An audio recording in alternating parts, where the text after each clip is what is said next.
Martin with the save. With the big hit is number 23, Isaiah Fed.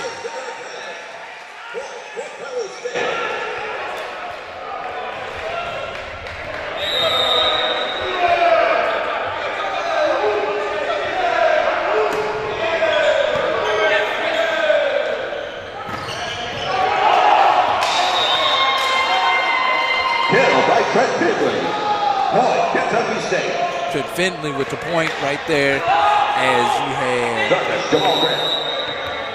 Martin and Fed, excuse me, Boyd and Fed try to block. As Fed misplays that one, out of bounds, side out. Kentucky State with the point. Jamal Gray on the serve. Jamal Gray, Oak Park.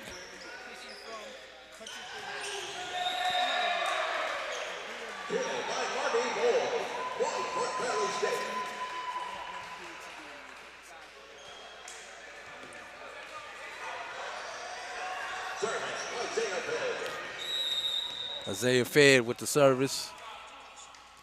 Apopka, Florida. Gray. Back to Gray.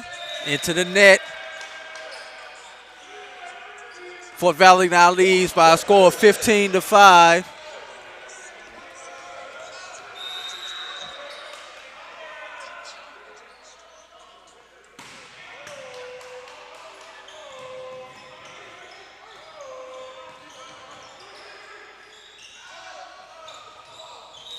And that was misfired there by Jackson Hicks into the net. Point for Fort Valley State is for Kentucky State. Hicks mistimes his jump. Jordan Howard, second on this basket, kills for Kentucky State. Fort Valley State quickly gets control of the ball with the service.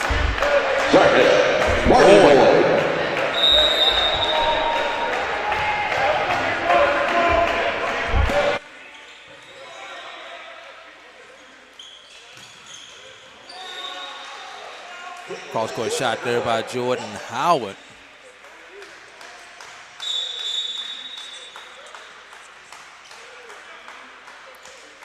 Checking in for Fort Valley State.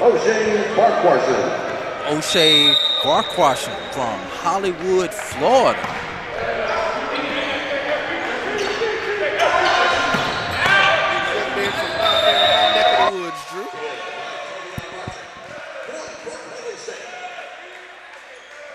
Couple of them. One from the one that we just mentioned. Got another sub coming in for Fort Valley. But I actually lived in Apopka, Florida for a little while.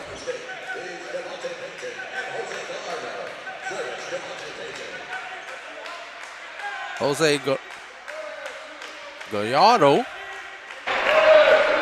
from North Chicago, Illinois.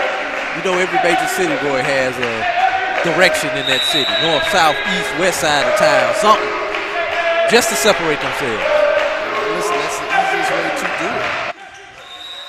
That went straight into the net. Devontae Patton, Homestead, Florida. Caden Drewski now serving. From right around the corner in Warner Robins, Georgia. Northside High School in Warner Robins.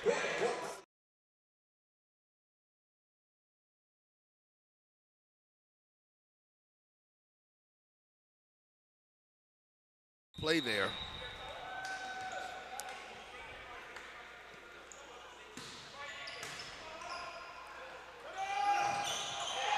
Return to sender, out of bounds. Point to Kentucky State. Christian Webb with the service. Christian Webb from, hey, my neck of the woods. From Alton, Illinois, right across the water from where I grew up. Another point for Webb and Kentucky State. Went to Alton High School. in Alton, Illinois. Used to do a lot of fishing up there in that part of Illinois when I was growing up, Roy. Yeah, I didn't really care for going fishing, although my family did a whole lot of it while I was growing up. It was something about the worms that got me. You know, the thing that ended up getting me as an issue with fishing was I was told that I was not supposed to go expecting to catch fish. It was supposed to be more of a relaxation and just kind of hanging out thing, and I was like, oh, yes, y'all should have told me that well before we went. But you know what stopped me from fishing, Roy? Was the snakes on the bank. Ooh, big shot and kill! We're going to see if Isaiah Fed. Look at that one. We'll hold that till the next dead ball for Mr. Fed there. Farquharson with the serve, and that one, my bad, says Javier Saldivar, as he didn't quite get into position.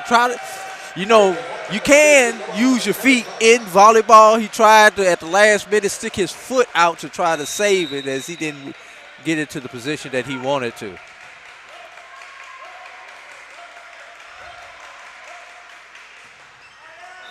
That one straight into the net for Farquharson.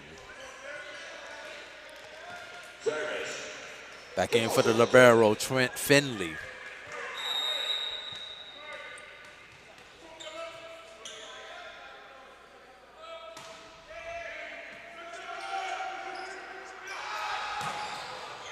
Big hit right there. Great setup by Jose Gallardo to number 23.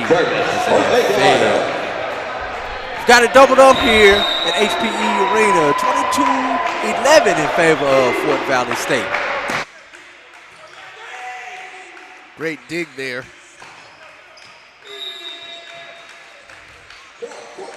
Another point for Fort Valley State is Howard cross-court shot does not land within the boundary.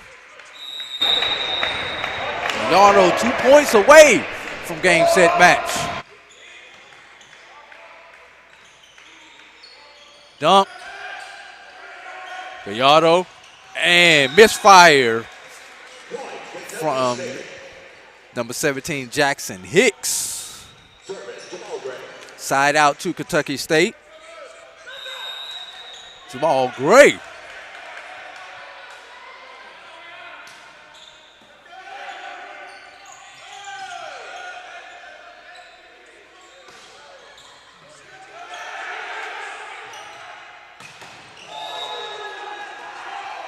Big attempt by Saldivar's no good. Kill to Isaiah Fed. And this one is for the match right here.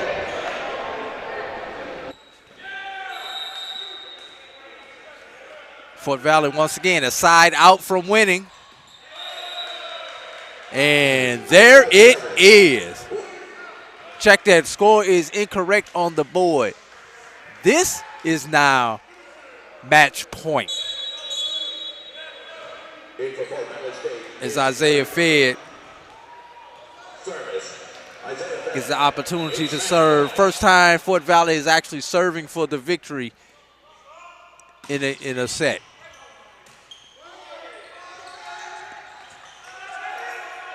Fed with the set.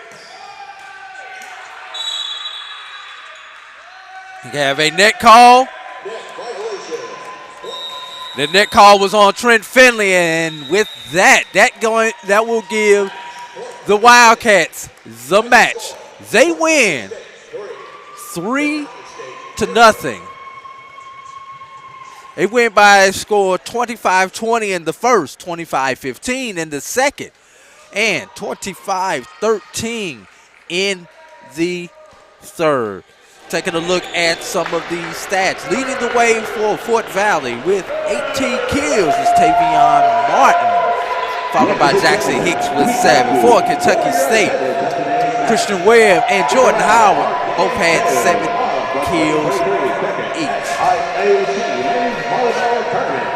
Isaiah Fed, who came off the who was a sub, had a .571 hit percentage, along with O'Shane Farquharson with a .586 hit percentage. Christian Webb had a .263 hit percentage for Kentucky State, followed by Trent Finley with a 200 hit percent. Caden Drewski, 23 assists for Kentucky State. For Fort Valley, Justin Yates with 24 assists. In the block department, Marty Boyd, Rayshawn Wright, and Tavion Martin for Fort Valley all had 4 blocks.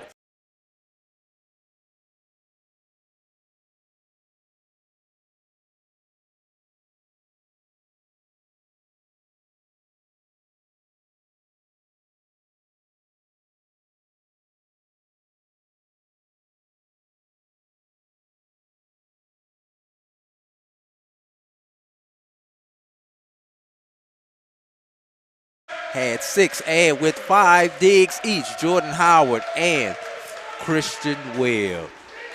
Tavion Martin was the leading points getter for Fort Valley with 20. Jordan Howard and Christian Webb scored 8 points each.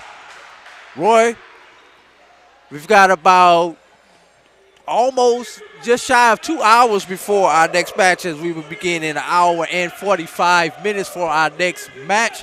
We will come back on air at approximately 12:45 p.m. Eastern Time, 11:45 Central Time, as our next match is scheduled for 1 o'clock today, featuring the number 3 seed and the number 6. Yes, the number 3 seed Benedict Tigers versus and the number 6 seed Morehouse College Maroon Tigers. So we've got a lot of stripes going to be on the court in the next matchup. Final thoughts here, my partner Roy Evans. Well, you know, I would say that I had some, but today's not a day to be sitting there and really say that, because I was kind of preoccupied with making sure that we were getting things up and running. Just having a few issues here, but it was all great. We want to give a shout out to one of the network's friends who's normally around there. Mr. Wheeler Brown's in the building. We're going to get him over here on one of these. We'll get him on to have a conversation. There's your headset right there whenever you want to come over and join us, my brother. Right. Didn't want to have him on to be biased during the broadcast. Non-Fort Valley back. So we're going to do that. But we also, folks, please stay tuned and come back. We actually will more than likely come back about 12:15 with some additional content and things that we're going to do. Have a conversation with Commissioner Anthony Holloman. Dr. Anthony Holloman. And several other folks here in the Fort Valley location will be here for these events. But folks, again, see us back here roughly around 12:15, 12:30, and we will be back with more content. You are watching the SIAC's Men's Volleyball Championship live from Fort Valley State University HPE Arena. In the first set, the home-standing Wildcats defeat Kentucky State, now setting them up for a meeting with the number 1 seed, Amber Waters Tigers, right here later on this evening. We'll be back on the Black College Sports Network.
sugarchateaudesserts.com.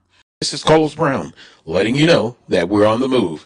You can now catch the Carlos Brown Show beginning this July on the Black College Sports Network each and every Saturday from 11 to 1 Eastern Time. That's 10 to 12 Central Time. Same time, new place. On Facebook at the Carlos Brown Show and Black College Sports Network. Online at www.mybcsn.net and on the BCSN app available on Google Play and the Apple App Store. At Hampton Law, our primary goal is to provide non-traditional yet effective solutions and redefine the approach to client legal concerns. As your trusted legal advisor, we believe in sophisticated, personalized services that eliminate the confusion and complexity sometimes associated with legal matters.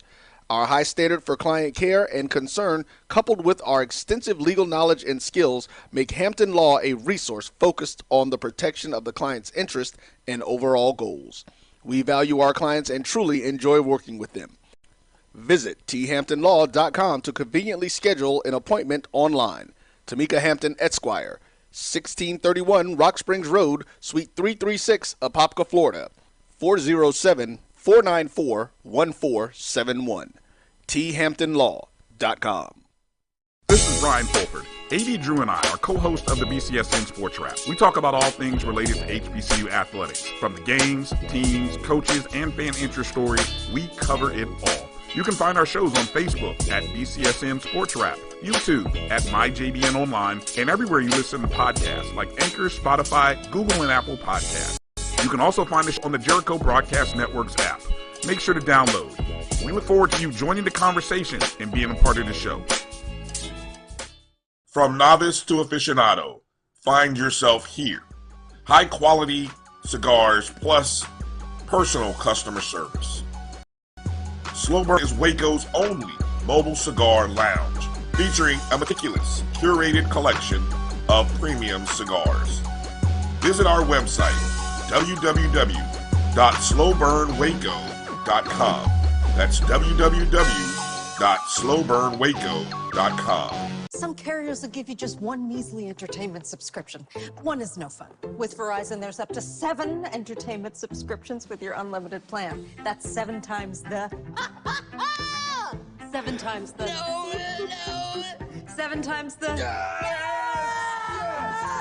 Music, gaming, Disney Plus, Hulu, ESPN Plus, and more. That's 7 times the entertainment. Because everyone deserves better. And with plans starting at just $35, better costs less than you think.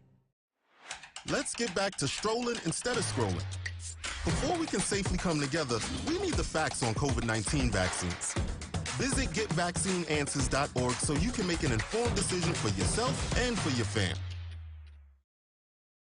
For 200 years, Montgomery, Alabama has been making history by people who had the courage to stand up for change. Today, this riverfront city has been reborn, embracing the past and looking forward to the future. From the National Memorial for Peace and Justice to the stage of the Alabama Shakespeare Festival, this is where history was and is made. We are proud to call Montgomery home, and together, we can be the change. If you think...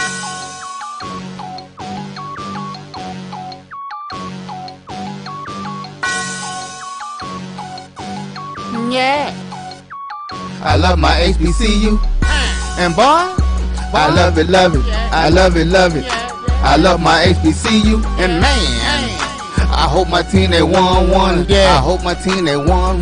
Yeah. Man, I hope my team they won. I hope my team they won. Yeah. I tune into the HBCU Sports Lab to see if my team won or lost. If they lost, I'm quiet as a mouse. But if they won, keep tab. I'ma do the dab, yeah. Dr. Cavill, he know what he be talking about.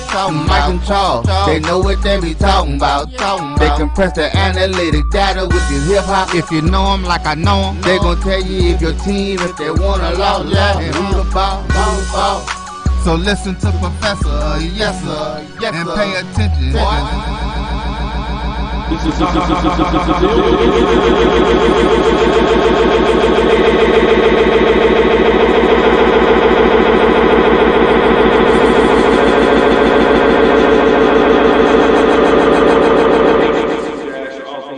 HBCU Sports.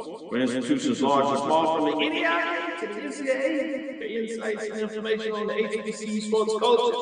HBCU athletics assists to facilitate the story of HBCU athletic programs in the business of HBCU sports. I'm your host, Michael Bill, along with my co-host, Mike Washington Charles Bishop. We're coming from our home studios and sending a signal live to KCH 1230 AM studios with the Texas Radio Hall of Fame and multi-Hall of Fame, Ralph Cooper, in the beautiful home of Texas A&M University from Houston, Texas. With that being said, Charles, how you doing today? Doing well, Doc. Had a good pleasure of presenting again this morning to the students of the Bowie State. I want to say shout out to them in terms of bringing research prime effect this morning. So had an opportunity to talk to their class, very good, enlightening conversation. So I enjoyed doing that. And shout out to my own class as well. She'll be tuning in about 3, 2, 1 today. So. Nice job. With that being said, let me shout out all those students out from Bowie State, Texas University. You for talking to them earlier, the ones that are joining us tonight. It's great to have you. Today's episode inside the HBCU Sports Lab is sponsored by THG Agency LLC. THG Agency is a company that provides sporting and education consulting and data analytics. Let me not take this opportunity to shout out Mel, power to the women, and she's on the backdrop doing the production to get this right and heavy. I had a chance to take a trip to Las Vegas. That's always a good thing in a lot of ways, go to Las Vegas, but this was for NAB, broadcast engineering industry side of things. You know, while obviously I'm getting used to being in front of the camera from a hosting perspective, I've done the research as you would, sport management perspective, sport studies perspective, and joint with sports communication. But it was a new world for me to get into this broadcast engineering with the group that I'm working with and doing some consulting with, AZA Communications, as they get it done at AZA Company, I should say, as they do production. And you have brothers that are on engineers that have went into the production side of this, and they have done everything that you can think of, from those that you're probably more familiar with on the branding side, in terms of CNN, politics, both Republican and Democrat convention, ESPN, sports, TNT. They've done all that work behind the camera, the wiring, production, engineering, everything that you need to do, the trucks. They're all familiar with that. And so, boy, you talking about head spinning and getting inside to it's a whole shot in terms of what that looks like. You think you know something until you don't. That's fascinating. That's fascinating. That's good to hear. That's good to hear. Yeah. I want to take a little privilege and give a shout out to Mel for doing us a solid, and then just to those gentlemen, Stephen, to name some of them in terms of Bill, Z out there getting it done in so many different ways in terms of what that looks like. So shout out to all of the gentlemen involved, Chris, as he does a lot of the consulting paperwork on the backside in terms of what goes on for all those involved, as well as Kenny, one of our frat brothers. So I got a chance to kick it with him a little bit too. So it was a good, strong weekend. With that being said, let's get back into the sporting side of things. What's on your mind? I know we kicked off things in terms of a huge weekend in spring football. It looked like everybody decided to have a party on the same day. Yeah. It seems like everything went well. People excited, had fun, which is always a good thing to happen. And progress was made. We'll see just how much as we certainly get into the fall when things get real. But lining up before that in terms of fall practice, summer practice, whatever you want to call it, when it gets live again. What are your thoughts in general, Charles? Yeah, hope springs eternal, of course, in spring football. So a lot of festivities and activities this past weekend. I think Jackson State had their spring game. Texas Southern had their spring game. Mississippi Valley had their spring game. Grambling is this upcoming weekend. So you get an opportunity to roll out some names that you had not seen, or you get to know or get to learn some new faces, if you will, that should be in the mix this upcoming fall. And then, it's the post-spring analysis thing that sort of happens, because not only do you have guys that play, but some guys sort of make that decision after the spring game whether this program is for them or not. So you have a little churning, if you will, that happens after the spring game. So it's very interesting to sit back and watch. Good stuff. Good stuff. Back to the ping of the bat, if you would. Baseball is the time of year. Softball, some track as well. On the baseball side of things, guess who is getting some top 25 votes? Yeah. You hear about that? But Bethune-Cookman received some good ball. Top 25 votes, first time since 2017. Kudos to Bethune-Cookman Wildcats.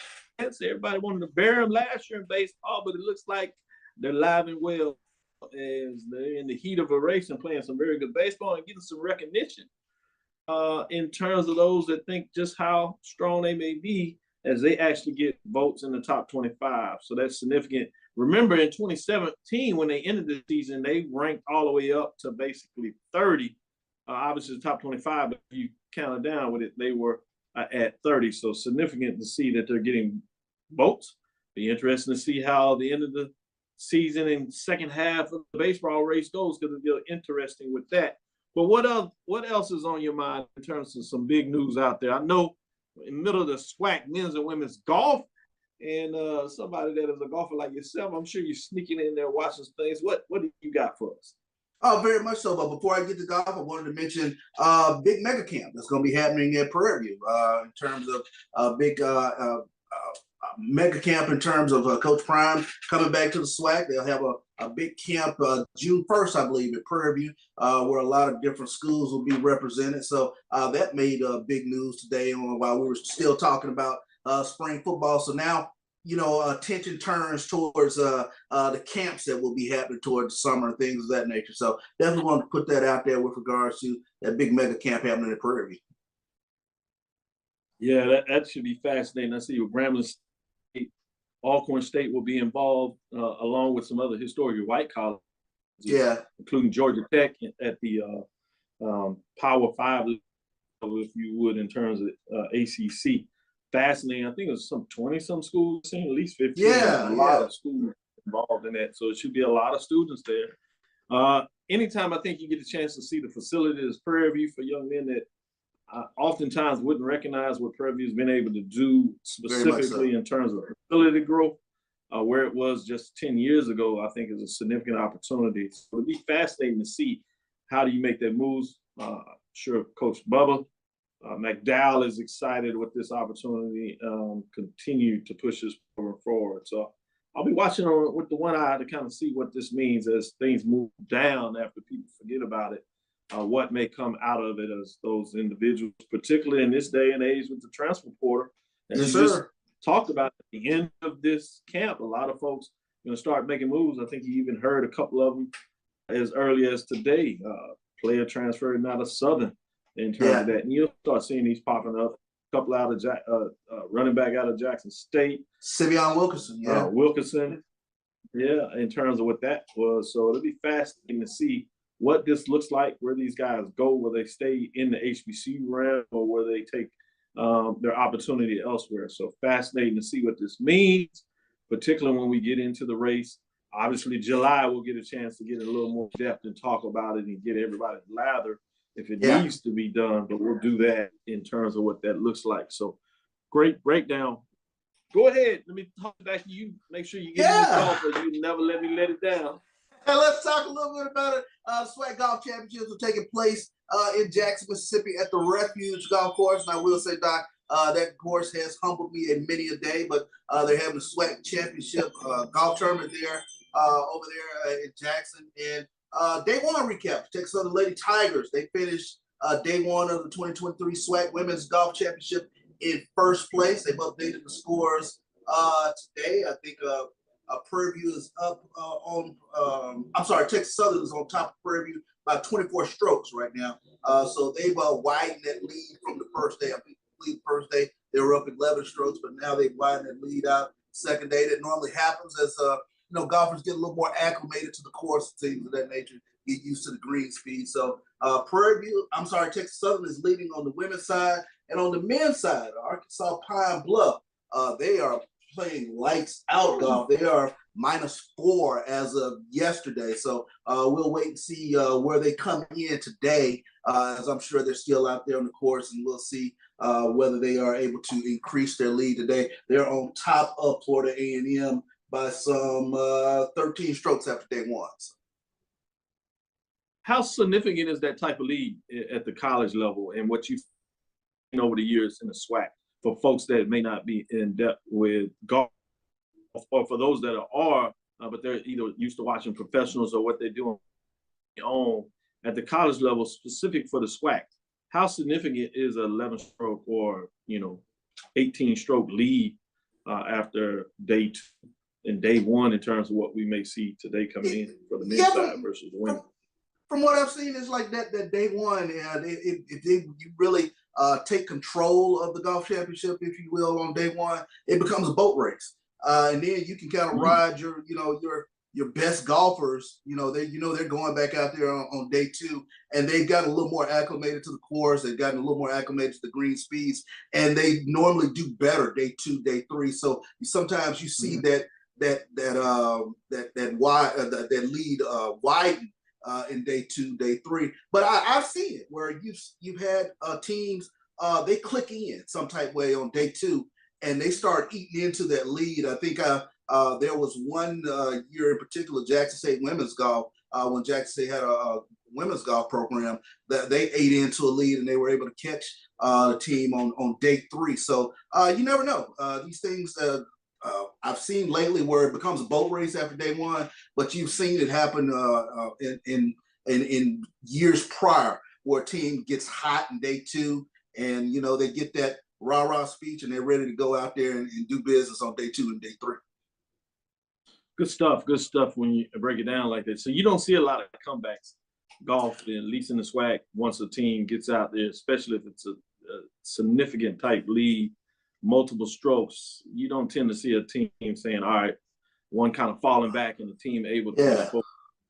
It's tough, especially that golf course. Refuge is a golf course that has a lot of water and a lot of very interesting places on the green where if you hit the green, it'll roll off. So, and I'm sure the green speeds have been adjusted for tournament play. So that's going to be very interesting to see. But particularly when you talk about teams trying to get into some shot making, there it could be some issues that might happen from there, and they could very easily fall back to the wayside in terms of trying to catch a team.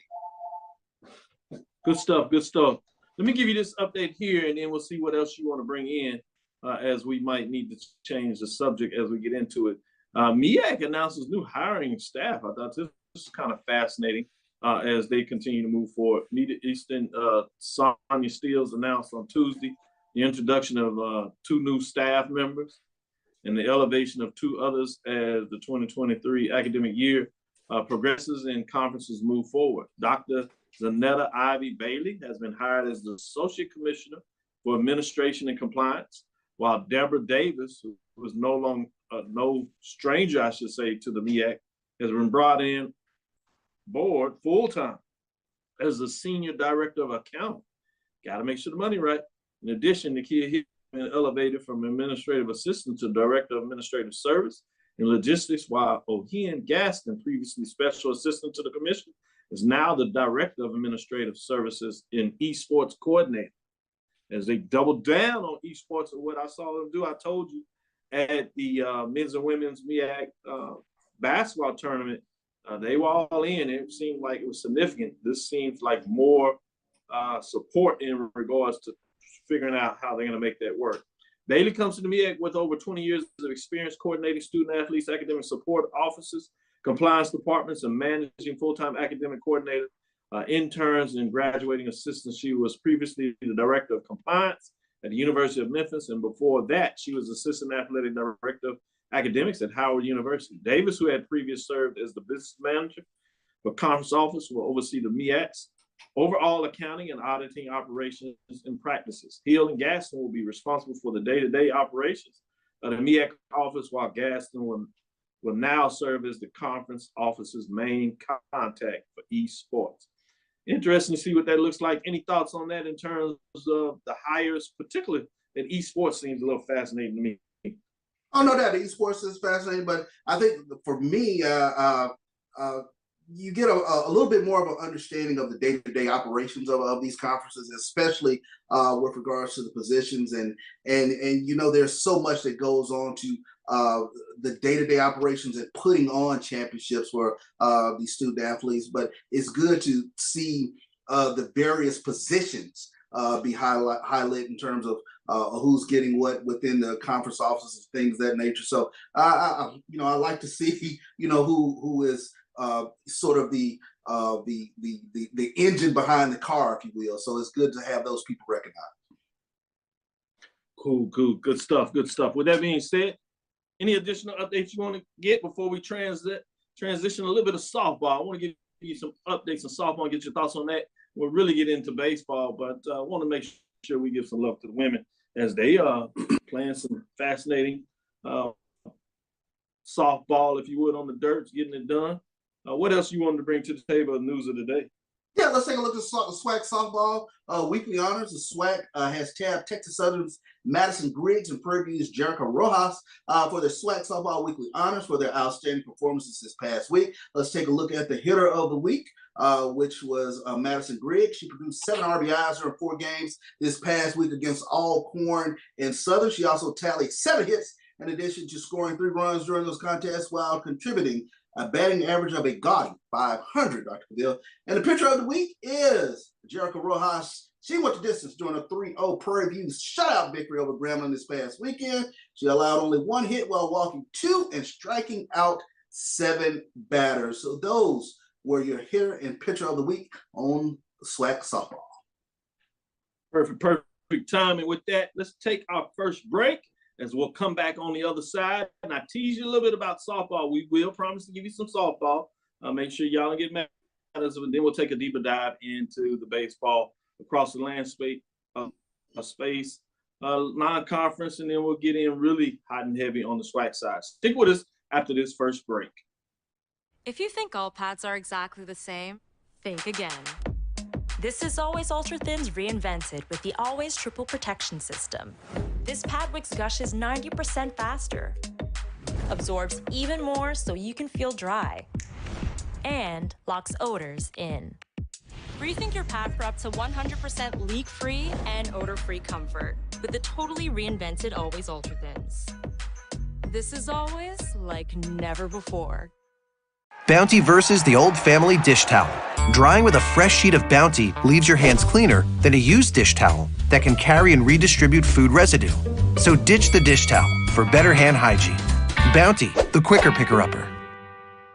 Are you hungry for authentic Caribbean food like jerk chicken, oxtail, red snapper, shrimp, tofu, and rasta pasta? Well, find your way over to Mango's Caribbean Restaurant, 180 Auburn Avenue, right next to Royal Peacock in downtown Atlanta. Them belly full, but we hungry. Mango's Caribbean Restaurant, open daily from 11 a.m. to 10 p.m. And on Friday and Saturday, we're open till 4 a.m. Come to Mango's and put some spice in your life. So we've got a good thing going.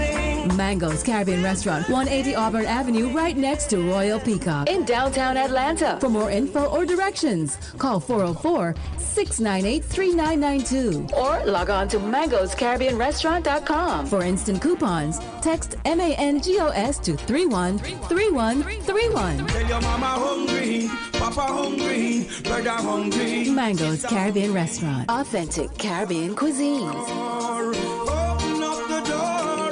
Tell your mama hungry. Compress the analytic data with your hip hop. If you know them like I know them, they gon' tell you if your team, if they wanna loud and who the ball.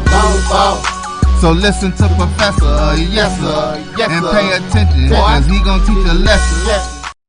This is Dr. Bill inside the HBCU Sports Lab with Mike Washington, Charles Bishop. Charles, I want to give you a little bit of baseball update. I know you have your concerns of what's going on in the NEC, but it wouldn't be right if we didn't at least give a quick update. We get a chance to give you a deeper dive. So just listen to the the updates, I should say, which will have the scores. And you're right, it continues not to be quite as good as it could be when we talk about the former MEAC teams, HBCU programs in the NEC.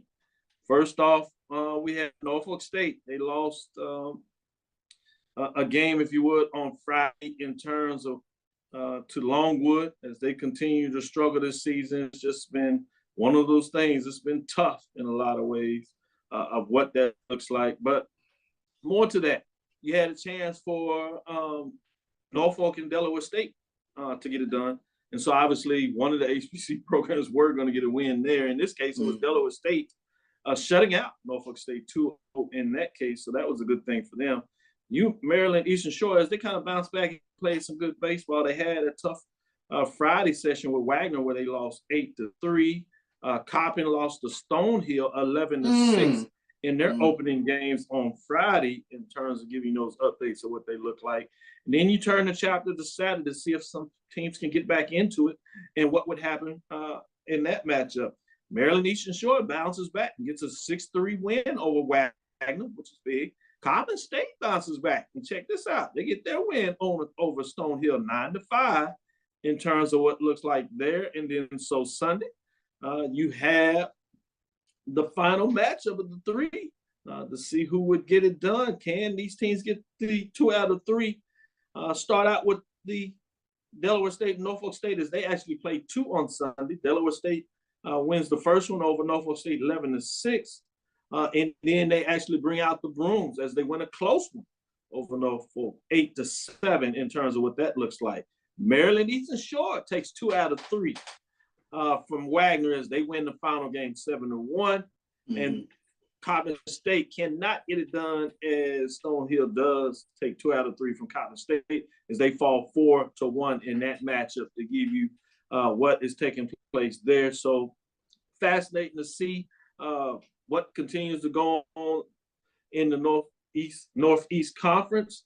Maryland Shore has now jumped up to the 6th spot at 9-9 in the conference. Behind them is Coppin State at 5-10. So Maryland Eastern Shore continues to be the classes. They win 2 straight games. More importantly, taking 2 out of 3 in terms of their matchup there, in terms of what that looks like. In regards to the Colonial with A&T, as they get back into action, give you a chance to give you an update of what took place in the Colonial, specifically looking for what A&T was able to do in terms of those matchups as they sit overall in the Colonial, losing, as I should say, 3 straight games in that matchup. So they fall to 6-10. So it was a tough weekend for A&T in terms of what they were able to do in the conference race, and they continued to struggle. They were kind of sitting a little bit in the middle of the road, but it's getting a little long in the tooth. They played Delaware. They lost the first game 8-7. Close one there. They follow up on Saturday and lost another heartbreaker there as it was close 4-3. And then they get pounded, if you would, 11-4 in terms of their last loss there in terms of that matchup. Any thoughts just in terms of the independent program, what that looks like? Yeah, it'll be interesting to see who gets votes, at least, in the Black College Nines top 10 in terms of large programs this upcoming week. And we'll put in our ballots this today was the deadline for that, but just to see where if there's any forward momentum for teams like a Delaware State or a Coppin State or even a Maryland Eastern Shore. Maryland Eastern Shore, a great weekend, taking 2 of 3 from their opponent. But when you take a look at the top 10 teams in the Black College Nines top 10 ranking, it's littered with SWAC teams now. So it's interesting to see what those teams over there on the Eastern Seaboard, if they can get some votes and maneuver themselves into the top 10. Yeah, it'll be fascinating. It looks tough for A&T. Can they kind of bounce back and give some more momentum? But Maryland Eastern Shore is playing some pretty good baseball. It looks like they're going to be able to get in. It'll be interesting to see if they can, get a little bit of that magic in the tournament as things kind of shake out. But with that being said, let's get into the SWAC. We'll start in terms of what's going on in terms of those Friday matchups, give you some updates of what that looks like. FAMU defeats Alabama A&M 6-3. Bethune-Cookman, we talked about getting those votes. They pound Mississippi Valley 13-2. And then you have Alabama State, Jackson State turned in one of those games where it just got ugly. It looked like a football score, 24-7. 3 touchdowns and a field goal. Oh. Not much to say on that one.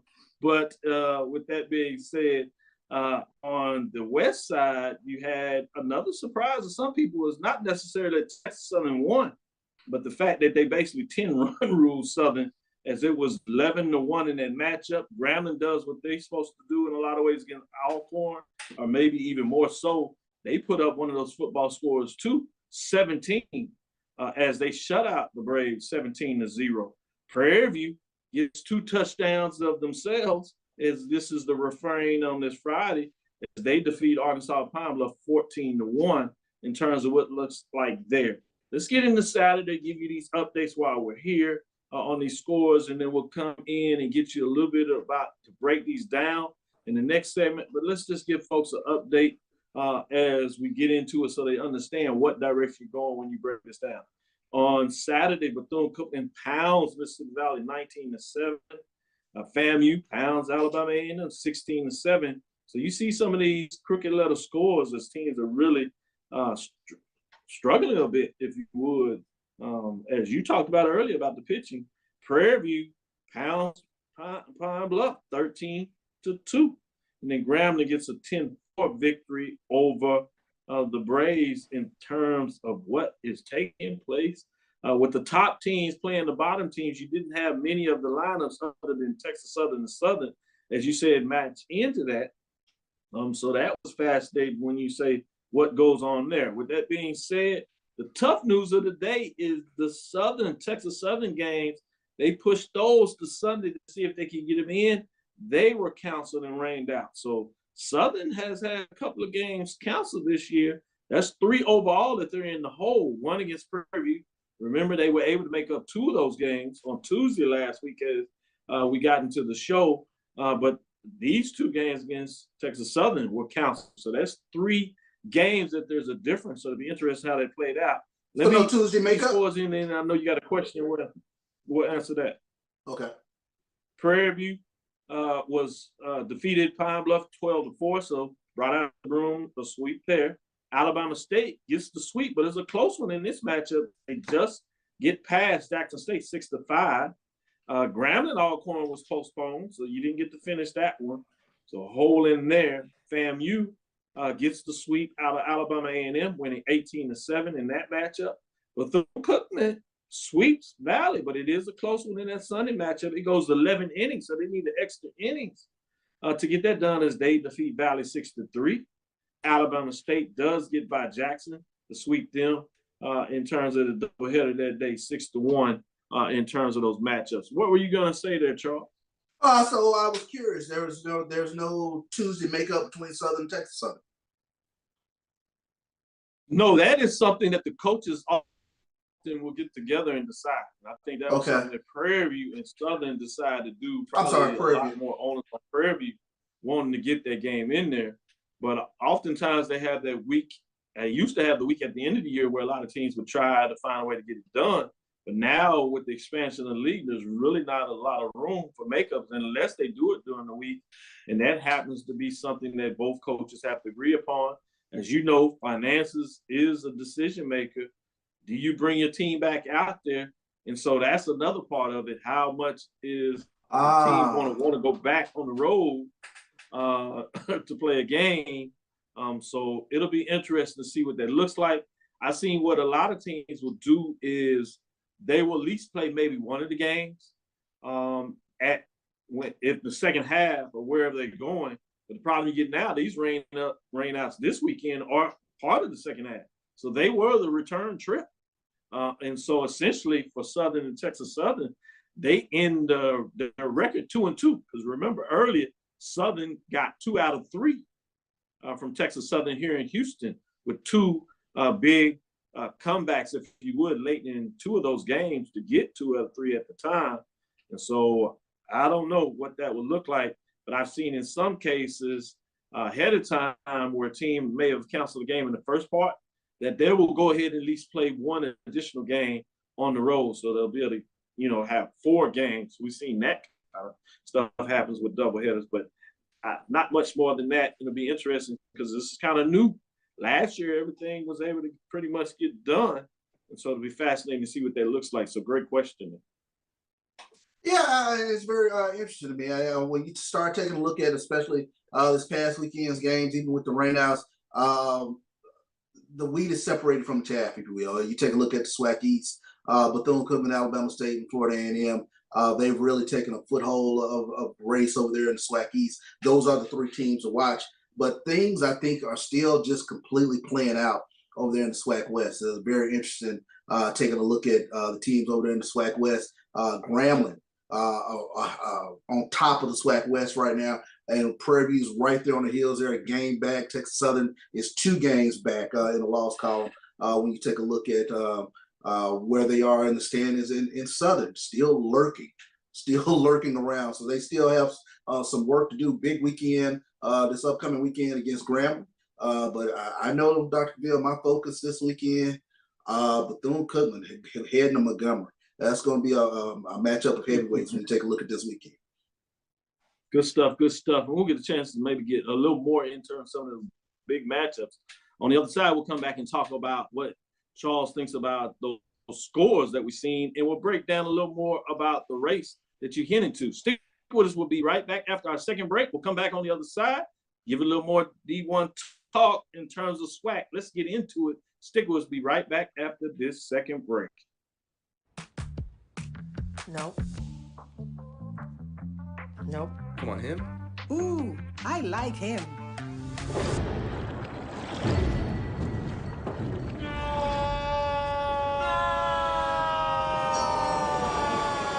Quick, the quicker picker-upper.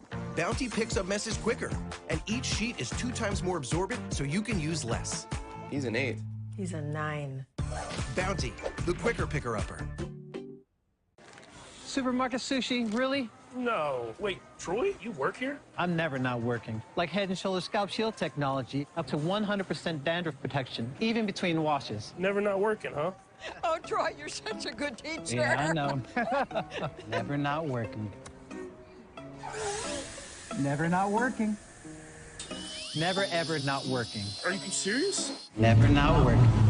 Dandruff protection that's never not working. Head & Shoulders Scalp Shield technology.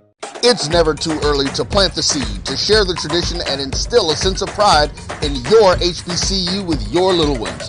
HBCU Pride and Joy Children's Boutique helps you share your school spirit with a wide selection of adorable kids' apparel and accessories officially licensed from your favorite HBCU. Visit hbcupridejoy.com and follow us on all social media at HBCU Pride Joy on Facebook and Twitter. Stillman College is an HBCU in Tuscaloosa, Alabama, where we prepare students for a different world. Stillman is a college of distinction for last year and this year.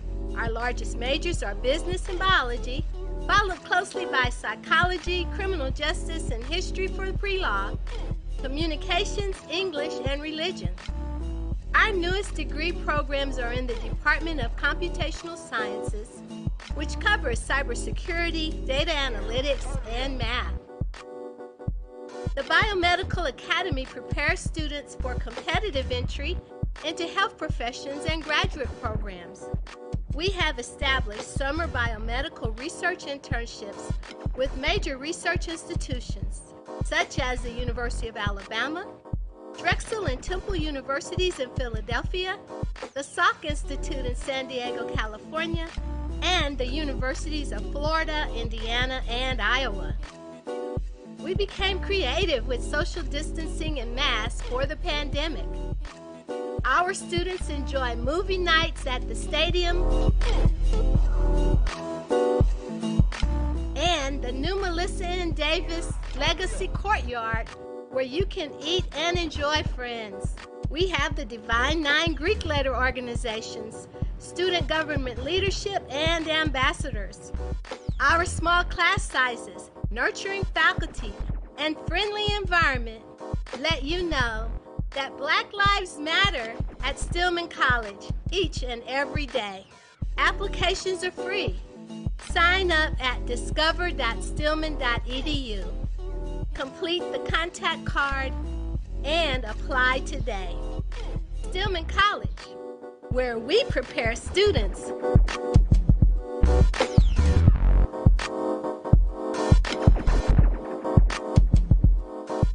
for a different world.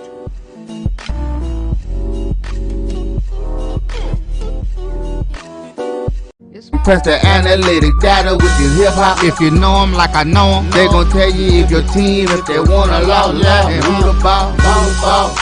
So listen to Professor, yes sir, and pay attention, cause he gon' teach a lesson. This is Dr. Cavill with Inside the HBCU Sports Lab with Mike Washington, Charles Bishop, back for this third segment. Let's get into the Western Division race here. Let me break this down as you kind of tease this out, but let me get a little more depth. Let's start in the Western Division. Sitting in the fourth spot. Well, let me just give you all six. It's not a lot. Auburn State is sitting at 2-14 at the bottom. Right above them is Arkansas Pine Bluff at 3-12. Southern is sitting at 7-5. Texas Southern above them at 8-5, a half a game if you would. Prairie View is sitting in the second spot at 10-4, but that's only a game above in terms of the loss column. But they played 2 more games than Texas Southern and 3 more games than Southern. Grambling is in first at 12-3, 15 games there. So Prairie View is actually a game and a half back, even though they're just 1 game behind them in the loss column. Grambling has played 2 more games than Prairie View. So we're going to really get into this percentage race and not just overall record in conference.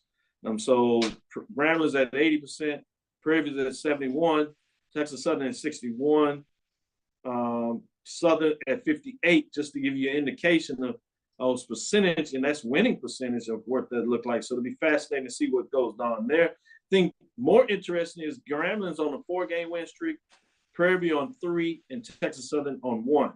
Going into the Eastern division here is 11-2. Now, let me start at the bottom, as I always tell to tease it up. Alabama A&M, as hot as they started with the taking 2 out of 3 from Jackson, what we thought was good. We'll see Jackson is struggling, so we understand that wasn't the case for A&M. They're at 2-11. Mississippi Valley is 4-14. Jackson State is ahead of them in terms of less losses, but tied with them on the win at 4-11. FAMU, as you get in the top 2-3 teams that are really battling out, are at 12-3. The Rattlers are, as so is Alabama State, also at 12-3. And just a game above them, if you would, is Bethune-Cookman at 11-2. So it's really a close race in terms of what that looks like, as Alabama State is a game behind. What that is, all those teams in terms of Alabama State family have played 15, but Bethune-Cookman has only played 13 in regards to those rainouts. So I know you wanted to talk a little bit about your concerns in regards to those first day scores that I rolled off in the second segment. Go ahead and get into it. Yeah, well, the thing that jumped out at me with the Friday scores were the football scores. You got Alabama State beating Jackson State 24-7, Texas Southern on top of Southern 11-1, Prairie View whoops out Pine Bluff 14-1. I mean, Bethune-Cookman 13-2 over Valley. The only baseball score, if you will, is FAMU and Alabama A&M. So the question that jumped out for me was, were the Aces pitching Friday? Because you just don't normally see, football scores on a Friday.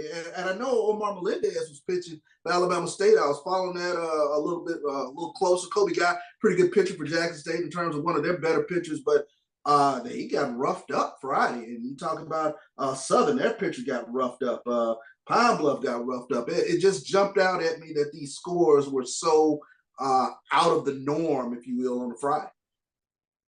I wonder if the weather is playing a part of this. All these rainouts. Is that really something that is throwing off the pitchers in terms of their normal rotation and how the coaches are trying to deal with it and mixing things up? Because you're right. Usually on a Friday is when you think you're going to see your closer games, because you have the 2 aces and they tend to be top, and there's not necessarily a lot of distance between the aces across the league. It's maybe your third game on Sunday if a team doesn't have the pitching depth, well, that can get out of hand. In this case, you actually had two closer games on Sundays the way it just played out. So something is going on here that's a little different in regards to some of these scores and games. So they're fascinating. I'll have to get on the phone and see if we can get some updates from coaches, what their thoughts, and bring it back to y'all and see if we can find out something and take a deeper dive. Get Mike to do a little bit of his data analysis, if he would, on it as well. So much is fascinating when you talk about what's going on in terms of these races. With that being said, in some ways, let me ask this question, Doc. The top 8 teams are the teams that go to the SWAC baseball tournament, correct? So is it time to start getting into a little bit of scoreboard watching when you start taking a look at those bottom 3 teams or standings watching, if you will, those bottom 3 teams in both the SWAC East and SWAC West? You got Jackson State, Alabama A&M Valley below the Mendoza line, if you will, on the east. And then in the west, Southern, Arkansas Pine Bluff, and Arkansas and Alcorn all below the Mendoza line. But what's going to be fascinating is Jackson State and Southern. Will they, put their foot on the gas at some point to try to make it and turn into the tournament over the next few weeks? I like that because I think it's a little different. I think in the West, I think Southern is pretty safe. I think they're going to get in. Yeah. The question is going to be more about seeding. That's why it was tough not to see that Texas Southern matchup played. It'll give us a little more differential to see where Southern really is. But I think there's still some battle to be played. Southern can make a move at least to third, and maybe they can find a way to get hot. They still got Prairie View, so they can make a little room there in terms of stuff. As you said, they have Grambling this weekend. So if they're going to make a move, it's probably now. But I think they're safe to be in the tournament. At worst, 4 seed in the Western Division. I think it's a little more different and challenging, as you said, in Eastern. I think that's where it gets a little intriguing, that battle between Jackson State and Mississippi Valley. Both teams are at 4 wins. And so huge differential in terms of losses. Valley has 3 more losses, but can they get a good series, if you would? And if Jackson State continues to struggle, you can see that 4th spot really in a position. I think Alabama A&M, they're a little too far out to me to make it. I guess it's just 2 games, so maybe they can make a run out of it. I'm starting to watch in terms of Jackson State at 4-11, and then you have Arkansas Pine Bluff at 3-12 in conference. Those are the 2 teams that I'm really paying attention to in terms of weekend series, this upcoming series. I pay a little bit more attention to Arkansas Pine Bluff and Texas Southern to see if Pine Bluff can at least take 2 or 3. And then you got the same sort of dynamic with Jackson State and Alabama A&M. Both of those teams need to have an impressive showing to at least win the series this weekend to sort of because I think they're the 2 that are going to be fighting it out for this 8th spot. Yeah, I think in terms of the East is more intriguing in terms of the matchup. I think between Bethune-Cookman, Alabama State, and FAMU, when they play Jackson State, Valley, and Alabama A&M, they must get the 2 out of 3. But they're looking at trying to get the sweep because that 1 loss can be the difference in terms of them finishing and winning their division or drop away to 3rd. And so you think about that 3rd is going to be a matchup with the number 2 team in the West. And that could be significant versus you find a way to stay at the top of the Eastern Division and you're playing the number 4 team in the West. And so I agree with you. It's going to be fascinating to see what these teams at the bottom. Now, in the West, I think it's a little more fluctuated. Obviously, Grambling, Prairie View, we're going to be an interesting race to see in terms of what that looks like. But if you talk about the loss column, Texas Southern and Southern are just 2 games behind. They're 2 games behind, Grambling. exactly. So, in terms of the loss, obviously, you're going to have to get into the percentages to see what that means in terms of number of games played if you can make it up in the win column. But if you can get a series, take 2 out of 3, you're literally right back in the race. You're moving from 4 to possibly 2 in just a weekend series. If you can find a way to get a sweep, it's going to be fascinating. But I think it becomes even more important in the Western Division as you talk about. When you go and play Arkansas, Pine Bluff, or Alcorn State, you got to find a way to bring out the broom. Prairie View, to their credit, they played Pine Bluff. They've taken all 6 games. So that's 6 wins that they've been able to make sure they stack up. They've taken 3 for Alcorn. They played them again. They want to find a way to get those wins. You get, 6 wins between those 2. That's 12 wins. You can have some room for error against Grambling, Texas Southern if you're doing that, right? So I'm fascinated to see what that looks like when these other teams, Grambling, Prairie View, and Southern play Arkansas, Pine Bluff, and Alcorn. Can they do that? You already seen Grambling kind of slip up against Alcorn. Southern lost 1 to Alcorn, right? So it'll be fascinating to see how much that hurts them down the stretch, particularly now that we're playing a percentage game versus just overall record where you can look at a lot more of the head-to-head and get your bus there. Let me ask this question. Who do you think is the more vulnerable division leader right now when you take a look at Bethune-Cookman or Grambling? It has to be Bethune-Cookman. You just talked about them going to Montgomery this weekend. It's a game. Those teams play tough. It's hard to sweep FAMU, Alabama State, and Bethune-Cookman when they face each other. So you're talking about 2 and 3, and they're going on the road. I think the most vulnerable is Bethune-Cookman, even though they're playing probably the best baseball. But let's keep it a buck. Alabama State and FAMU are not playing bad baseball either. I think FAMU has a great opportunity this weekend playing Valley to vault themselves right into first place. Yeah. Exactly. So it's not enough room there. And slightly behind that, Grambling, I think they're playing some really good baseball. So they don't have a lot of room for error. But we'll see this weekend. They have the old rivalry game. It's in Baton Rouge. As long as they can get the field ready, I'm sure they're exercising that, because Southern does not want to lose any more games, because they're be in trouble of not just making the percentages to get in the tournament in terms of those games lost there. So that is something to keep your mind on. So I'll be watching that pretty clearly this weekend. Let's take our last break. We'll come back on the other side and talk about a little bit of those series, give you some softball updates, just at least to give you some breakdown to see what's going on. Obviously, everybody's eyes on Prairie View as they had the win streak. Can they keep it going? We'll give you those updates on the other side and just see how much of that momentum continues, and give you a glimpse also in the Eastern Division to see who's taking control of that as well. Stick with us after our last break. We'll be back on the other side to close things out and give you some of the games to watch, give you some updates on softball, and let you know how the world turns. Stick with us. We'll be right back after this last break. It's been difficult because I hadn't been able to see my grandchildren. An expression on someone's face when you do something nice for them. I miss all my friends in school. Visit getvaccineanswers.org so you can make an informed decision about COVID-19 vaccine. Charmin Ultra Soft has so much cushiony softness, it's hard for your family to remember they can use less. Sweet pillows of softness. This is soft. Holy Charmin. Oh, excuse me. Roll it back, everybody. Sorry. Charmin Ultra Soft is so cushiony soft, you'll want more. But it's so absorbent, you can use less. So it's always worth it. Now, what did we learn about using less? You gotta roll it back, everybody. We all go. Why not enjoy the go with Charmin?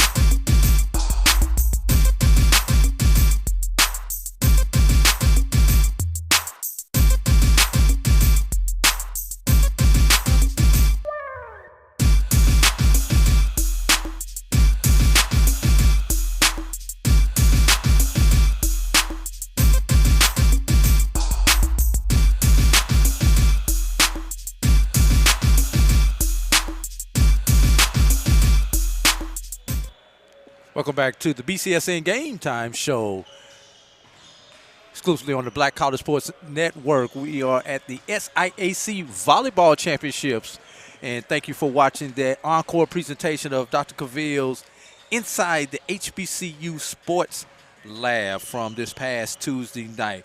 Here with Coach Larry Rather. Coach Rather, 3-0 sweep of Kentucky State.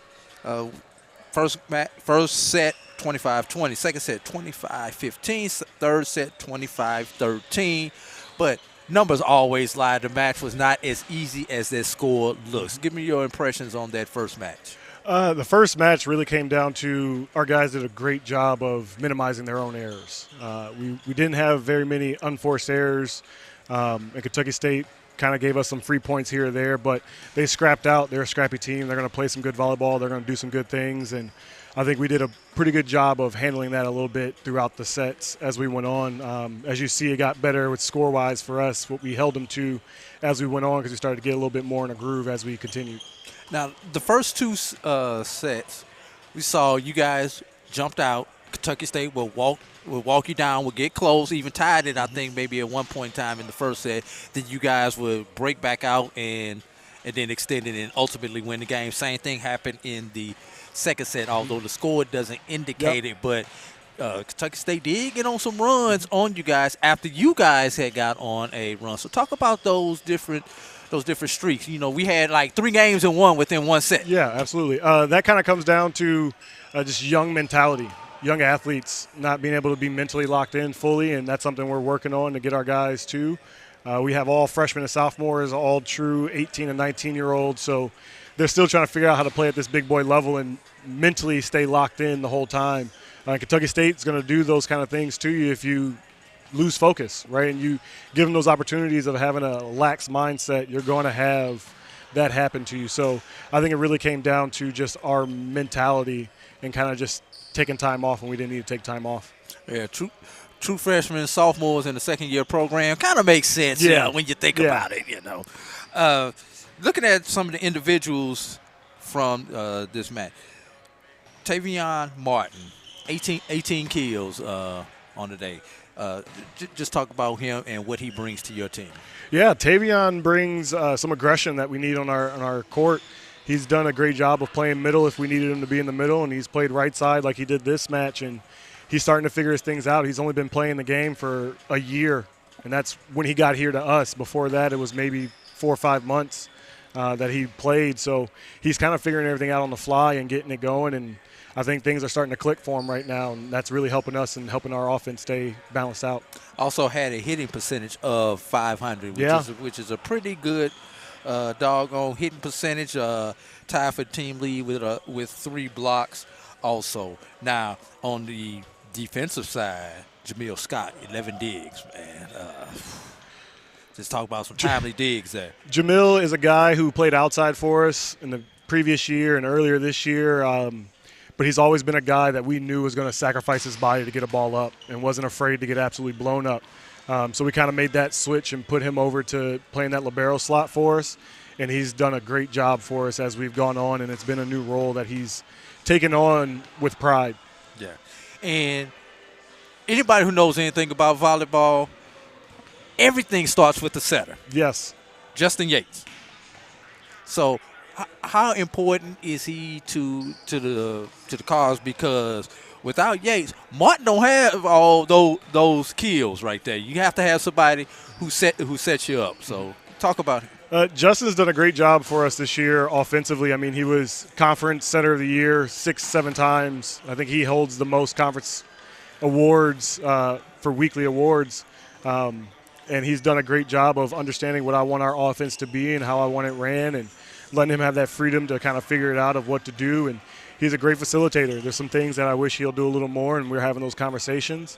But Justin is a good quarterback to have and gives out some good balls when he's in difficult positions. All right. You guys have the advantage of being at home as the host team. So, and you got to play a second match today. Yep. So they go back to the dorm, they go to the CAF, they go to class. So our guys right now are on full down mode. They're not really doing much. I told them to go take a nap if they need to take a nap. Be back in the gym at 2 o'clock to get ready for our 4 o'clock match and get some food in them, and we're ready to go for that next one. All right. Last question I have for you. What is the future of volleyball, both for men in general and specifically in the SIAC? There's going to be a lot of growth coming. we've lost maybe a program here or there in the men's side in the D1, D2 realm, but we're also picking up steam and picking up more programs as we go on. So I would say that it's going to be a bigger field of teams, kind of similar to the women's side. Maybe not as big as the women's, but we're definitely on the trajectory to get there. And then the SIAC, I mean, we have great talented athletes on all teams. So I think as years go on and we get going, the SIAC will have some really good competition to play those programs that have been established for a couple of years already. All right. Any last comments? Go Wildcats. Go Wildcats. Go Wildcats will be coming back at 4 o'clock so we can see if they will go at 4 o'clock at Bacon 2 tomorrow for the championship matchup. Thanks for talking to you, Coach. Appreciate it. Thank you for having me. Appreciate you. And we will be back here with more SIAC Championship Volleyball on the Black College Sports Network in just a moment. All the hours that were spent in the backyard and that have brought me to that point, the sacrifices that my mom and dad had made. We weren't rich by any means. My mom was a school teacher. And, all of that was full circle. And I just felt grateful to God that he allowed me to experience that moment. That's awesome. That's awesome. So, Eddie Rogers, you served 4 years as an athletic director for women's sports and was selected as AD of the Year for Region 6 in 2003. Now, I never knew there could be separate ADs for women and men's sports. Could you elaborate on that for me? I mean, why was just for women's sport? So at that point in time, we were at NEI Division I school. And so we split the responsibility. Part of my time, there were 2 years that the other men's AD.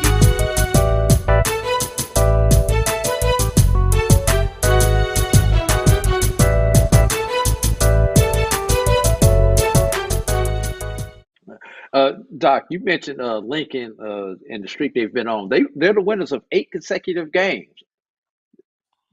So they have not lost in this calendar year. There's only one team that has consecutive was a streak and it was 8, but I didn't realize they hadn't lost this calendar year. That's a nice touch. Yeah, but there's one team out there who has a streak slightly longer than theirs. I know. Oh, longer? Yes, right now on the D2 level. On the D2 level. HBCU D2. Let me specify. HBCU D2 women. There's one team that has a longer streak. Oh, well, that's easy to. Yeah, I mean. No, Tuskegee's only at 6 in a row. Tuskegee's only at 6 in a row. It's our forgotten HBCU on the D2 level. West Virginia State.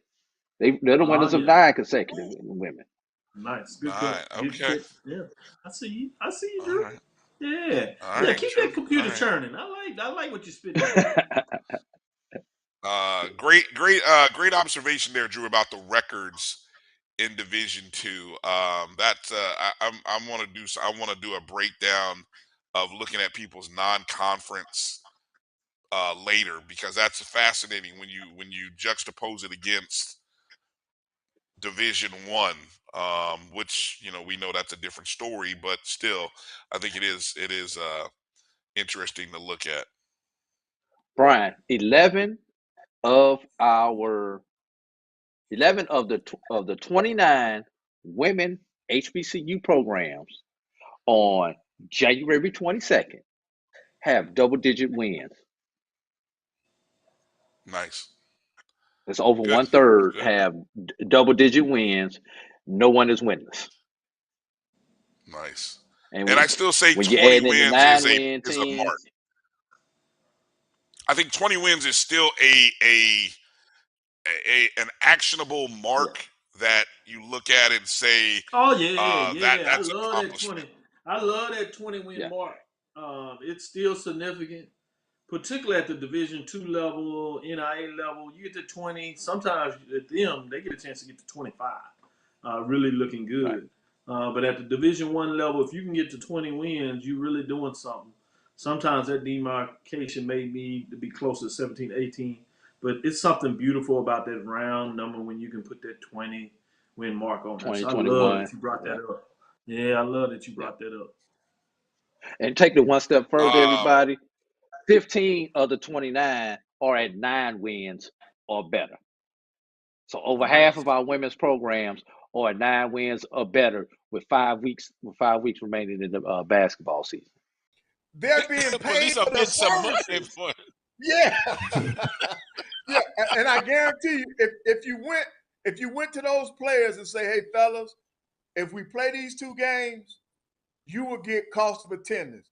I guarantee you the decision will be unanimous. Coach, let's play them. Let's play them. Right. Because the athletes are actually benefiting from it. But it's a two-edged sword. Even though you're playing those games to help those kids with the cost of attendance, you still put them out there. And AD was right. You still doing it's just doing it another way. You're still doing the exact same thing. Well, I did answer yes to it when he posed that question. But then I think I came with something out of the field remark behind it, because basically I said, hey, $1,000 versus 100, I'm gonna take the 1,000, but yes, I'm still taking one for the team. I believe it is that. But cost of attendance comparable to NIL. It can't. To me, NIL is quick and short term. Cost of attendance is something that could be long term. Wheeler, can you compare and contrast NIL versus cost of attendance, or is cost of attendance something that should be looked at more of doing it? Because Coach Banks, the director of Southern, he came on the show and talked about that's what Southern's trying to do for their student athletes. I think cost of attendance has the ability to affect everyone, whereas NIL is going to affect only those players that are popular, that are marketable themselves, like starting quarterback, starting running back, your star receiver, or something like that. But cost of attendance has an opportunity to affect everyone, and so that's why the cost of attendance to me outweighs anything that NIL can bring to the table. Plus the fact that NIL is not, how can I put it, the longevity factor in terms of NIL is not there, as opposed to the longevity factor in terms of the potential of cost of attendance. So, you're able, in my opinion, you're able to cover more ground if you're able to do cost of attendance than you are NIL, which only concerns itself with a certain number, a limited number of players, that sort of thing. Yeah, because that's interesting, because you mentioned quarterbacks and they're getting those deals, their name recognition, but without those big guys up front. Yeah, I mean, what about O linemen, D linemen? And these guys are only human. These guys are only human. And at what point in time does that doubt or whatever, jealousy or whatever it is you want to call it, kind of creep in? Here my jersey's getting dirty, and I'm keeping folk up off this guy, and he ain't even buy me a burger last week. So maybe I need to slip and fall on one to kind of who's in charge, who's actually in charge up here, and maybe he'll start to share the wealth, or what is saying, the Godfather, wet my beak. Maybe he'll a little bit. So it's something that kids, kids nowadays, they think about those things. Yeah. So I mean, it's something to be thought about. That's for sure. And we talked about it before, guys, and I will say this: I think it's a tough job, the director of athletics. I mean, they're the CEO of the athletic department. They got to have a good staff put together, and now, guys, with the mindset that we're in now, for us, the sports world, it's instant gratification.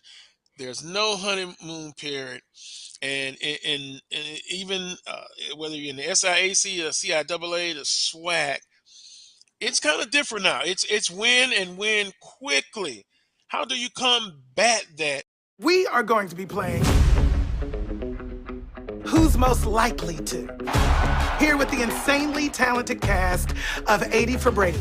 Most likely in any case, it would be Rita. To do most anything. Taking this one, he's cute. Who is most likely to sneak into a football game? Well, you can start by letting us through. Sally. Sally. Make crack. Hey, what? Come on now. Who's most likely to break character during filming? Rita. Rita. How do I do that? Oh, come on. I didn't know it was going to come out. Who's most likely to dance like no one is watching? Sally. Lily runs a close second. You were so funny in that dance sequence. Oh my God. You really had me wetting my knickers. Rita, don't bring up your knickers again in this conversation. I did want to talk a little bit about bowls, and people have asked questions about the Celebration Bowl in terms of the payout. What does that look like? Just to give you updates there, you're talking about $1.2 million payout in terms of the bowls that go to the conference. A percentage of that goes to the institution, depending on the split, 75-25 for the. We're back here on the Black College Sports Network, ADG, here along with Benedict head coach, Coach Rouse. How you doing today? All right, man. All right, we're doing excellent. Coach, if you would, give me some quick reflections on your season thus far. So far, overall, I think we've had a great season.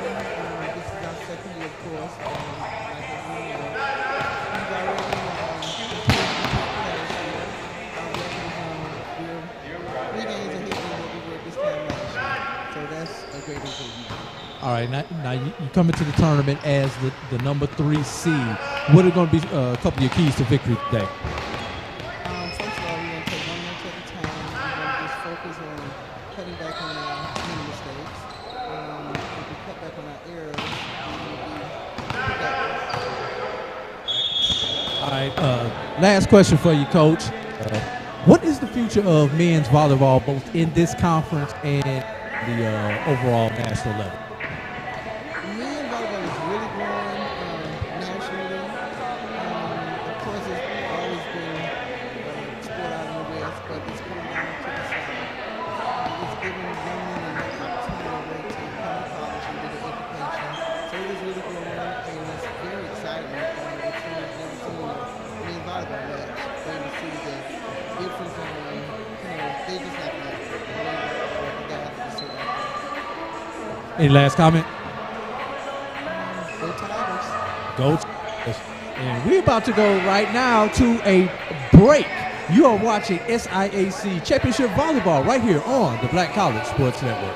70-30 in terms of the MEAC, or that was the last percentage breakdown in terms of what that looks like. But I want to do a little comparison so you get a chance of what does that look like. Obviously, you have the major bowls, and you've seen what they do as they off the chart in terms of the New Year's Six, $14 million, significant type of money. But you see how long they've been in the business for the Rose Bowl, going back 100 years in terms of what they do there and how they're tied into the CFP and how they have really engulfed all that money.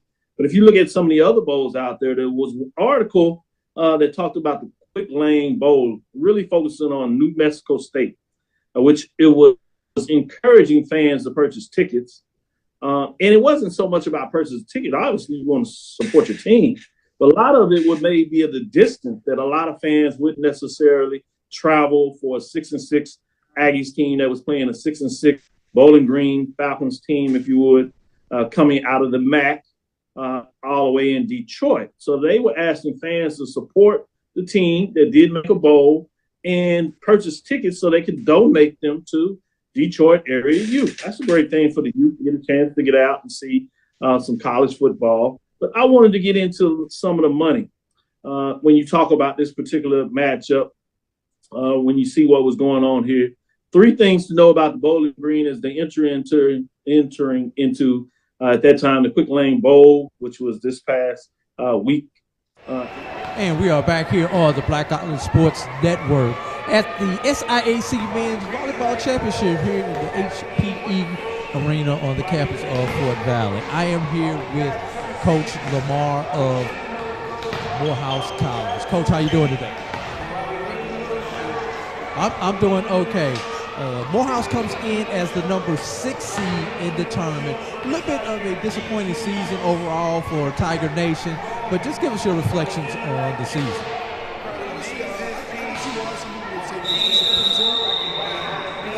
Over the last couple of years and everything, from them playing, we've actually had a lot of improvement as we've seen.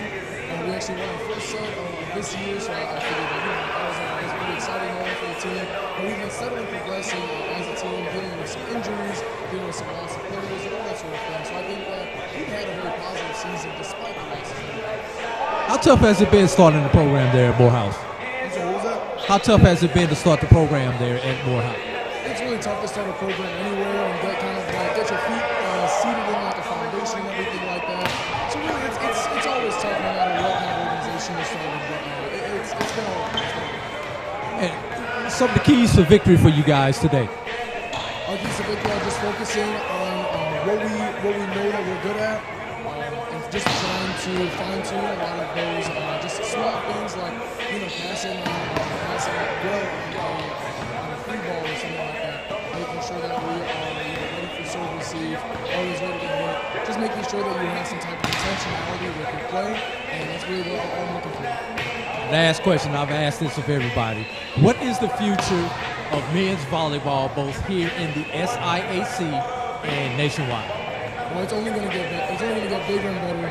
I've been around volleyball my whole entire life, from seeing women's volleyball from club and high school to D1, and I've seen how men have just gotten more involved in the sport over the last 2 decades, really.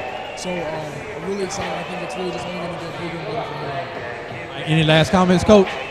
No, I'm just ready to see some good play. That's all I'm ready to see for today. Go Tigers.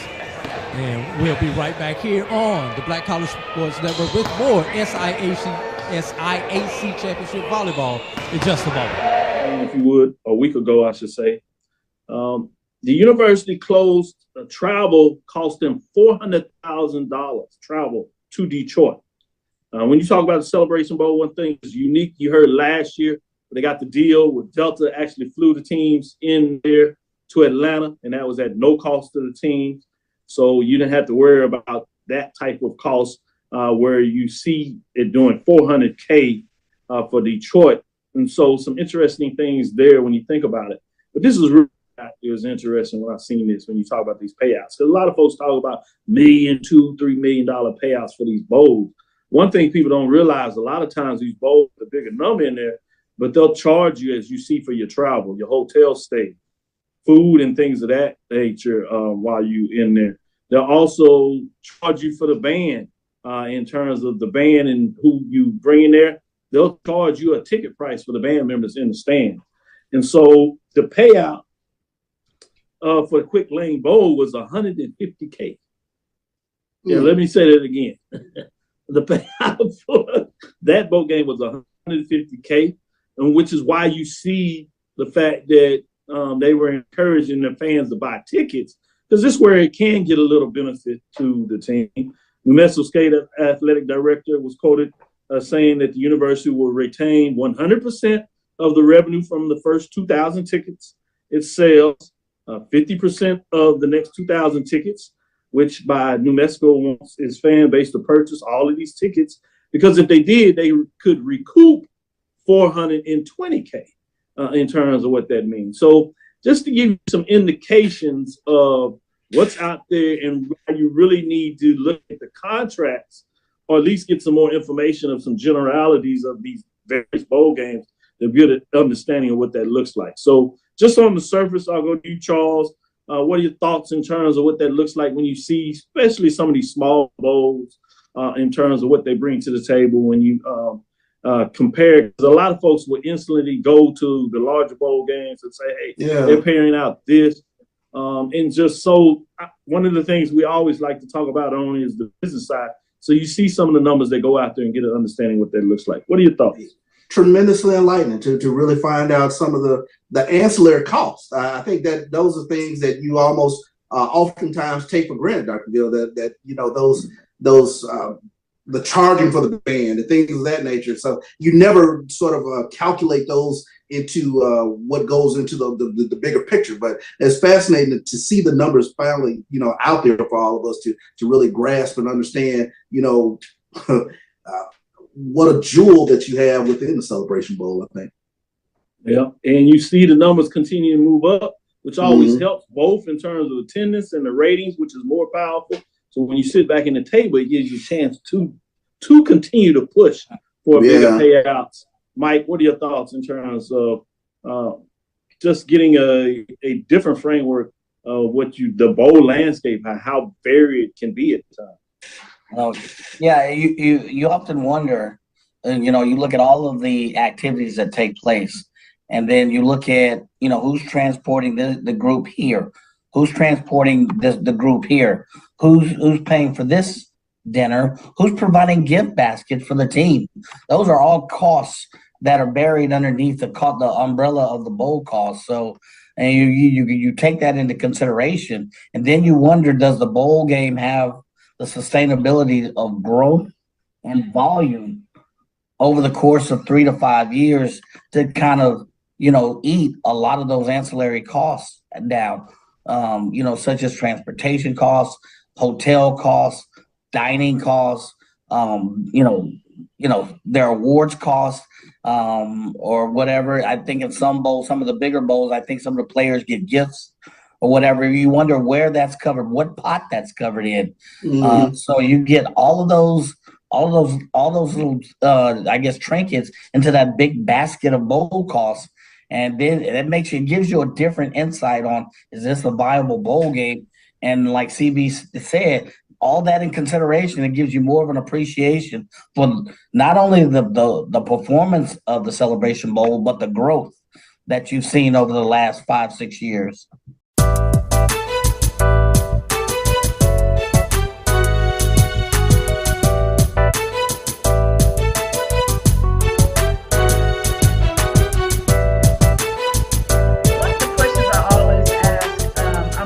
Curious, when people work in sports, I always want to know, how did your love for sports begin? That is a fantastic question. Thank you. I'm not sure how I can pinpoint when the bug bit me, but I always talk about in our house growing up, there was always a black and white picture of my mom's basketball team. And so I grew up knowing that she started as a freshman. She was also part of integrating a predominantly white school. And so she would tell me about some of the struggles that were involved with that. And so I think that always I kind of wanted to make her proud, and I always felt like the bar, she never said that, but I always felt like the bar was going to be starting as a freshman and doing those other things. Although I played softball in high school as well, basketball was my first love. And ironically, one of those things, when you looked at that, something for so long, I did start as a freshman. And one of my most favorite years of all in sports was that freshman year when I was allowed to play on the junior high team and the high school team. I grew up in a small Class B school. And so absolutely loved that year where I was playing basketball 5 to 6 days a week. Wow, that's amazing. Yeah. And, like you said, you just wanted to make her proud, even though she never said it, but you was trying to follow her footsteps. And that's pretty cool. So as I mentioned earlier, you're a Hall of Famer from your alma mater, with such honors as Player of the Week, OIC Scholar Athlete, OIC and District 9 All-Conference teams, and Northwestern Ranger Queen. What amazing accomplishments. How, with basketball classes, possibly campaigning for Ranger Queen, how were you able to juggle all this and keep your GPA up?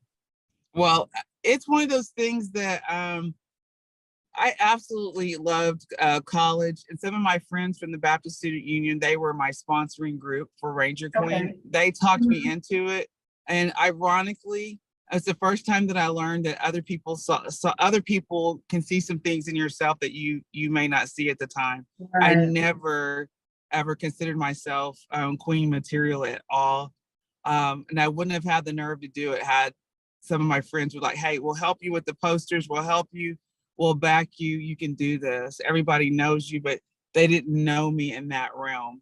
And so I don't know, that was a very eye-opening and life-changing time for me as well. So to be voted in by my peers at a PWI meant a whole lot to me. Yeah. So yeah, but I always saw myself just as, you know, a jock, an athlete, a scholar. I did see those things as me, but a queen, I never saw that. Well, you're a queen, sister. That's for sure. You are amazing. Just, you know, researching and reading your bio, I was like, wow, she is amazing. And that's why I'm so excited that you're our very first guest. Eddie Rogers, you were inducted in the Hall of Fame at Langston in 1998. I believe 9 years after you graduated, or 8 or 9 years, is that correct? That's correct. Okay. How was that moment for you to be honored in that way? You know, no one really prepares you. It's like when you're excited about it, and I was honored. My family was there to see me inducted, but I was not prepared for the rush of memories as you're getting ready to thank those that have played a part in your induction. I just saw the hours and hours outside playing on a grass court, the excitement when my dad built my first goal. And it was big because he actually had a welder. I had the metal pole, everything, still had a grass court. But I mean, I looked at all the hours that were spent in the backyard and that had brought me to that point. The sacrifices that my mom and dad had made. We weren't rich by any means. My mom was a school teacher. And, you know, all of that was full circle. And I just felt grateful to God that he allowed me to experience that moment. That's awesome. That's awesome. So, Eddie Rogers, you served 4 years as an athletic director for women's sports and was selected as AD of the Year for Region 6 in 2003. Now, I never knew there could be separate ADs for women and men's sports. Could you elaborate on that for me? I mean, why was it just for women's sport? So at that point in time, we were at NEI Division I school. And so we split the responsibility. Part of my time, there were 2 years that the other men's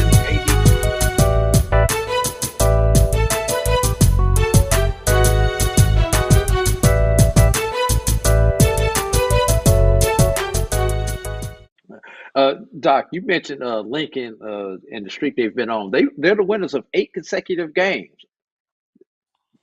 So they have not lost in this calendar year. There's only one team that has a consecutive was a streak and it was 8, but I didn't realize they hadn't lost this calendar year. That's a nice touch. Yeah, but there's one team out there who has a streak slightly longer than theirs. I know. Oh, longer? Yes, right now on the D2 level. On the D2 level. HBCU D2. Let me specify. HBCU D2 women. There's one team that has a longer streak. Oh, well, that's easy to. Yeah. I mean, Tuskegee's only at 6 in a row. Tuskegee's only at 6 in a row. It's our forgotten HBCU on the D2 level. West Virginia State. They're the winners of 9 consecutive women. Nice. Good. Okay. Yeah. I see you, Drew. Right. Yeah. Right, keep Drew. that computer churning. I like what you're spitting out. Great observation there, Drew, about the records in Division II. I want to do a breakdown of looking at people's non-conference later, because that's fascinating when you juxtapose it against Division I, which we know that's a different story, but still, I think it is interesting to look at. Brian, 11 of the 29 women HBCU programs on January 22nd have double-digit wins. Nice. That's over 1/3 have double-digit wins. No one is winless. Nice. And I still say when 20 you add in wins the 9 is win a mark. I think 20 wins is still an actionable mark that you look at and say, Oh yeah, yeah. I that's love that accomplishment. 20. I love that 20 win Yeah. mark. It's still significant, particularly at the Division II level, NIA level. You get to 20. Sometimes at them, they get a chance to get to 25. Really looking Right. good. But at the Division I level, if you can get to 20 wins, you're really doing something. Sometimes that demarcation may need to be closer to 17, 18. But it's something beautiful about that round number when you can put that 20 win mark on there. So I love 2021. that you brought Yeah. that up. Yeah, I love that you Yeah. brought that up. And take it one step further, Um, everybody. 15 of the 29 are at 9 wins or better. So over half of our women's programs are at 9 wins or better with 5 weeks remaining in the basketball season. They're being Police paid are for their putting some money services. for it. Yeah. Yeah. And I guarantee you, if you went to those players and say, hey fellas, if we play these 2 games, you will get cost of attendance. I guarantee you the decision will be unanimous. Coach, let's play them. Let's play them. Right. Because the athletes are actually benefiting from it. But it's a it's a two-edged sword. Even though you're playing those games to help those kids with the cost of attendance, you still put them out there. And AD was right. You still doing it's just doing it another way. You're still doing the exact same thing. Well, I did answer yes to it when he posed that Yep. question, but then I think I came with something out of the field remark behind it. Because basically I said, hey, $1,000 versus 100, I'm gonna take the 1,000, but yes, I'm still taking one for the team. I believe it is that. But Right. cost of attendance comparable to NIL. It can't. To me, NIL is quick and short term. Cost of attendance is something that could be long term. Wheeler, can you compare and contrast NIL versus cost of attendance, or is cost of attendance something that should be looked at more of doing it? Because Coach Banks, the director of Southern, he came on the show and talked about that's what Southern's trying to do for their student athletes. I think cost of attendance has the ability to affect everyone, whereas NIL is going to affect only those Some. players that are popular, that are marketable themselves, Mhm. like starting Correct. quarterback, starting running back, your star receiver, or something like that. But Yeah. cost of attendance has an opportunity to affect everyone, and so that's why the cost of attendance to me outweighs anything that NIL can bring to the table. Plus the Right. fact that NIL is not, how can I put it, the longevity factor in terms of Mhm. NIL is not there, as opposed to the longevity factor in terms of the potential of cost of attendance. So, you're able, in my opinion, you're able to cover more ground if you're able to do cost of attendance than you are NIL, which only concerns itself with a certain number, a limited number of players, that sort of thing. Yeah, because that's interesting because you mentioned quarterbacks and they're getting those deals, their name recognition, but without those big guys up front. Yeah, I mean I that mean, what about that goes, O linemen, D linemen? and these guys are Uh, only human. These guys are only human. And at what mhm. point in time does that doubt or whatever, jealousy or whatever it is you want to Yep. call it, kind of creep in? Here my jersey's getting dirty, and I'm keeping folk up off this guy, and he ain't even buy me a burger last week. So maybe I need to slip and fall on one to kind of who's in charge, who's actually in charge up here. And, maybe he'll start to share the wealth, or what it's saying, the Godfather, wet my beak, maybe he'll a little bit. So it's something that kids, kids nowadays, they think about those things. Yeah. Yeah. So I mean, it's something to be thought about. That's for sure. And we talked about it before, guys, and I will say this: I think it's a tough job, the director of athletics. I mean, they're the CEO of the athletic department. You got to have a good staff put together, and now, guys, with the mindset that we're in now, for us, the sports world, it's instant gratification. There's no honeymoon period, and even whether you're in the SIAC, the CIAA, the SWAC, it's kind of different now. It's win and win quickly. How do you combat that? We are going to be playing Who's Most Likely To. I did want to talk a little bit about bowls, and people have asked questions about the Celebration Bowl in terms of the payout. What does that look like? Just to give you updates there, you're talking about $1.2 million payout in terms of the bowls that go to the conference. A percentage of that goes to the institution, depending on the split, 75-25 for the SWAC, 70-30 in terms of the MEAC, or that was the last percentage breakdown in terms of what that looks like. But I want to do a little comparison so you get a chance of what does that look like. Obviously, you have the major bowls, and you've seen what they do as they off the chart in terms of the New Year's Six, $14 million, significant type of money.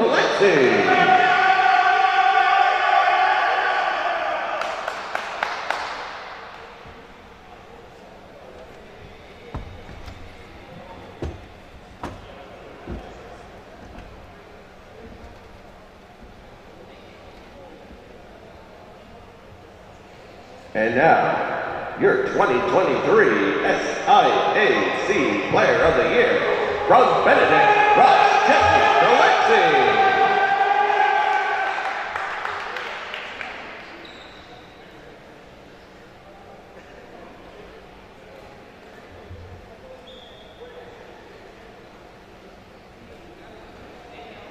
Ladies and gentlemen, let's hear it for your all-conference honoree and SIAC Player of the Year.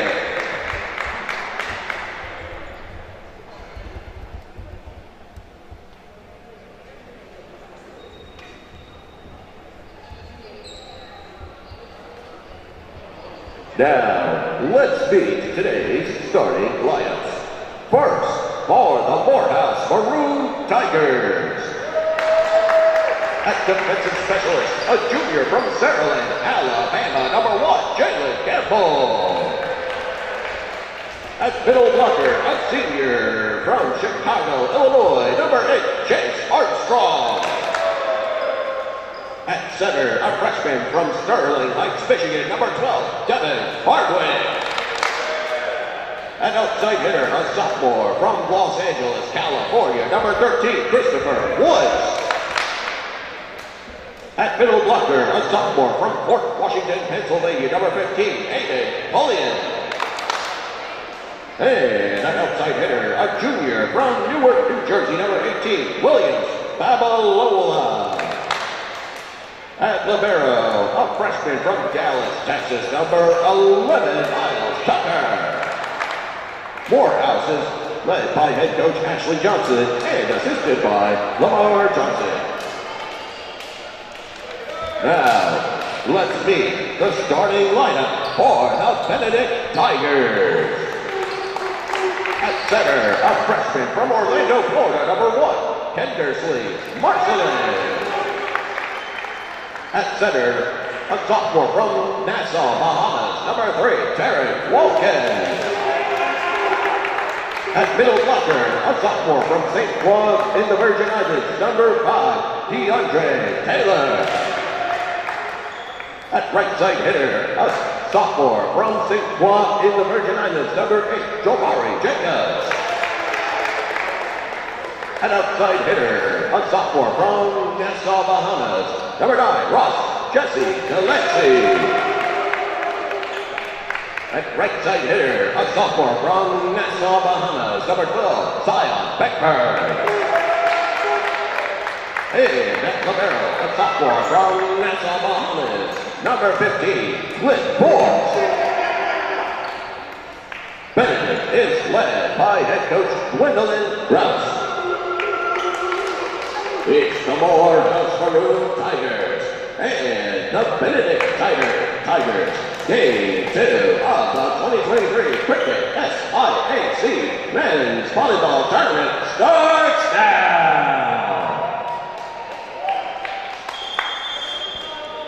Once again, we are here live at the HPE Arena on the campus of Fort Valley State University for the SIAC Men's Volleyball Championships. Hope you guys were watching the pre-game ceremony where they named Ross Jesse Delancey the SIAC Player of the Year for Benedict.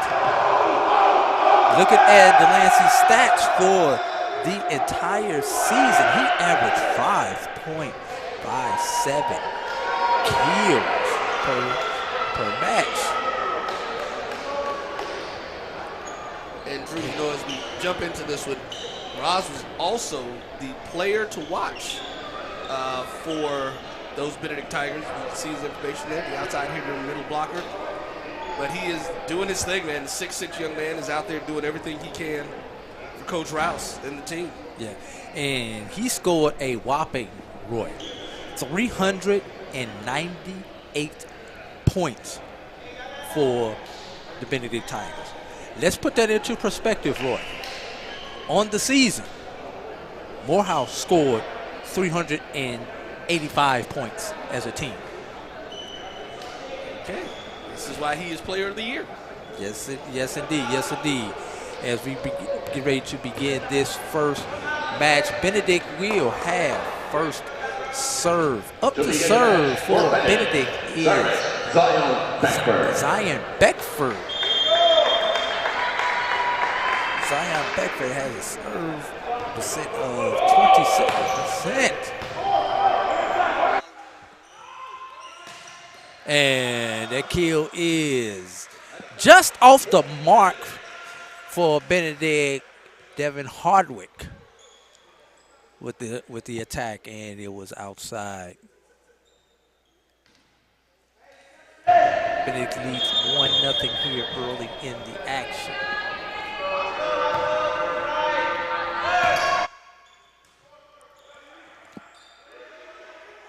That's Tucker's, and Tucker's hit is out of bounds.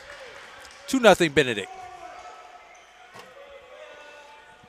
It's like the Morehouse looks to get their feet up under him. Excuse me.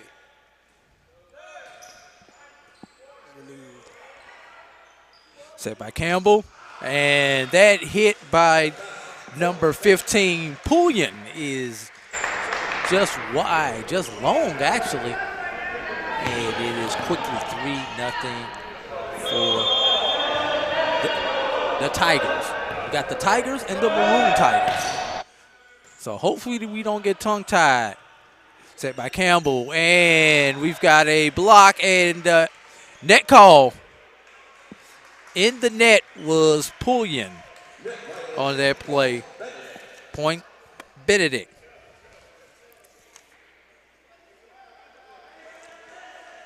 Zion Beckford, a 6'4" sophomore outside hitter.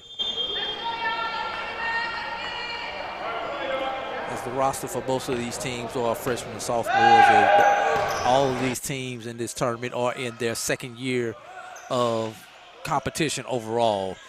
SIAC is the sponsor sport for 2 years. Great block right there by Babaloa, and Hardwick with the block for the first point. Side out ball over to Morehouse. Serving first is Devin Hardwick.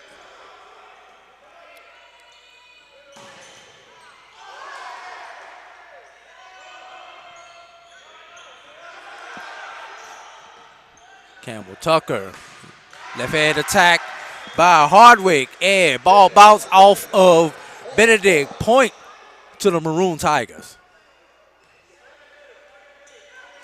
Pullian.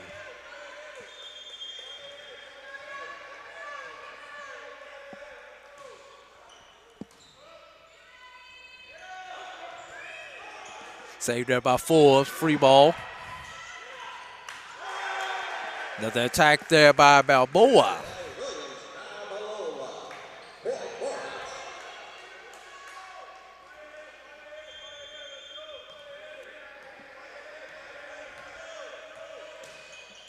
Morehouse tries to tie it up right here.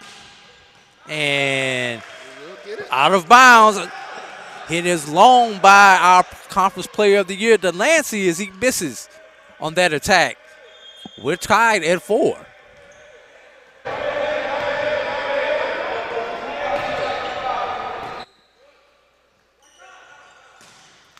Another attack, and it is long. Kendersley Marcelin's attack for Benedict is just off the mark. Yeah, that one we saw there.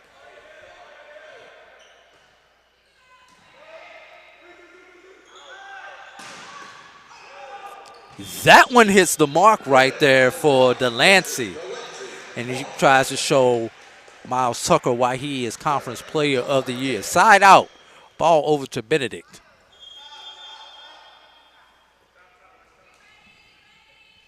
You know, Drew, one of the interesting things about this, we know as we look at different sports and probably the most compared is volleyball between basketball and volleyball.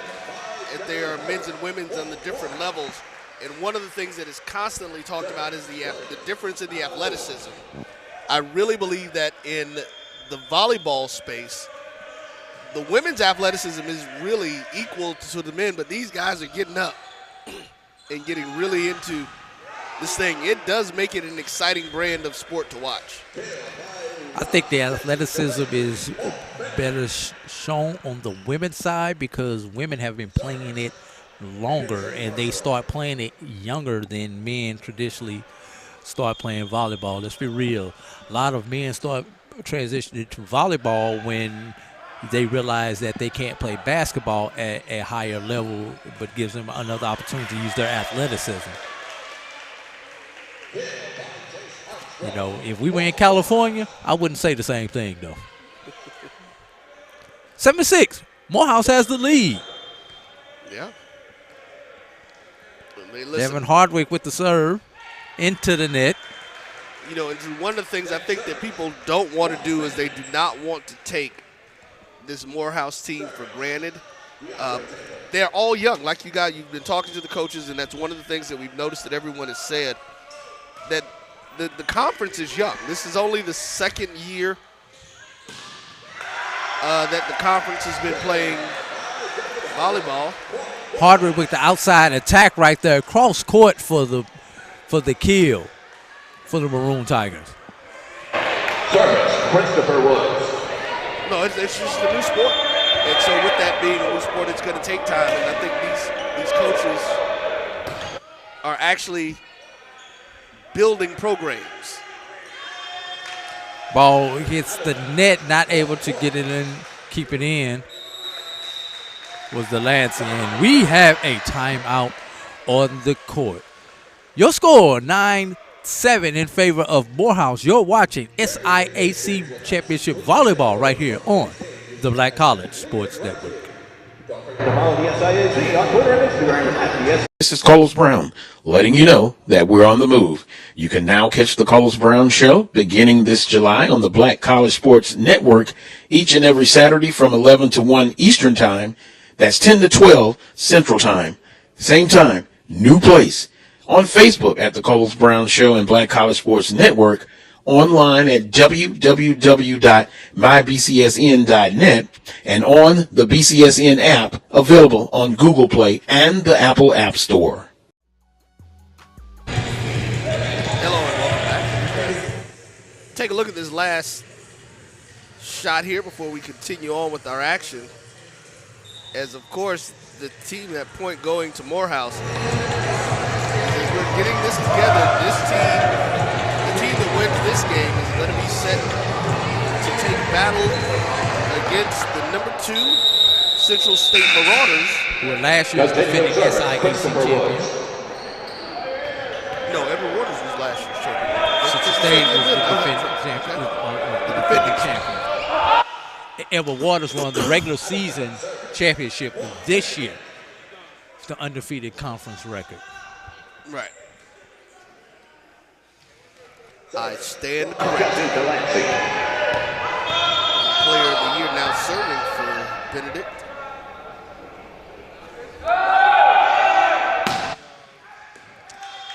And he get that right in there. You can't ask for anything better than that. 6'6". Oh no, they said it was out. They said it was out. Yeah. Thought they caught that Coffin's corner over there on the backside. So did I. Side out to Morehouse.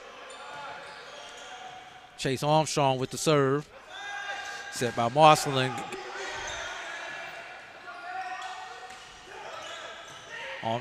Marcelin with the dig. That's long. Turn Walkins' attack was long for the Tigers. Tigers trail by 3 here early in the first set.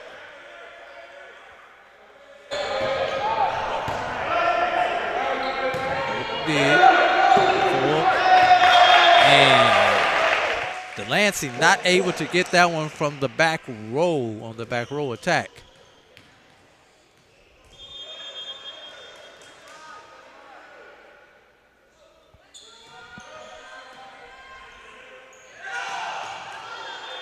Great attack there by number 12, Zion Beckford. See if we get another look at that one really quick as that came in. Like you said, Drew, that was a very hard one to go in and kill that one.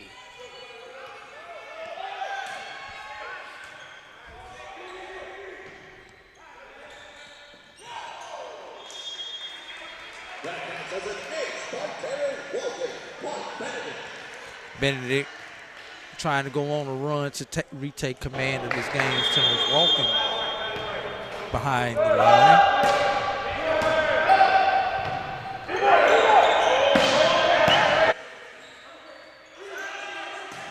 Long.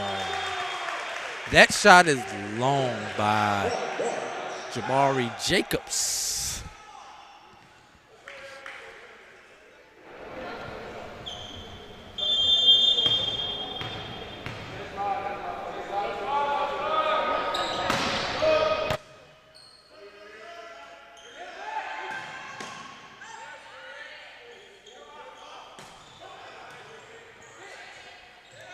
Set by Marcelin.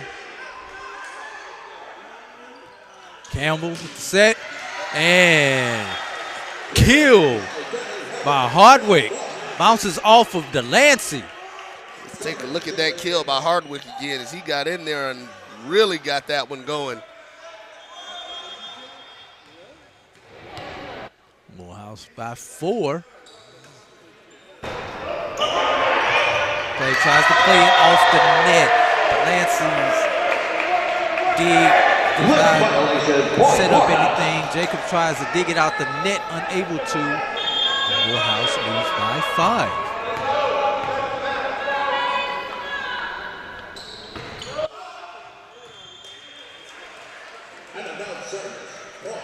Serve out of bounds, side out over to Benedict. Zion Beckford.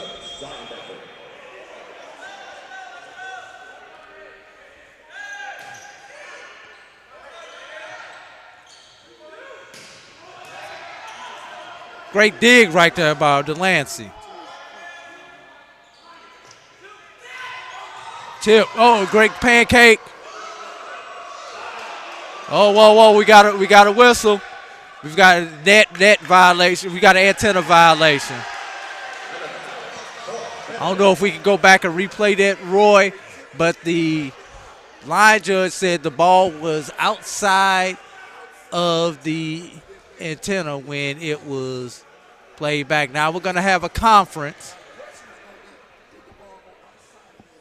Let's take a look and see if we can get back to that. I think this is that rally, and then when it happened, there. I don't know if we got the full court shot. Might be able to pick it up better from the full court shot if we have that one, Roy. Did not on that one to be able to get there. But if it's an antenna violation, you should have. You will probably be able to see it from that other angle. The referees are together. I bet you we're getting ready to have a replay. And what happened was the Benedict player came across to the other side, which you can't do if you see on the second hit to try to get it back to his side, and the ball was played over by Benedict. And the great advantage to volleyball is if you flub it up, you just do it again with no consequence. So let's see what they come up with. They are still talking.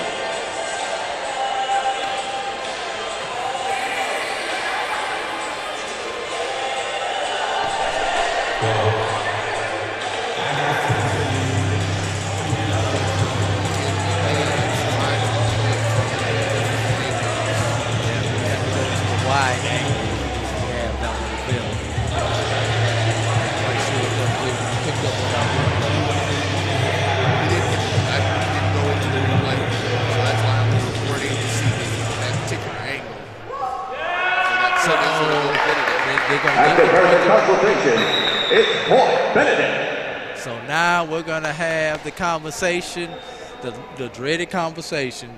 Why did you overturn that call?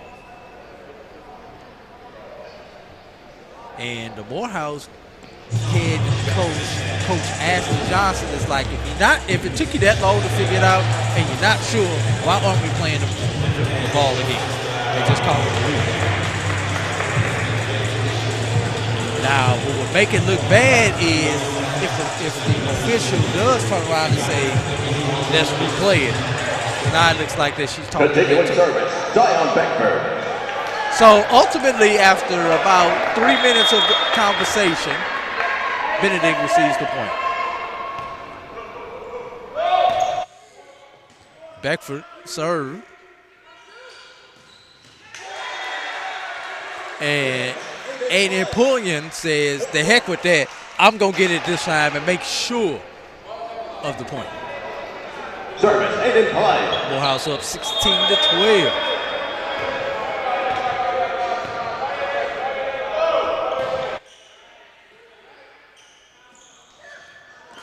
Hey, that's a great dunk right there by Kendersley Marcelin, the setter for Benedict. Went up as he was trying to do a jump set and decided to push it over himself.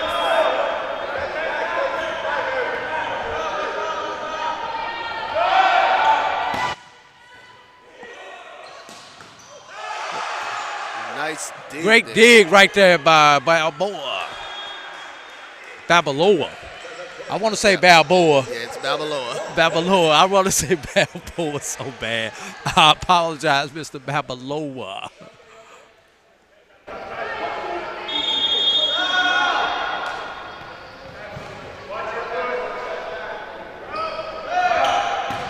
Jacobs.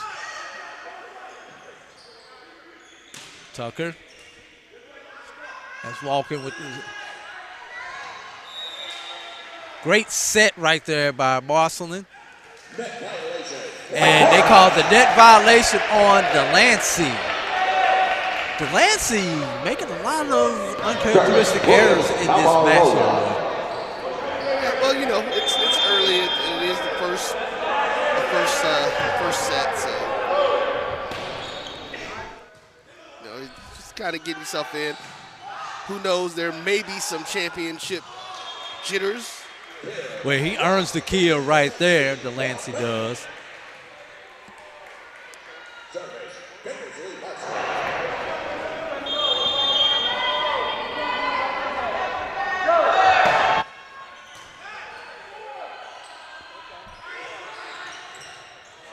A great block right there by Delancey and Taylor.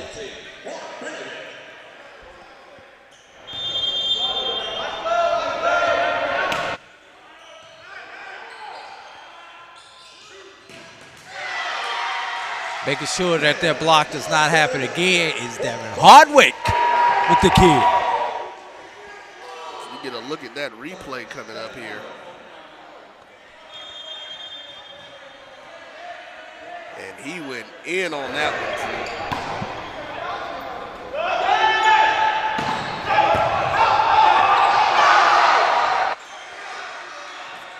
Great save right there from the Maroon Tigers. Another kill for Ross Jesse.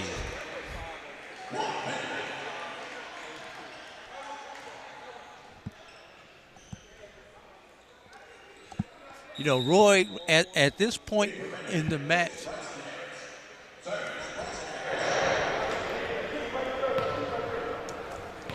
in to serve is Bryson Harris.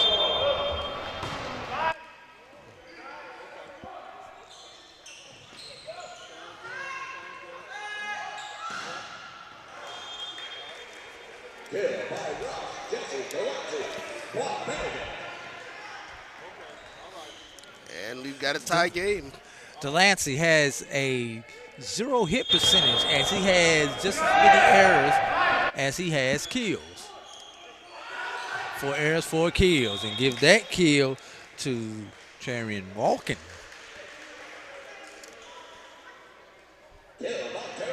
And Benedict has the lead for the first time since early in this match today, Roy. Yeah, Morehouse had the lead, but they just, you know, again, making the young errors. Team block there by Beckford and Walken leads to another Benedict point. And now we have a timeout on the court. This was called by Morehouse. Benedict 20, Morehouse 18. We'll be back with more SIAC Volleyball right here on the Black College Sports Network. This is the Dean of the College of HBCU Sports, Kenyatta Cavill of Dr. Cavill's Inside the HBCU Sports Lab with Mike Washington and Charles Bishop.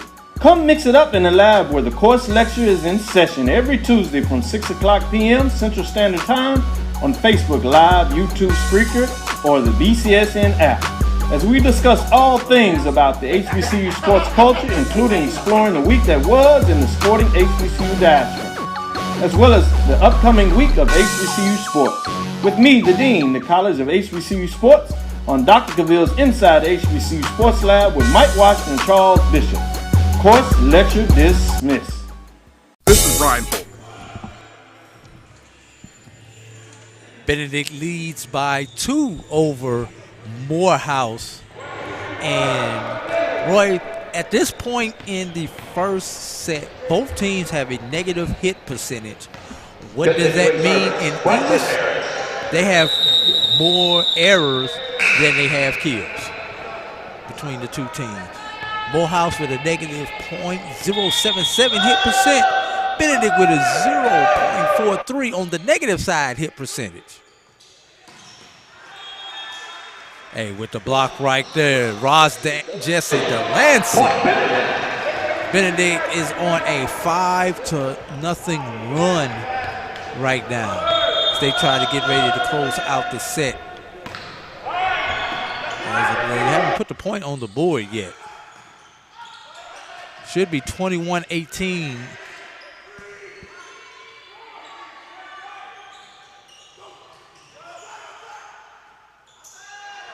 Delancey with the kill. That ball deflected off of Chase Armstrong. 22-18. Yes, it is 22-18. I'm not sure why they have not adjusted. And I think they're fixing that now referee is on the telling them now board. that- Yeah. Should have 22-18. And as And we are correct. It's good to know our graphics are right every now and then.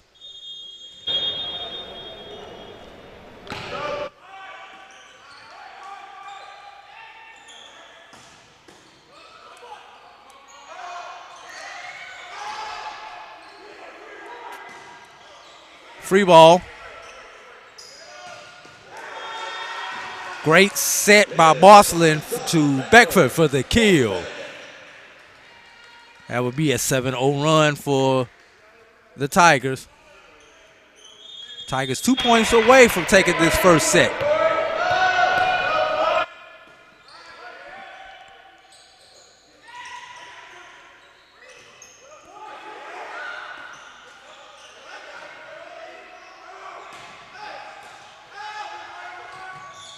Great dig there by Tucker. And that attack is long by Chase Armstrong, and Armstrong is down. Like he landed a little bit on his shoulder, tweaked it a little bit, but he is okay. Got set point for Benedict. Morehouse desperately needs a side out to keep this first set going.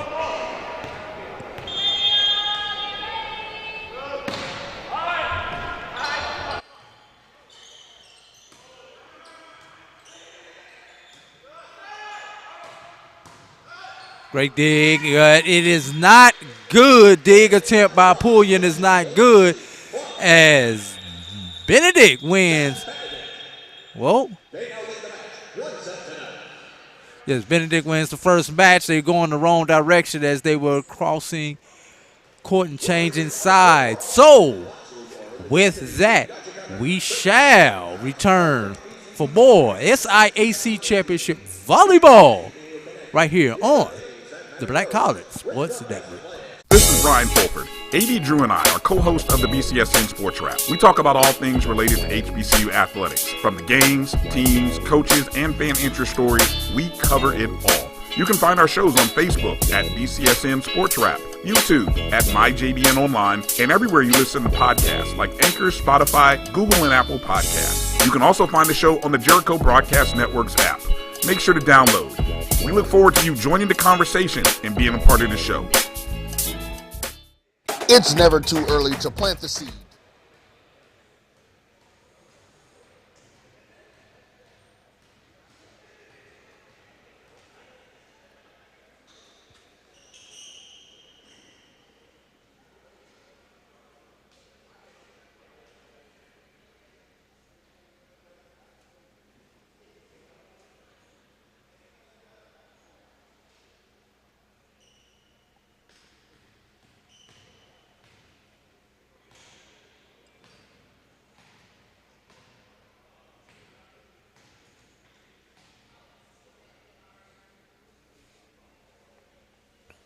Hello and welcome back, as we are just about a minute out from this first set.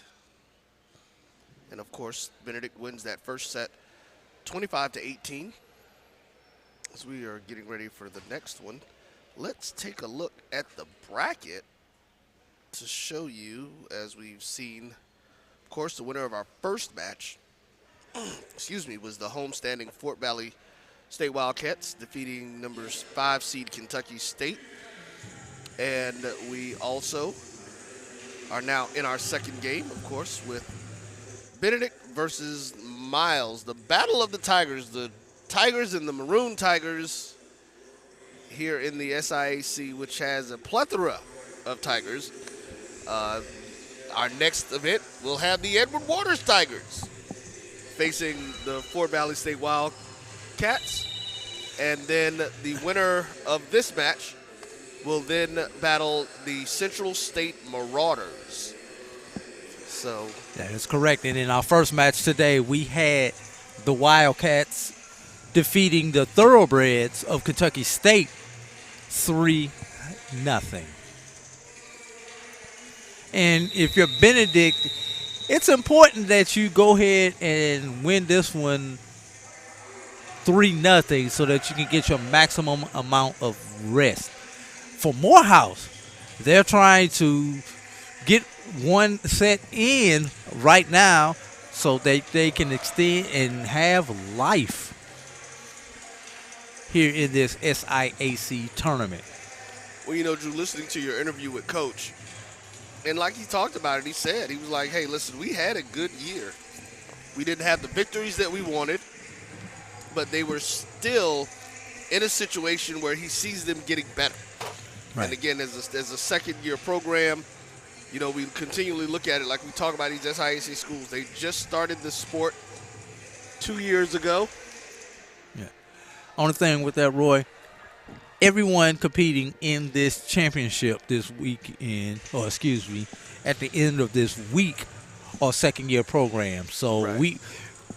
that's a level playing field for everybody. We could throw that one excuse out the window. Not necessarily, because even some second-year programs may have transfers and people who've been playing at other programs. They're different. Now, there are different levels of second-year programs, but everyone is a second-year program. Everybody is on the same playing surface when it comes to that. Jalen Campbell is our first server here for Morehouse.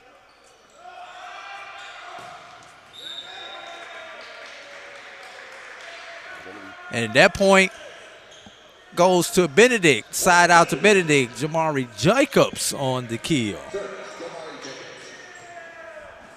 Yeah, see, Drew, so that's one of the, it doesn't happen too often, but that's probably going to be one of the areas that I'm going to disagree with you on because, yes, they're second-year programs, meaning these kids may just be playing together for the second year. But there's a distinct difference if you have 18 and 19-year-olds who are freshmen and sophomores in college versus having students who transferred in and, like I said, who may have played in other locations who are accustomed to playing this volleyball match. Well, looking at these two rosters, and there's a great attack block. No. The block was out of bounds off of Ross Jesse Delancey. Side out goes to Morehouse. Looking at these two rosters, Roy, there's only one junior on either roster. So Benedict gets to have a senior night next year, Roy? Yeah. Ross Jesse Delancey with the kill. And he's a sophomore. Only junior between these two teams is number 4, Bryson Harris, who is a sub for Benedict. Is not one of the starting 6 for the Tigers. Service, Bryce Clemens.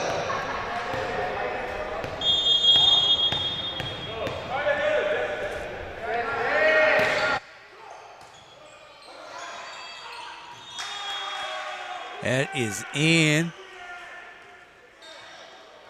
Oh, check that. Over the net is the call. Point for Benedict.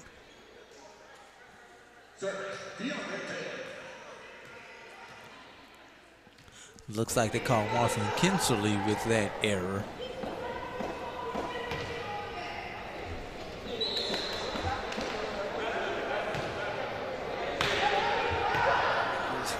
Looks like the refs were halting play as the commissioner came walking through. The only man who can stop the show. Right. Dr. Anthony Holloman. Great attack right there on the block from Zion Beckford. Benedict leads 5-2 here in early action in set number 2 of game number 2 of the 2023 SIAC Championship. That is long by Devin Hardwick.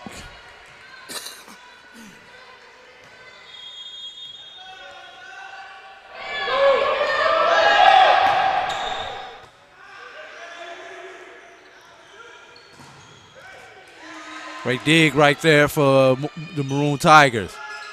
Attack, blocked, into the bleachers. Point Benedict. And Morehouse calls time out. 7-2 is your score. You are watching SIAC Championship Volleyball right here on As we take a look the Black College Sports Network. As we look at this replay on our way out, we'll be back in 30 seconds. Share the tradition and instill a sense of pride in your HBCU with your little ones. HBCU Pride and Joy Children's Boutique helps you share your school spirit with a wide selection of adorable kids apparel and accessories officially licensed from your favorite HBCU. Visit hbcupridejoy.com and follow us on all social media at HBCU Pride Joy on Facebook and Twitter. Some carriers will give you just one measly entertainment subscription. One is no fun. With Verizon, there's up to 7 entertainment subscriptions with your unlimited plan. That's 7 times the... 7 times the... No. 7 times the... Mike, you finish? All right.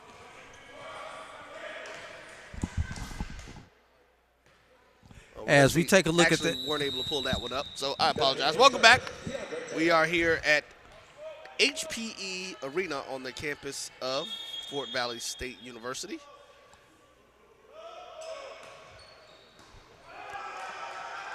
That ball is an ace. DeAndre Taylor.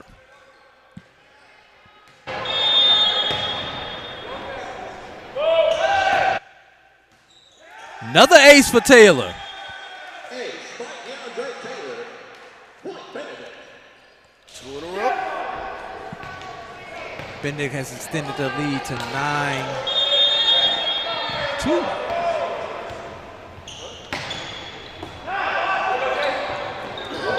Stays in play, but it looks like there's going to be a net violation.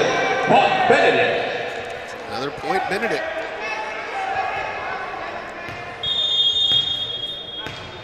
Benedict doing what they need to do. Benedict is the better team of the two teams here.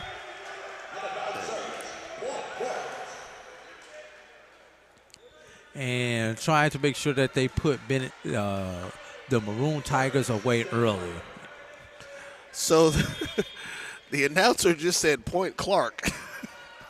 Wrong team in right city, wrong team. Right. Ooh, well, that's going to be in. That was, they called that out. Okay. Did he do that again?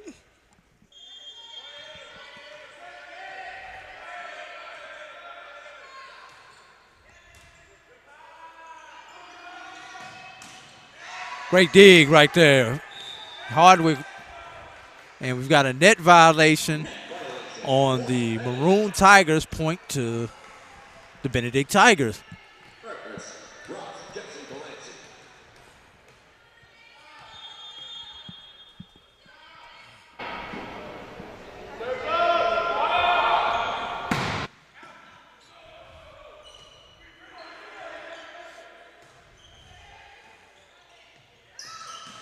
Kill. Number 12, Zion Beckford. Take a quick look at that kill again with Mr. Beckford right there at the net and bang. Ross Jesse Delancey, SIAC Player of the Year.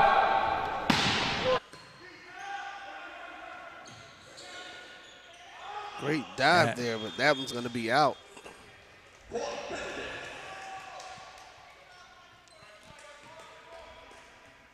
Just like that, Benedict is up 9. Benedict tries to make light work of the Maroon Tigers.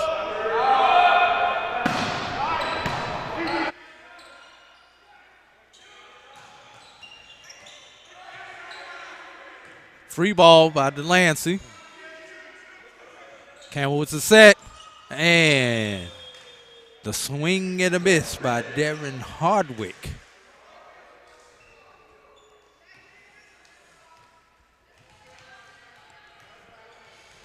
And now Benedict with a double-digit lead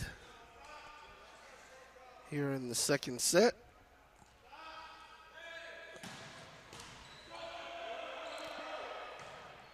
That's Tucker. Free ball.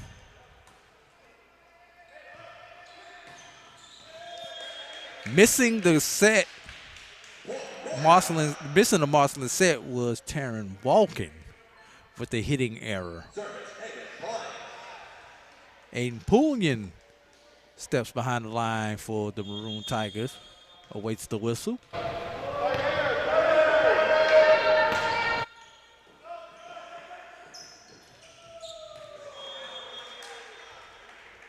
With the kill for the Tigers, Jamari Jacobs. Service, Taryn Walken. Behind the line will be Taryn Walken.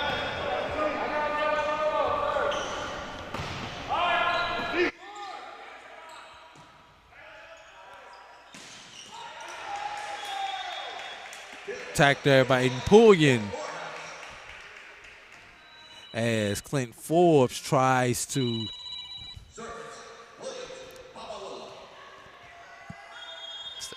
save the ball for the Benedict Tigers.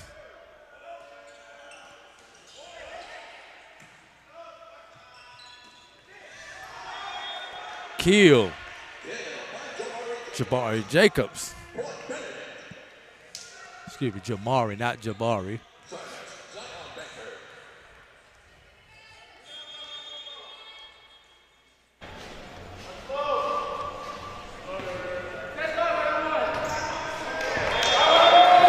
Net service, point Morehouse.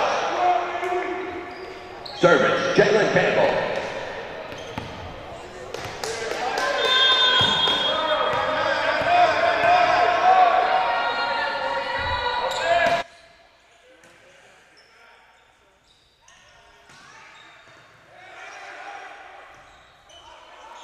Free ball.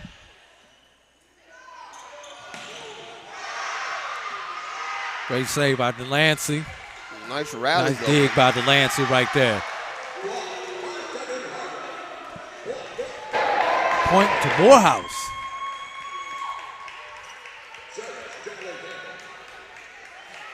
Take a look Morehouse at that on a quick 4-0 run.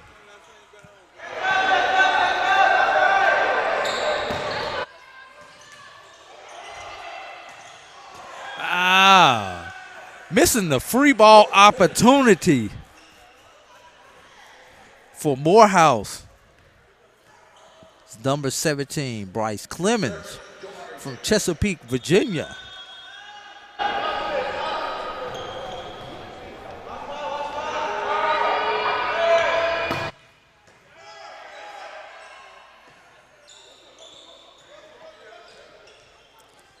As Forbes with the dig. Out. Delancey just outside the line. Side out. Ball over to Morehouse. Christopher Woods with the service. Morehouse is trying to cut into that lead, taking it away from a double-digit lead back down to single digits.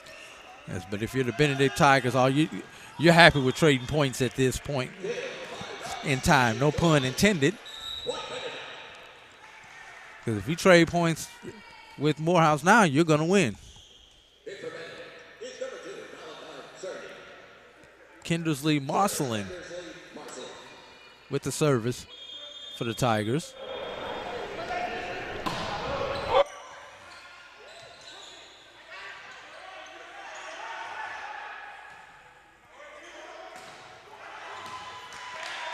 And not covering was Marcelin on that particular play as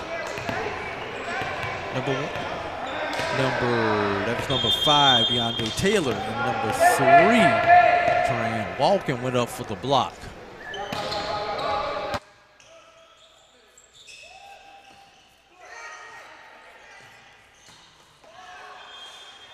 With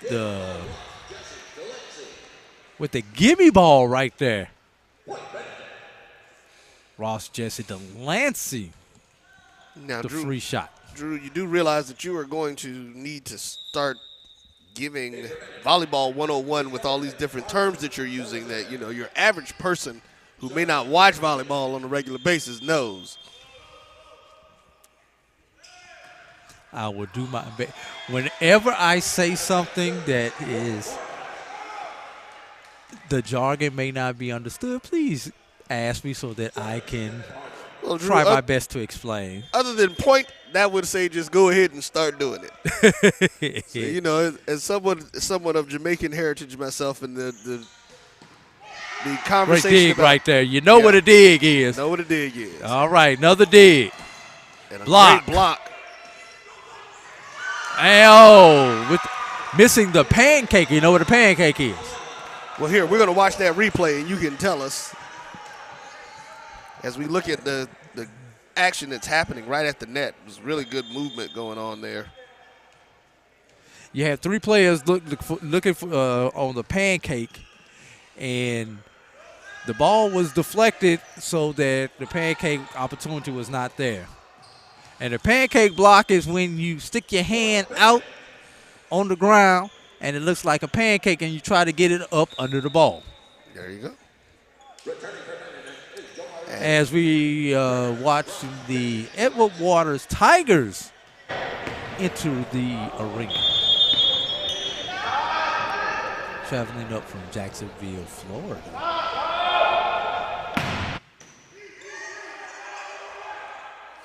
Oh, that was easy call right there. That was a double hit.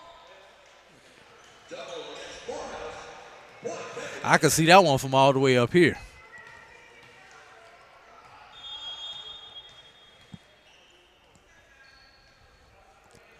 Say hello to our people there in Columbia, South Carolina, who are tuning in to us, and also those folks from Atlanta, Georgia, and all points in between and outside of who are joining us. Great block right there. That's number 10. And that number 10 is Bazzari, Marian Bazzari with the block. Ross Jesse Delancey with the serve once again.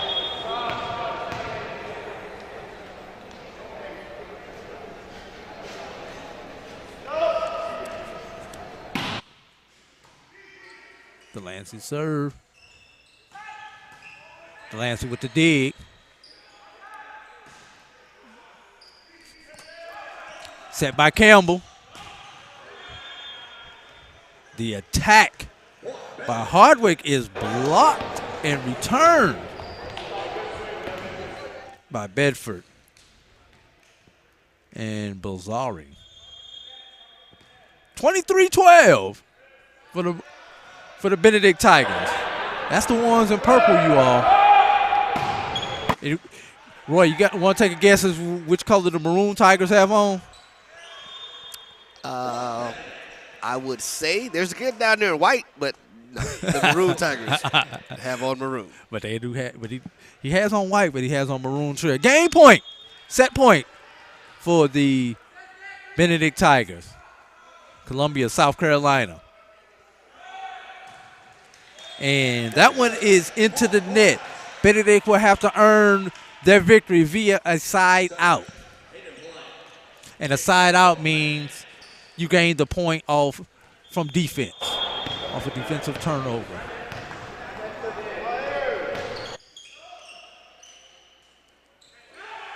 An attack with the two-hand dump and set point, Zion Bedford. Take a look at this last point here. And watch this great two-hand dump. That's just like, in basketball terms, that's just like catching one off the rim. There you go. All right. So. I was going to say, let's hang here just for a second. We'll get the last backside of this. But, you know, as I said, my Jamaican heritage here, you know, it talks about the fact that Jamaicans are always having a bunch of jobs. But I don't think anybody that I know has ever had more coaching jobs than A.D. Drew. He's coaching, refereeing, so there's not much about sports that we can't reference him to on the Black College Sports Network. And with that being said, we're going to take our break. I did spend 3 years as a high school volleyball coach, so. We're going to take us a break as Benedict takes the second set by the score of 25-13. We'll be back with more right here on the SIAC's Men's Volleyball Championship live from Fort Valley, Georgia, Fort Valley State University, the HAE Arena. Some carriers will give you just one measly entertainment subscription. One is no fun. With Verizon, there's up to 7 entertainment subscriptions with your unlimited plan. That's 7 times the... 7 times the... No. 7 times the... Music, gaming, Disney+, Hulu, ESPN+, and more. That's 7 times the entertainment! Because everyone deserves better. And with plans starting at just $35, better costs less than you think. T. Madden & Associates is a sophisticated and experienced law firm located in your neighborhood. We're turning injury to cash. T. Madden & Associates obtained almost $2 million for my injury. They turned my injury to cash. Now, we can't guarantee how much your injury is worth, but we've recovered millions for our clients. Call T. Madden Associates at 833-PAID-123. That's 833-PAID-123. Let's face it, shopping for insurance can be time-consuming. That's why when it comes to your auto, home, and life insurance needs, make things simple and trust the experts at Allstate. They will help you get the coverage that fits your needs while helping you bundle your life, home, and auto policies. Bundling saves you money, sure, but it also saves you time, so you can enjoy the things that matter most even more. Contact me, Tammy Haynes, your local agent, for a free personalized insurance quote. Allstate, are you in good hands? This is Ryan Fulford. Hello and welcome back as we get ready for set number 3. As Morehouse tries to fight to stay alive, and Benedict attempts to sweep to get ready for their match against the Central State Marauders. Joining AD Drew, I am Roy Evans, live right here on the Black College Sports Network at the SIAC 2023 Men's Volleyball Championship Tournament. Benedict has won both sets. 25-18, 25-13. Let's see what Morehouse does with their third opportunity. Averaging 15 points a set of the Maroon Tigers through 2 sets. 15.5 points if we want to be specific. Started off for Benedict is Zion Beckford. Beckford on the day.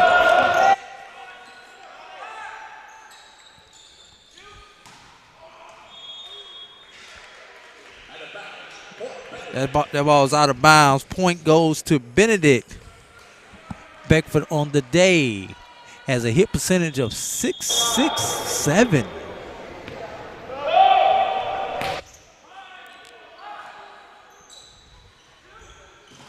Has had one serve error, though. And that point is to Morehouse. Hardwick with the kill. We're making sure that we see him in this space, and he's continuing to be the player to watch. Hardwick is the leading points scorer for the Maroon Tigers. That was his 7.5 point. I'll explain that half point in just a moment. All right, I'll explain that half point now. When you have a team block, it is split. And if that block results in a point, you split the point. Hence the half point for Hardwick. Volleyball 101 from the former high school volleyball coach, A.D. Drew. That point is over to Morehouse. Hardwick with another point. Leading for Benedict. Points. Guess who, Roy? Ross, Jesse, Delancey? 11.5 points. Great dunk right there by the setter, Marcelin. Marcelin actually sets this one to Delancey with another kill. That is his 11th kill on the day. After a slow start, had 4 errors through the first half of the first set. Delancey now only has a total of 5 errors, so after getting off a little slow, he's really picked up steam. Yeah, most definitely. And it just took him a little bit to kind of get into his rhythm and figure out what he wanted to do in this match, how much he wanted to exert himself.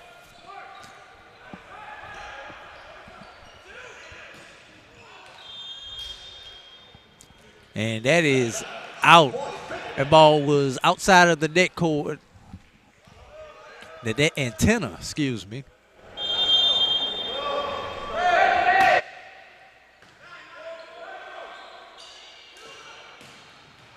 And that one is also out. Hardwick. Although he scored 8.5 points for the Maroon Tigers, he has a hit percentage of negative 100. Service, Devin Hardwick. Negative hit percentage means you have had more errors than points. Okay, we've got a little confusion, as that point did go to Hardwick. The official signal the ball was Benedict's ball. So Morehouse gains the ball via the side out. To no avail as Hardwick serves that one out of bounds for his second serve error of the day.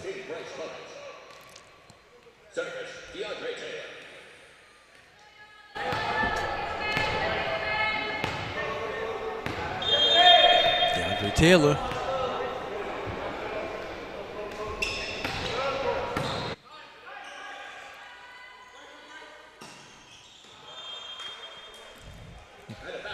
With the whiff.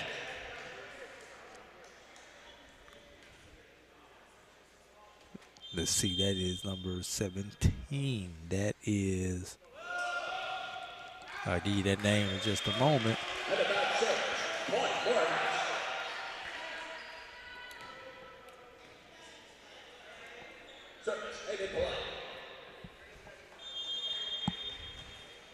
Bryce Clemens.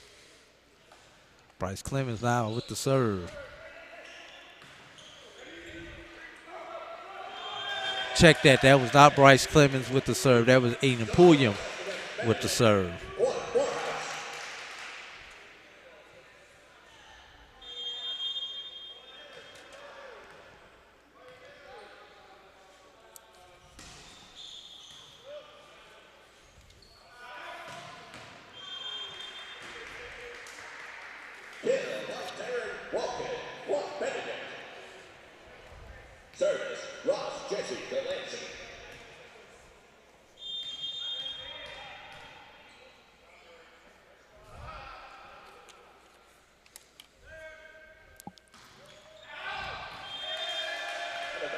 Ross Jesse Delancey with the service error.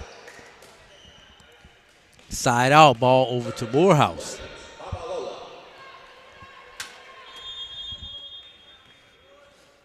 Williams ball, Babaloa.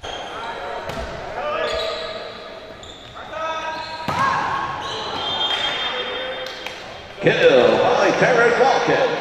Point Benedict. Service, Terrence Walken. Side out, ball over to the Tigers. Hope I'm not confusing everyone. Tigers and Maroon Tigers.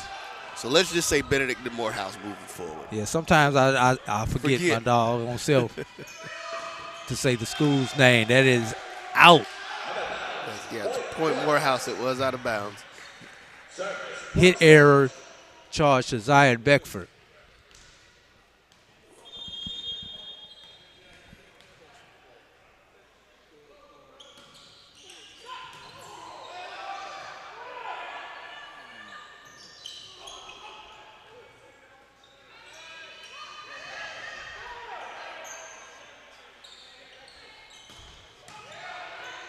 Free ball.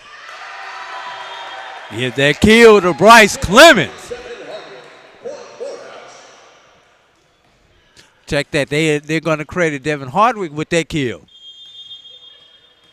Bryce Clemens back to serve for the Maroon Tigers. The lefty.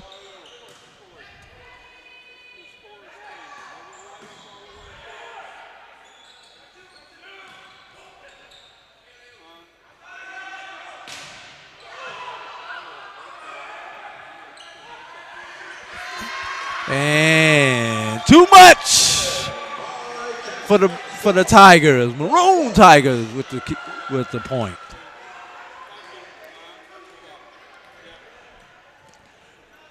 Tied at 9.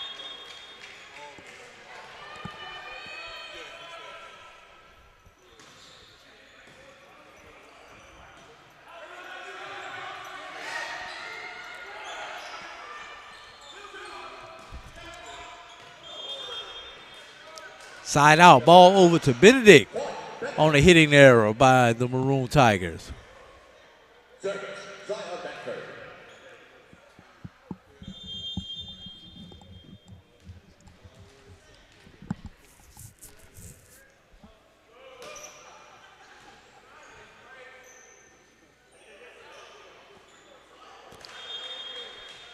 Miles Tucker just tries to push the ball over and winds up pushing the ball into the neck. Point goes over to Benedict. And Drew, when you look at the effort that was kind of given there, it's, you know, like, hey, that's a real quick, easy one, but you've got to be more intense in this game. And those are things that the young Tigers will learn, the Maroon Tigers. Hardwick with the point right there. Ball deflects off of Ross Jesse Delancey's hand as he's unable to handle that pass.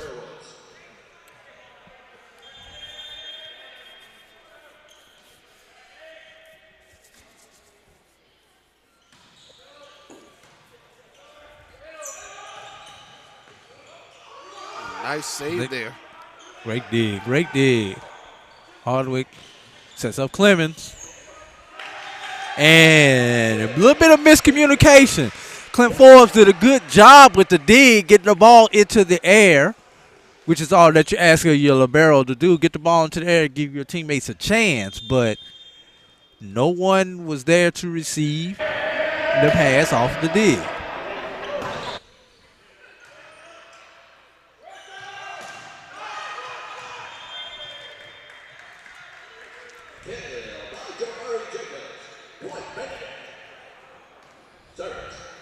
I call that a side spike, when you take the 1-2 and then you're able to spike the ball.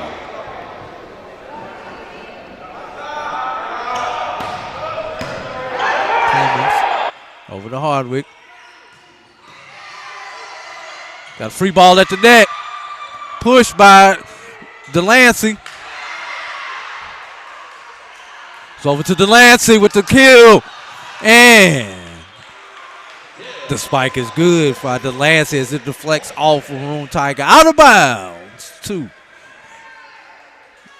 Benedict Tigers.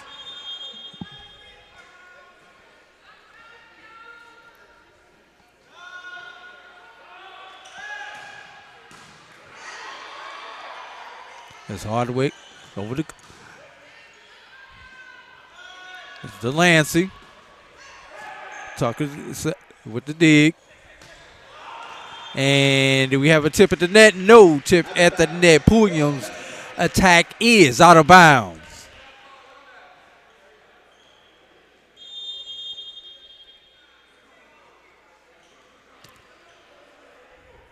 Benedict has hit 4 in a row.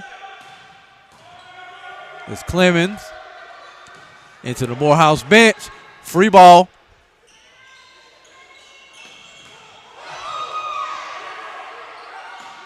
Another free ball for the Maroon Tigers as they try to get a push. It does not work. And great defense there by the Maroon Tigers, just staying alive.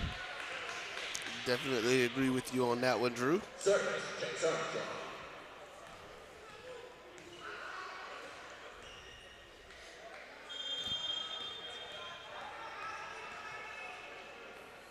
See, that's Chase Armstrong with the service. Into the net, service error. As Tucker the libero comes in for Armstrong.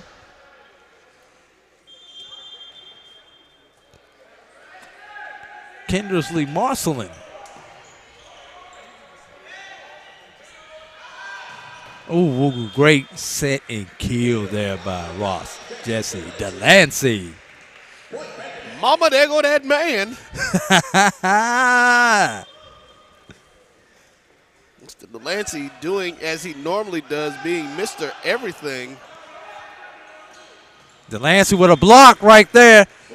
Give him a half block on that because you have to credit DeAndre Taylor. And just for those who don't know, even though that ball clearly hit off of Delancey, if 2 go up, 2 get a point. 2 get credited for it. And they went up together as a duo. That was Taylor. Taylor again. Set up to Delancey. Tax the back line. Point to Benedict. Marcelin with another serve. Benedict up 18-12. That's Woods. Clemens. Pulliam. Delancey with the hitting error. You know, Delancey gets about 3 good hits in a row. One of them a spectacular hit. And then he'll have a hitting error. But I guess you have to live with that with your high flyer there, Roy. Most definitely. You're gonna get some. I don't even know if you want to call them mistakes or not. But you know, there's going to be errors. It's a game. You're not going to get everything in. You're not going to always get the ball into bounds. You know, when you're producing like these even players Steph Curry misses a 3. Exactly. Every week or two, he misses one. Dominique Wilkins was the human highlight film, but he missed plenty of dunks too. Yeah. I hope y'all know who Dominique Wilkins is. I may have told my age on that one. Yes, Dominique Wilkins is the guy that was also around when Michael Jordan, that fella, was around, doing some things, and people in Atlanta will tell you that he was robbed of the, I believe that was the 86? 87. 87 no, dunk contest. No, 89. That was 89. No, it was 86 or 87. It wasn't the 89. It was 8. It was the one that was in Chicago, if I'm not mistaken. As Benedict gets another point. 20-14, our score right now. As the Tigers of Benedict try to close out the Maroon Tigers. Now you got me going back into my Wayback Machine, Roy. Spud Webb at 86. Jordan at 87. Dominique at 88. That was the 89. I'm almost guaranteeing it. Hey, if you listen to us on YouTube, put it in the chat. See if I'm right. 22-14 in favor of the Benedict Tigers. Hey, Roy, why don't you tell everybody a little bit about some of the other SIAC championship events that we have coming up on the Black College Sports Network?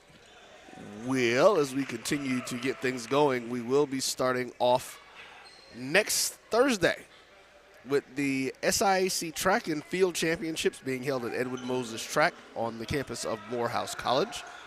We will be doing that live Thursday, Friday, and Saturday. So definitely make sure that you tune in and stay in contact. That was a net serve, point to Morehouse. Bryson Harris with that service error. And following that, starting on the 2nd of May, Tuesday, we will be doing the softball championship from the 2nd until the 4th of May in Albany, Georgia, down at Albany State University. And then following that immediately, well, and actually simultaneously on the 4th, we will have the SIAC Baseball Championships that will kick in. So what you're saying is the SIAC Softball Championship game is the same day as the open round of the SIAC Baseball tournament. That it is. Oh, okay, just want to make sure everybody was able to do that math for us. Delancey with the serve and the point as the Benedict Tigers are 1 point away from game, set, match here, Roy, in the HPE Arena on the campus of Fort Valley State University.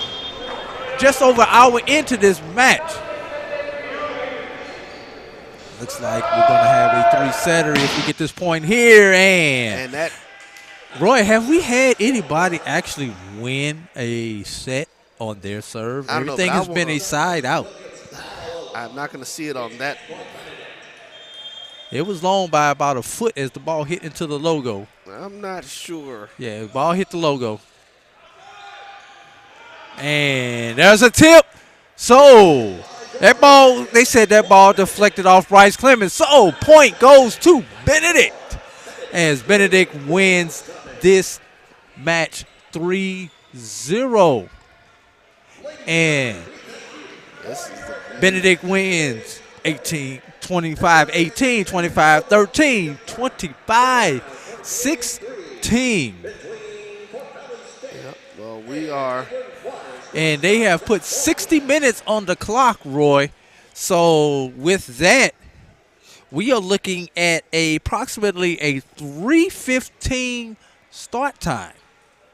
Yeah. So any closing comments, Roy? No. Listen, it was a great match for Benedict. They did exactly what they wanted to do in this match and just getting things together. So did you see what you wanted to see, that ball was long? Just running it out there, checking it out. just checking it out. And I trust those. I trust those eyes right there, Roy. Giving things going, but as you said, the Fort Valley State Wildcats, the home team, gets to battle the number one seeded Edward Waters Tigers from down the street in Duval as they get prepared for their game. As you said, just under 59 minutes until that hits us, so you guys stay tuned. We are going to be back. We're going to get us a couple of interviews set up, and then we'll be back with the setup for that game within 20 minutes of the start. We'll be back right here on the Black College Sports Network. AD Drew and I are co-hosts of the BCSN Sports Wrap. We talk about all things related to HBCU athletics. From the games, teams, coaches, and fan interest stories, we cover it all. You can find our shows on Facebook at BCSN Sports Wrap, YouTube at MyJBN Online, and everywhere you listen to podcasts like Anchor, Spotify, Google, and Apple Podcasts. You can also find the show on the Jericho Broadcast Network's app. Make sure to download. We look forward to you joining the conversation and being a part of the show. From novice to aficionado, find yourself here. High quality cigars plus personal customer service. Slow Burn is Waco's only mobile cigar lounge, featuring a meticulous, curated collection of premium cigars. Visit our website, www.slowburnwaco.com. That's www.slowburnwaco.com. This is Carlos Brown, letting you know that we're on the move. You can now catch the Carlos Brown Show beginning this July on the Black College Sports Network each and every Saturday from 11 to 1 Eastern Time. That's 10 to 12 Central Time. Same time, new place. On Facebook at the Carlos Brown Show and Black College Sports Network. Online at www.mybcsn.net and on the BCSN app available on Google Play and the Apple App Store. This is the Dean of the College of HBCU Sports, Kenyatta Cavill of Dr. Cavill's Inside the HBCU Sports Lab with Mike Washington and Charles Bishop. Come mix it up in the lab where the course lecture is in session every Tuesday from 6 o'clock p.m. Central Standard Time on Facebook Live, YouTube Spreaker, or the BCSN app, as we discuss all things about the HBCU sports culture, including exploring the week that was in the sporting HBCU diaspora, as well as the upcoming week of HBCU sports. With me, the Dean, the College of HBCU Sports, on Dr. Cavill's Inside the HBCU Sports Lab with Mike Washington and Charles Bishop. Course lecture dismissed. This is Brian Fulford. AD Drew and I are co-hosts of the BCSN Sports Wrap. We talk about all things related to HBCU athletics. From the games, teams, coaches, and fan interest stories, we cover it all. You can find our shows on Facebook at BCSN. I did want to talk a little bit about bowls, and people have asked questions about the Celebration Bowl in terms of the payout. What does that look like? Just to give you updates there, you're talking about $1.2 million payout in terms of the bowls that go to the conference. A percentage of that goes to the institution, depending on the split, 75-25 for the SWAC, 70-30 in terms of the MEAC, or that was the last percentage breakdown in terms of what that looks like. But I want to do a little comparison so you get a chance of what does that look like. Obviously, you have the major bowls, and you've seen what they do as they off the chart in terms of the New Year's Six, $14 million, significant type of money. But you see how long they've been in the business for the Rose Bowl, going back 100 years in terms of what they do there and how they're tied into the CFP and how they have really engulfed all that money. But if you look at some of the other bowls out there, there was an article that talked about Quick Lane Bowl, really focusing on New Mexico State, which it was encouraging fans to purchase tickets. And it wasn't so much about purchasing tickets. Obviously, you want to support your team, but a lot of it would maybe be at the distance that a lot of fans wouldn't necessarily travel for a 6-6 Aggies team that was playing a 6-6 Bowling Green Falcons team, if you would, coming out of the MAC all the way in Detroit. So they were asking fans to support the team that did make a bowl and purchase tickets so they could donate them to Detroit area youth. That's a great thing for the youth to get a chance to get out and see some college football. But I wanted to get into some of the money. When you talk about this particular matchup, when you see what was going on here, 3 things to know about the Bowling Green as they entering into at that time the Quick Lane Bowl, which was this past week, if you would, a week ago, I should say. The university closed travel, cost them $400,000 travel to Detroit. When you talk about the Celebration Bowl, one thing is unique. You heard last year they got the deal with Delta, actually flew the teams in there to Atlanta, and that was at no cost to the teams. So you didn't have to worry about that type of cost where you see it doing $400K for Detroit. And so some interesting things there when you think about it. But this is really it was interesting when I seen this when you talk about these payouts. Because a lot of folks talk about $1 million, $2, $3 million payouts for these bowls. One thing people don't realize, a lot of times these bowls, a bigger number in there, but they'll charge you as you see for your travel, your hotel stay, food and things of that nature while you in there. They'll also charge you for the band in terms of the band and who you bring in there. They'll charge you a ticket price for the band members in the stand. And so the payout for the Quick Lane Bowl was $150K. Yeah, let me say that again. The payout for that bowl game was $150K, and which is why you see the fact that they were encouraging the fans to buy tickets, because this is where it can get a little benefit to the team. New Mexico State athletic director was quoted saying that the university will retain 100% of the revenue from the first 2,000 tickets it sells, 50% of the next 2,000 tickets, which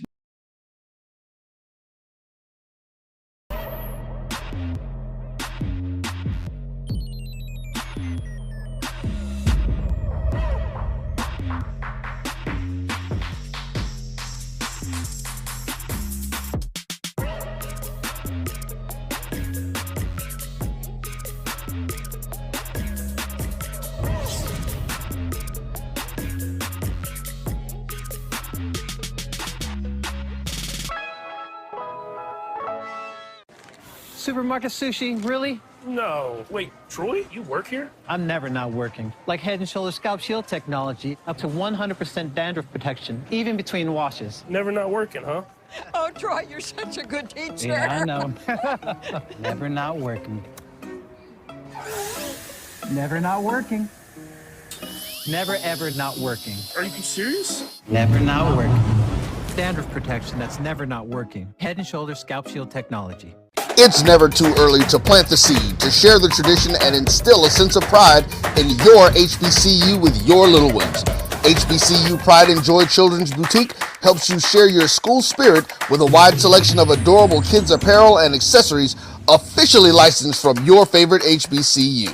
Visit hbcupridejoy.com and follow us on all social media at HBCU Pride Joy on Facebook and Twitter. This is Brian Fulford. AD Drew and I are co-hosts of the BCSN Sports Wrap. We talk about all things related to HBCU athletics. From the games, teams, coaches, and fan interest stories, we cover it all. You can find our shows on Facebook at BCSN Sports Wrap, YouTube at MyJBN Online, and everywhere you listen to podcasts like Anchor, Spotify, Google, and Apple Podcasts. You can also find the show on the Jericho Broadcast Network's app. Make sure to download. We look forward to you joining the conversation and being a part of the show. You're looking for the latest information on Southern University sports, the Southwestern Athletic Conference, and HBCU athletics. There's only one place to go. Tune in to the Carlos Brown Show, exclusively on the Black College Sports Network. The Cuvée Group is a Florida-based marketing and training consulting firm. We help businesses communicate to their target audience and engage them in conversation. We also help to expand their audiences, which will ultimately result in growth for those organizations. In addition to being a certified constant contact specialist, my colleagues and I are also certified in John Maxwell Leadership Principles. We use these proven principles to conduct workshops, training, and private coaching sessions for individuals and companies looking to take things to the next level. Contact us to schedule a free consultation. Issues today, don't delay, call Cuvée. Charmin Ultra Soft has so much cushiony softness, it's hard for your family to remember they can use less. Sweet pillows of softness. This is soft. Holy Charmin. Oh, excuse me. Roll it back, everybody. Sorry. Charmin Ultra Soft is so cushiony soft, you'll want more, but it's so absorbent, you can use less, so it's always worth it. Now, what did we learn about using less? You gotta roll it back, everybody. We all go. Why not enjoy the go with Charmin? This is the Dean of the College of HBCU Sports, Kenyatta Cavill of Dr. Cavill's Inside the HBCU Sports Lab with Mike Washington and Charles Bishop. Come mix it up in the lab where the course lecture is in session every Tuesday from 6 o'clock p.m. Central Standard Time on Facebook Live, YouTube Spreaker, or the BCSN app, as we discuss all things about the HBCU sports culture, including exploring the week that was in the sporting HBCU diaspora, as well as the upcoming week of HBCU sports. With me, the Dean, the College of HBCU Sports, on Dr. Cavill's Inside the HBCU Sports Lab with Mike Washington and Charles Bishop. Course lecture dismissed.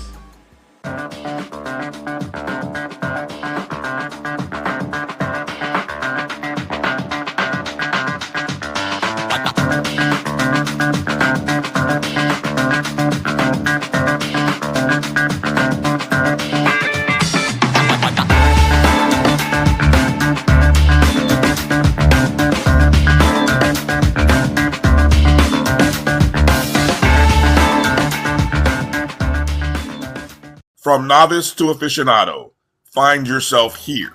High quality cigars plus personal customer service. Slow Burn is Waco's only mobile cigar lounge, featuring a meticulous, curated collection of premium cigars.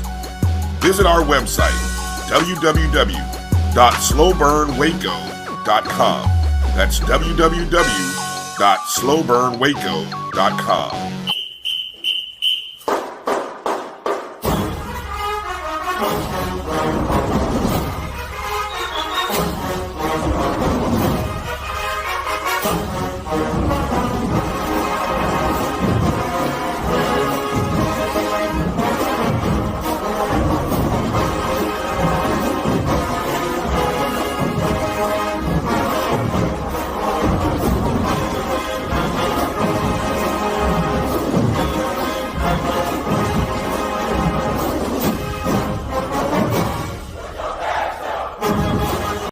Hello! Today we'll be making katsu-style catfish with kimchi fried rice. I'm Chef Joe, and you're watching Public Savings Cooking School online.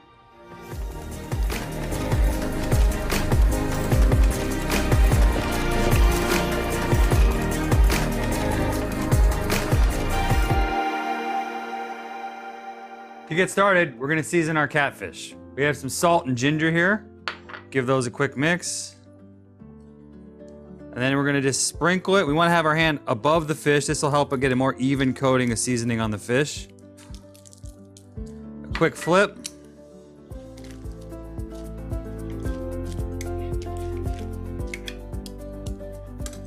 And a little more. And now we're gonna get into breading our fish. So here we have some cake flour. You could certainly use all-purpose. Panko breadcrumbs. This is gonna make our fish very, very crispy. In the middle for our wets, we're gonna mix some egg and teriyaki.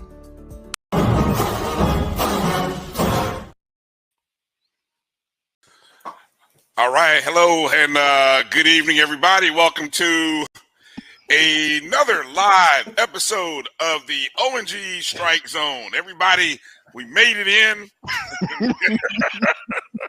I tell you what, boy, whew, y'all had me nervous. I'm not gonna lie. I thought I was gonna be. What up? What up? Well, I thought I was gonna be doing this one by myself, boy. Good to see you, Kelvin Rozier, Marcus Green. I'm Brian Fulford. It's a pleasure to be on with you tonight. Kelvin, Marcus, how you guys doing tonight? How's everyone feeling? I'm doing pretty good. Had a good day so far, and just looking forward to the strike zone. True. How's your day going, Kel? Man, it's going good. I'm excited. I'm glad to be here, man. And I like that shirt, man. You know, that's nice. That's nice. Kofi would be proud of you. Well, I'm more consciously aware of making sure I don't show up in non-orange and green colors. You know, I don't want to be cussed at from the heavens. So, all of a sudden the lights go out and everything, and be like, all right, my bad. So, we had a. Before we get too deep into the show, I got a quick little story to tell about patience, and I just, I think we all suffer from the anxiety sometimes and just the fast-paced nature of everything we do. I was definitely feeling it, trying to put everything together for this show, and I still feel like I'm recovering from the weekend going up to Tallahassee, but patience is, I'm rushing from work to get to the studio home so I could do this, and I'm in the drive-through line of a place, I want to get something to eat. Total comes to $8.51. So I'm like, I find some change. I got a $20 bill which magically appeared above my window, my visor on the front inside the car, and found 51 cents. So I give it to the young man at the counter. He gives me back what did he give me back first? He gave me $10.50 back. Now I said I $8.51 was the total. I gave him $20.51. Okay, I got back $10.50. So I calmly, showing great patience. I was like, hey, you gave me the wrong amount. You should be. I gave you $20.51, $12 back. He's like, oh, okay. And so he proceeds to give me $11 now. He gives me 10 and another 1, and he's already giving me my food, but now he's giving me another order. And I'm like, no. You already given me my order. Don't give me the people behind me's order, because they might be kind of upset.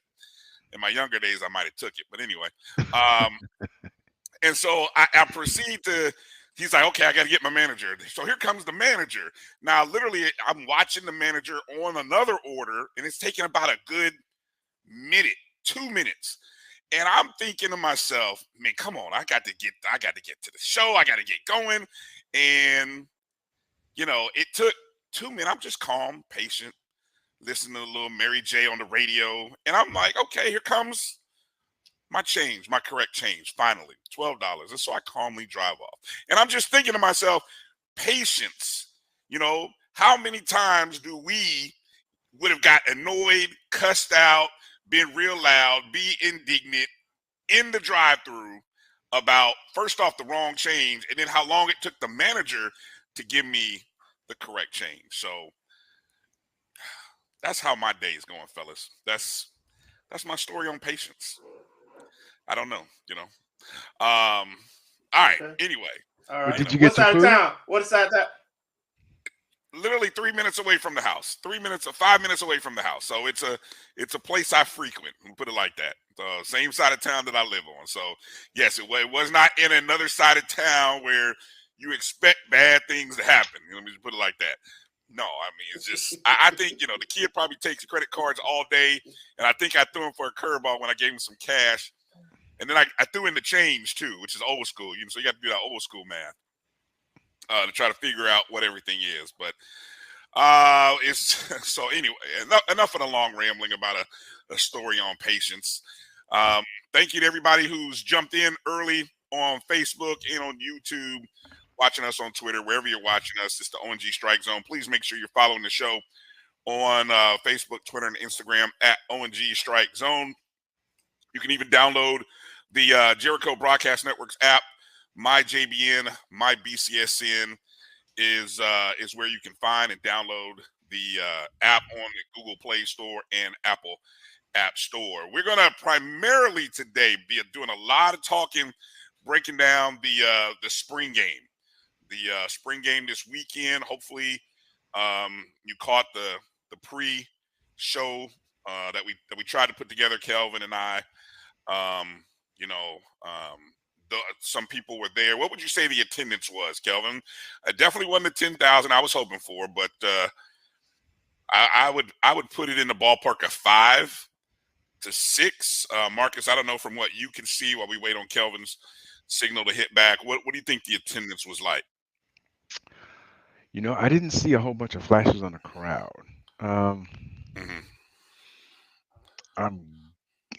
I really can't put a number out there just because I didn't really see it too. I did see one quick flash, and I was like, oh, wow. I don't know if it was a tight shot because it looked like a lot of people were there. But from just talking to various folks, it seems like maybe about half of what you were hoping for. Yeah. I would say I would guesstimate probably about maybe 7. Okay. Maybe 7, which is good. You get about 7,000, and then you kind of go from there. Here we go. We got Kelvin back. There you go, Kelvin, looking good. We're all back now. I was asking Marcus about the attendance. So we were just going to kind of go through some of the spring game happenings, and then just kind of start from there. So I was just kind of wondering, what would you say the attendance was? If you could put a number on it. We talked about it at the game, and I would say 2,500, 3,000 maybe. Oh wow, okay, yeah, I was way high. Okay, I just don't have I guess I don't have a cue for those kind of things. Okay, well, I mean, hey, and I'm seeing something. Vaughn is saying that a lot of people had stayed kind of underneath the stadium. It was definitely a hot day, and I will say it's very interesting, kind of being on the field. And the smell of the burnt rubber from those rubber pellets was it's a bit intoxicating, Marcus. I'm telling you, it's not pretty. And like I said, I can only imagine. Shout out to the FAMU equipment staff doing a great job of keeping the guys hydrated. I don't think we saw very many cramps. No heat exhaustion. I mean, there might have been some heat exhaustion going on in the stands, but hopefully a lot of people, were taking advantage of the free water. I know there was a free water station underneath, so on and so forth. So I really think, all in all, Brian, yeah. Did you see the pictures of the spring game across the tracks? No, I did not. What did that look like? Oh, it looked bad, man. Really? We might have had more people. We definitely looked better than they did, which was a surprise for them too. Mm-hmm. But yeah, they didn't have much going on over there. Do you think that was, why would you? And there was a lot of anticipation. We're not going to talk about them, but that's kind of surprising because there used to be times when that place would put about 15 to 20 in the stands. First question, before we get in the details, let's talk about the timing of the game. Do we like the Saturday afternoon? I've started seeing some schools doing Friday evenings. What about even a Saturday, like a 6 o'clock game? I mean, what are your thoughts on the time, Kelvin and then Marcus? I always think it's good to have after 5 game. People have things going on. I know I had I was late in coming back to do our pregame because I had to. My daughter has a softball game every Saturday morning. So it gives you a chance to run around. I know you had to get up early, and you came in town early that morning. So having a later game would just logistically probably lend itself to have a better crowd because people can Saturday afternoons people tend to have more time and they do a lot of running around in the morning times. So I would like to see in our games in the fall, they're after 5, so especially the first couple of ones there, so yeah. How about you, Marcus? Oh, it's worth a try. Just to see, I mean, because as long as I've been watching, I think we've always had afternoon orange and green games. So, give it a whirl. If it doesn't work, it gives people all day to take care of their business. And for those who are interested and truly interested, come out. Now, I don't know if and Kelvin, you might be able to answer this, if the daytime, even though it's been tradition and always time, that same time, would it be more convenience for, say, the junior day and for official visits for teams that are coming from a long way or people that are coming from a long way to have it during the day so they have time to get back? I don't know. Just throwing that out there, but I guess it doesn't matter because they're there for the weekend. The fall, yeah, and just like the fall games, long as you start about 5 o'clock, that still gives people within 4 hours a chance to get back home before midnight or around midnight. So that's kind of the thought process with that. But the only people it probably impacted if someone was trying to do multiple. If we're gonna have the spring game on the same day that they in both, because today, Saturday it was 2 o'clock for us, 4 o'clock for them. So I think it would make sense. I would like to see it just to see how it works out, since we've never really done that. Right. Well, let's kind of get into seeing a few people talking about a 6 o'clock game and how that sun really affects people, even a 5 o'clock game. I agree with you. I think it is something that maybe we consider trying, and I would also, with that, kind of say, be aware of our scheduling too. I mean, because obviously that same weekend you had a softball doubleheader. I think it would be good to try to see, can we avoid having our spring game at the same time as other events on campus? So if you were going to do a 5 o'clock or even say a 6 o'clock spring game, maybe you're scheduling those other softball or baseball. Can we schedule those earlier in the day? So that way maybe people can go check out one and then make their way over to the stadium to check out the spring game. Just a thought. I think, that's if we're trying to be synergetic with all of our stuff, right? Just kind of putting that out there. All right. Broadcast wise, Marcus, obviously with Kelvin and I being in attendance, I was trying to go back and watch the Facebook feed. What were some of your impressions from the actual broadcast? I know, I believe I'm not really sure which group actually helped produce that from our FAMU athletics department, but what are your take, from what you saw, what you watched? I think the camera angles are pretty good. Pretty good description. I don't know, because there were some challenges with numbers in terms of identifying players, so that was an issue. And I don't know if they ever officially released the orange and green rosters. I didn't go back on the website and look because I was trying to look at the action, so I didn't go back and look and see if they got uploaded. And it seemed like they were having challenges with the shooting it down to the field, so they're having mic issues there. But other than that, I think it was a good overall effort.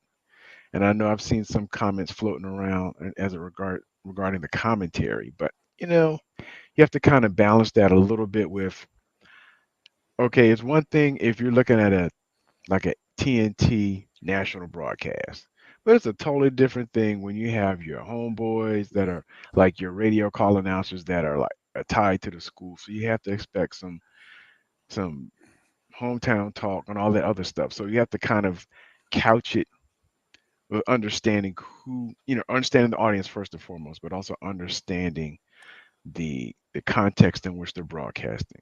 So if it was like Mike Bray and somebody else, or doing the broadcast, then yeah, you'd expect a little more. I mean, a little less homey stuff, a little more factual, straight to the thing. But with people that are familiar with the program and former players speaking on it, got to give a little leeway. I think it's always interesting, when you see these spring games broadcast, it's really a promotional tool for something or someone, if that sounds right. I mean, because yes, you're going to do a lot of the promotion of things around the campus, things around the athletic program, things surrounding the team. And there's a careful balance there, because there's a group of people, of diehards, who want to know the specifics. Like, now, I will say the rosters were on the website. I think they were a little late coming out, probably later than what most people would have liked, but they were out, and they were pretty accurate, I think. I mean, I don't think there were too many. There were a lot of double numbers. But I think you could kind of make out the double numbers depending upon if it was offense or defense, because obviously you can't have the same number on one side of the ball, right? So that part, you could really kind of make out who is who. I think people do want some X's. So you'd be surprised how people are starved for X and O talk. I think a lot of people are starved for X and O talk. I mean, they want to know, kind of what the depth. They see our depth. They want to know, who's running this, what kind of play is this, and they really want and are hoping that you can go behind the scenes with some of this stuff. And I don't think the production team gets enough time to chat with the coaches and kind of go through all of that. You know what I'm saying, Kelvin? And I think that's one of the balances that your production team has to try to manage. So, yeah, I did hear various comments, and it is what it is. Let's get into talking about the game, because I want to show, for those of you who are watching us, you get the benefit of some great highlight package running behind our commentary, courtesy of Vaughn Wilson. And for those of you, if you're listening to this feed, on the BCSN Pod Zone, well, you'll just have to listen to us talk, and then, maybe later you'll go and check out the video that's a part of this segment. So let's go around the horn here and kind of talk about offensively. Let's start with the offensive side of the ball. Who are we really impressed with from the offensive perspective? I'll start with you, Marcus, because obviously we haven't had a chance to hear your comments often, but let's kind of let's start with you. Who are you most impressed with offensively? I would say, it seemed like the quarterback rotation was kind of, I would say, iffy, but they got time. So I would say from that small snapshot, it seemed like, gosh, not Junior. Can't think of the name. People remember heartwarming ads, so bundle and save with Liberty Mutual. Hey, so like he moved the ball pretty well. I mean, I don't know. I mean, he's not going to unseat Musa, but it just seemed like he had a pretty good command of the offense and seemed to have things clicking. More so than you would have thought based on his playing time previously. Right. Go ahead in there, Kelvin, while I'm trying to figure out how to get this video to run over top. Go ahead and add some commentary in there if you would. Yeah, so I'm gonna start off offensively. What concerned me, first of all, was the offensive line. They really concerned me for a couple of reasons. It was a defensive game. I mean, it was what, at the end of regulation, something like that. Yeah, 9-9. 9-9 Actually, was the score. Yeah, 99 was the score. yeah, yeah, and that touchdown was in the first quarter, really a dump off to the back where they blew the coverage, and it was just nobody in front of them in zone for about 4 yards. We had more decent finish off those drives. So, and a lot of the reason for that was that it was two things we saw last year. It was play calling, not committing to run the ball, coach. I'm gonna do my Kofi now. Run the ball, coach. We didn't stick with the run, and then the defense, got after the offensive line pretty good. To be frank, there was a lot of sacks, and they had trouble. I even saw some guards get pushed back. So those were my concern. The offensive line, and then the starting quarterbacks, they were just average. I was impressed with. One was Yance. Yance is a big back, but he is more athletic than I anticipated. He fumbled one time, spinning and jumping up in the air, but he was spinning, jumping, as well as he showed power that he could run over folks. So he looked like that dude. He looked as advertised. So I'm excited about his potential. I thought the running backs in general were pretty decent, considering, I said the offensive line didn't have a good day, but they, we had several guys who made plays. You had the what's his name? Yeah, Leland Wilhort had a pretty decent day, and we had one running back, Vashad Quinn, who broke one first play of the second half, and went about 55 yards. Now I tell you, on that play he didn't score, and I was more impressed with that I believe it was a linebacker that ran him down and tackled him inside the 10, and they ended up kicking the field goal, I believe, on that series. They didn't score a touchdown. So so offensively, I still think we got work to do. I think we got to commit to the run. I think we've got to have a better line play. And then secondly, I thought that Boney and Junior Maritovich were pretty good. They had some good throws. And specifically Boney, I thought that he got outside the pocket even when the blocking didn't hold up well. And I believe that element will serve our offense pretty good. And I hope that coach don't hold that against him, because I just think that just adds to the potential lethal of this offense, to have a quarterback that can extend plays and make plays with his legs. And when I say in open field, I think Boney's one of those guys. Junior had one nice run where he got outside the pocket too. But Boney and Ja'Cory Jordan, for that matter, they are elite athletes in the sense that they can go the distance if they get out the side of the pocket. So I just like that element. I thought they threaded the needle a couple of times with some nice passes. And I just thought in general, the quarterbacks outside of the starters, they were better this game to me. Now, when you say the starters, you're referring to Musa and Trey Fisher. Fisher, correct. Okay. Okay. Well, I think Musa did what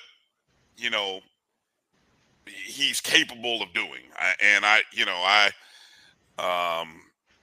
think the completion percentage for Musa is what we look at the most. The ability to not make any bad plays. We've seen a few games this year where he has made a few bad plays, but I thought Muratovic, the first two drives that he entered, because I think they did a rotation of 2 and 2. The first two drives that he came onto the field, the orange team scored a touchdown on a play that he hit his third read. And I want to make sure I find the wide receiver's name that he hit, number 43. And I don't know. I'm kind of looking here. I'm scanning through to try to see his number exactly. Kevin Sawyer Jr. Yeah, it was running redshirt back. senior. Yeah, running back.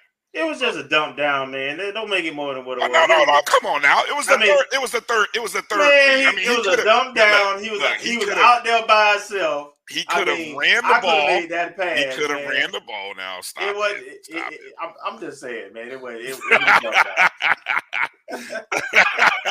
Look, it was the third. The dude caught it.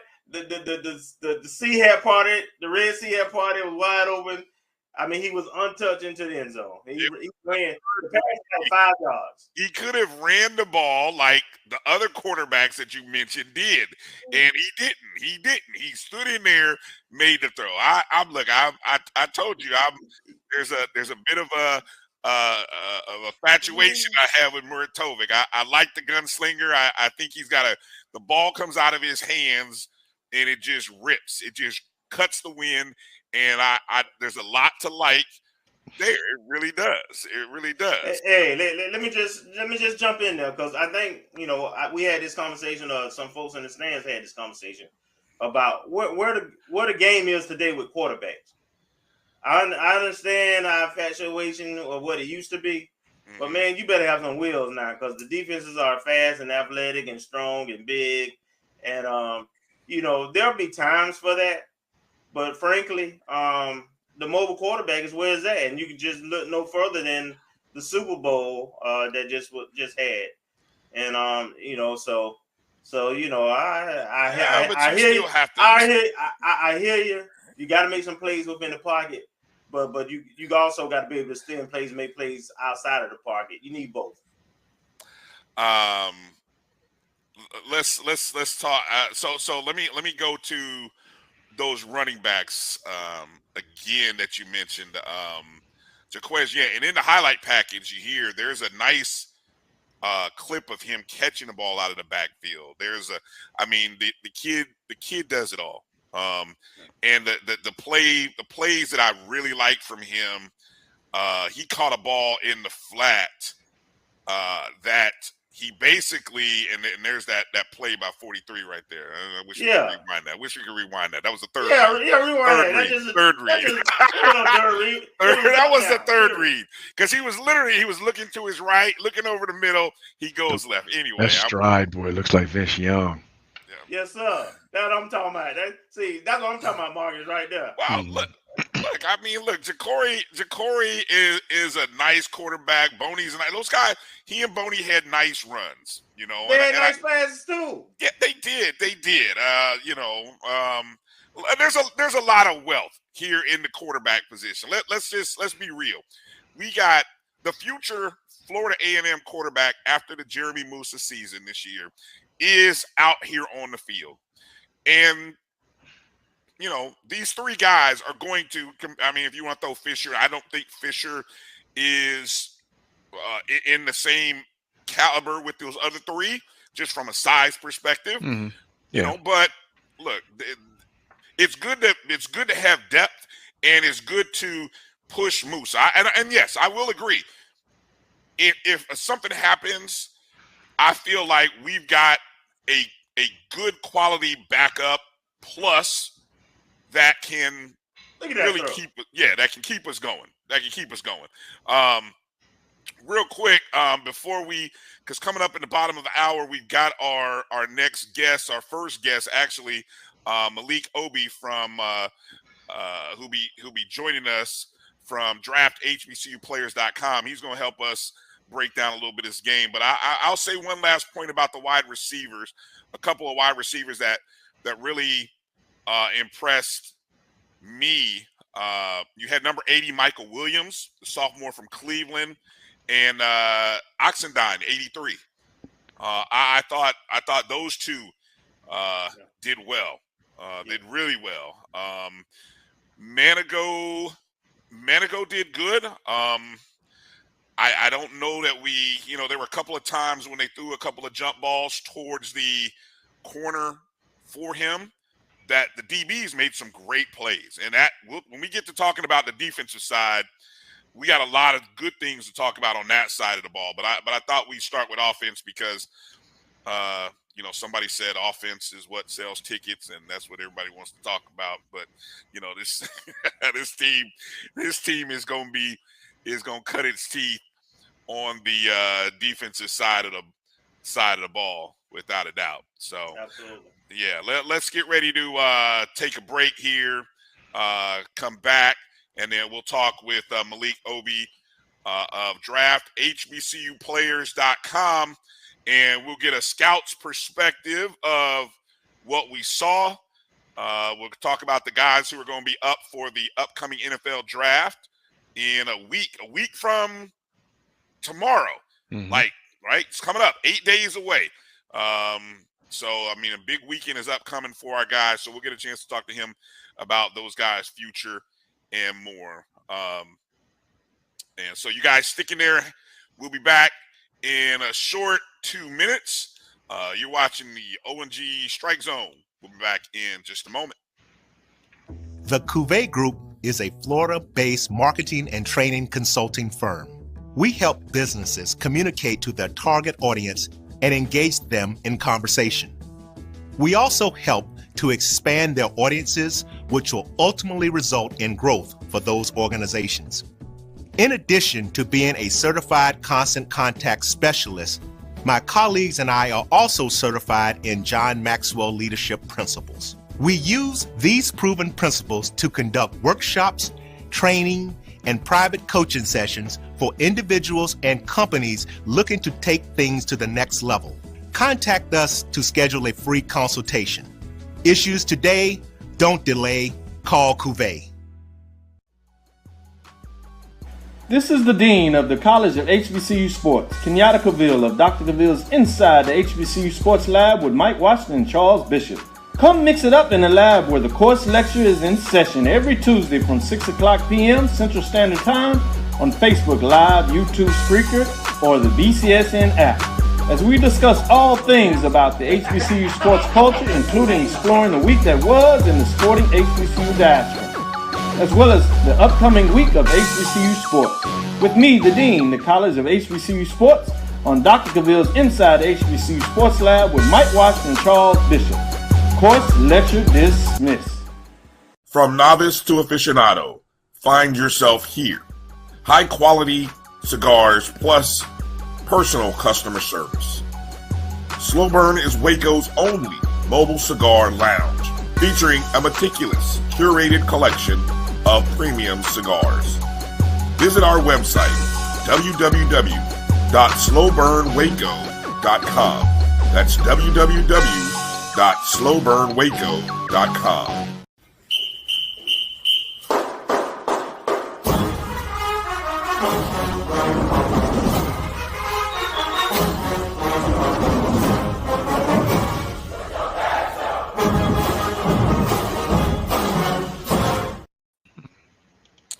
All right, welcome back to the O&G Strike Zone. Brian, Marcus, Kelvin here.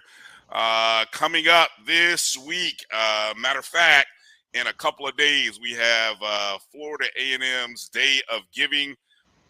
1887 Strikes begins the 21st and 22nd, and we are actually going to be part of that as we are hosting.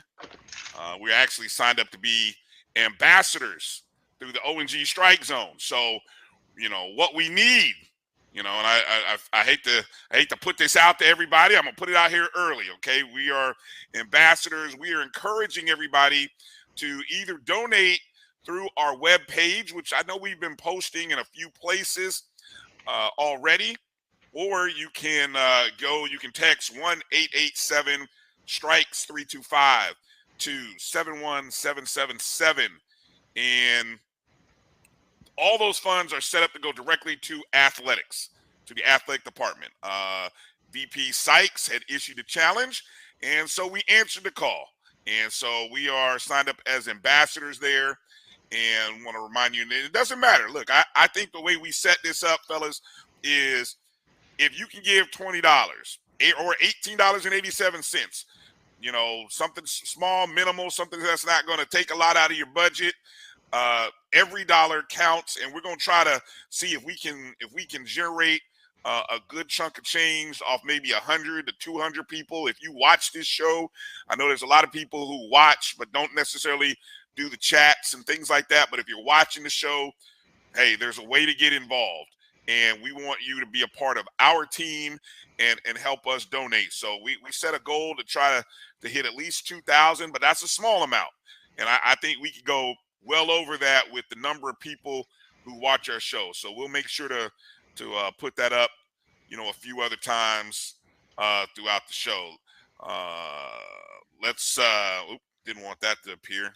All right, let's get ready for our guests. Coming up right now, joining us on the show, we've got Malik Obi from drafthbcuplayers.com joining us on the show. Malik, how you doing tonight?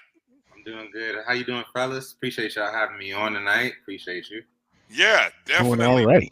Definitely. I love the campaign over the course of the week. If you guys are on social media, on Twitter, wherever you're at, Instagram, hashtag draft HBCU players. Let's try to get that thing going so we can continue to let's see if we can build on the number of guys that were drafted from a year ago. So Malik, before we get into talking about the spring game and before we get to talking about guys from class of 2024, let's talk about our FAMU players that are the most known draft eligible guys in terms of Xavier Smith and of course Isaiah Land. Let's start with Land, the Buck Buchanan winner. What have been, obviously people are fawning over Land. What is your thoughts from a scout's perspective on Land and how high could he actually get drafted? So personally, I try to look at players like Isaiah or just all of our prospects in terms of comparing them to different type of archetypes of players. So he's a outstanding outside linebacker, 3-4 linebacker. He's kind of lean. He has an amazing first step.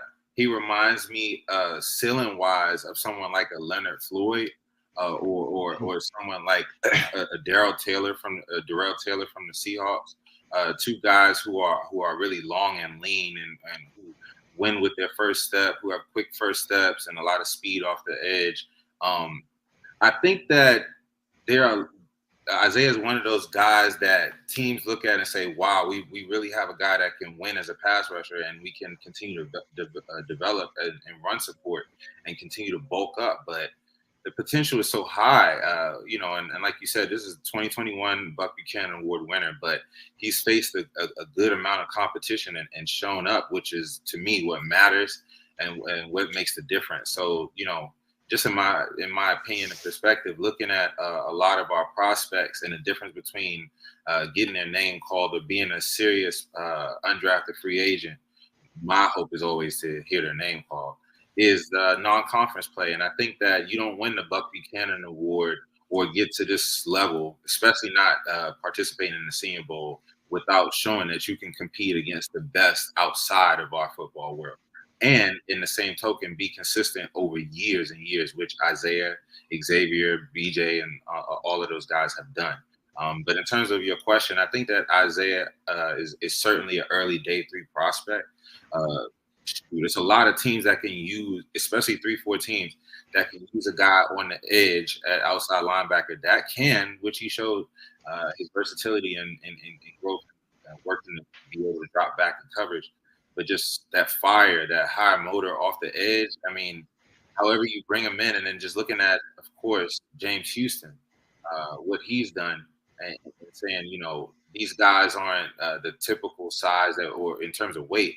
Even Arden Key as well. The weight that we look for at the position, but a competent team will be able to build a player like that to where they want him to be and find a fit for him. And I think that with his abilities, his size, his length, and his speed, his quickness, his motor, you can put him in a lot of positions to win. So I definitely think early my personal opinion, I think in 4th to 5th round, and this is not really, indictment on him as a player. I'm just saying, like, man, a lot of guys won't go that high. So I think that it's just a matter of teams realizing, hey, we won't have a chance to wait on Isaiah Lamb. We might have to get him earlier than expected. I mean, it's a business and it's a numbers game. So I think that's something that we have to keep in mind. A lot of our prospects overall realistically should be drafted, but there are a lot of prospects across the board in FCS where teams feel like they can get a discount by just waiting it out until after 259. So that's a realism that we also face. But in Isaiah's case, when you make the Senior Bowl, there is no, most of the time, waiting around after the clock is done. So I think that solidified him pretty much. Once you get the Mobile, in my opinion, you're good to go. At some point, you're getting drafted. Mm-hmm. Kelvin, go ahead. I want you to talk about the draft class last year versus the draft class this year. We had some guys, man, that end up starting, one even in the Super Bowl. Yeah. Two cornerbacks, but Durant out in LA and what was his name, Joshua Williams, I believe, in Kansas City. Those guys were extremely productive, and you already mentioned James Houston, who didn't really even play a lot the first 6 games or so in Detroit, and then he came on like a game banger when he got his opportunity. Talk about last year's class versus this year's class. Is there? Do you see anybody? Do you see a chance for them to have the same success? And then does what the production of last year's class, does that help this year's class? 100%. So just one person, the elephant in the room that we aren't mentioning surrounding the undrafted free agent conversation is Marquise Bell. There's somebody that I personally, long before, Shrine Senior NFLPA, which he went to, I, in my mind, felt that he would be an early day 3 pick, and it didn't happen like that. But what happened was he became, I believe, the highest undrafted free agent. He got the highest undrafted free agent contract. And as you can see, Jerry's not letting him out of his sight. He's going to, in my opinion, be a significant contributor to the secondary this year. And like you said, Jacoby Durant, all of these guys, each of them help all of our guys in a sense. So Josh Williams, he's a D2 guy. And in the AFC Championship, he, the person that tipped the pass to him was Brian Cook, who was from Cincinnati, went to Howard and went back home, and then for him, a D2 guy did his thing for multiple years, made it to Mobile, and looking at, which I keep trying to emphasize to people, looking at his teammate, Brandon Barnes-Brown, I think who is a guy that prior to Josh getting the opportunity he got, Brandon would probably be overlooked despite all that he's done, and I think a lot of the guys in this class are talented as well and are certainly benefiting from last year's class. I mean, looking at the different types of DBs that you got out of that class, the edge production, and then even the guys that didn't contribute necessarily, but being able to stick around because teams see them as a potential fit, like Deshaun Dixon from Norfolk State, who's down in Jacksonville. I mean, they're loaded in the front seven, and they didn't, they didn't get rid of him, and then even, a lot of the guys that I think the difference with this class to me, and even though we don't know if they will or will not get drafted, any quarterbacks, but I think that's the difference. The perception and the interest around guys like DJ Golat and guys like Jalen Fowler, whether even if they get a camp shot, I think that's going to do wonders for Jeremy Musa, for Davius Richards. So for all of these guys coming after them, for these two guys who really only had 1 year of solid campaigns as starters. Golak came from Morgan State, had some issues there in terms of the depth chart and so many different coaching changes. Came to Bowie, had a phenomenal year. Same for Jalen Fowler this year. He won 7 straight, man. It was a hell of a run. And those guys got some real interest from NFL teams. So I think that's going to... Indy, it's been a whirlwind. It's been exciting. It has been a pleasure to be able to do the work of the commissioner of the SIAC. I've been fortunate that Commissioner Greg Moore left the SIAC in a good, stable stable position so that I could take the ball and run. And so that's what we've done. We had a successful football season, successful SIAC championship game at Benedict, and Benedict finished the regular season a perfect 11-0 and was the #1 seed in the region. So we're excited from where we're at. Now we're in the basketball and our winter sports. So we're excited about being in Savannah. This is the first time, I guess, in 3 or 4 years that we have not been in Rock Hill. And bringing the tournament to Savannah is a one-off because we're looking to negotiate a multi-year deal moving forward. But bringing it to one of the campuses, I think, will reinvigorate our alums from our member institutions, because that's what it is about, to have a great student experience for our athletes and our alums in our institutions. Speaking of and/O teams, you got a team playing here in the SIAC championship that went and/O on the women's side, that being Tuskegee. So having a undefeated football team in your conference, an undefeated basketball team in your conference, are we gonna get into baseball too? So, you know, AD, that's the one thing that is impressive. When you have a coach that can run the gauntlet in a competitive league like we have, whether it be football, basketball, baseball, you know, it's impressive. And, you know, Tuskegee looked a part of a #1 seed earlier today. They were very impressive. They had the player of the year, the defensive player of the year. So they have a strong team. And, you know, the beauty of tournament play is one and done. And so I'm sure that they're going to have to play their best basketball to win the tournament, and I know they'll have stiff competition as the tournament goes on. Speaking of one and done, you know, I've been around this SIAC basketball tournament for almost 20 years. And although the tournament has always seemed like it's stretched out forever, being a week-long tournament, one of the pleasantries of the SIAC tournament is there's always an early upset. A #1 or a #2 seed goes down in their first game after somebody had to play in to get to play them. So just talk about just the topsy-turviness of the tournament. So I will tell you that the rigors of the regular season prepares the teams for tournament play. Even if you're not winning at the clip you want to, you're tournament tested when it comes time to playing these games. And, you know, one off shooting night, you know, your best player gets in foul trouble, then it becomes a game of mental toughness. And so last night, Benedict, you know, who has a strong women's program, was upset by Fort Valley. And Clark Atlanta upset by Lane earlier this afternoon. And, you know, you have the one thing that I did notice, the coach at Fort Valley used to be a coach in the MEAC and had strong teams at South Carolina State. The coach at Lane used to be at Jackson State, where she had strong teams. And so you have experienced coaches making adjustments and putting their teams in a position to win. And so that is the beauty of tournament basketball. You know, I'm excited to see what the coming days bring. You know, now you have the #1 and #2 seeds taking the floor. And so, you know, it should be interesting because you always want to see the best teams playing the best at the right time. Right. We talked about your first 6 months here on the job. What do the next 6 months bring as you come up on your 1-year anniversary in the fall? AD, my main focus now is to generate revenue to support the conference office as well as our member institutions.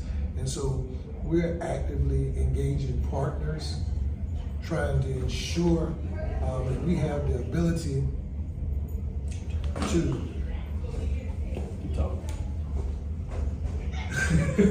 we're trying to actively engage partners to form mutually beneficial partnerships that would help strengthen our financial position. We're clearly looking at media rights partners. You know, presently we have a deal with ESPN, but we're looking to bring more of our telecast to our fans. And so we know that you need multiple partners. And so we're going to be strategic in making those decisions on how we will move going forward. Of course, we will be looking to see whether expansion is on the horizon for the conference. You know, we have an odd number of teams with 15. We have 13 football playing schools. So, you know, clearly we'll be looking at the landscape and see who's applying for membership in Division II and whether it's a good fit for the SIAC. In addition, we're doing scheduling. We're working on a football composite that will take us out 4 years. And we're trying to secure locations for our SIAC championship football game, which will be a neutral site moving forward, as well as our basketball tournament. I'm looking for a multi-year deal with basketball. And so, you know, Savannah State was gracious to host us this year, but we will clearly consider Savannah, but we'll look at multiple options to see what's best for the conference moving forward. All right. So you said the word expansion. Everybody in HBCU land knows Talladega is expected to try to make the move to Division II. So I have to ask you, Talladega, yes, no, maybe? You know what, Talladega College was a founding member of the SIAC. And so clearly, should they be successful in their move to D2, I'm sure they will be an institution that the SIAC will have some interest in. But you know, you have to go through the process of getting admitted to NCAA Division II. And so at this particular time, we don't have any plans to add a member, but we'll see, you know, what happens in the future. All right. A recent article came out from SI.com ranking some of the most powerful African Americans in sports. And there was a group of individuals about halfway down on that page, the what do you guys call yourself? The Power Four. I wanted to make sure I coined you guys' term right. But mentioned the 4 commissioners of the 4 African American conferences that play in NCAA, 2 on the Division I level, 2 on the Division II level. Tell us about that article, what that article really means for not only your conference, but for HBCUs in general. So, AD, the article was penned by Richard Johnson, and he ranked the 20 most influential blacks in college football. And so Dion Sanders was number 1, Mike Loxley was number 2, and the list included Gene Smith from Ohio State, Martin Jarman from UCLA, James Franklin, and Jackie McWilliams Parker, Charles McClellan, myself, and Sonia Stills. And it's a testament to the collective strength that we have when we work together. And so we are adamant that we are going to work together to form alliances that let us leverage the strength of our member institutions. And so, you know, I think that article was the first glimpse into the real power that we have as a collective. Now, we were ranked 10 through 13. And so, you know, it was an honor to be on that list, but our goal is to move higher on the list as far as wielding influence over college athletics, because I think what you'll see is that the Power 5, those institutions stand unrivaled, but when you look at it and peel the onion back, the HBCU conferences are there with attendance and the metrics that, you know, our revenue sponsors are looking at. And so we do have a collective power.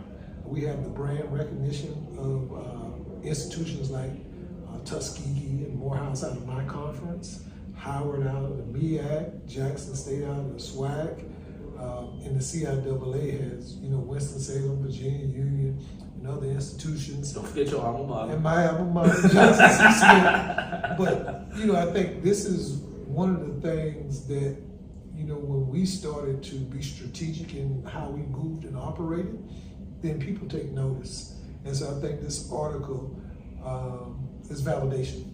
Right.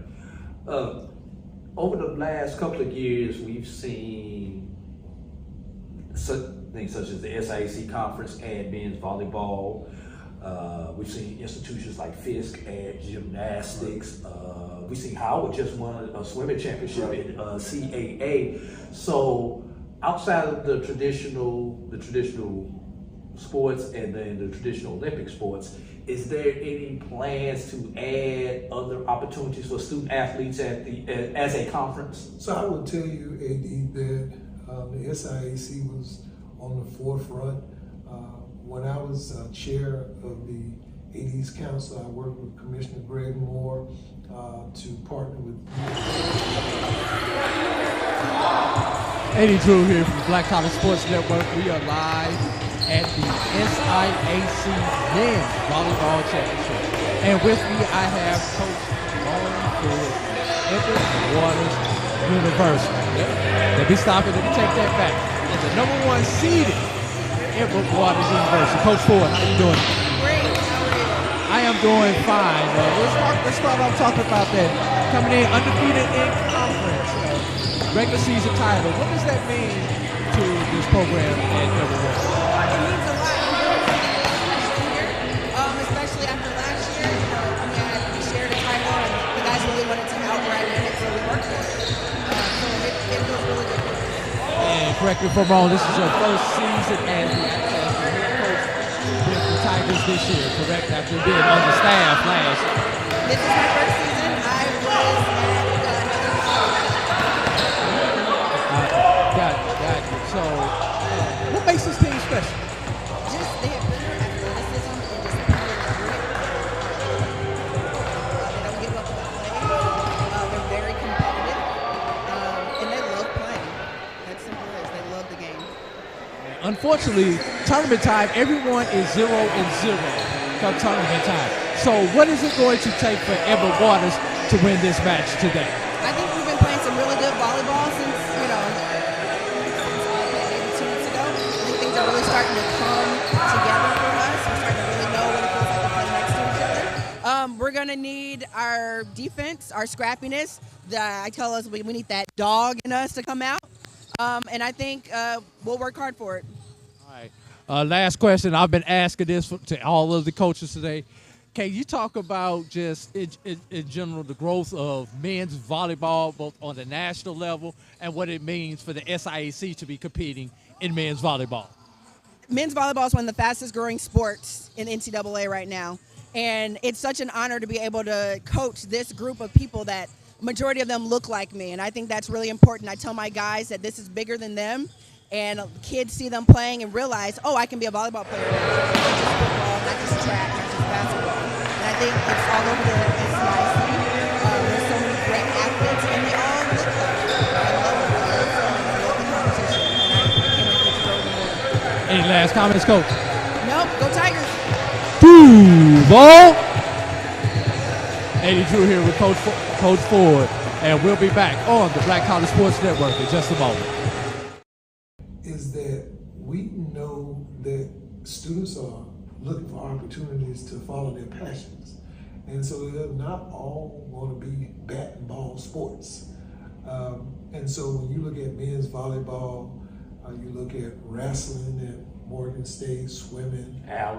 Right. So, those are sports that they're a little startup cost, and you're getting outside funders to provide resources to make it attractive. And so we're excited. Men's volleyball, Division I and Division II play together, and the maximum amount of scholarships is 4.5.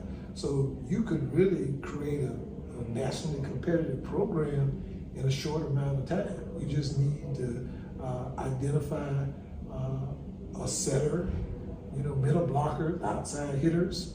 And so there are a lot of and athletes. You got a squad. Right. Yeah. All right. We've talked for a little while here. Anything that I did not ask you that you want to bring out, Dr. Holloman? AD, I want to sing the praises of the President's Council that I'm fortunate enough to serve. They have been great to work with and have the best interests of the SIAC in mind and are willing to think outside of the box to give us the opportunity to do some creative things that will generate revenue that will support our institution, our student athlete experience. The SIAC is healthy, and the SIAC is looking forward to a bright future. Well, I want to thank you, my brother, for giving me this sure. time. We got a good basketball game going on, but this is the only time we really set a tone. I mean, I look at it as the year before everybody was complaining and warranted, and it sparked a lot of people, not everyone, but a lot of people to pay more attention to the fact of the low numbers of draft picks. And then this class comes in, everybody that went to the Shrine Bowl, everybody that went to NFLPA, everybody that went to the Senior Bowl, they came in and contributed, like you said. And not only did they, find a way in a rotation, but these guys were starters. These guys were making big plays. I mean, Kobe Durant had some phenomenal games. Josh Williams was a significant contributor to the Super Bowl champion. I think that looking at this class, another difference in this class would be, I think we'll probably have a few more late offensive linemen get some opportunities, like Robert Mitchell from North Carolina Central. He was one of the best offensive linemen for FCS football, according to Pro Football Focus. I know he's had some injury troubles in the years past, but the MEAC offensive lineman of the year has to count for something, and that's these conversations are things that I want to help, or we want to help push forward in every way, because when you look at, and I think that's just one thing I wanted to talk about, is just looking at the landscape and looking at how other divisions and other conferences are scouted, and just looking at how we view our guys on paper. We should be able to go to bat for certain guys when they reach certain accolades, but we also are motivating our guys to understand what they're up against. So if you're third team MEAC and the MEAC only has so many teams, buddy, you got to compete with everybody across the country, especially at wide receiver, especially at certain positions. You got to do a little bit more. But when you, in that same token, when you got a guy like Jawan Carter from Norfolk State, MEAC Offensive Player of the Year, and there's been crickets on him for a year. You know what I'm saying? What does that say for the future quarterbacks is my question. I'm not personally saying like that all of these teams need to give Jawan Pootie Carter a shot, but I'm saying that if there's no hope for him at reaching the highest level of the MEAC as a quarterback, then what does that say for the future quarterback?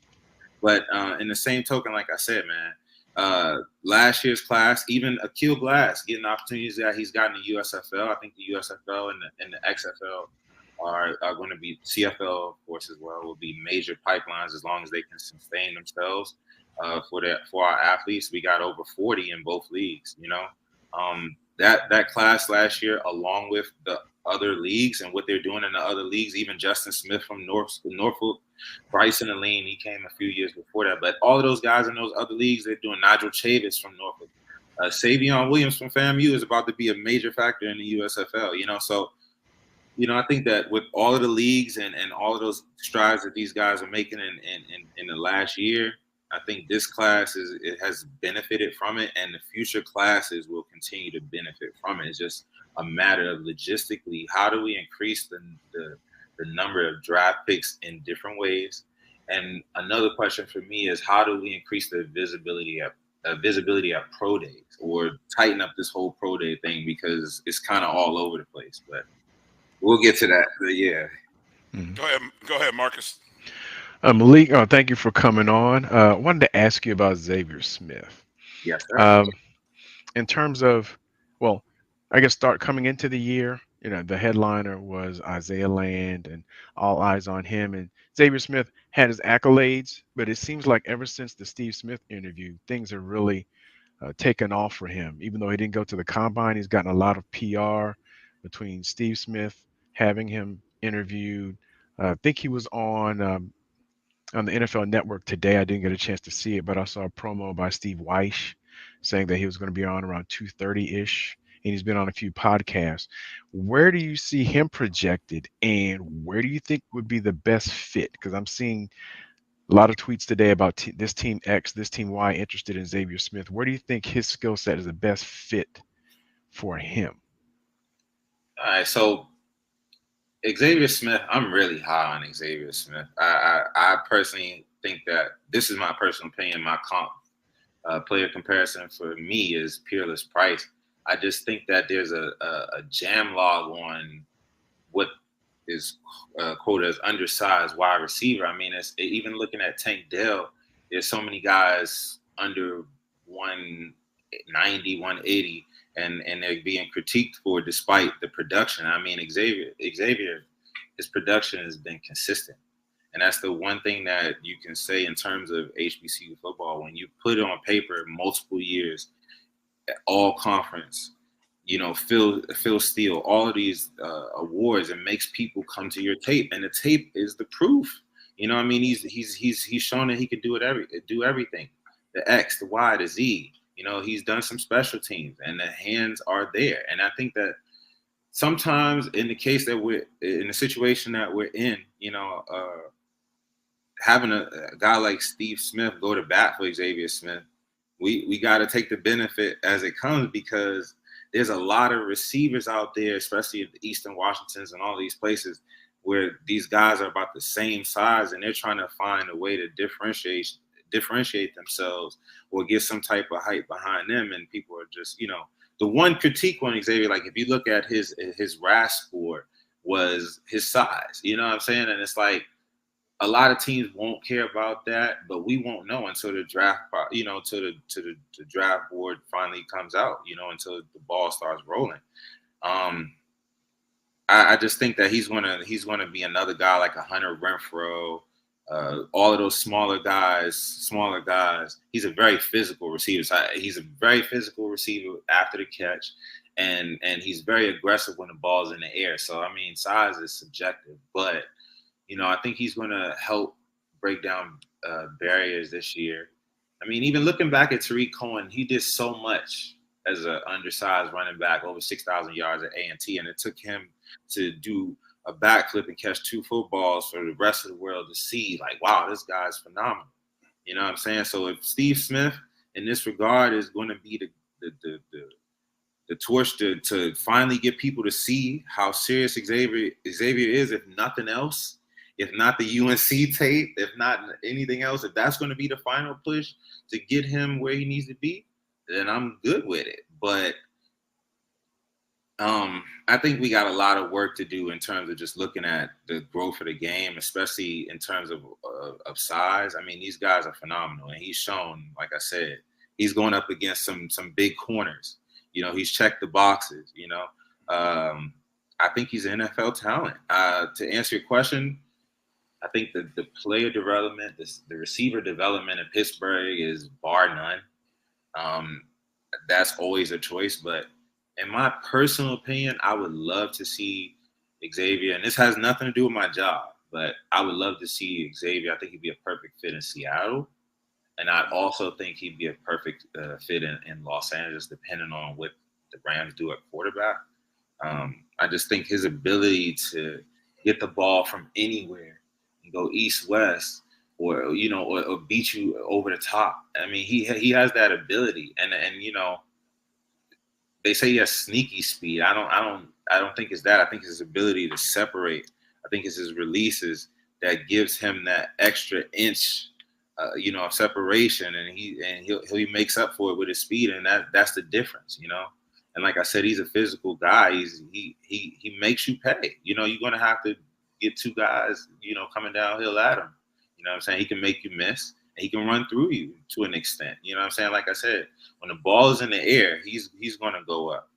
I think that an NFL team with the Hunter Renfrows, the Hollywood Browns, all of these smaller guys, and his athleticism, they'll make it work.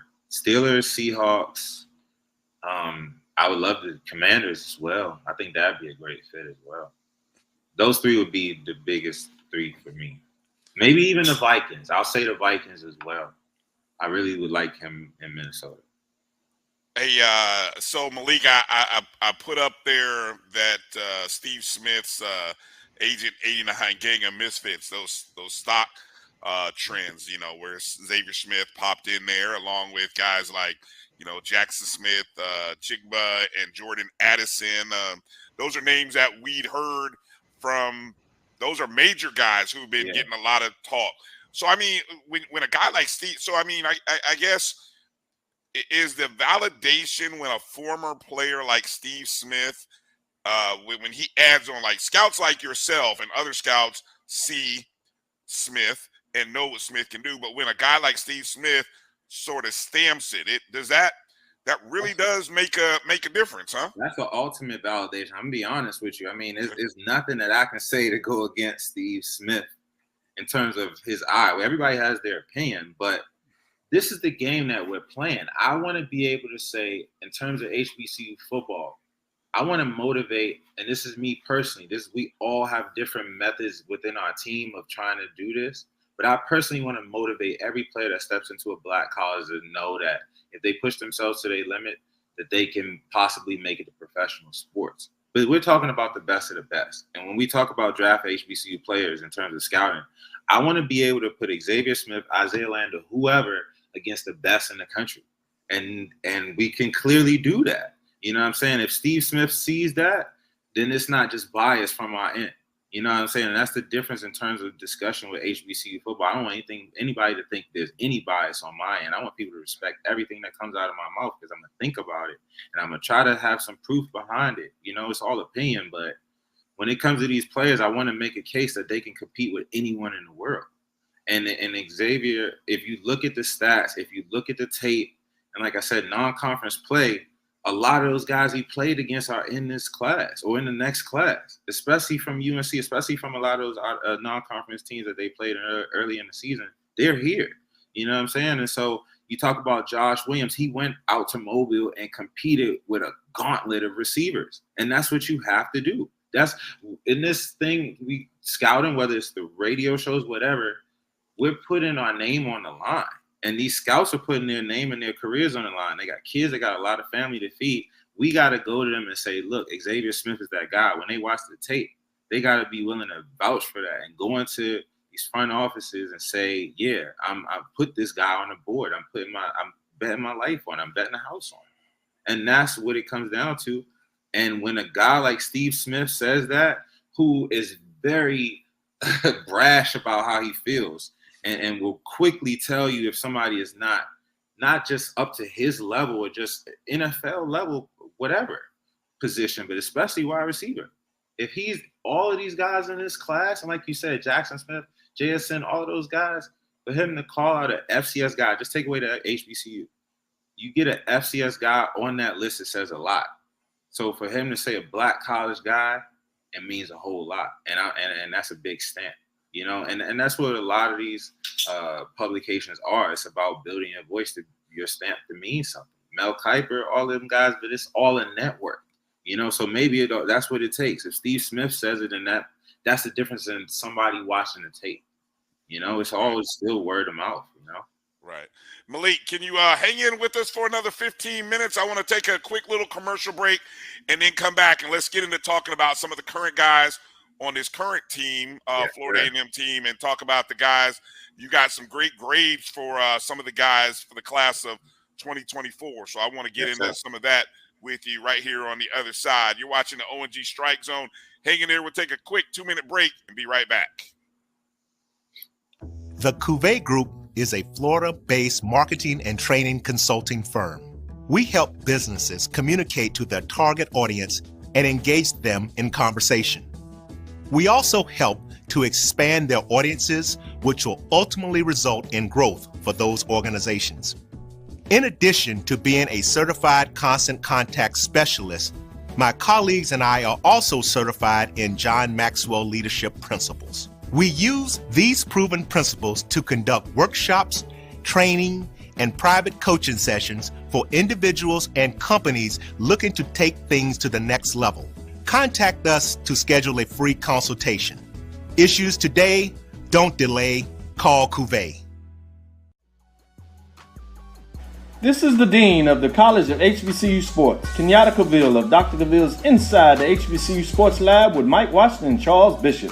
Come mix it up in the lab where the course lecture is in session every Tuesday from 6 o'clock p.m. Central Standard Time on Facebook Live, YouTube Spreaker, or the BCSN app, as we discuss all things about the HBCU sports culture, including exploring the week that was in the sporting HBCU diaspora, as well as the upcoming week of HBCU sports. With me, the Dean, the College of HBCU Sports, on Dr. Cavill's Inside the HBCU Sports Lab with Mike Washington and Charles Bishop. Course lecture dismissed. From novice to aficionado, find yourself here. High quality cigars plus personal customer service. Slow Burn is Waco's only mobile cigar lounge, featuring a meticulous, curated collection of premium cigars. Visit our website, www.slowburnwaco.com. That's www.slowburnwaco.com. When I'm on the go, it's often much easier for me to just send a quick audio clip or a video clip to the team rather than having to type out a long.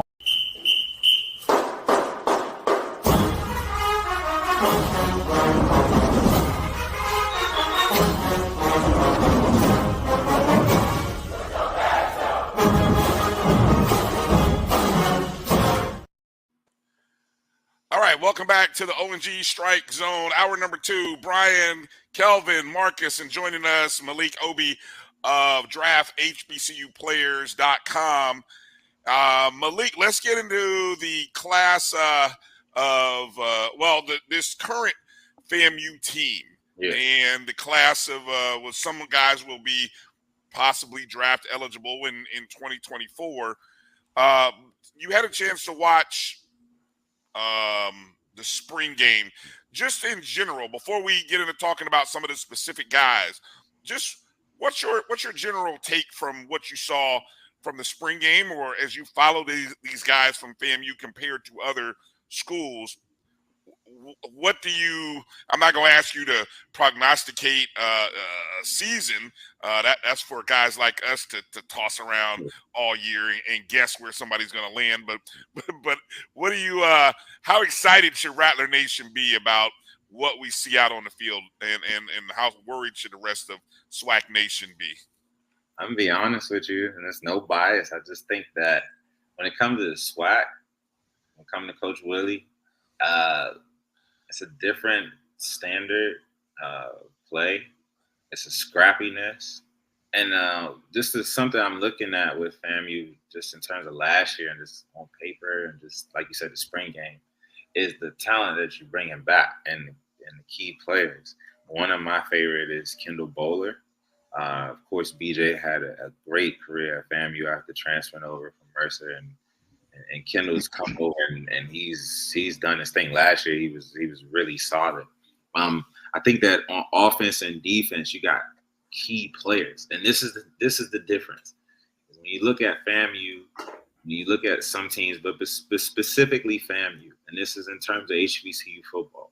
There are a few quarterbacks that you will walk into a non-conference game, FBS, FCS, whoever, in HBCU football right now and be more confident in that you can come out with a win or put up a really good fight than Jeremy Musa.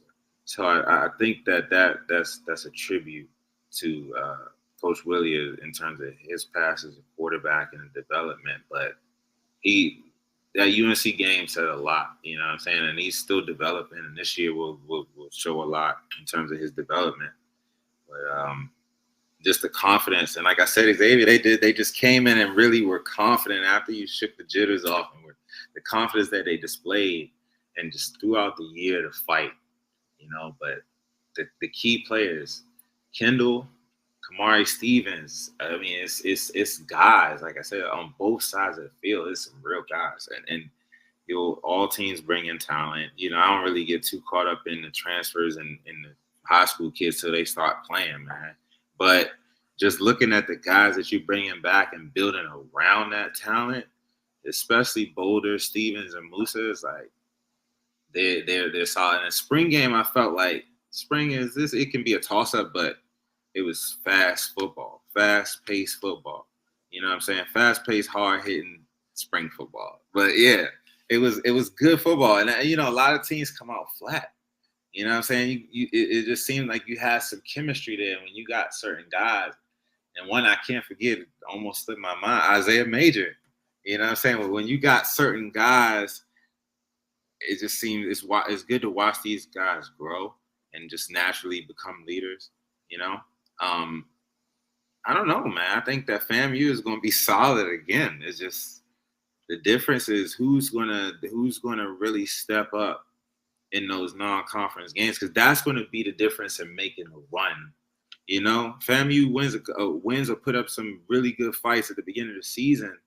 It's a run to the finish to get to Atlanta. You know what I'm saying? So it's 1 or 2 games. That's the difference, you know. But a valiant fight or a big upset is the difference in holding that trophy up in Atlanta, you know, or going deep in FCS playoffs, whatever, however you want to look at it, you know. But you know, and that's also the difference in attracting that attention to our prospects, whether they're 2024 or 2025.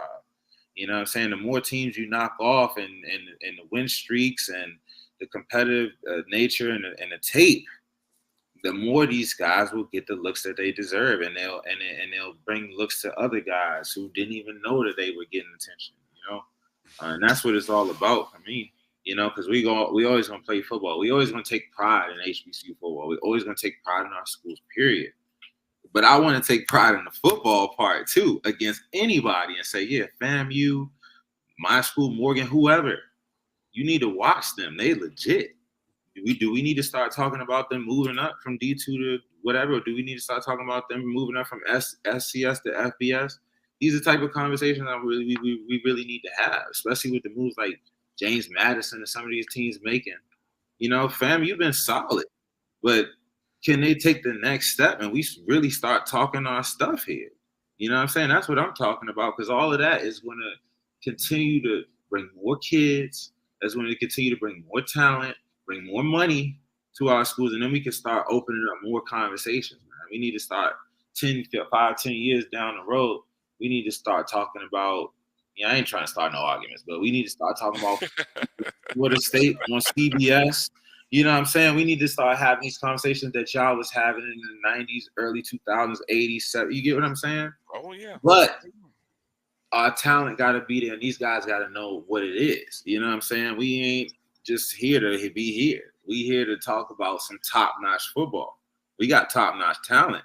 But this year, I feel like across the board, and this goes back to your point, Mr. Kelvin, in terms of the future and setting the precedent with the past. Them guys knocked down some doors, and a lot of talent is going to continue to come through those doors because of the James Houstons, because of the Marquise Bells, et cetera, et cetera, et cetera. But, you know, FAMU got some hell of a promotion. FAMU got a hell of a culture. And FAMU plays really good football. But if FAMU really does their thing this year, y'all going to talk y'all stuff, and this is going to keep going up. And that's what we need. You know what I'm saying? As much as we can talk about our schools in the general football world, wherever we go and people give FAMU the respect, that's what I'm fighting for in terms of Black college football. You know, I'm not really into the particulars. That's what we need to be fighting for. We can always talk and joke and banter amongst each other, but when people talk about our schools, they got to have some respect on our name. But in some regards, we got to keep earning, especially on the football field. And that comes at the beginning of the season. So like I said, Jeremy Hughes is starting off the season. You're looking at some of the teams that y'all are playing. I'm more confident about going in there with him under center than a lot of guys in football, period, FCS football, period. And that's what it's about. It starts at the top. Go ahead, Kelvin. So I'm known for always having these compound questions. So I'm gonna stay true to my history. So my compound question is this: who are the top 3 recruits projected for this year's draft out of HBCUs? Period. All right, who your top 3? And then secondly, what is the Dion effect?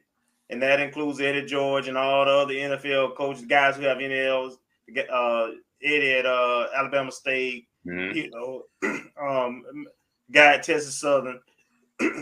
How's that helpful, impactful? What's the impact in terms of getting our kids looks? Okay. So first question.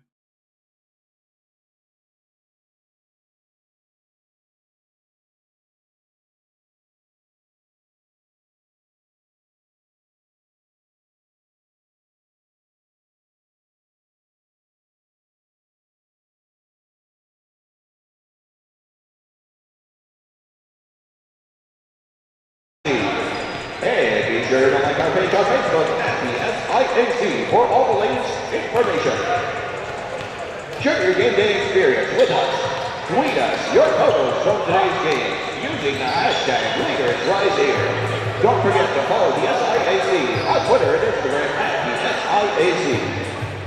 The SIAC would like to thank our sponsors, Cricket, Academy Sports, Home Depot, Coca-Cola, TIAA, the Black College Sports Network, Nike and PSN, and Fort Valley State University for their continued support, which has enhanced both the educational and athletic experiences of all SIAC student athletes.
and welcome to our third game of the day, where the regular season undefeated in conference Edward Waters Tigers traveled up from Duval to take on the hosting Fort Valley State Wildcats. Right now we are in the process of handing out some hardware to the members of this Edward Waters team who have become all conference players, as well as Coach of the Year to Coach Lauren Ford, who we had an opportunity, or Drew had an opportunity to speak with a little earlier in getting ready for this game.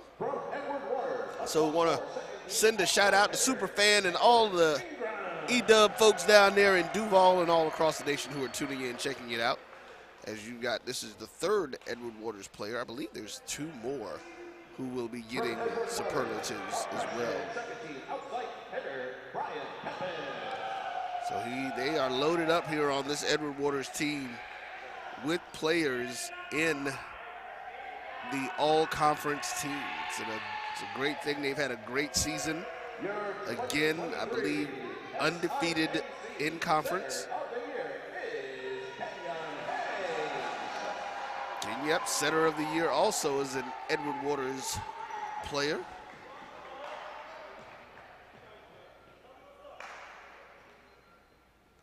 As we get to see some of those. Yep.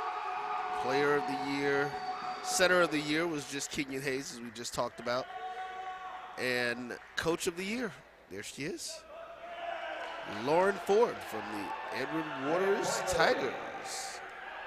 Your 2023 SIAC men's volleyball regular season champions with a record of 10-0 is Edward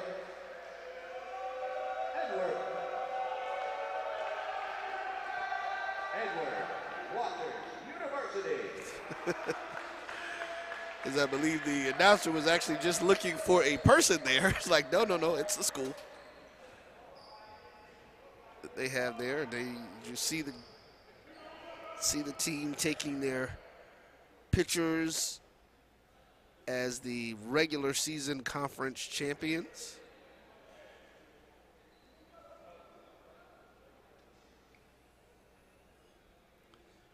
And one of the things that Coach Ford said to AD Drew was that they were disappointed that they did not get an opportunity to just get a clean sweep of the championship last year, ended up sharing. I believe they won the regular season title again last year, but did not win the tournament. So they are looking to try to make that happen and see what they can do to take all of the hardware home. But as the AD of Fort Valley sits over here and gives me that look, he's like, wait a minute, we not done yet. We are going to try to stop that train from rolling through Fort Valley and see what the Wildcats are going to be able to do as we get ready for the starting lineups.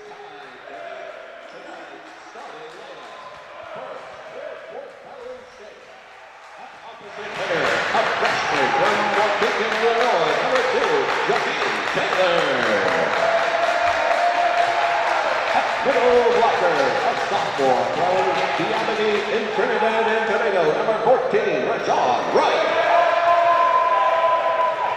An outside hitter, a sophomore from Beach Park, Illinois, number 17, Jackson Pitts.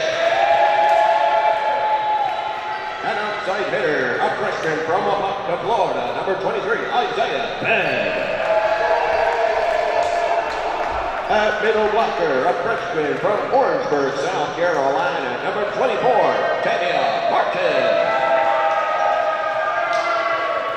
And at center, a sophomore from Carlsbad, California, number 25, Justin Yates. At libero, a sophomore from Green Acres, Florida, number 6, Jamil Scott. And at libero, a freshman from Miami, Florida, number 18, Diego Cardona. Fort Valley State is led by head coach Larry Rather and assisted by Edward Rather.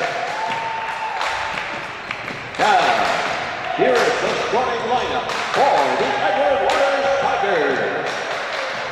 At opposite opposite hitter, a sophomore from Punta Cana in the Dominican Republic, number 1, Evan Edward. An outside hitter is a freshman from Santo Domingo in the Dominican Republic, number 7, Brian Pepe. At center is a freshman from Haina, Dominican Republic, number 10, Joao Capellan. An outside hitter, a sophomore from Belize City, Belize, number 13, Caleb Ingram. At middle blocker, a sophomore from Chicago, Illinois, number 14, Dylan Taylor. At middle blocker, a sophomore from Cotuí, in the Dominican Republic, number 4, Joel Jimenez. At libero is a freshman from Honolulu, Hawaii, number 2, Edward. And at libero is a sophomore from Spanish Town, Jamaica, number 9, O'Neal Bailey.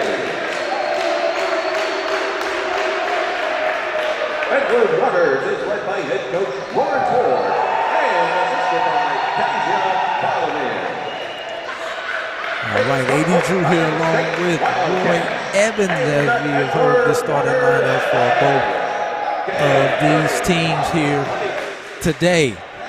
Edward Waters comes in 14-4 overall, 10-0 in the SIAC.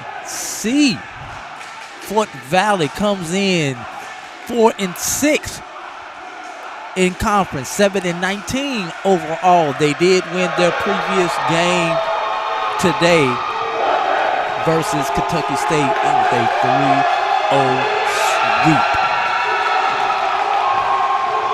This is the number 1 seed Edward Waters versus the number 4 seeded Kentucky State Wildcats, the home-standing Wildcats, the host team of this SIAC volleyball tournament. Edward Waters will be to the left side of your screen in the orange uniform with the, can't quite tell if that's purple or black. It is dark purple. I didn't pay attention when I was down there on the floor earlier as we have our vantage point from high up top.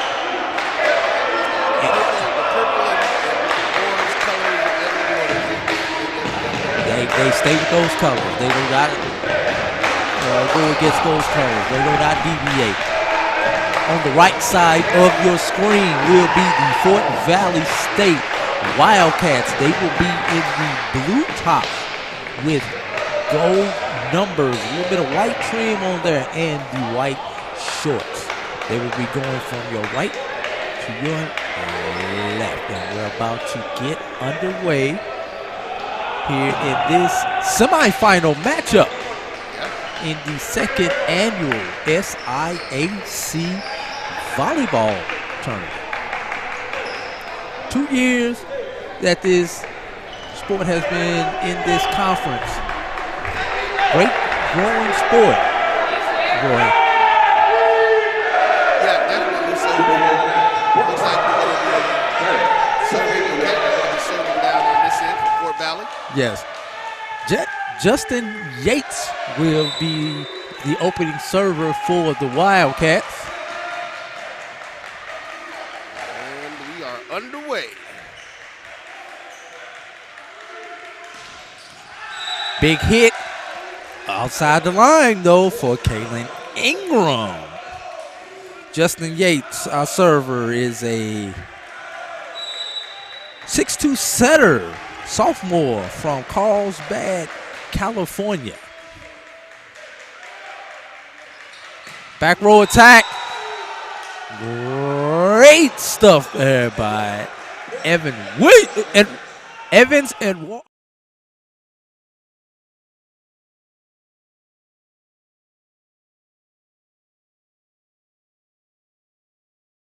Taylor, first up for the Tigers. Jump serve.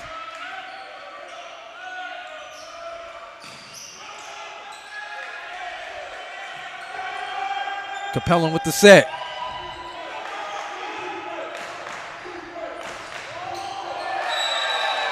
Nice, soft kill there by Jackson Hicks, not going for the home run ball, just playing a little bit of finesse there. Back serving for Fort Valley. What you know would be Jackson Hicks. Capellan set. And was it a tip? No tip. Out of bounds. Isaiah fed. Cross-court shot goes out of bounds. Side out. Ball to Edward Waters. Kaylin Ingram.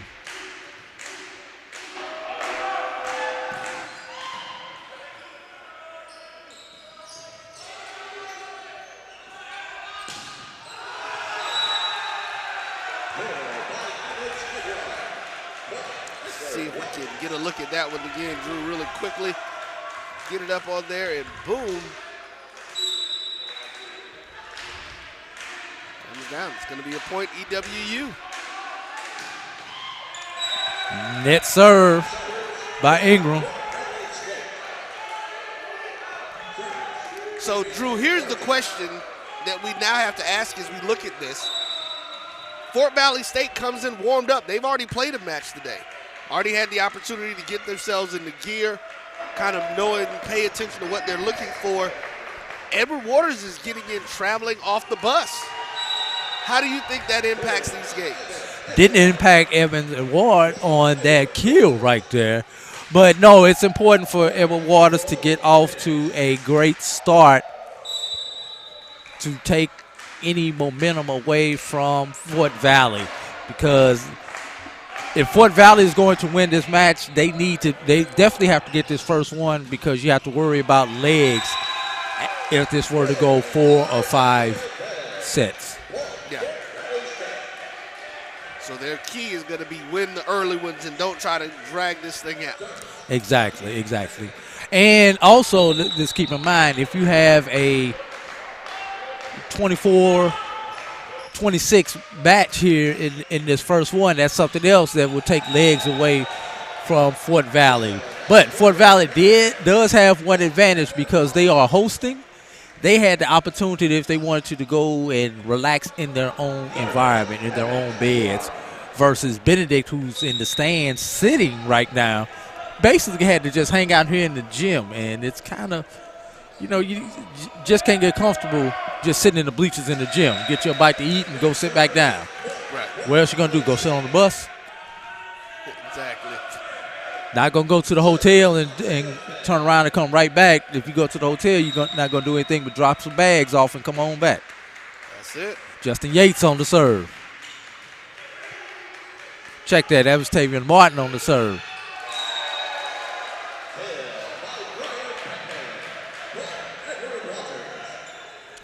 One more time. Let me check that again.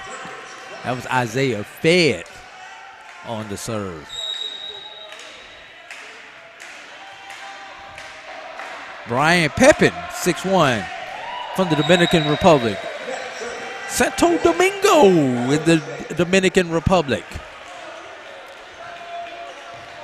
So right now, we've seen multiple net serves, and these net serves are helping keeping Fort Valley in this match. We saw that earlier today, where the favorite team got off to a slow start, that being Benedict against the number 3 Benedict against the number 6 Morehouse Maroon Tigers, and it took them that first game to get warmed up.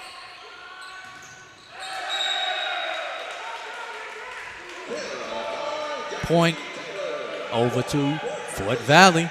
And we are back here as these teams are basically just trading buckets. Not Yates. buckets. Trading points. Did you just say trading buckets? I absolutely did say trading buckets. Okay. That's Pepin.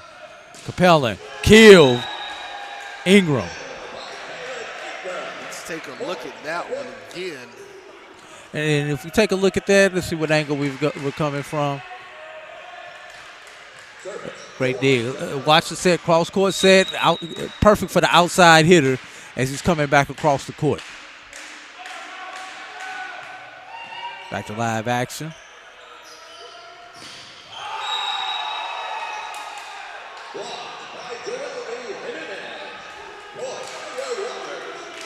Point to Edward Waters. That is 2. They're up 2 now.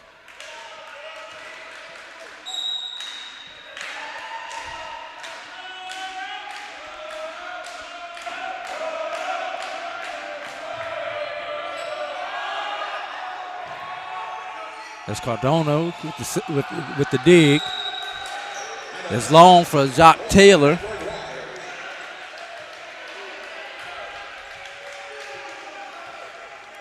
That's 4 in a row for the Tigers. Johan Capellan serves once again. And service error as he serves that one long. Ball's over to Fort Valley and Jackson Hicks.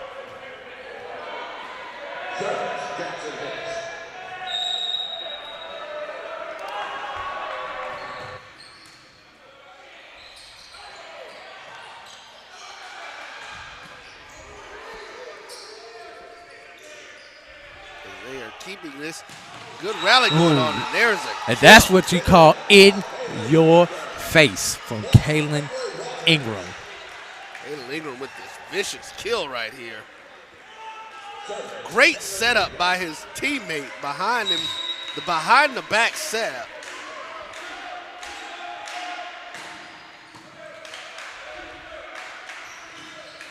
Short set to Martin was unsuccessful for Fort Valley.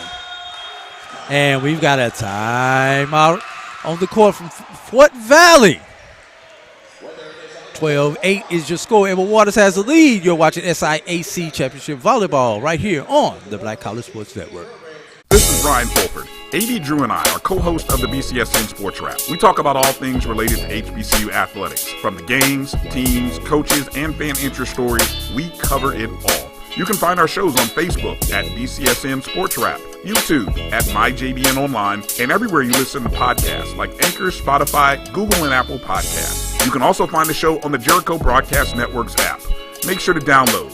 We look forward to you joining the conversation and being a part of the show. It's never too early to plant the seed, to share the tradition, and instill a sense of pride in your HBCU with your little ones. HBCU Pride and Joy Children's Boutique helps you share your school spirit with a wide selection of adorable kids apparel and accessories officially licensed from your favorite HBCU. Visit hbcupridejoy.com and follow us on all social media at HBCU Pride Joy on Facebook and Twitter. All right, everyone, hello and welcome back here on the campus of Fort Valley. As the Tigers of Edward Waters lead the Wildcats of Fort Valley State by the score of 12-8 in this first set in the best of 3, or best of 5. That's going to be service error point to Fort Valley. Our score now 12-9. Serving Fort Valley 24. They're getting a nice rally going. They're handling each other. That's going to be into the net. Point to Edward Waters.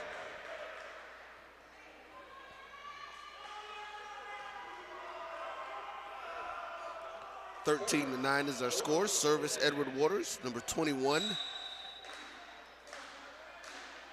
Mr. Jimenez.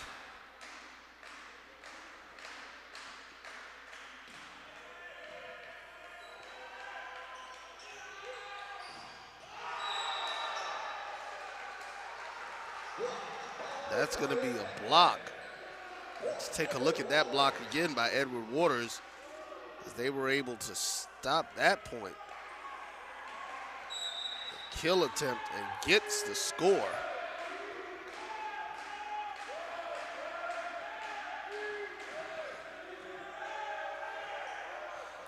Serve remains Mr. Jimenez, but not that time. Another one that was out. That was looked like a good play. 15-9 now our score here in the first set. So Edward Waters takes its largest lead of the day.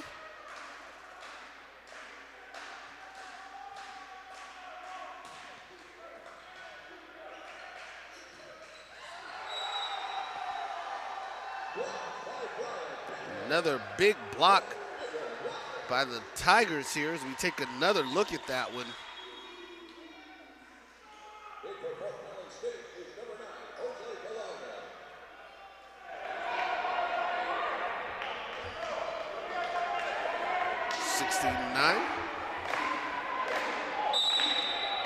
Edward Waters looks to take control of this contest.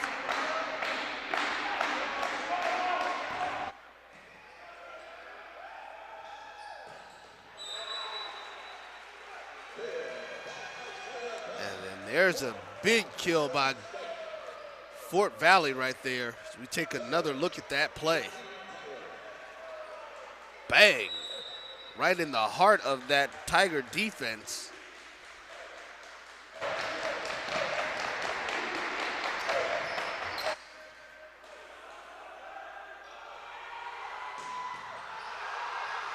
Great dig there, but was not able to get that one up to recover for his teammates.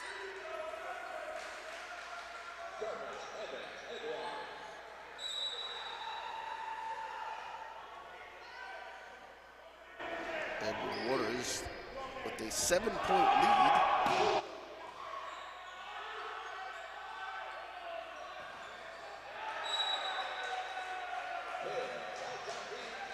That's going to be point to Fort Valley.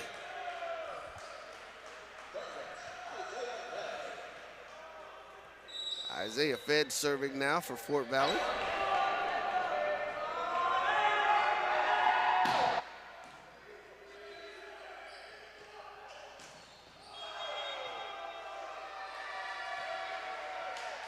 Another nice move there by Edward Waters, giving him 18. Kill right inside of that line.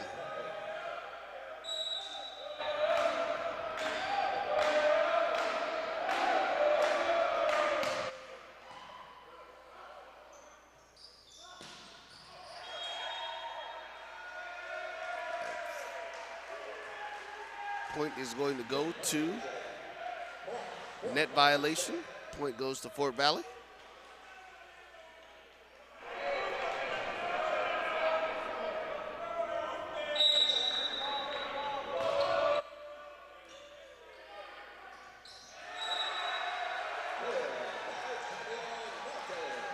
Nice move there to drop that one right over inside there.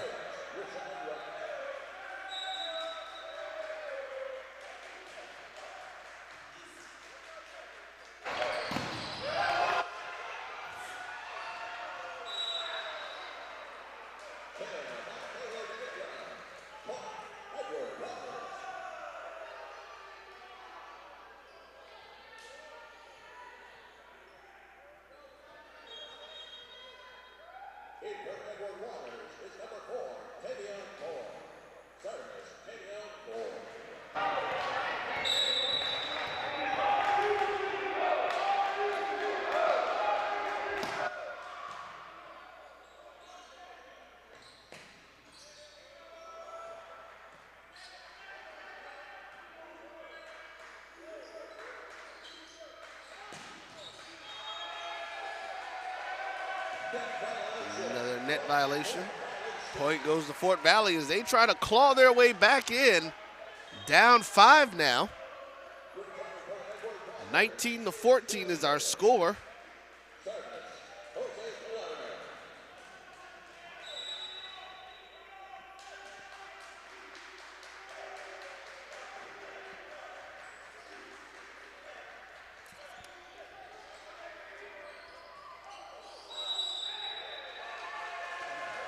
Another net violation.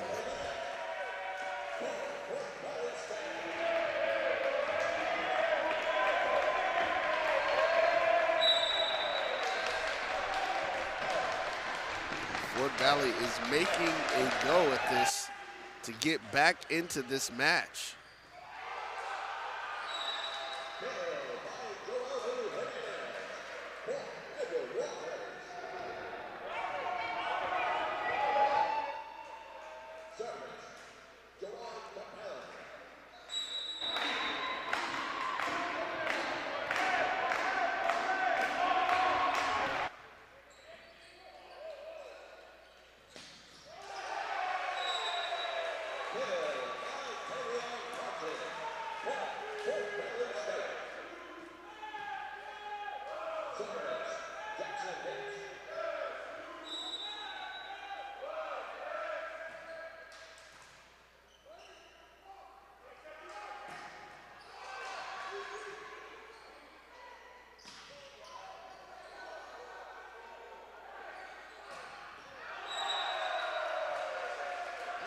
That one is out of bounds. Pulling Fort Valley back into within 3 points of your conference regular season champions. They are here to play, but there's a nice one there. Let's take a look at that. That was set up, and he came in to get that one aggressively.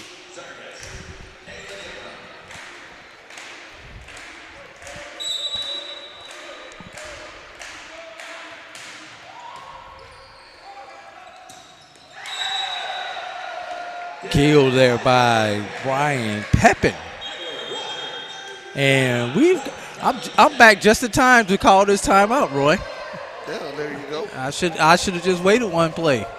And with that, we're going to step away from the action. Edward Waters 22, Fort Valley 17. You're watching SIAC Championship Volleyball on the Black College Sports Network. Carriers will give you just one measly entertainment subscription.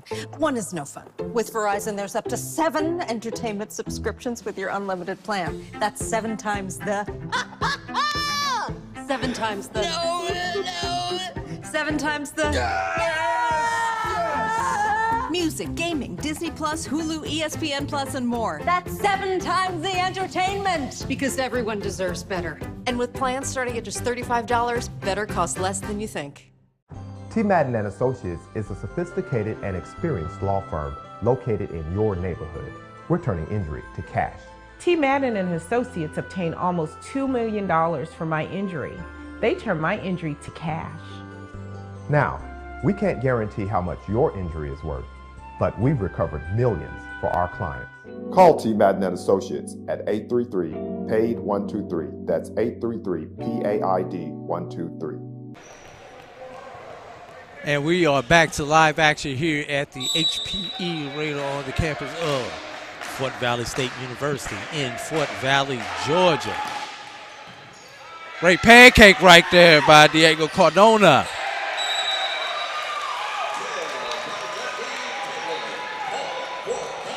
Fort Valley with the kill and the point. Dion Martin up to serve now for the Wildcats. And they are trying to get back into this thing as Edward Waters is up 4. That was a disrespectful spike right there by Evan Edward. Take a look at that one again. And for Fort Valley, great job getting out of the way of that and not getting a facial by Jose Gallardo. That was a serve error right there for Edward Waters. Subs coming in.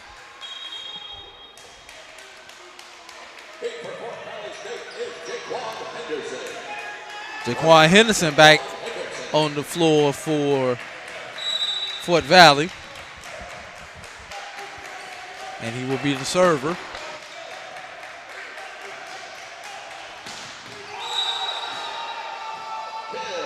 Cross court kill Brian Pepin. And it is set point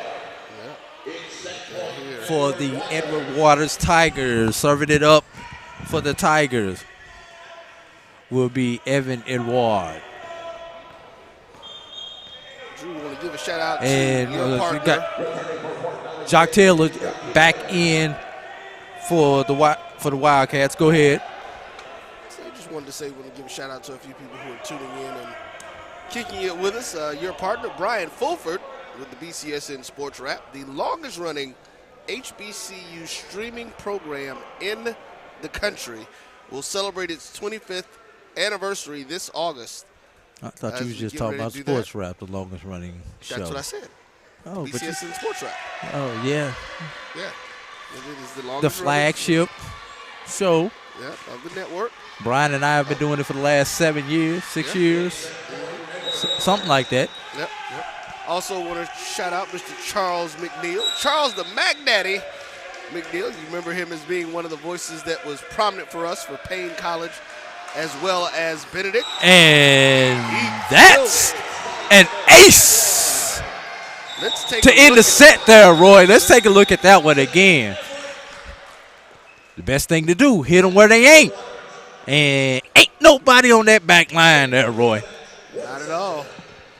And just like that, Edward Waters takes the first set.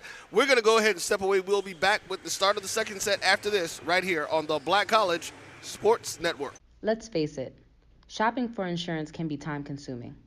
That's why when it comes to your auto, home, and life insurance needs, make things simple and trust the experts at Allstate. They will help you get the coverage that fits your needs while helping you bundle your life, home, and auto policies. Bundling saves you money, sure, but it also saves you time, so you can enjoy the things that matter most even more. Contact me, Tammy Haynes, your local agent, for a free personalized insurance quote. Allstate, are you in good hands? This is Ryan Fulford. AD Drew and I are co-hosts of the BCSN Sports Wrap. We talk about all things related to HBCU athletics. From the games, teams, coaches, and fan interest stories, we cover it all. You can find our shows on Facebook at BCSN Sports Wrap, YouTube at MyJBN Online, and everywhere you listen to podcasts like Anchor, Spotify, Google, and Apple Podcasts. You can also find the show on the Jericho Broadcast Network's app. Make sure to download. We look forward to you joining the conversation and being a part of the show. From novice to aficionado, find yourself here. High quality cigars plus personal customer service. Slow Burn is Waco's only mobile cigar lounge, featuring a meticulous, curated collection of premium cigars. Visit our website, www.slowburnwaco.com. That's www.slowburnwaco.com. This is Carlos Brown, letting you know that we're on the move. You can now catch the Carlos Brown Show beginning this July on the Black College Sports Network each and every Saturday from 11 to 1 Eastern Time. That's 10 to 12 Central Time. Same time, new place. On Facebook at the Carlos Brown Show and Black College Sports Network. Online at www.mybcsn.net and on the BCSN app available on Google Play and the Apple App Store. Back to live action here at Fort Valley. It's not actually live action. This is the last point. We're going to show it from multiple angles there. Give you an opportunity to see how the young man just ended the first set as Edward Waters takes that set. I believe it was 25-19. Yeah, Edward Waters took that one 25-19 with a whopping 500 hit percent, Roy. All righty. Drew, let's do a little bit more of that education of folks who may not understand that. Explain what the 500 hit percentage is, please. Okay, it's real simple. They take the total times that you touch the ball on a point, and if you get the kill, it's a plus. If you are credited with an error, such as you make an attack and it goes out of bounds or it shanks off of your hand, it's considered an error. So 500 means exactly half of your points. You got half the time you touch the ball, you got a point off of it.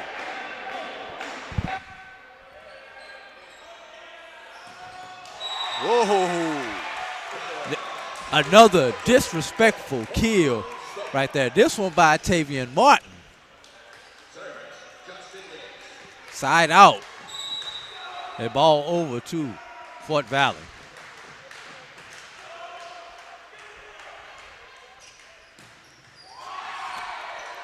Hey, that's a great dig right there by number 13, Keelan Ingram.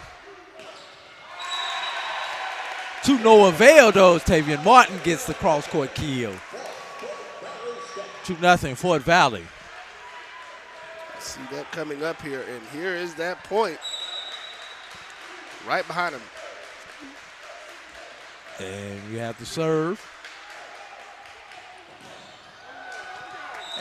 That right there is what you would consider an error. Okay. Because that's considered a block error, and that goes against his stats. Okay.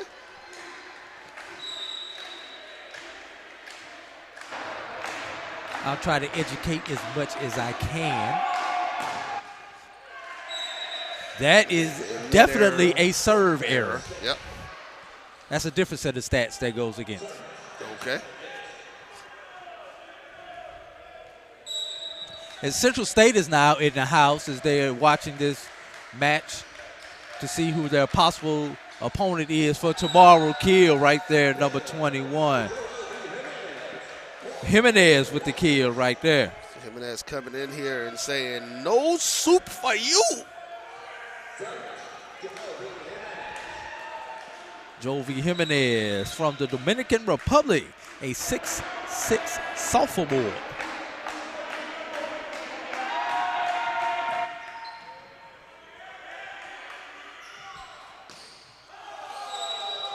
And as we look up and down these rosters, Roy, once again, 2 years that these programs have been playing volleyball, Edward Waters' roster is all freshmen and sophomores. Fort Valley has one junior on their roster. Everyone else is a freshman or sophomore. Well, that shows you the commitment by all of the schools they push in the and conference. Push continuation. Yeah. And as I was saying, it shows you the commitment in these schools in the conference to bring in young players and to build these programs, get four-year athletes in here. How long before other SIAC schools add volleyball? We shall find out. Yeah.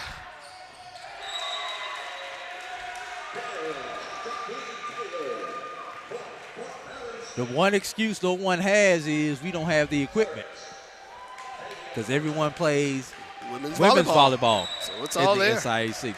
I don't think the balls are not different in size, are they? No, same ball. The net is slightly higher for men,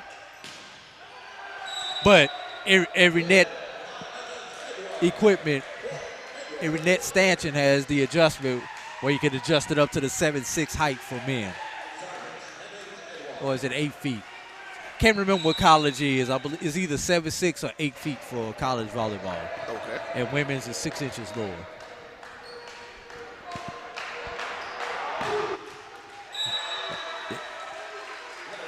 That's going to be out of bounds. That one serve is long, side out to Fort Valley. Now, Drew, we know this is how the first match started off, or the first set, rather, where they were back and forth and trading points before Edward Waters went on probably a 7-1 run and extended their lead to 9. 9 was as large as the lead got, I believe, in that second match. Yeah, Pepin was able to get the kill. That ball deflected off of the 6'9" Tavian Martin.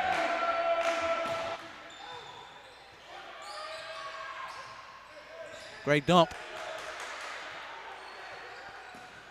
And that is long for Pepin.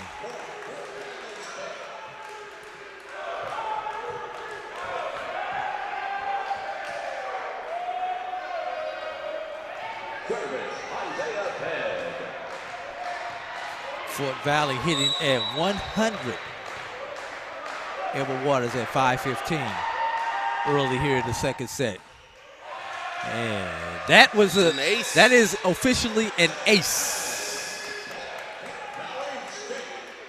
For Fort Valley, that is their first ace of the day.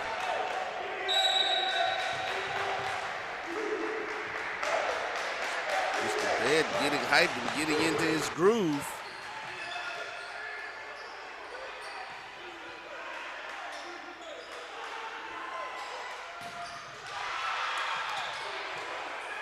Free ball coming.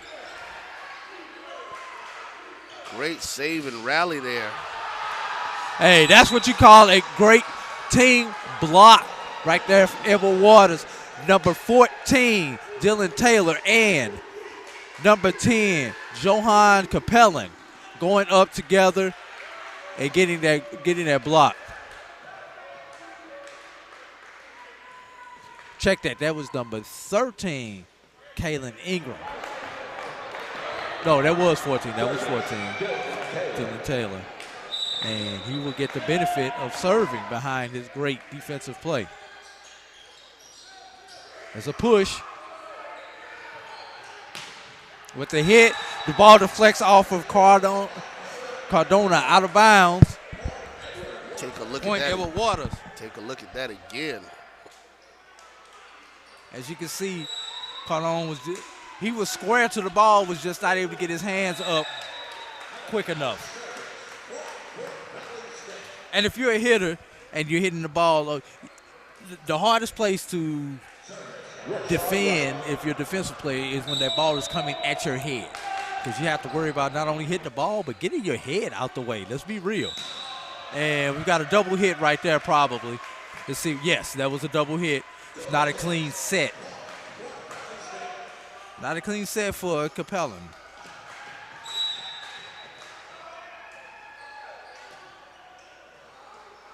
Capellan. And into the net, Pepin. That's a hitting error. Side out, Fort Valley State.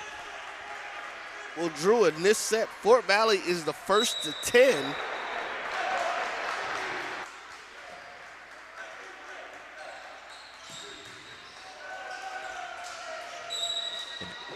Ingram's kill goes off of Jacques Taylor, out of bounds and side out to Edward Waters. Johan Capellan behind the serve line.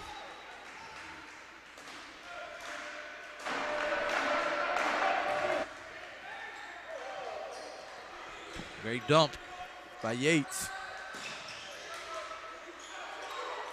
Yates. Free ball. Coming back, and it's out of bounds. 2 free balls. Second free ball falls out of bounds for Fort Valley, so side out to Edward Waters. Just like that, we're tied back at 10 again. Subbing in for Fort Valley is Devontae Patton.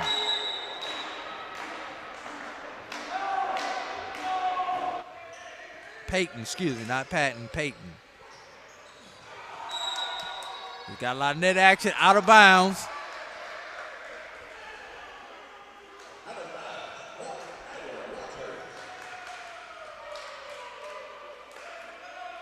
Now let's see if Edward Waters is able to make another run like they did when the score was tied like this in the first match. And that was just a mishit right there. Absolutely. Tavian Martin. Yeah, and he knew it. He thought he was going to try to put a little sauce on that one and just didn't get a chance to hit it enough. The sauce fell out the burger. Yeah, here you go.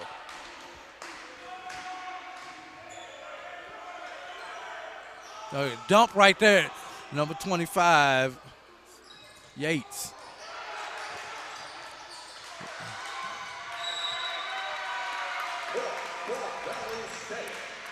Egan tries to save it, and Capellan has better thoughts like, I'm not even fixing a chance. His third hit, probably not going to get it over, so he just lets it go. Yates on the serve for the Wildcats. Blocked out of bounds. That kill is credited to Kaylin Ingram. You know, Drew, I was just about to say that, you know, Yates was very instrumental in that first match with the services that he had to help his team get a victory. Yates, the 6'2 sophomore from Carlsbad, California.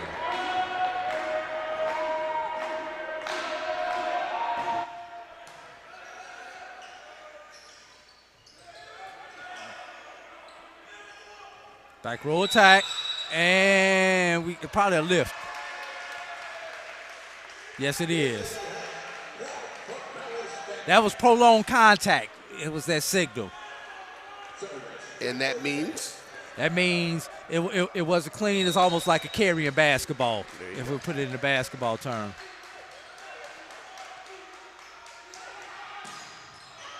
Meaning instead of putting the ball over the net, he pushed it. He grabbed it and threw it. Threw it over there, exactly. Yeah, you grabbed it and threw it. That's explaining the prolonged contact. Yes.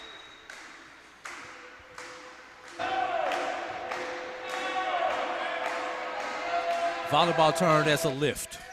Is the volleyball term that's commonly used. In your face, Tavion Martin. Actually, that was at the feet. Let's take a look at that one again, as he was, again, another, as you like to call them, disrespectful kill. Now, that one wasn't disrespectful. The disrespectful was the ones that are around the head area, where you have to make business decisions on, do I attack this or do I get the heck out the way? That's the disrespectful one. That was just a hard kill right there by Evans Edward. Take a look at another shot of that. Edward back to serve.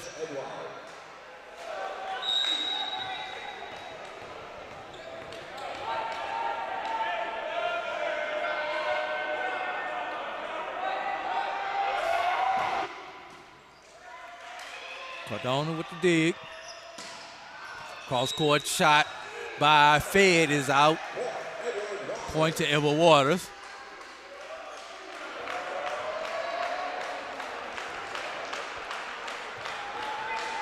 See if they can continue to extend their lead out. Edward Waters with a 16-13 lead. Larry Yates. Oh, great save right there by Taylor. As Fed.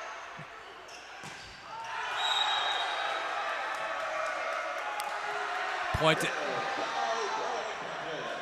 Edward Waters. Looked like there was a little confusion on that. We'll take a look at that play again. Let's take a look at that. Yeah. Out of bounds. Looks like they had to have said it was touched. By Fort Valley, yeah. Yes, for Fort Valley, because the line judge called it out of bounds.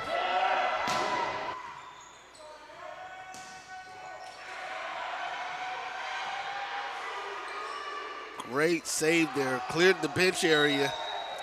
And that was just a mechanical error right there by Jaquan Henderson. You saw him use the two closed fists trying to get that ball over the net. That is not something that you teach in volleyball. But we'll talk about that on the other side. 18-15 is your score in favor of Edward Waters. You are watching SIAC Championship Volleyball right here on the Black College Sports Network.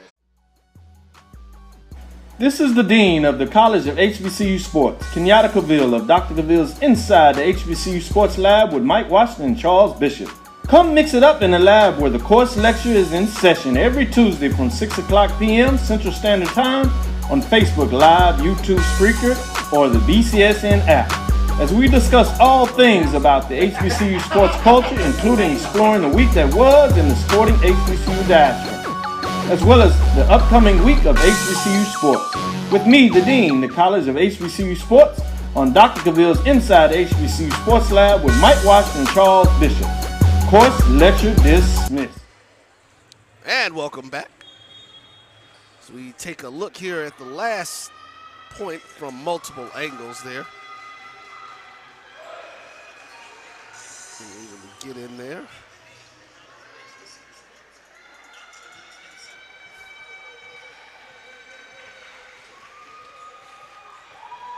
And as we get ready for serves here.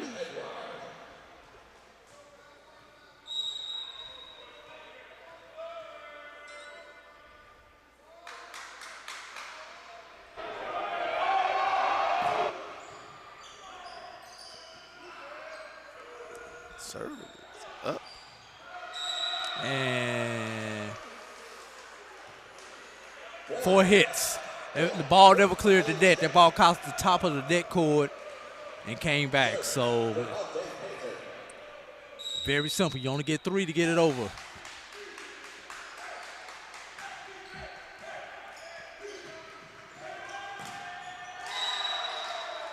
That ball's deflected out of bounds.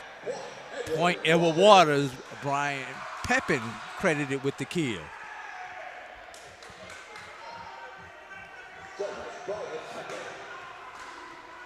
Edward Waters tried to be the first to 20. They could do it right here on this rally.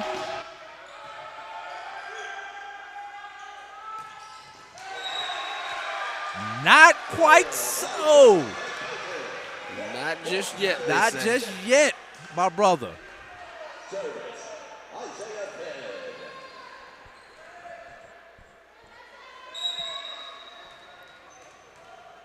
Isaiah Fayette up to serve for Fort Valley.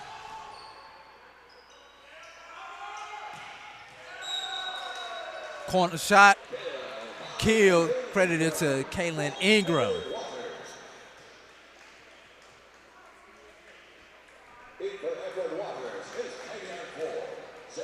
Tavion Ford in the serve in the Taylor Diller spot. 20-15 is our score right now. Edward Waters. Net serve by Ford. Prolonging this one just a little bit longer, giving these extra points to Fort Valley. That is, Roy, counted, the 10th service error to Edward Waters in just shy of 2 games. Fort Valley has not had a service error yet.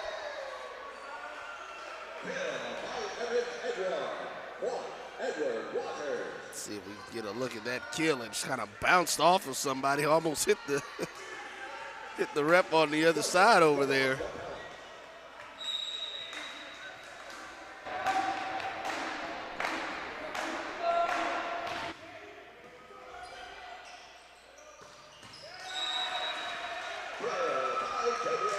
Tavion Martin with the kill. Corner shot. Giving a little bit of extra life over there to Fort Justin Valley Yates on that one. Behind the service line for the Wildcats.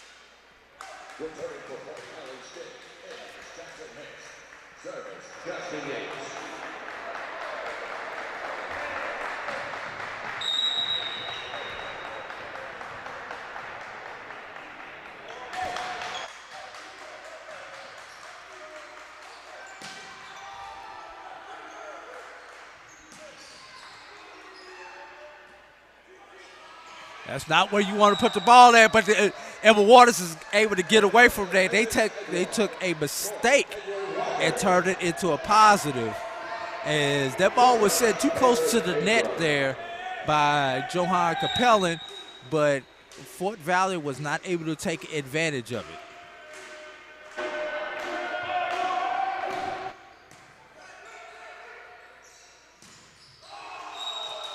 Block. Credited to. I missed that one. I want to take a look at that one. Jovelli Jimenez. Oh, great block. We got the net angle on that. We'll pull that one for the next time for you. We got timeout. Let's see if we got time to run it as we get ready to take this break. Yeah, let's take a look at it. We'll actually take a look at it from the different angles. And see how that came in. But that net angle, as you said, that net angle is probably going to be our best look at that one. Here we go.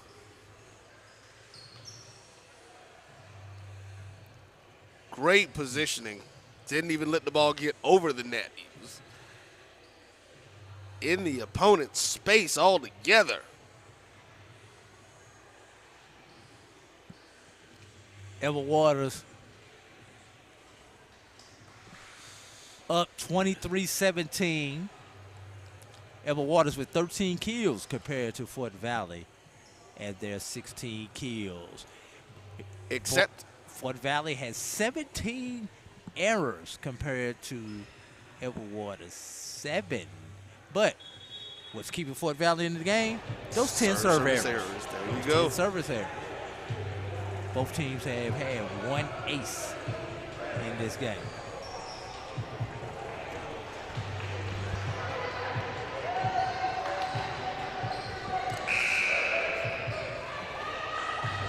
And if we come back, Edward Waters is 2 points away from the match.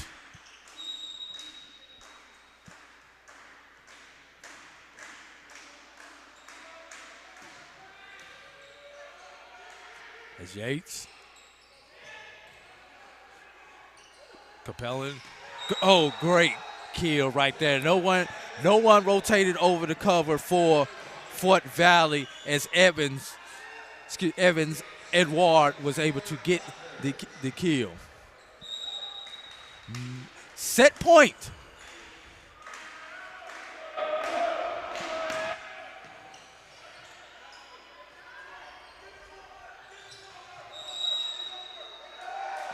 That looks like they're going to get that over the net. Yep.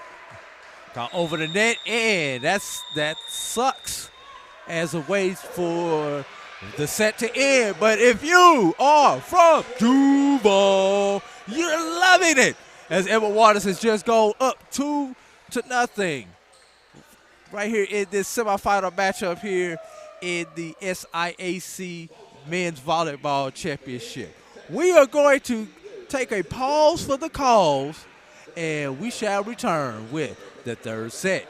You are watching SIAC Championship Volleyball right here on the Black College Sports Network. This is Brian Fulford. AD Drew and I are co-hosts of the BCSN Sports Wrap. We talk about all things related to HBCU athletics. From the games, teams, coaches, and fan interest stories, we cover it all. You can find our shows on Facebook at BCSN Sports Wrap, YouTube at MyJBN Online, and everywhere you listen to podcasts like Anchor, Spotify, Google, and Apple Podcasts. You can also find the show on the Jericho Broadcast Network's app. Make sure to download. We look forward to you joining the conversation and being a part of the show. It's never too early to plant the seed, to share the tradition, and instill a sense of pride in your HBCU with your little ones.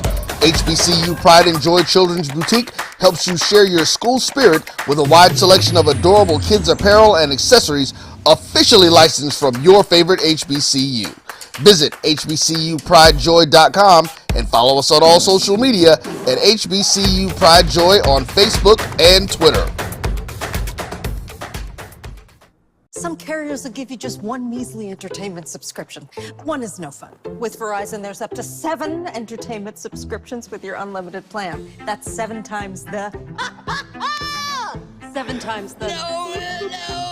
7 times the... Music, gaming, Disney Plus, Hulu, ESPN Plus, and more. That's 7 times the entertainment. Because everyone deserves better. And with plans starting at just $35, better costs less than you think. T. Madden & Associates is a sophisticated and experienced law firm located in your neighborhood. We're turning injury to cash. T. Madden and Associates obtained almost $2 million for my injury. They turned my injury to cash. Now, we can't guarantee how much your injury is worth, but we've recovered millions for our clients. Call T. Madden & Associates at 833-PAID-123. That's 833-PAID-123.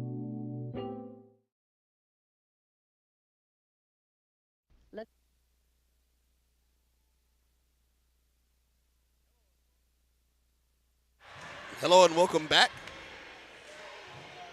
as we are here on the campus of Fort Valley State University as we prepare for the start of the third set.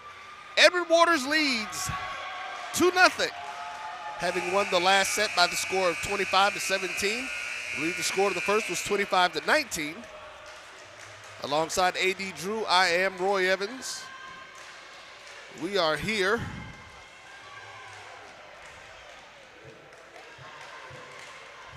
as the service. As you see the Edward Waters team, these young men have been hyped the entire time, Drew.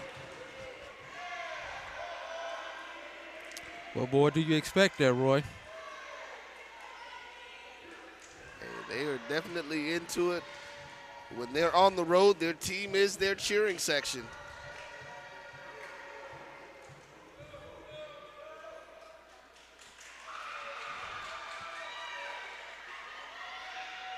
There is a lone cheerleader up in the stands, though, waving pom-poms.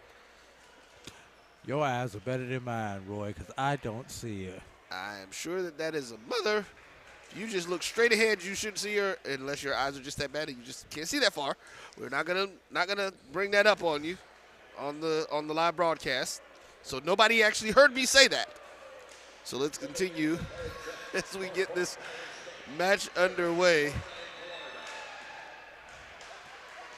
Fort Valley will be serving.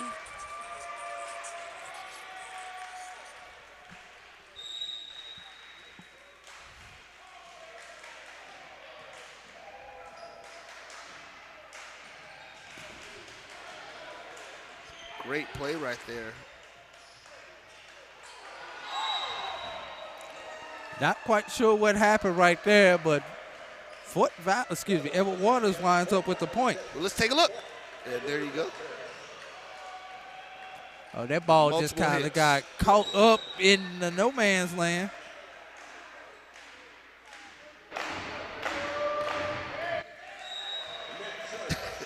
That would be number 11 if I'm not mistaken, Drew.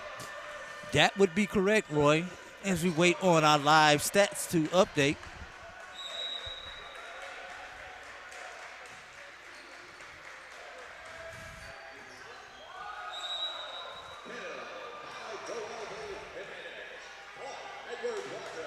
That's going to be point Edward Waters on the kill by Mr. Jimenez.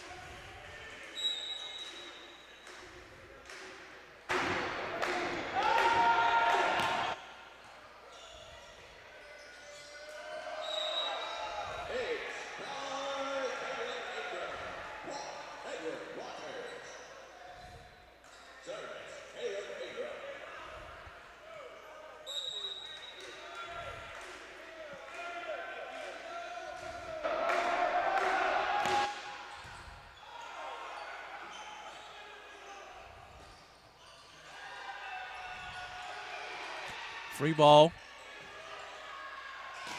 Block, return, out of bounds. Nice. Drew, why don't you do me a favor, just for not just everybody else, my benefit as well. Talk to us a little bit about free balls. That means that a ball is sit over the net and it's not on an attack. An attack being a spike attempt or via the block. It's just free, just like that. That was a free ball. Attacks, you go into a specific area of the court. A free ball, you're just trying to get the ball over the net to keep the rally going. There you go.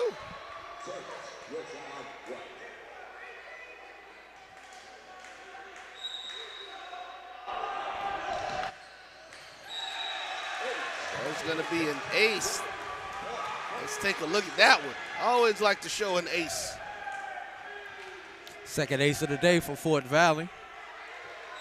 And it looks like he just caught the the players from Edward Waters just not ready. Fort Valley with another point right there as that deflects off of number 1, Edward.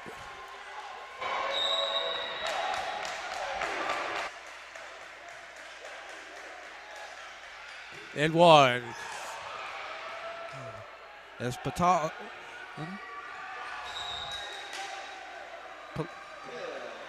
It's going to be point to Edward Waters. So I've said that went off of the hands of the Fort Valley player. Jimenez behind the service line for the Tigers.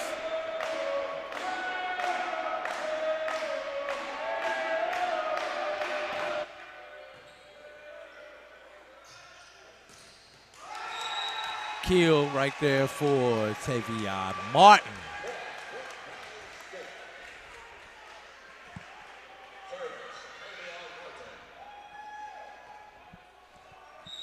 Drew, we are back to our same format again. Teams tight early. Yeah, trading points back and forth.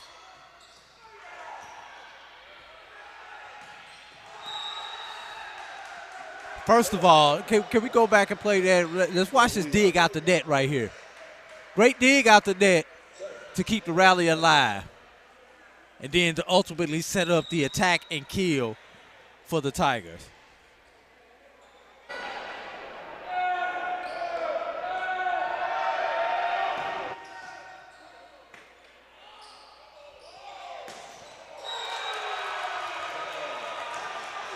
That kill goes over. Fort Valley side out Wildcats.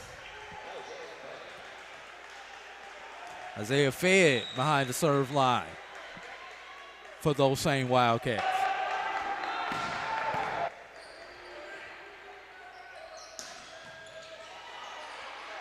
That would be a free ball.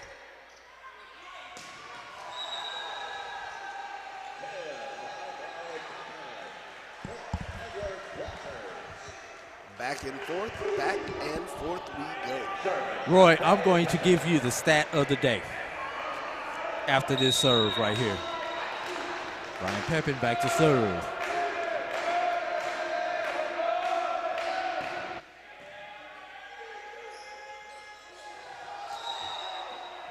What the hell just happened? Or did not just happen? I think that was just a miscommunication right there for the Fort Valley Wildcats. So our stat of the day? Our stat of the day. Roy, we have had 58 points scored by the Edward Waters Tigers.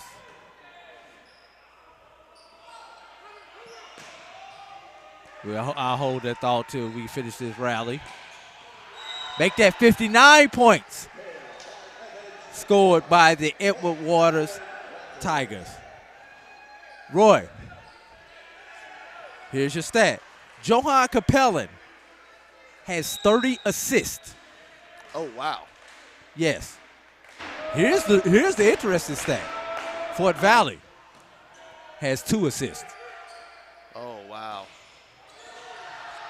Well, listen, that will impact your point total in multiple sports, but that shows you that how this team plays together down at Edward Waters.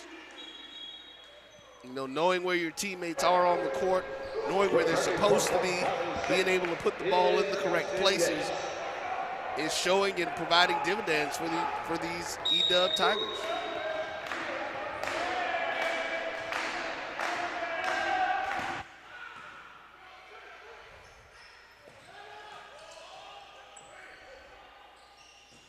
And there's another assist. Let's take a look at that one again. Capellan to Taylor. Set it up and boom. Capellan just does a great job just putting the ball right where his teammates need it.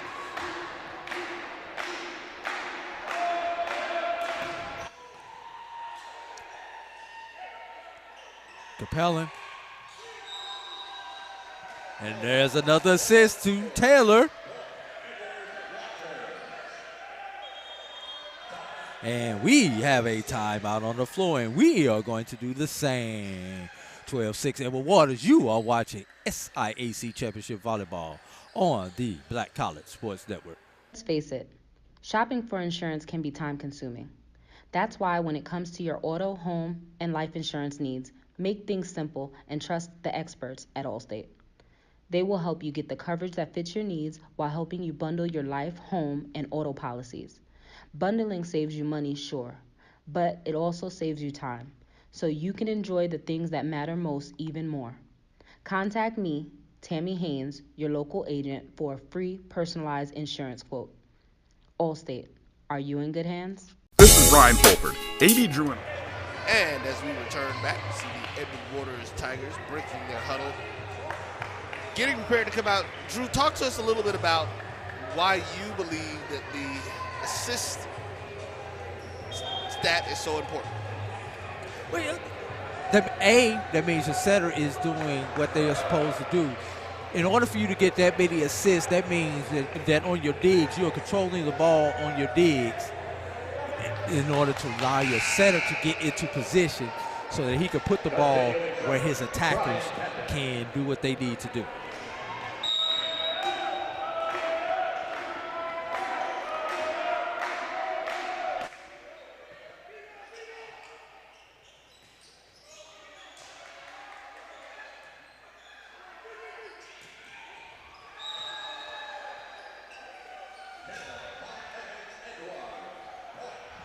now being up now 7.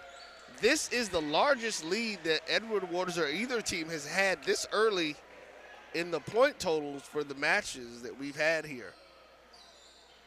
As they take care of a wet spot on the floor.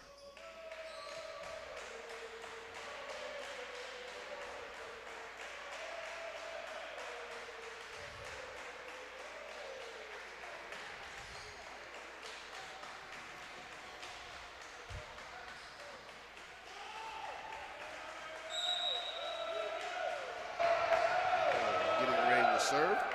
13-6, Edward Waters leads.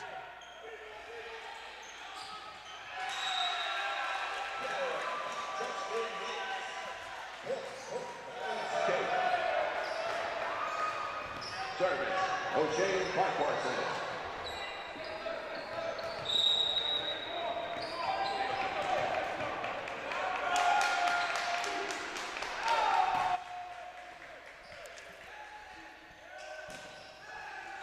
And that was touched by Fort Valley. And Edward Waters has doubled up Fort Valley, 14-7.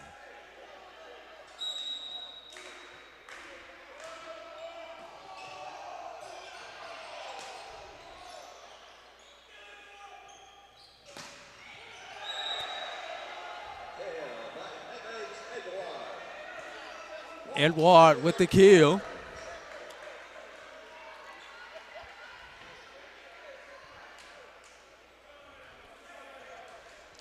Brian Pepper for Edward Waters hitting an astounding 526 in 19 total chances. Hey, that's a great kill right there by Justin Yates.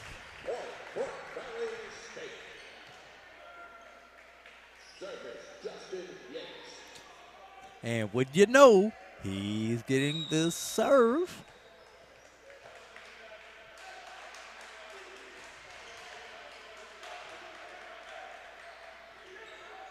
Oh, mistimed his jump, but was able to save it. Number 21, Jovian Jimenez. But to no avail as Fort Valley ultimately gets the point.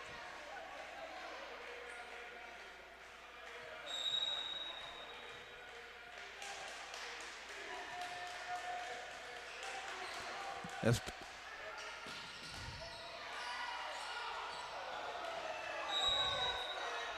looks like we almost had a little bit of church volleyball going on out there, Roy.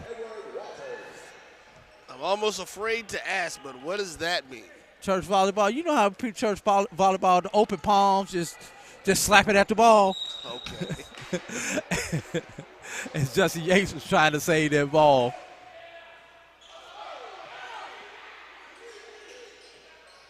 They dump right there. That's Cardona. Good push, great pancake right there by Daly.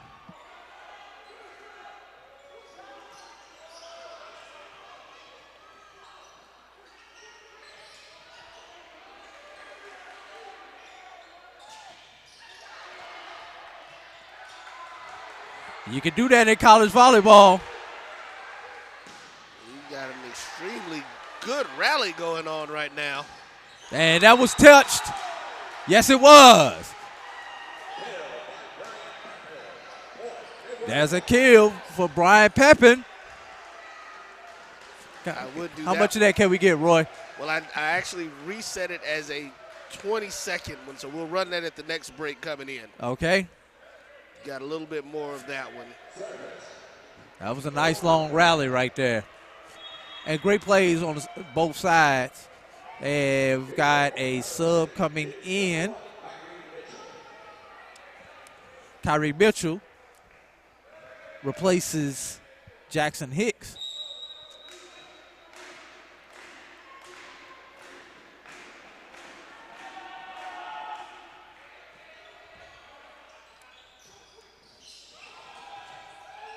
Nice dig there, way to get down on the court.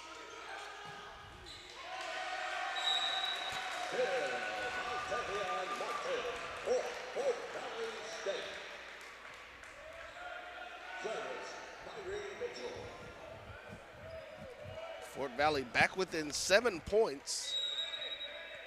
Kyrie Mitchell back to serve.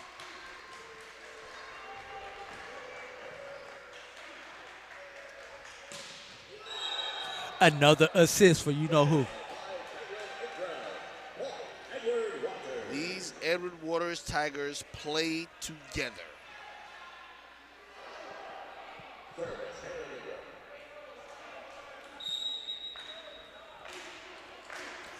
Hey, while you're out there, make sure you like and subscribe to the Black College Sports Network. If you're watching us on YouTube, be that on the SIAC page or on the Black College Sports Network page, please make sure you go and hit that thumbs up button. Show your support. And most importantly, share this with a friend.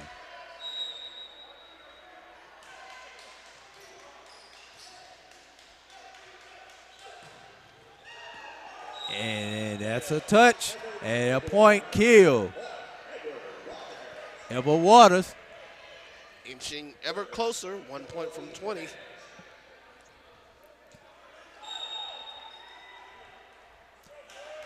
Edward Waters to score the 20th point of the set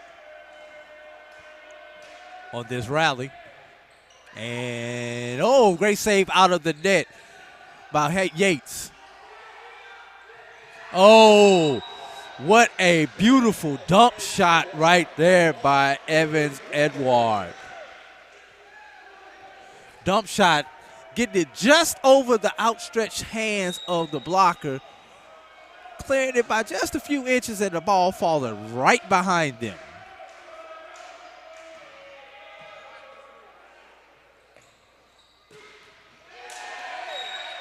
Hey, that's a skate set kill. Number 23, Isaiah Fed. Tavion Martin behind the serve line for the Wildcats. 20-12 is your score here in the third set.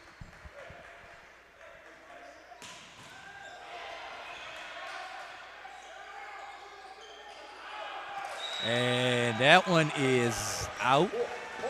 It's going to be point over to Fort Valley. See if they can prolong this thing, hold off, and live to fight for one more set. One more game. We're going to see.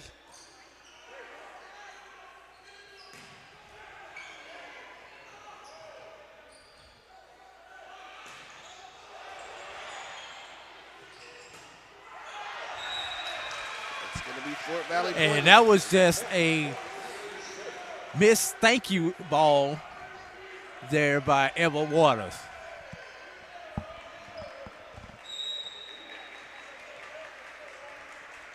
(14-20).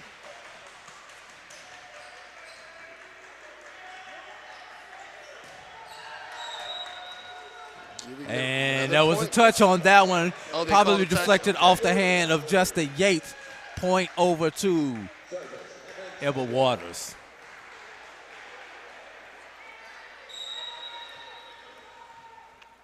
Evans Edward to serve.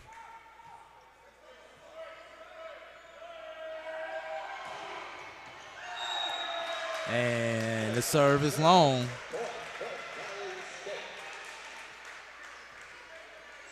Side out to Fort Valley. Isaiah Fed will be up next.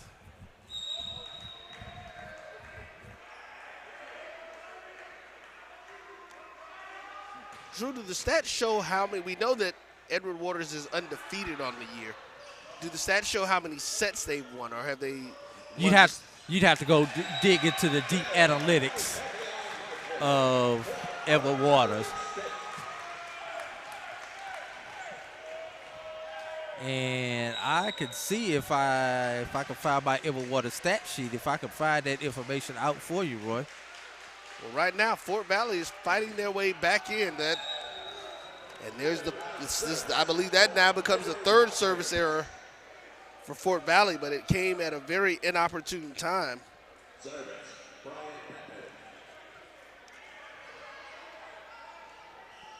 Brian Pepin is 3 points away from closing out these Wildcats for these Tigers.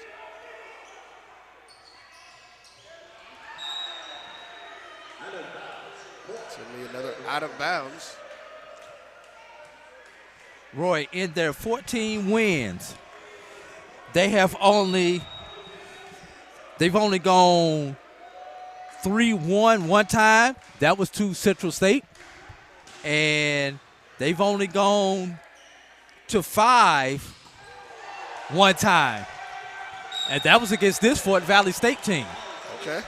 And that was just over a week ago. All right. Well, Fort Valley, listen, they're Matter of fact, that was exactly 1 week ago. And that was right here in this building where Fort Valley was able to push Edward Waters to 5. But if Fort Valley can't stop Edward Waters from getting these next 2 points, it's all a mute point. And they are battling. And they are battling as that was hit into the net by Evans Edward for the attack error. 23-18 is our score. So Edward Waters has only dropped 3 sets in conference this year, Roy.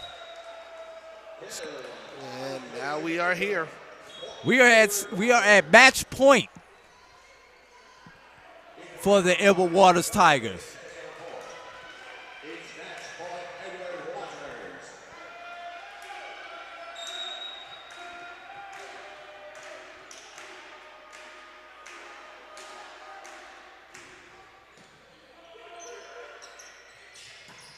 And that is long. Edward Waters will advance to tomorrow's championship game. That game will be at 1 o'clock Eastern time right here on the Black College Sports Network. Are we going to run the replays, or are we going to take a break and then come back to the replays? The choice is yours. Okay, this is what we're going to do. We're going to take a 2-minute pause, and then we're going to come back and give the final stats of the day as we'll watch over those replays. You are watching SIAC Championship Volleyball right here on the Black College Sports Network. This is Ryan Fulford. AD Drew and I are co-hosts of the BCSN Sports Wrap. We talk about all things related to HBCU athletics. From the games, teams, coaches, and fan interest stories, we cover it all. You can find our shows on Facebook at BCSN Sports Wrap, YouTube at MyJBN Online, and everywhere you listen to podcasts like Anchor, Spotify, Google, and Apple Podcasts. You can also find the show on the Jericho Broadcast Network's app. Make sure to download. We look forward to you joining the conversation and being a part of the show. From novice to aficionado, find yourself here. High quality cigars plus personal customer service. Slow Burn is Waco's only mobile cigar lounge, featuring a meticulous, curated collection of premium cigars. Visit our website, www.slowburnwaco.com. That's www.slowburnwaco.com. The Edward Waters Tigers win this semifinal match by a score of 3-0 versus the Fort Valley State Wildcats. 25-19 in the first set, 25-17 in the second, 25-18 in the third set. Edward Waters will take on the winner of our next match. That will be the Central State Marauders and the Benedict Tigers. That game will start at approximately 7 p.m. Eastern time right here on the Black College Sports Network. As we go through, we're taking a look at some of the – just lost my page with the stats on it. There we go. As we go through and take a look at some of the stats for this particular matchup. Looking at the team stats. Edward Waters with 50 kills compared to 26 for Fort Valley. Fort Valley had 21 errors compared to 12 for Edward Waters. Edward Waters had 93 total chances compared to 75 total chances for the Fort Valley Wildcats. Edward Waters had a .409 hitting percentage compared to a 0.067 for Fort Valley. Only 3 aces of the day. On the day, Fort Valley had 2 of those aces. Edward Waters had 12 service errors, which allowed them to stay in the matchup here. But 12 service errors compared to 1 for Fort Valley. They're going to have to clean that up before tomorrow's match against the winner of this next game. Looking at some of the individual stats. Leading the team with kills for Edward Waters. Brian Pepin had 15 kills, along with Evan Edward with 15 kills. Kaylin Ingram had 12 kills. And for Fort Valley, Jacques Taylor, Jackson Hicks, and Isaiah Fedd were the leaders with kills. 10, 6, and 4 each. All right. No.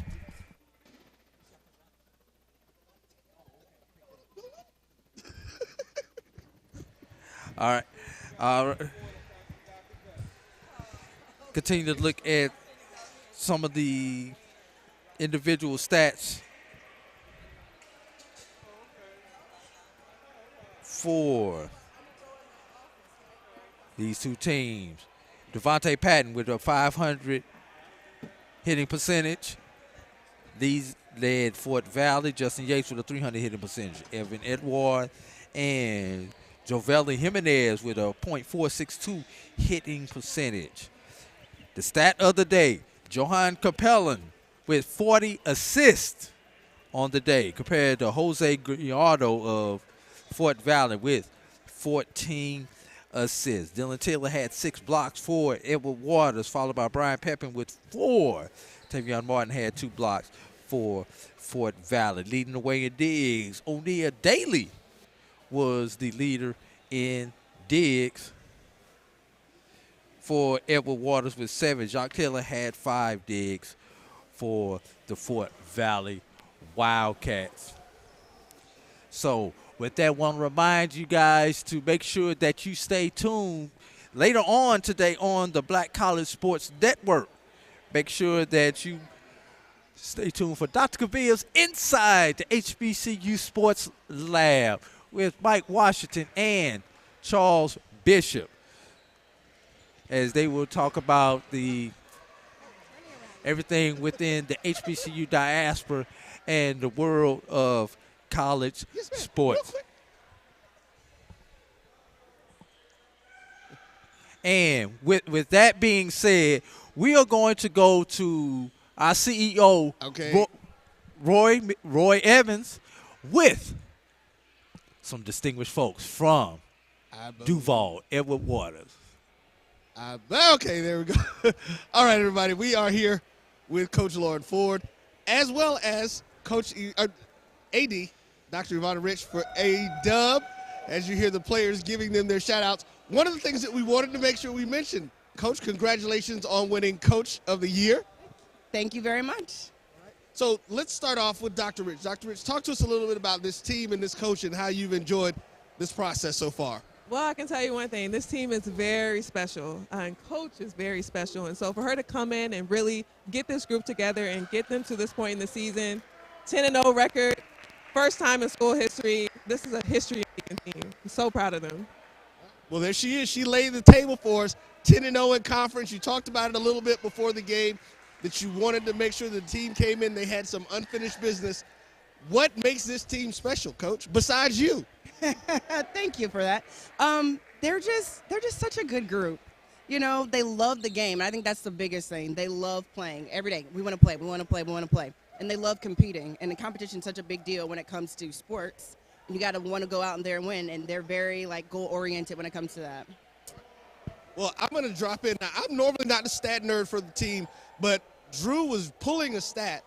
You all, as the team, had, I believe, over 50 assists to 4 on the other side. How important is that in the chemistry of this team? Oh, it just reinforces what our setter does. He chooses the right hitter at the right time, and they can put it down. That's exactly what that stat says. All right, folks. Well, there you have it. Head coach, coach of the year. Let's give the flowers like we're supposed to. Coach of the year, Lauren Ford, AD Ivana Rich, Edward Waters, Edub. They'll be in the championship game tomorrow at 1 o'clock. If we don't know if Dr. Faison is going to be here, be watching. Superfan will be watching somewhere. We're going to throw it back up to AD. Thank you, guys, and we'll be getting ready for our next match soon. Central State, the number 2 seed, will be taking on the number 3 seed, Benedict College Tigers, a little bit later on. We'll be back in touch soon. And with that, we are going to wind our coverage down. We will be back on at approximately 6:45 p.m. Make sure you stay tuned for that. We'll come back in about 6:30 p.m. with an interview with the head coach of Central State, the Central State Marauders, who come in as the number 2 seeded team here in this tournament. And we'll have a coach interview at approximately 6:30 with head coach Anitra Brockman of Central State. And then we will come back with our coverage, our full coverage coming in about 6:45, 6:50 tonight. Also, don't forget tonight, inside the HBCU Sports Lab, featuring Dr. Cavill, Charles Bishop, Mike Washington. So make sure you check out the Dean and the Professors right here on the Black College Sports Network. Hey, hit that thumbs up button before you get out of here. Make sure you like, subscribe, share, follow, download, and you can catch all of our regular podcasts on the BCSN Pod Zone, wherever you listen to your favorite Pod Zone, Apple, Google, iHeart, Spotify, Anchor, whatever your listening pleasure. So for the team here in Fort Valley, Georgia, we're going to sign off for right now, but we'll see you in a few.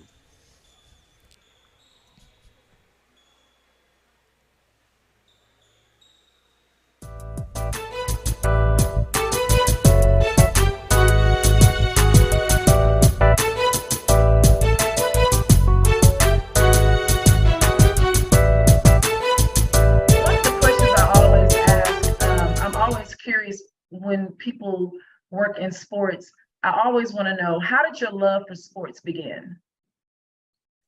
That is a fantastic question. Thank you. I'm not sure how I can pinpoint when the bug bit me, but I always talk about in our house growing up, there was always a black and white picture of my mom's basketball team. And so I grew up knowing that she started as a freshman. She was also part of integrating a predominantly white school. And so she would tell me about some of the struggles that were involved with that. And so I think that always I kind of wanted to make her proud, and I always felt like the bar, she never said that, but I always felt like the bar was going to be starting as a freshman and doing those other things. Although I played softball in high school as well, basketball was my first love. And ironically, one of those things, when you've looked at that something for so long, I did start as a freshman. And one of my most favorite years of all in sports was that freshman year when I was allowed to play on the junior high team and the high school team. I grew up in a small Class B school, and so absolutely loved that year where I was playing basketball 5 to 6 days a week. Wow, that's amazing. Yeah, and like you said, you just wanted to make her proud, even though she never said it, but you was trying to follow her footsteps, and that's pretty cool. So as I mentioned earlier, you're a Hall of Famer from your alma mater, with such honors as Player of the Week, OIC Scholar Athlete, OIC and District 9 All-Conference teams, and Northwestern Ranger Queen. What amazing accomplishments. How, with basketball classes, possibly campaigning for Ranger Queen, how were you able to juggle all this and keep your GPA up? Well, it's one of those things that I absolutely loved college, and some of my friends from the Baptist Student Union, they were my sponsoring group for Ranger Queen. They talked me into it. And ironically, It's the first time that I learned that other people other people can see some things in yourself that you may not see at the time. I Right. never ever considered myself queen material at all. And I wouldn't have had the nerve to do it had some of my friends were like, hey, we'll help you with the posters, we'll help you, we'll back you, you can do this. Everybody knows you, but they didn't know me in that realm. And so I don't know, that was a very eye-opening and life-changing time for me as well. Yeah. So to be voted in by my peers at a PWI meant a whole lot to me. Yeah. So yeah, but I always saw myself just as, you know, a jock, an athlete, a scholar. I did see those things as me, but a queen, I never saw that. Well, you're a queen, sister. That's for sure. You are amazing. Just, researching and reading your bio, I was like, wow, she is amazing. And that's why I'm so excited that you're our very first guest. Eddie Rogers, you were inducted in the Hall of Fame at Langston in 1998. I believe 9 years after you graduated, or 8 or 9 years, is that correct? That's correct. Okay. How was that moment for you to be honored in that way? You know, no one really prepares you. It's like when you're excited about it, and I was honored. My family was there to see me inducted, but I was not prepared for the rush of memories as you're getting ready to thank those that have played a part in your induction. I just saw the hours and hours outside playing on a grass court, the excitement when my dad built my first goal. And it was big because he actually had a welder. I had the metal pole, the everything, still had a grass court. But I mean, I looked at all the hours that were spent in the backyard and that had brought me to that point. The sacrifices that my mom and dad had made. We weren't rich by any means. My mom was a school teacher. And, all of that was full circle. And I just felt grateful to God that he allowed me to experience that moment. That's awesome. That's awesome. So, Eddie Rogers, you served 4 years as an athletic director for women's sports and was selected as AD of the Year for Region 6 in 2003. Now, I never knew there could be separate ADs for women and men's sports. Could you elaborate on that for me? I mean, why was it just for women's sport? So at that point in time, we were at NEI Division I school. And so we split the responsibility.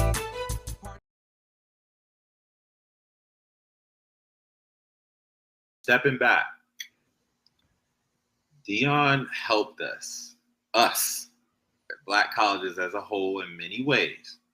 The one thing I was mad about was that Dion Sanders did not graduate or get the opportunity to get drafted from Jackson State. We didn't get to see him at Jackson State Pro Day. We didn't get to really get the true effect of that. Everything else is phenomenal. Everything else is monumental.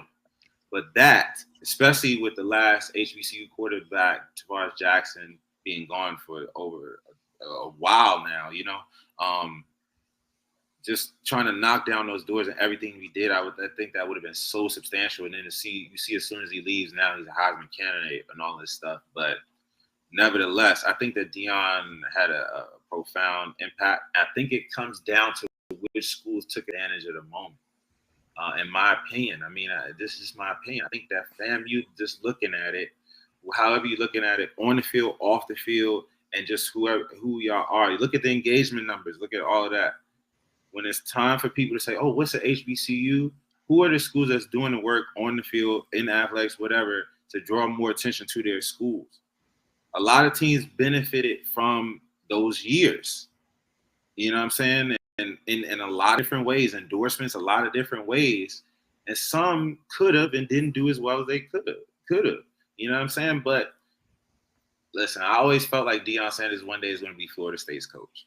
However he gets to that point is how he got to that point. And I'm happy for the time and the things that he did. All of the negative discourse and all of that stuff, I don't think that's necessary for him and his family to do what they got to do. Let bygones be bygones, especially from those people. Jackson State's going to be all right, and they're going to be competing with y'all this year.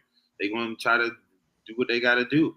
And we as a culture and as HBCU football are going to keep the ball rolling, but by no means, shape, or form should we overlook what he did in any way. I mean, we could argue about the particulars, but a lot of people know more and paid a lot more attention to HBCU football because it's prime.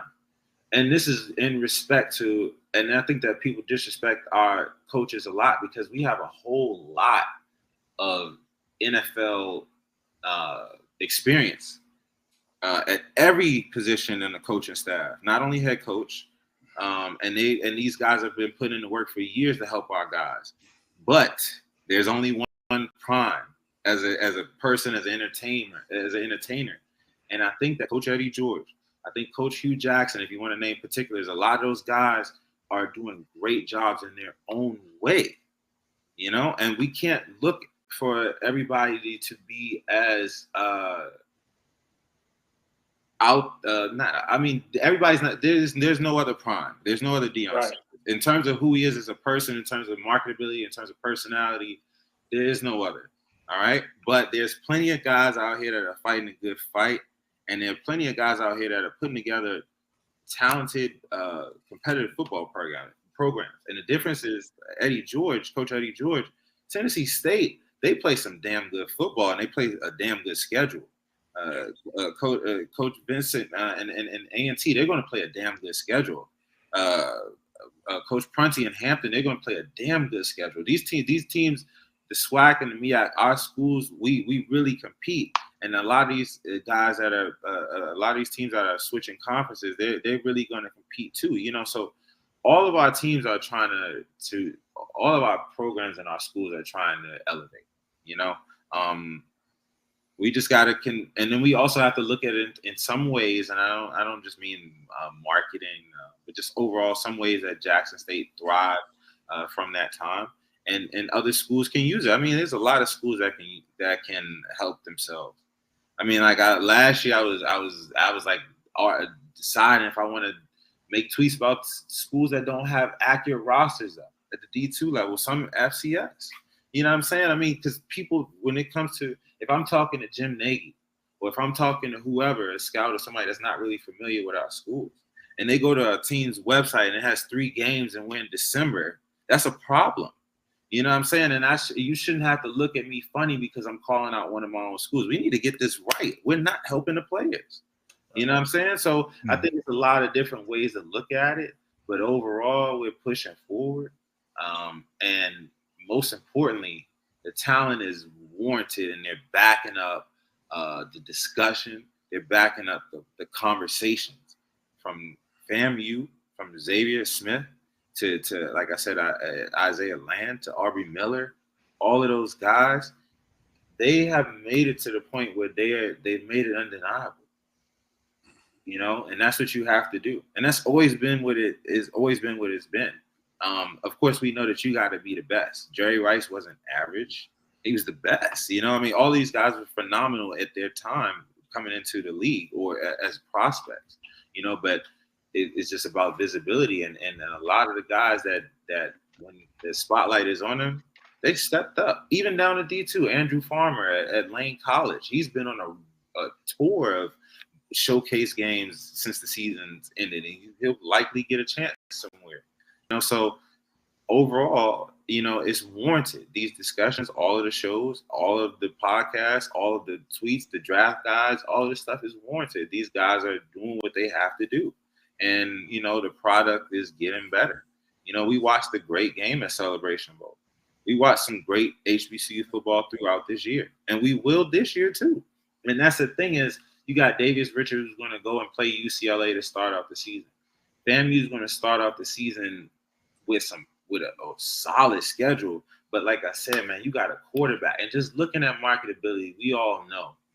When you watching college football, when you watching NFL, you marketability goes a lot of times as far as the quarterback.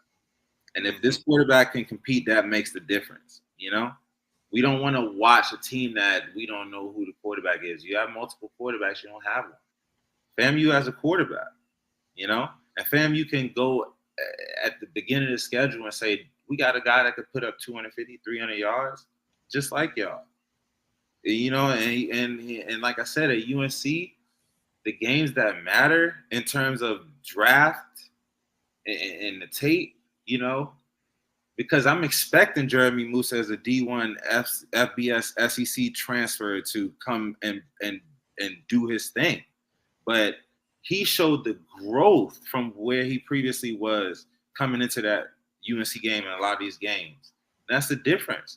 You know, we know with the portal, these guys are moving all around. When they come to our schools, are they showing the growth, especially out of conference? If the answer is yes, then we need to go to bat for them.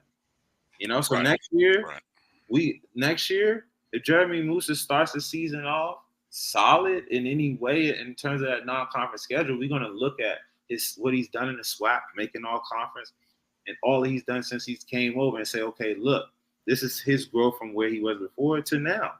You know, and that's what it's about, being able to start a solid discussion around these guys. That's what I'm saying. All these guys we're talking about, even BJ Bowler, I can make a discussion for him and why he deserves the opportunity. You know what I'm saying? Even this year, he kind of slowed down a little bit, and he still made all conference back to back. You know, and I mean, his versatility is there. This is a smaller guy, strong. He's strong like an ox. He's super quick. Yeah. He can play on the boundary. He can play inside. He can hit. He come downhill. He's firing off. You know what I'm saying? This is a talent. And you know why? Because if he was still at Mercer, we'd be making the same discussion. You know, and that's what it's about. You know, so when these guys come over, also these transfers, they come from other schools. Like I said, it's an expectation, because this is the separation we talk about. We all know Xavier Smith's story and all he had to go through even to get on the team, and then looking at what he's done since, looking at Jacoby Durant as a walk-on and all of that. That's the difference. If you got to that level, and we all know a lot of times, you know, especially with our guys, they could have played at that level. If you got to that level, you come down to our level, there's a certain amount of talent expected from you, or potential expected from you, you know. But, you know, Jeremy did his thing in conference. But look at the tape. When he played the teams that really matter on the schedule and that it's time to go to bat for, he did what he needed to do. And this year he showed, he showed that there's a level that he can grow, elevate from even more. And I'm pretty confident that he'll be able to do that this year. Marcus, go ahead and get one in there and close it up, if you could, with Malik. Go ahead. Yes, quick question. Make sure I'm off. Yeah, quick question. I know you and I have talked in the past, Malik, about your initiative with using the Tecmo Bowl game engine and using the comps for players. And I have a passion for that, because you and I talked way back in the day, used actually the Eddie George Madden to create something similar. And I know Kelvin might remember from back helping with Floyd Hill and everything. And so what is your intent with the modifying the Tecmo Bowl game engine and creating it for HBCU players? And what response have you gotten, not only from players, but also if it helped to proliferate the awareness of players to those who are in the professional ranks? Oh, yeah. So just for one, as a football fan, there is no active college football game. We don't know when we're going to get one, honestly. And secondly, I'm always thinking about visibility. Player comparisons are big because, you know, once you break down your own metrics or science to it, and mine is finding a guy. First off, whenever I look at a player, you know, as we watch sports, we might say, oh, this guy reminds me of so-and-so. You know, off the top of my head, but then in my mind, or you know, I'm cross-referencing that with actual measurements.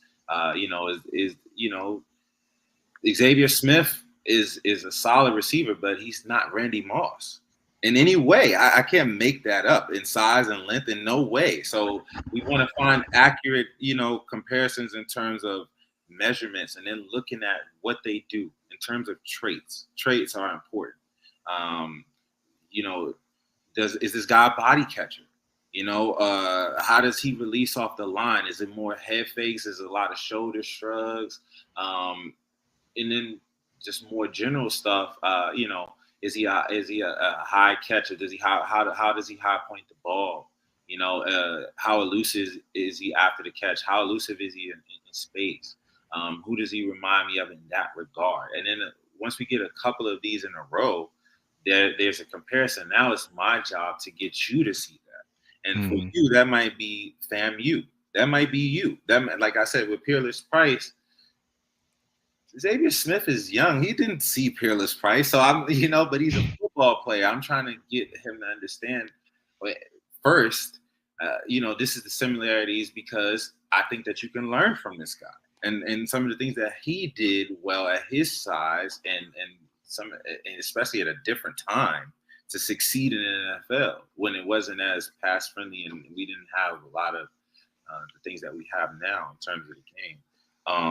But just the comparisons is me saying, how can I be creative in getting people to see what I see? And this is not about your Hall of Fame accolades. It's not about what you've done in your career, but playing style, getting people to see, or even starting a conversation. And a lot of times, some of these guys are similar. So if you have a guy that's like, for instance, like I said, Arden Key, Isaiah Land, Darrell Taylor, Leonard Floyd, Google all those guys' pictures. They all look the same. Small waist, they have really long arms, but they're built calves. You know what I'm saying? And you see them come off the edge. They really win with the long arm. They really win with clubs. They have certain things that they do similar. So okay, I'm gonna use these videos. How can I use these videos and to tie it all together and get people to see? I'm gonna cut the video up, but I'm gonna find similar plays. I'm gonna find similar releases. I'm gonna find similar sacks. I'm gonna find similar whatever to get you to see what I see. You know what I'm saying? And just you seeing what I see starts the conversation for a lot of these guys, and me saying in the game, that it's a big deal. So the game is absolutely free. It's always going to be free. I can't legally do anything with it anyway. That's not the point. The point is to give players more reason to be excited about the HBCU experience. Like, wow, I'm in a video game. A lot of guys tell us that, like, wow, damn, I'm in a video game. I'm going to go above and beyond, too, and trying to get my people. And now we got a lot of graphic designers. So, this year what we're trying to do is getting more people excited about it and also showing players that this is more than a 1 year thing in their growth. So a lot of guys in the game who I might have rated an 88 last year, some of them might be a 90 this year just to show their growth or show what they've done in terms of significance on the field. Same thing that EA Sports does. We have to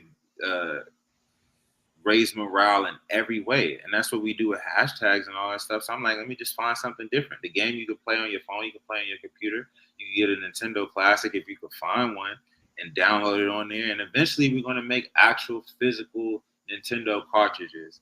It's going to cost some money, but we'll sell them like collector's edition or something. So this year, don't be surprised if you see us in Tally. My plan is this year, one of my plans this year, similar to the Senior Bowl, is to kind of, we always hit the road. We're going to start giving out packages of our games with 2 controllers. It'll be the coach and then maybe the MVP or a player that we do. We got a lot of stuff coming. So, you'll see one thing I took from Ahmad Rashad and Inside Stuff and Big Tigger and Rap City is we're going to be unveiling a day in the life interview format that we're doing where we'll be traveling and following some players, some top players, and do workouts, do their routines or whatever, and playing our game and discussing who they are and getting a little bit more about them under the helmet. And it's nothing different than you see on CBS and ESPN for B. John Robinson, some of those guys, and just trying to increase that visibility. But it's also going to get a lot of guys to say, man, I want that. I want to get that recognition. And for us, we want to set a standard for draft HBCU players because we know what level or know certain things that guys got to do to get on the league's attention. So I feel like if guys reach to where we want them to reach, then we're basically saying, hey, all these guys are ready now. What y'all going to do? We got the guys, and as you know, a lot of more people are paying attention to us this year. So we've had opportunity to talk to even the XFL, USFL before draft and stuff. That's what it's all about. We just want to encourage the players in any way we can. And I love video games. So, I'm gonna try to figure out more games to hack. I'm working on NFL Blitz right now. A lot of those games with code are with the older code are a lot easier to hack. So I was like, man, Tecmo Bowl is probably pretty easy. It's old 8-bit game, but it was fun. I could get some USB controllers on Amazon 2 for $10. So we got a whole box of them, and like I said, we're gonna move around, and it's nostalgic. But even with graphics, like if you look at USC or some of these teams, they'll use like Tecmo Bowl, Punch Out, little stuff like that, and I'm like, I can go further than that, So now this is the 3rd year of the game. So every year, also what I do is a Legend Edition. We got so many legends across D1, D2, all of the conferences. Every school. So I try to do 6 to 10 legends per year. So this year we did, of course, Shannon Sharp. We did Ashley Ambrose, Ben Coates from Livingstone. So many different guys, just trying to mix it up every year and then getting those actual legends involved and liking it because they're older guys too. I played this in my dorm, so they're into it, and I can travel. I can take Tecmo Bowl. You can take that anywhere, and a big component of the success. So this year we had over 1,000 downloads. You can download it directly on our site. Shameless plug, drafthbcuplayers.com. But a big reason why we've had success in terms of downloads, and I'm really happy about this, is there's a site called tecmobowl.org. It's an actual Tecmo Bowl forum that I got a lot of help with in terms of doing this. And those guys, these guys across the country, they're doing tournaments and all of that stuff for this game that's 30-something years old, So me bringing a new flavor to it, they're behind it and they're supporting it, so they're downloading it. I don't know where these guys are at, Indiana and all these different places. So if they are playing this game, and whether it's a season or just pure curiosity or whatever, and they're finding out about Courtney Cox, Terrell Jennings, and all of these guys, then we won. Because nobody across the country knows everybody from every school, but we learn about them through ESPN. We learn about them through College Game Day, the Northwesterns, and all of these schools that are thousands of hundreds of miles away from us, and they're hot right now. So whatever I can do to increase the visibility, and I got a team right now, man, and we're just building.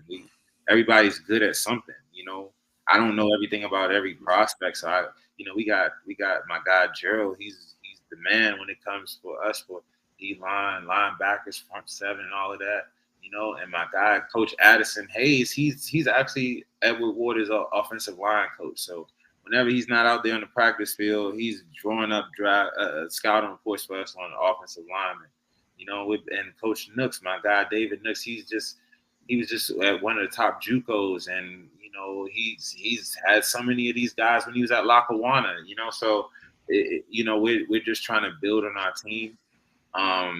We're building with young writers that we're finding at different HBCUs that want to cover and try to give them firsthand experience, because I'm a writer. I write for the Seahawks. I try to give them firsthand experience and hopefully help them to get position in the NFL, or whatever they want to do, and then we're going to push the conversation to the WNBA and NBA, because the numbers there are putrid, and we need to fix that as well, so that's just what it is, and that's where we at. So anything that we can do to increase visibility, don't be surprised if you see, which I'm really working on right now. I'm trying to get this out so bad. Coach K basketball on Sega was one of my favorites as a kid. Oh, wow. Yeah.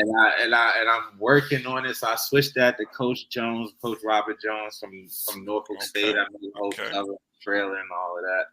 But I'm having some difficulty. Some of these old games, man, the code keep breaking on me. But I got some people. So shout out to them. They're trying to help me with that. That's way over my head. I'm trying to figure it out. But hopefully by the summer I'll have that out, because a college basketball game, that'd be amazing for us too, especially with us making a tournament, all that stuff, and knocking off Florida, Texas Southern, all that, So anything we can do to further increase visibility. With invisibility comes more enrollment and more pride and more competition. So, I think we can all say, okay, it's all on the players, but we got to do our part too. Malik, man, I appreciate you coming in and joining us. I mean, before we end, I gotta show the some of the numbers that you had. You know, when you sent us over some of the graphics, and just real quick, you know, that's Kendall Bowler right there with a 94 overall, and this is, you know, kind of tying in to what you were talking about. Can I explain that real quick? Yeah, please do, because I'm gonna show a couple others while you're showing go the ahead. numbers. So this is just for our video game, and it's just a rule of thumb. So the 96 club is something that I came up with. I don't think we have any 100 overall players in Madden. I think it's usually 99, 98. But I figure if you get a 96 overall and draft HBCU, this is a surefire NFL prospect. And now where we got guys in so many leagues and stuff looking at us, this is pretty much us saying, like, yeah, come get this guy. So Kendall has some time left. I think he had 2 phenomenal years, 13 pass deflections in 2 years. And look at those PFF numbers. Look at some of the tape against some of those non-conference opponents. And especially early in the year, he was flat out dominant, man. So 94 to me is, hey, this is a hell of a corner. General Hunt, I know he's had some injury issues. Watch the tape. And this is, I'm not talking to y'all, I know y'all know, but just gentle, man. He's a dog. Isaiah Major and him, these are all for different positions, of course. But Isaiah Major, the thing with him, and he'll probably be a 96 soon, is just looking at the NFL. Do you have sideline to sideline range? Can I trust you to cover? You know, and can you come down and blitz? Check, check, check. That's a guy right there. You know what I'm saying? And like I said, General is just a disruptor. Musa, like I said, man, and trust me, not everybody is a 90 anything at quarterback. But Jeremy Musa, this is the year. You have a year. We're clearly talking about him being a prospect next year. It's all on him. I've been trying to tell Kelvin since day one. I know. Go ahead. And Kamari Stevens. Speed to power. That's what it's about, man. This is a big dude. He reminds me, and this is just off the top of my head, but just how he plays, just how disruptive he is. He doesn't have to get a sack. He can get a pass deflection. He can get a pressure. He reminds me a lot of Danico Autry. He's bounced around the league. I think Danico's Autry with the Colts right now. Sorry, I'm not, like I said, I'm freestyle. I'm not looking at anything, but that's one of my favorite interior guys that can move around on the D line. And Kamari Stevens, I know he's coming mean off the edge. He just, if you want to watch any tape, this for everybody. Watch that Jackson State tape. But as you can see in the picture, South Carolina State, it's not all about sacks, man. He's strong and he's quick. Hey, that's a guy you got to watch. And FAMU they put out some guys on that line the last few years. So trust me, I don't think it's in anytime soon. And last year was the proof. He's the real deal. I think he's gonna have another solid year, especially if Gentle is 100% healthy and we can go out there and really take up, force 2 guys. You know what I'm saying, and take up those gaps, man. You're talking about double-digit sack season for Stevens, you know, and getting that double-digit sack. That'll bring a lot of them scouts down to tally, and we're going to keep bringing them in April. That's what it's all about. DraftHBCUplayers.com is the website. You can go and you can look at some of the draft profiles. You can even download the 2023 HBCU draft guide. You can buy it. Detail. What's the cost on that? How much is that going to cost people, Malik? So the draft guide is $15. It's all of the prospects for NFL, and we're making a case for CFL, USFL, XFL. And mind you, we did this before March, so some of those guys are already in leagues, and as you know, some of them got drafted, including Isaiah. But you can follow us on Instagram, where, like I told you in the message, Instagram, we don't have all those DCMI issues, and especially for comps and stuff like that, I can pick my music. We can pick our music, and we can do what we want, really. You can get all day. I'm telling you, go look at our story now. It's on there. You can get free content all day. That's the draft guide is the only thing that we're going to do, because I feel like these guys put in hard work, and you know. But other than that, yeah, it's about the cause, you know. So just check the hashtag draft HBCU players, draft HBCU, draft HBCU 23, which is out now. You can download our game for 23, 22. Go to our website. You'll see all the legends that's included, how to play for a computer, how to play for a phone, how to hook it up to your Fire Stick. Like I said, anything that you got, we can pretty much do it, and we'll figure out how to do it.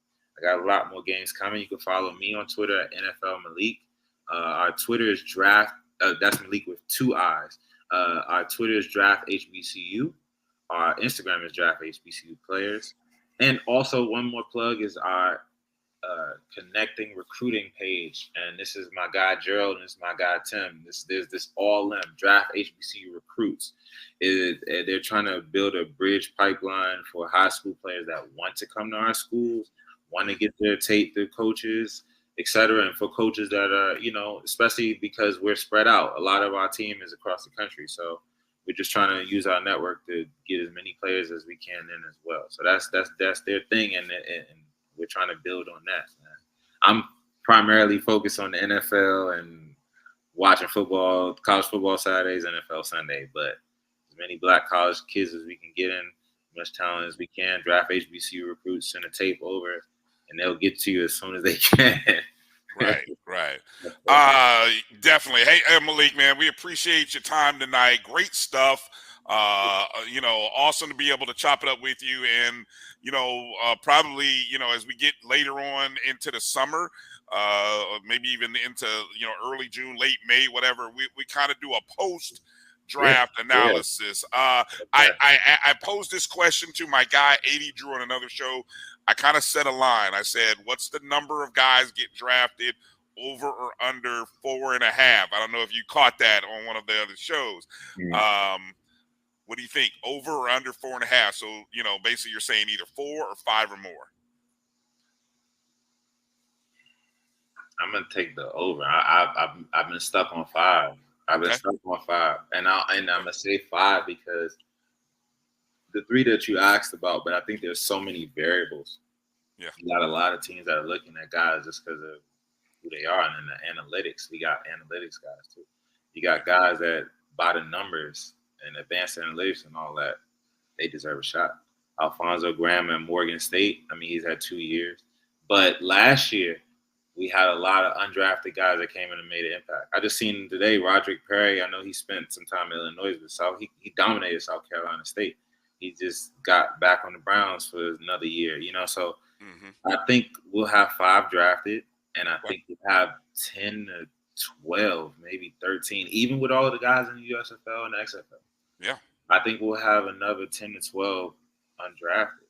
So I think a lot of even those guys that got picked up in the USFL with Isaiah, they might have some undrafted chances as well and some decisions to make. You know, but a lot of options. And that's the best thing. Yeah, that's a beautiful thing. The best thing. Yeah. You know, especially for a guy like Kai Gray. He was at Rutgers. He came to Lincoln for a year, made the All-CIAA. You know, he goes into get drafted by the CFL, was in the USFL draft, you know, and XFL draft, you know, and now he still has a chance to be selected by the NFL. This is great for our guys, as many options as possible. Hopefully Savion does enough to get called up to the NFL in a few months, you know, so it's great. I'm going to go with 5, and I'm say about 10 to 12 immediately, as in the same day, undrafted free agents. Okay. Over time, I'm sure, but yeah. Okay. All right. Well, we're going. I'm not gonna hold it against you, but I'm gonna write it down, and then so that way we can come back and reference. I got the list too, man. I got all right. List in my all head. right. Check out drafthbcuplayers.com. Make sure you follow Malik and Draft HBCU Players on Twitter and Instagram. Hang in there, folks. We're gonna take a short 2-minute break. Come back with the Rattler Roundup on the other side. Thanks again to Malik. You guys make sure to hit him up on Twitter and Instagram. Let him know you appreciate him coming on the show. We appreciate you, Malik. Thank you, man. We'll be back right after these words. Supermarket sushi, really? No. Wait, Troy, you work here? I'm never not working. Like Head & Shoulders Scalp Shield technology, up to 100% dandruff protection, even between washes. Never not working, huh? Oh, Troy, you're such a good teacher. Yeah, I know. Never not working. Never not working. Never ever not working. Are you serious? Never not working. Dandruff protection that's never not working. Head & Shoulders Scalp Shield technology. It's never too early to plant the seed, to share the tradition, and instill a sense of pride in your HBCU with your little ones. HBCU Pride and Joy Children's Boutique helps you share your school spirit with a wide selection of adorable kids apparel and accessories officially licensed from your favorite HBCU. Visit hbcupridejoy.com and follow us on all social media at HBCU Pride Joy on Facebook and Twitter. This is Brian Fulford. AD Drew and I are co-hosts of the BCSN Sports Wrap. We talk about all things related to HBCU athletics. From the games, teams, coaches, and fan interest stories, we cover it all. You can find our shows on Facebook at BCSN Sports Wrap, YouTube at MyJBN Online, and everywhere you listen to podcasts like Anchor, Spotify, Google, and Apple Podcasts. You can also find the show on the Jericho Broadcast Network's app. Make sure to download. We look forward to you joining the conversation and being a part of the show. You're looking for the latest information on Southern University sports, the Southwestern Athletic Conference, and HBCU athletics. There's only one place to go. Tune in to the Carlos Brown Show, exclusively on the Black College Sports Network.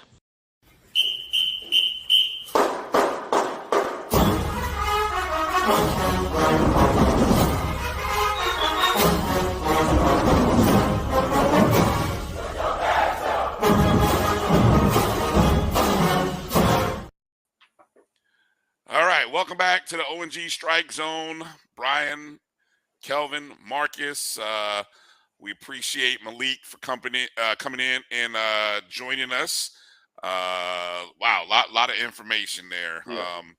Good information. Man, yeah, good information, man. It's good to actually kind of hear those comps and comparisons. I know I was just seeing something that was tweeted out earlier by another person who covers the NFL and the Texans that was referring to Isaiah Land drawing interest from the Texans out of their Senior Bowl meetings, also drawing interest from the Saints, Jets, Lions, and Cardinals.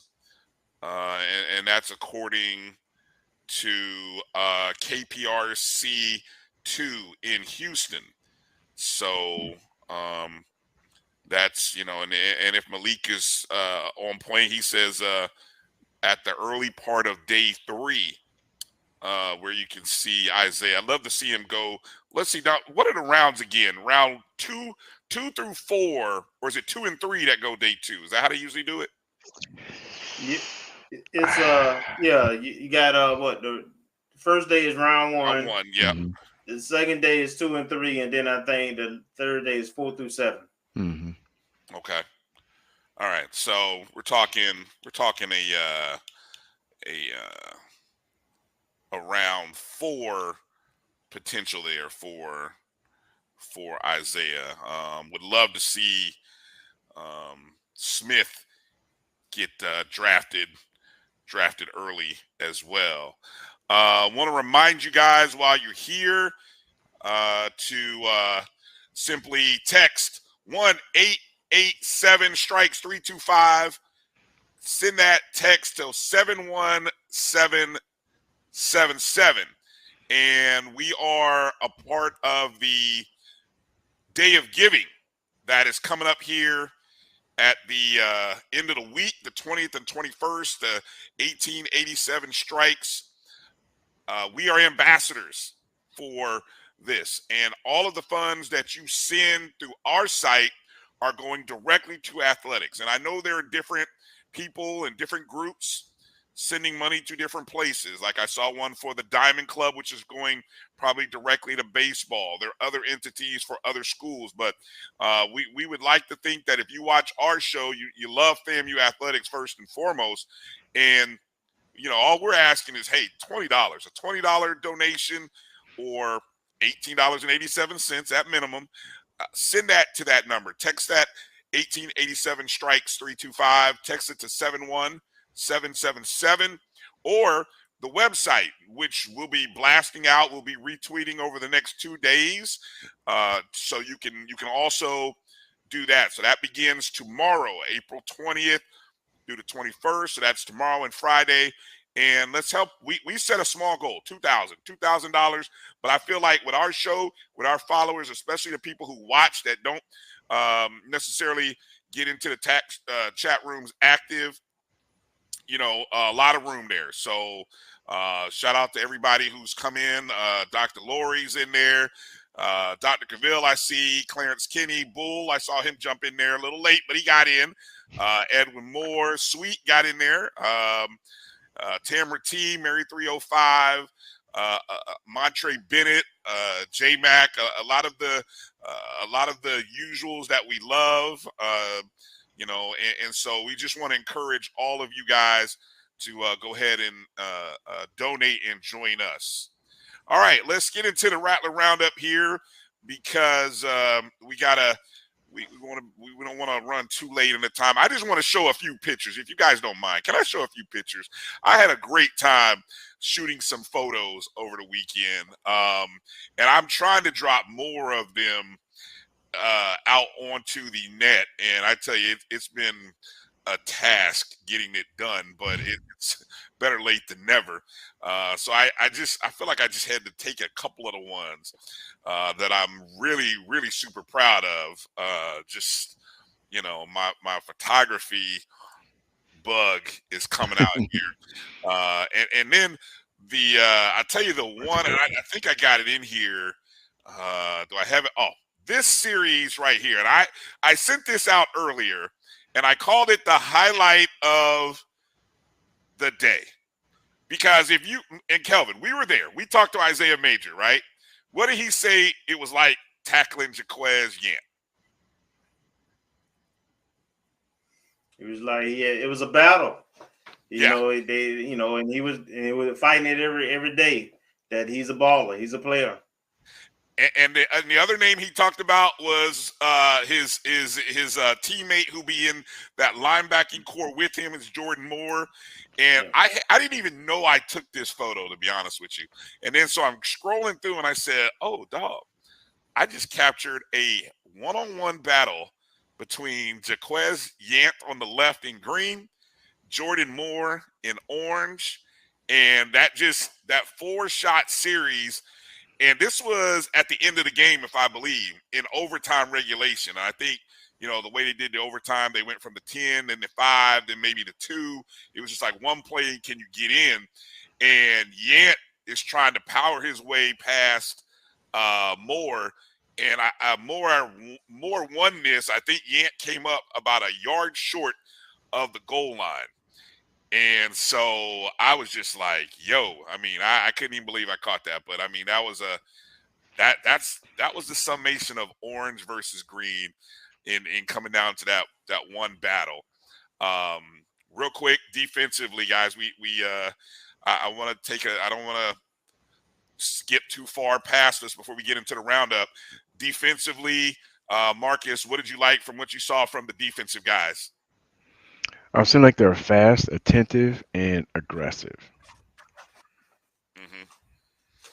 How about yourself there, Kelvin? Anybody that you want to touch on, talk about from out of that defensive unit? The defense overall was dominant. You already mentioned Jordan Moore. There was a play where he ran a guy down too. But the guy who stood out to me was a cornerback. His name is last name is Lilly, and I think he has a brother on the team too. Yes. He was the one that had the interception, and he also had a couple of plays where he was one-on-one out there with some of our starting wide receivers. He was a dog, man. They could not. I mean, he was always round the ball. He actually was jamming up. Jammed the guys a couple of times up front. Guys that were bigger than him. He's not a big guy. I want to say he looks like about 5'10", 5'11". You're talking But about man, Yes, Chase Lilly. Chandler and Chase Lilly. Yeah, Chase they're Lilly, yeah, freshman from Murfreesboro, Tennessee. they signed. 5'11", 170. Yeah, they he signed late popped. last summer. So Yeah, I yeah. don't know if they redshirted or what, but they were on the yard probably like June, July. They had a Yeah. signing ceremony. Yeah, I can't remember which one it was. I think he had on the one brother had on jersey 46 though. I think one might have. Oh yeah, Chandler has 30. Okay, so yeah, Chandler's listed as 33, and Chase is listed as 41. Yeah, I don't think they had, because they had orange and greens. I don't think they had the same Oh, you jerseys. think they had different numbers? Okay. But someone had a list of what the orange and green team numbers were, and I was able to glean off of who it was. So I knew it was one of the brothers. But man, that guy popped, man. He looked like a player. I know the coaches, you couldn't help but notice it. So that was the one person on defense. Defense dominated anyway, but that was a new guy. Yeah. I liked what I saw from Eric Smith defensively. We're the depth. I could gush all day about the defensive depth. Marcus, I'm challenging you to let's create that. We're going to create the depth chart. I'm going to Marcus Green. I want to know the market by next show. I want to know the Marcus Green. No, 2 shows, 3 shows, whatever, Marcus. But I want you to put together the depth chart. We're going to put the depth chart. If you had to put your 1s and 2s, who's your 1s, who's your 2s? Let's get people talking. Let's get people fired up. We'll see how close to the real thing we actually are, but it'll be kind of fun, kind of almost like a fantasy football kind of thing to put together the 2 deep for the defense. That's how talented I think our defense is. We can kind of have some fun with that. If you're up for it, of course. I don't want to put sure. Plate, all right. We might have some more fun soon, seeing as how we just signed a couple people today. Yeah. Let's mention that. While you mentioned, go ahead. I know yesterday the big news was we signed a young man out of Southern Lab who transferred from LSU. Need it. Thomas, I can't think of his name. Based on the orange green game, we need Thomas. Cordell Thomas. He's a big boy, and he's coming from LSU. And so that'll be a nice addition. And today we signed Makodi Robertson, who was a transfer from Tarleton State. And I believe Tarleton State, I don't remember if they're FCS or Division II. They just recently became FCS, if I recall. Okay.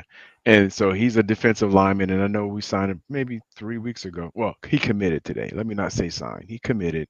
And we got another commitment from another Texas defensive lineman about 3 weeks ago, Isaiah Pedak. I think I have that name right. And I think he's from Texas State, which is FBS.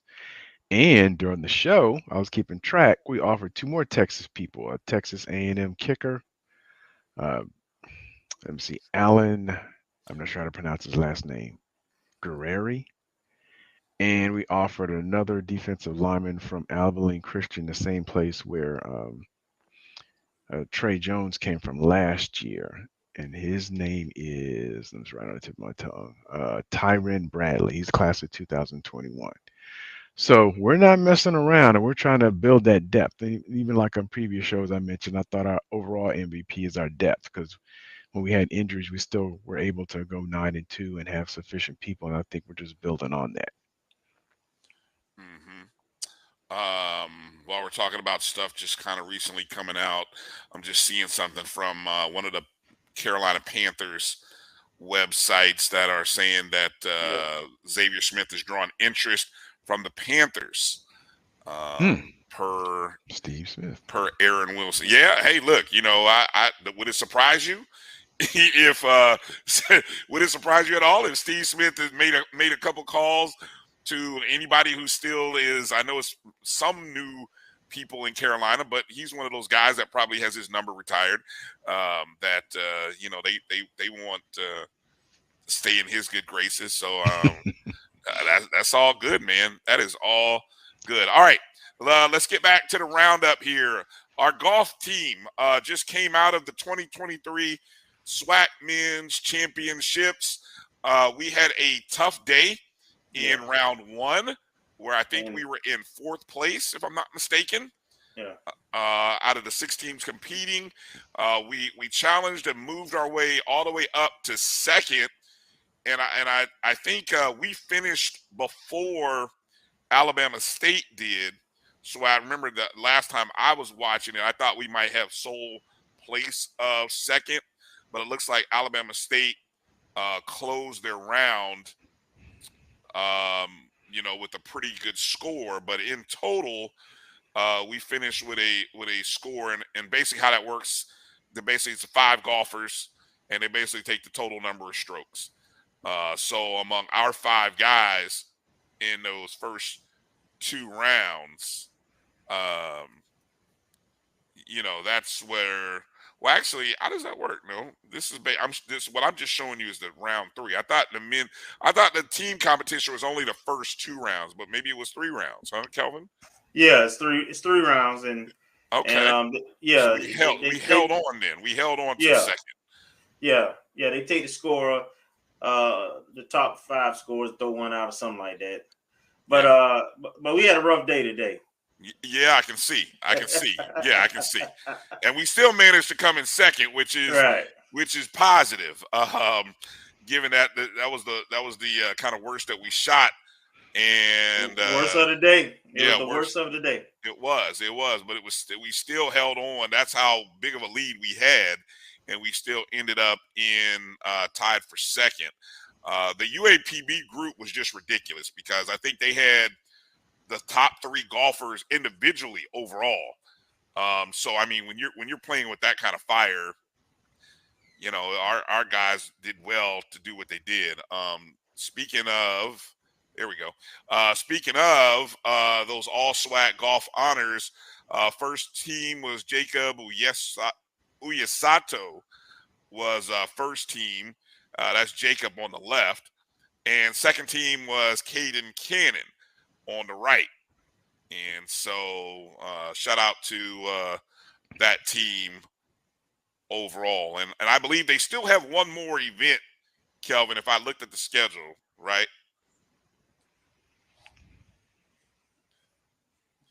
I think it's more like a collegiate type event that they still have left.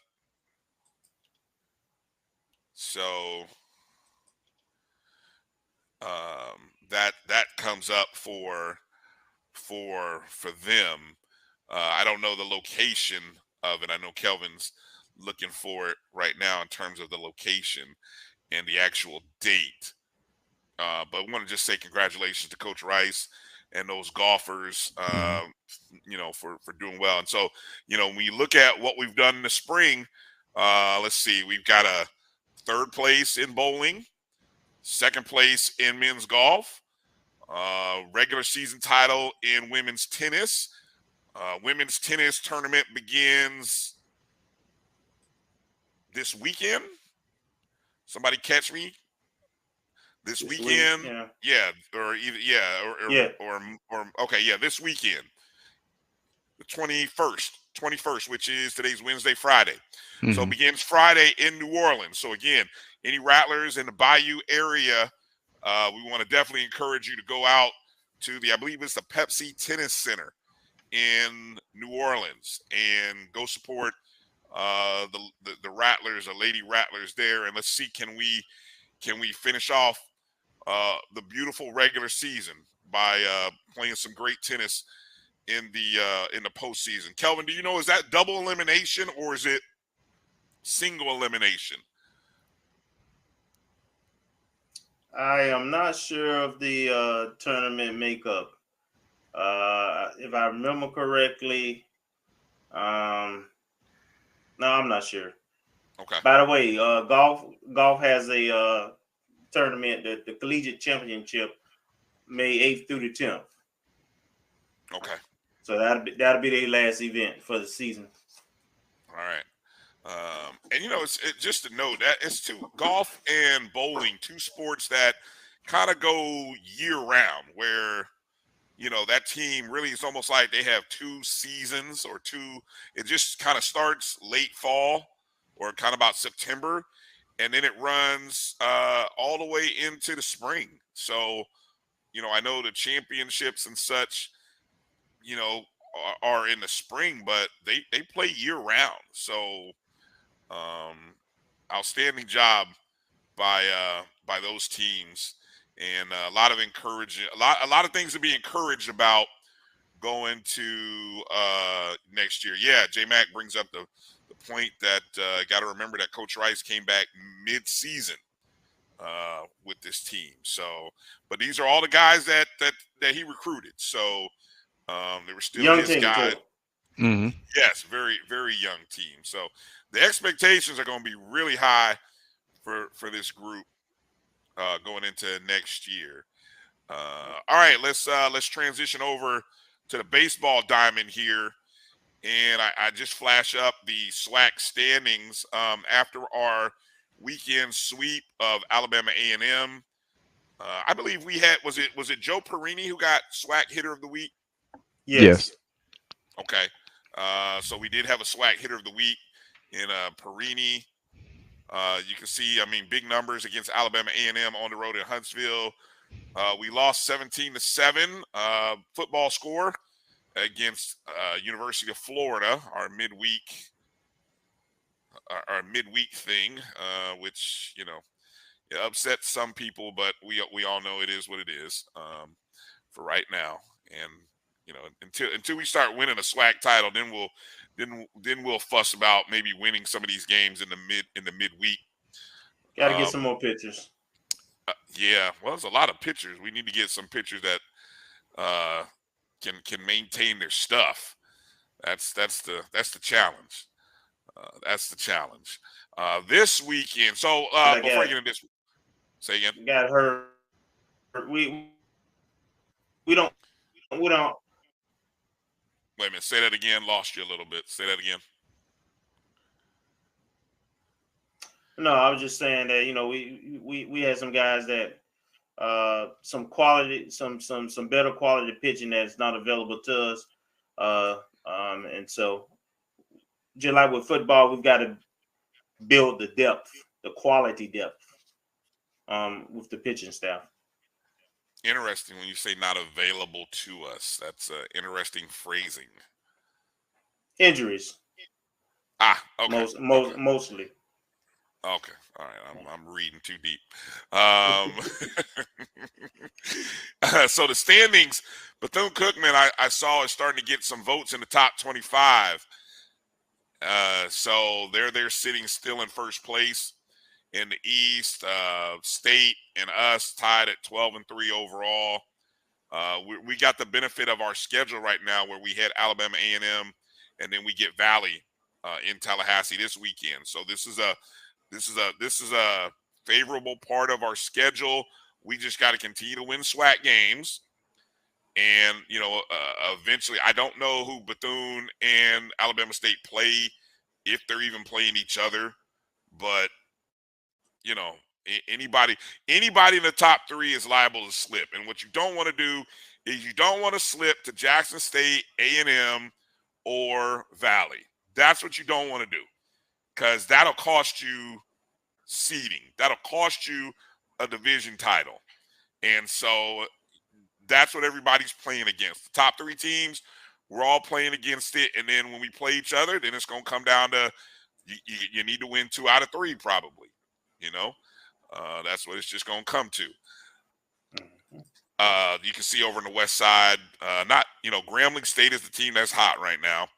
But I don't have any fears about anything over on the west side per se. We'll see.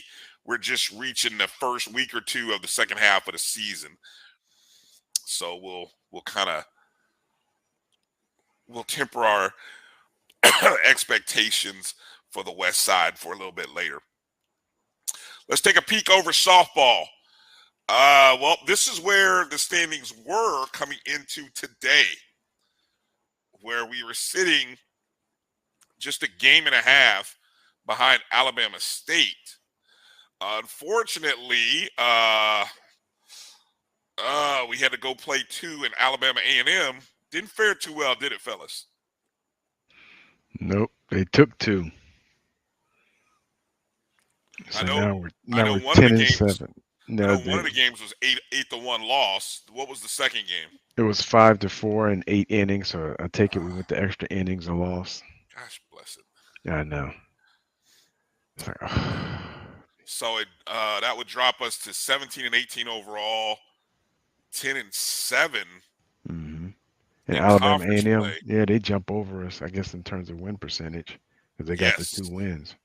Yeah, that's a team, and look, we got to be careful here because That drops us to 4th or 3rd. Yeah, definitely got to be careful because Jackson State is we still in the loss column. Yeah, in the loss column, we'll still be in second. That's what you want to look at, the loss column, since everybody hadn't played the same amount of games. Okay. Well, again, okay, I got you. That makes sense. This weekend for softball, now that softball has played all of their home games from here on out, they're on the road according to the schedule here, which I'm pulling up here as quickly as I can. This is a series, it looks like against Bethune this weekend in Daytona Beach. So Friday, 3:00, Saturday at 1, and then Sunday at 1. And so we're here live at the HPE Arena on the campus of Fort Valley State University. AD Drew here for this second semifinal matchup featuring the Central State Marauders against the Benedict Tigers. And we are here with Coach Anitra Brockman. Coach Brockman, how you doing today? I'm great. How are you? I'm doing fine. Second place finish in the regular season, the SIAC. You were the defending regular season champions from last year. So good season for everybody else but you. Give me some reflections on the season. I beg to differ. We did have a great season. Maybe not regular season just because we lost 2 games against Edward Waters. However, we played the toughest schedule outside of conference compared to everyone else. We played 4 nationally ranked teams, and overall we had a better regular season record than last year. So I feel like we had a pretty decent season, overall record of 16 and 14. So I'm pleased with my team's performance this year. And how do you think those non-conference matchups helped you out? They helped us from a mentally tough standpoint. It helped us, pushed us to our limits, and I feel like it's really going to help us in this postseason tournament play today. And if we get an opportunity tomorrow, it will help because we played against some really tough competition, and our team got to see how gritty and resilient we can be. Speaking of tomorrow, what will it take for this team to get to tomorrow? It will take the team working together, which they've done a great job of this season, keeping our emotions in check and keeping the competitive advantage, not sleeping on Benedict because every team in this conference has gotten stronger, which is a great thing. So definitely not sleeping on Benedict and just keeping our competitive advantage, keeping serves in, minimizing our errors. All right. And the question that I've asked the other 5 coaches that I've talked to today, what do you see as far as the growth of men's volleyball in general and then specifically in the SIAC conference? Men's volleyball overall, the growth is just exponential. It's amazing. I have a son who's in high school and he plays. So I just love seeing the growth because that means there's opportunities for him once he gets to college. In terms of the SIAC or the SIAC, like I said, all of the teams here have gotten stronger compared to last season, and I see a little more confidence. So, and the other thing that I really enjoy is that teams outside of our conference are reaching out, wanting to play us. So they really also see the growth in our conference. So I'm excited for what's to come. And I think having events like this only helps others see how strong we're getting. Any last words, Coach? No, thank you so much for this opportunity, and go Marauders. Go Marauders. And with that, we're going to send it back upstairs to Roy. And you are watching the SIAC Championship Volleyball right here on the Black College Sports Network. Doc, you mentioned Lincoln and the streak they've been on. They're the winners of 8 consecutive games. So they have not lost in this calendar year. There's only one team that has a I knew that consecutive was win. a streak and it was 8, but I didn't realize they hadn't lost this calendar year. That's a nice touch. Yeah, but there's one team out there who has a streak slightly longer than theirs. I know. Oh, longer? Yes, right now on the D2 level. On the D2 level. HBCU D2. Let me specify. HBCU D2 women. There's one team that has a longer streak. Oh, well, that's easy to. Yeah. I mean, no, Tuskegee's only at 6 in a row. Tuskegee's only at 6 in a row. It's our forgotten HBCU on the D2 level. West Virginia State. They're the winners of 9 consecutive women. Nice. Good. Okay. Yeah. I see you, Drew. Right. Yeah. All right, keep Drew. that computer churning. I like what you're spitting. Great observation there, Drew, about the records in Division II. I want to do a breakdown of looking at people's non-conference later, because that's fascinating when you juxtapose it against Division I, which we know that's a different story, but still, I think it is interesting to look at. Brian, 11 of the 29 women HBCU programs on January 22nd have double-digit wins. Nice. That's over 1/3 have double-digit wins. No one is winless. Nice. And I still say 20 wins is a mark. I think 20 wins is still an actionable mark that you look at and say, oh yeah. That's I love that 20. I love that 20 win mark. It's still significant, particularly at the Division II level, NIA level. You get to 20. Sometimes at them, they get a chance to get to 25. Really looking good. Right. But at the Division I level, if you can get to 20 wins, you're really doing something. Sometimes that demarcation may need to be closer to 17, 18. But it's something beautiful about that round number when you can put that 20 win mark on it. So I love that you brought that up. Yeah, I love that you brought that up. And take it one step further, everybody. 15 of the 29 are at 9 wins or better. So over half of our women's programs are at 9 wins or better with 5 weeks remaining in the basketball season. They're being paid for their services. Yeah. Yeah, and I guarantee you, if you went to those players and say, hey fellas, if we play these 2 games, you will get cost of attendance. I guarantee you the decision will be unanimous. Coach, let's play them.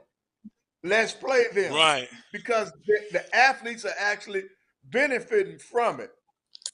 But it's a it's a 2-edged sword. Even though you're playing those games to help those kids with the cost of attendance, you still put them out there. And AD was right. You still doing it's just doing it another way. You're still doing the exact same thing. Well, I did answer yes to it when he posed that question, but then I think I came with something out of the field remark behind it, because basically I said, hey, $1,000 versus 100, I'm gonna take the 1,000, but yes, I'm still taking one for the team. I believe it is that. But cost of attendance comparable to NIL. It can't. To me, NIL is quick and short term. Cost of attendance is something that could be long term Wheeler, can you compare and contrast NIL versus cost of attendance, or is cost of attendance something that should be looked at more of doing it? Because Coach Banks, the director of Southern, he came on the show and talked about that's what Southern's trying to do for their student athletes. I think cost of attendance has the ability to affect everyone, whereas NIL is going to affect only those players that are popular, that are marketable themselves, like starting quarterback, starting running back, your star receiver, or something like that. But cost of attendance has an opportunity to affect everyone, and so that's why the cost of attendance to me outweighs anything that NIL can bring to the table. Plus the fact that NIL is not, how can I put it, the longevity factor in terms of NIL is not there, as opposed to the longevity factor in terms of the potential of cost of attendance. So, you're able, in my opinion, you're able to cover more ground if you're able to do cost of attendance than you are NIL, which only concerns itself with a certain number, a limited number of players, that sort of thing. Yeah, because that's interesting, because you mentioned quarterbacks and they're getting those deals, their name recognition, but without those big guys up front. Yeah, I mean, what about O linemen, D linemen? And these guys are only human. These guys are only human. And at what point in time does that doubt or whatever, jealousy or whatever it is you want to call it, kind of creep in? Here my jersey's getting dirty, and I'm keeping folk up off this guy, and he ain't even buy me a burger last week. So maybe I need to slip and fall on one to kind of who's in charge, who's actually in charge up here, and maybe he'll start to share the wealth, or what is saying, the Godfather, wet my beak. Maybe he'll a little bit, So it's something that kids, kids nowadays, they think about those things. Yeah. So I mean, it's something to be thought about. That's for sure. And we've talked about it before, guys, and I will say this: I think it's a tough job, the director of athletics. I mean, they're the CEO of the athletic department. They got to have a good staff put together, and now, guys, with the mindset that we're in now, for us, the sports world, it's instant gratification. There's no honeymoon period. And even whether you're in the SIAC, the CIAA, the SWAC, it's kind of different now. It's win and win quickly. How do you combat that? We are going to be playing Who's Most Likely to. I did want to talk a little bit about bowls, and people have asked questions about the Celebration Bowl in terms of the payout. What does that look like? Just to give you updates there, you're talking about $1.2 million payout in terms of the bowls that go to the conference. A percentage of that goes to the institution, depending on the split, 75-25 for the SWAC, 70-30 in terms of the MEAC, or that was the last percentage breakdown in terms of what that looks like. But I want to do a little comparison so you get a chance of what does that look like. Obviously, you have the major bowls, and you've seen what they do as they off the chart in terms of the New Year's Six, $14 million, significant type of money. But you see how long they've been in the business for the Rose Bowl, going back 100 years in terms of what they do there and how they're tied into the CFP and how they have really engulfed all that money. But if you look at some of the other bowls out there, there was an article that talked about the Quick Lane Bowl, really focusing on New Mexico State, which it was encouraging fans to purchase tickets. And it wasn't so much about purchasing tickets. Obviously, you want to support your team.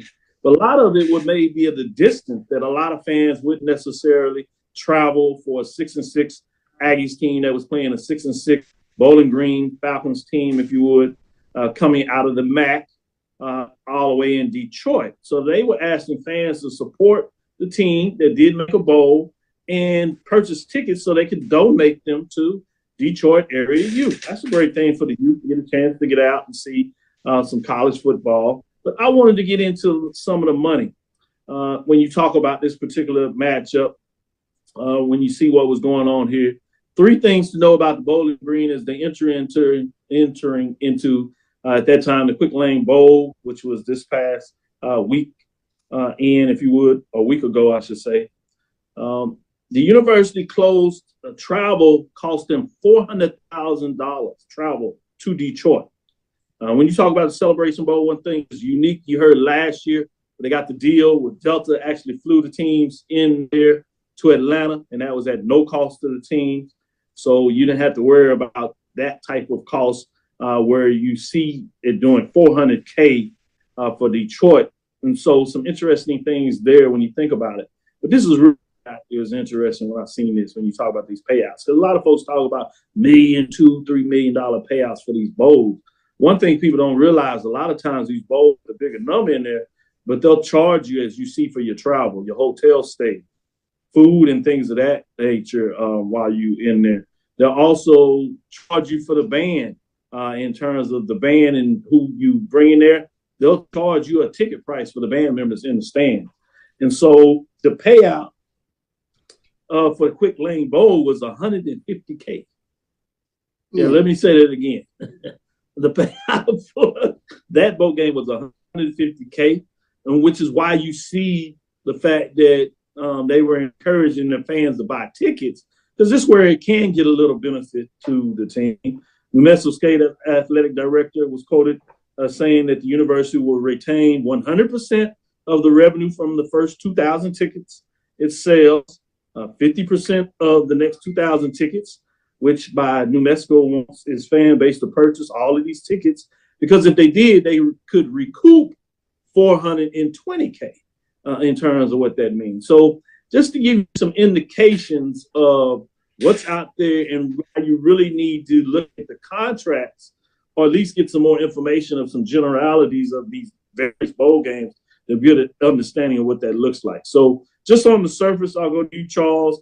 What are your thoughts in terms of what that looks like when you see, especially some of these small bowls, in terms of what they bring to the table when you compare? Because a lot of folks will instantly go to the larger bowl games and say, hey, they're paying out this. And just so one of the things we always like to talk about only is the business side. So you see some of the numbers that go out there and get an understanding what that looks like. What are your thoughts? Tremendously enlightening to really find out some of the ancillary costs. I think that those are things that you almost oftentimes take for granted, Dr. Gill, that you know, those the charging for the band and things of that nature. So you never sort of calculate those into what goes into the bigger picture. But it's fascinating to see the numbers finally, you know, out there for all of us to really grasp and understand, you know, what a jewel that you have within the Celebration Bowl, I think. Yeah, and you see the numbers continue to move up, which always helps both in terms of attendance and the ratings, which is more powerful. So when you sit back in the table, it gives you a chance to continue to push for bigger payouts. Mike, what are your thoughts in terms of just getting a different framework of what the bowl landscape, how varied it can be at times?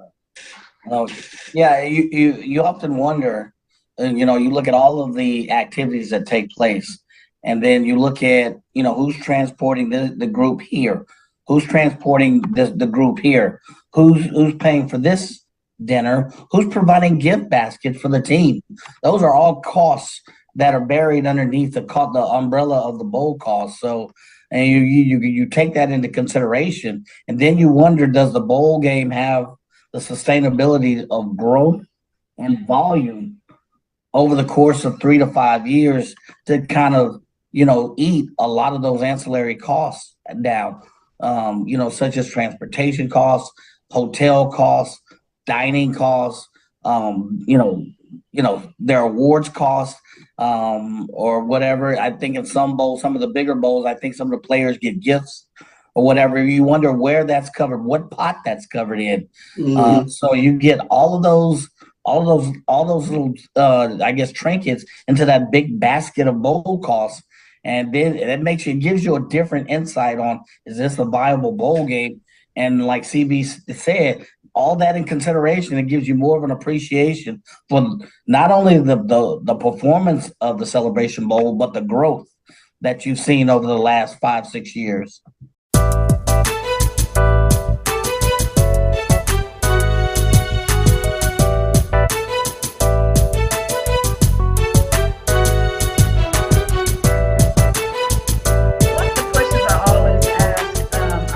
Curious, when people work in sports, I always want to know, how did your love for sports begin? That is a fantastic question. Thank you. I'm not sure how I could pinpoint when the bug bit me, but I always talk about, in our house growing up, there was always a black and white picture of my mom's basketball team. And so I grew up knowing that she started as a freshman. She was also part of integrating a predominantly white school. And so she would tell me about some of the struggles that were involved with that. And so I think that always I kind of wanted to make her proud, and I always felt like the bar, she never said that, but I always felt like the bar was going to be starting as a freshman and doing those other things. Although I played softball in high school as well, basketball was my first love. And ironically, one of those things, when you've looked at that something for so long, I did start as a freshman. And one of my most favorite years of all in sports was that freshman year, when I was allowed to play on the junior high team and the high school team. I grew up in a small Class B school, and so absolutely loved that year where I was playing basketball 5 to 6 days a week. Wow, that's amazing. Yeah, and like you said, you just wanted to make her proud, even though she never said it, but you was trying to follow her footsteps, and that's pretty cool. So as I mentioned earlier, you're a Hall of Famer from your alma mater, with such honors as Player of the Week, OIC Scholar Athlete, OIC and District 9 All-Conference teams, and Northwestern Ranger Queen. What amazing accomplishments. How, with basketball classes, possibly campaigning for Ranger Queen, how were you able to juggle all this and keep your GPA up? Well, it's one of those things that I absolutely loved college, and some of my friends from the Baptist Student Union, they were my sponsoring group for Ranger Queen. Okay. They talked me into it. And ironically, it's the first time that I learned that other people other people can see some things in yourself that you may not see at the time. Right. I never ever considered myself Queen material at all. And I wouldn't have had the nerve to do it had some of my friends were like, hey, we'll help you with the posters, we'll help you, we'll back you, you can do this. Everybody knows you, but they didn't know me in that realm.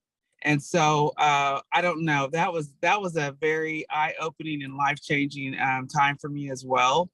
So to be voted in by my peers at a PWI meant a whole lot to me. Yeah. So yeah, but I always saw myself just as, a jock, an athlete, a scholar. I did see those things as me, but a queen, I never saw that. Well, you're a queen, sister, that's for sure. You are amazing. Just, researching and reading your bio, I was like, wow, she is amazing. And that's why I'm so excited that you're our very first guest. A.D. Rogers, you were inducted in the Hall of Fame in Langston in 1998. I believe 9 years after you graduated, or 8 or 9 years, is that correct? That's correct. Okay. How was that moment for you to be honored in that way? No one really prepares you.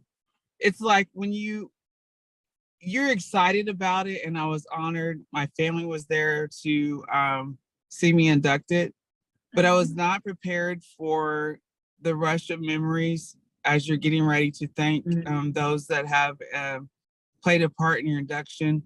I just saw the hours and hours outside playing on a grass court, the excitement when my dad built my first goal. And it was big because he actually had a welder. I had the metal pole, everything, still had a grass court. But I mean, I looked at all the hours. The 2023 Cricket SIAC Men's Volleyball All-Conference honorees. When your name is called, please come forward to be recognized and accept your award.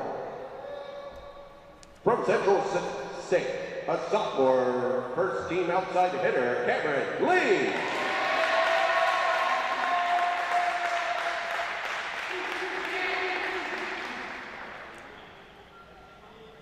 From Central State, a sophomore, first team middle hitter, De'Aaron McCraney.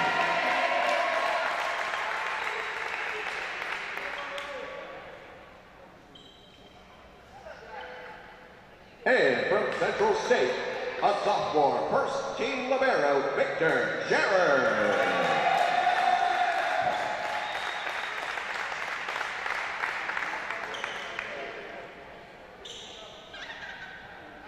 And finally, your 2023 SIAC Libero of the Year, Victor Scherer.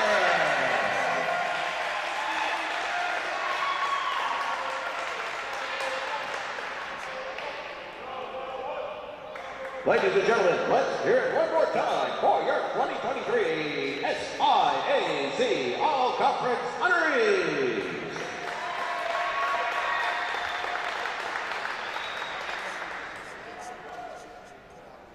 Now, let's meet today's starting lineup. First, for the Benedict Tigers. At center, a freshman from Orlando, Florida, number 1, Kendersley Marcelin. At center, a sophomore from Nassau in the Bahamas, number 3, Taryn Walken. At middle blocker, a sophomore from St. Croix in the Virgin Islands, number 5, DeAndre Taylor. At middle blocker, a senior from Nassau in the Bahamas, number 6, Donovan Wilmot.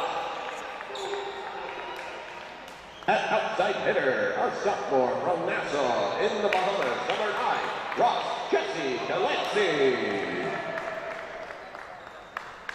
And at right side hitter, a sophomore from Nassau in the Bahamas, number 12, Zach Bedford. And at libero, a sophomore from Nassau in the Bahamas, number 15, Blake Forbes. Benedict is led by head coach Gwendolyn Rouse. Now, for the starting lineup for the Central State Marauders. At center, a sophomore from Planalto, Brazil, number 1, Carlos Pinto. An outside hitter, a sophomore from Edmond, Oklahoma, number 4, Cameron Lee. An outside hitter, a sophomore from Kachak, Serbia, number 10, L.J. Novakovic. At middle blocker, a sophomore from Las Vegas, Nevada, number 13, De'Aaron McCraney. At middle blocker, a sophomore from Pittsburgh, Pennsylvania, number 23, Alan Tamonache. At center, a sophomore from Congonhas, Brazil, number 27, Marcus Bright. And at libero, a sophomore from Porto Alegre, Brazil, number 11, Victor Scherer. Central State is led by head coach Anitra Brotman and assisted by Jade Simmons.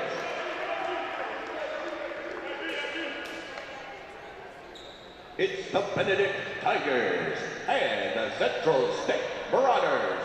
Game 4 of the 2023 Cricket SIAC Men's Volleyball Tournament starts now. We are in the Valley, Fort Valley, Georgia, for our final match of the day, our second semifinal matchup featuring the Central State Marauders and the Benedict Tigers. Eddie Drew here along with Roy Evans as we come to you for the fourth of our 4 matches of the day. Roy, the first 3 matches of the day have been 3-0 sweeps, all in favor of the higher ranked team. We have our 4th matchup of the day. Central State comes in 16-14 in this match. 7-2 in the SIAC. They take on the Benedict College Tigers, 11-7, 6-4 in the SIAC. First serve will be to Central State. As you heard the starting lineup, they had the libero of the year, Victor Scherer, who's waiting over there on the sideline, waiting on the officials to double check the lineups so that we can begin the matchups.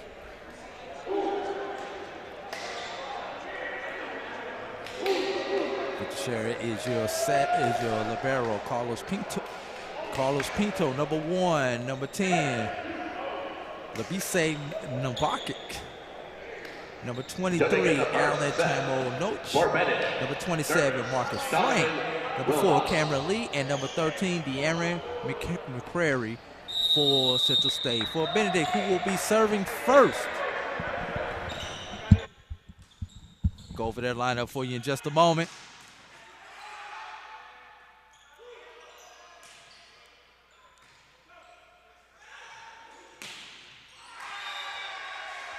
Credit that kill to Cameron Lee for Benedict. Number 12, Zion Beckford. Number 1, Kinsley Marcelin. Number 5, Deontay Taylor.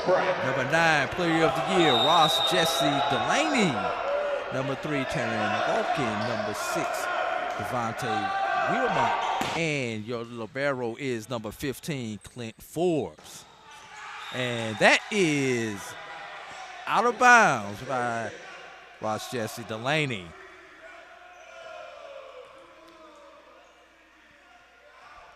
Central State in the maroon uniforms with the gold numbers, maroon shorts. Benedict in their black uniforms, gold numbers with purple trim, black shorts. Benedict is on the left side of your screen. Central State is on the right side of your screen. Check that. If we had the side angle, Central State is the team that is closest to you on the full court shot. Benedict is the team on the opposite side of the net as of right now. 2-1 is your score here in early action. Zion Bedford behind the service line for the Tigers. And that one is a service error.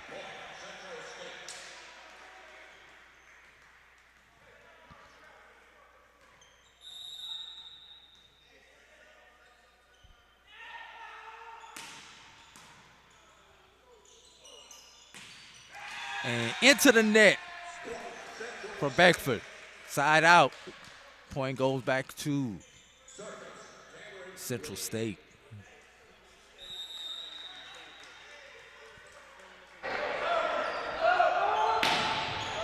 And just beyond the line.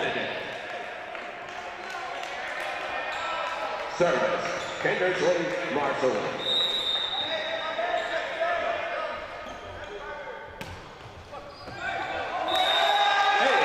That is in for an ace.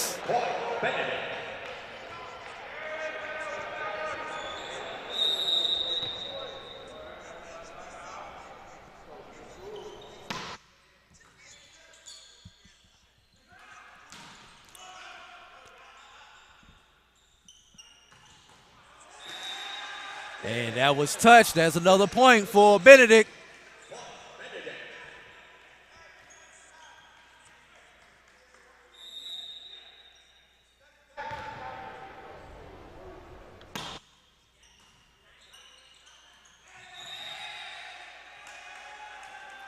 And that's an over-the-net call. Point Benedict. Benedict up 5-4 in early action.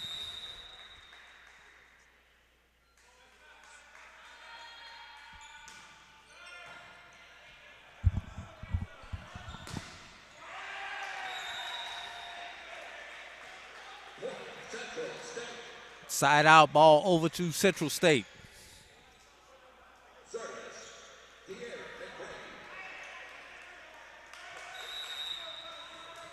De'Aaron McCrary behind the service line for the Marauders. Jump serve. Out of bounds. Side out ball over to Benedict. DeAndre Taylor service for Benedict.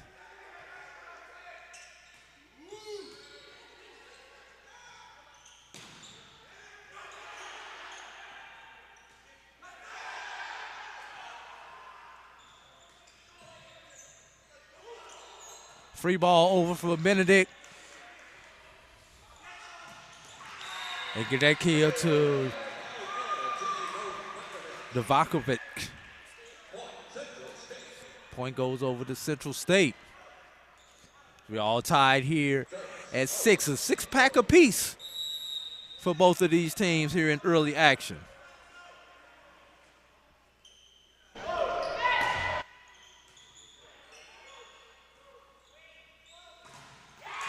A great team block right there. Number 27, Marcus Franco, and number 23, Alan Tambo Noche.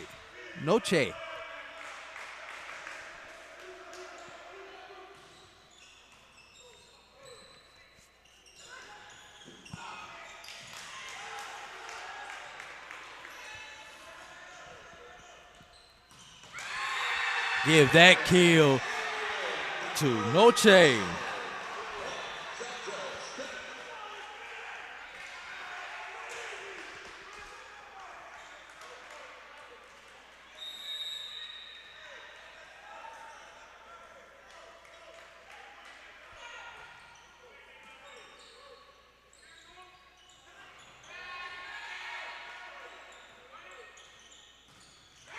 Give that block to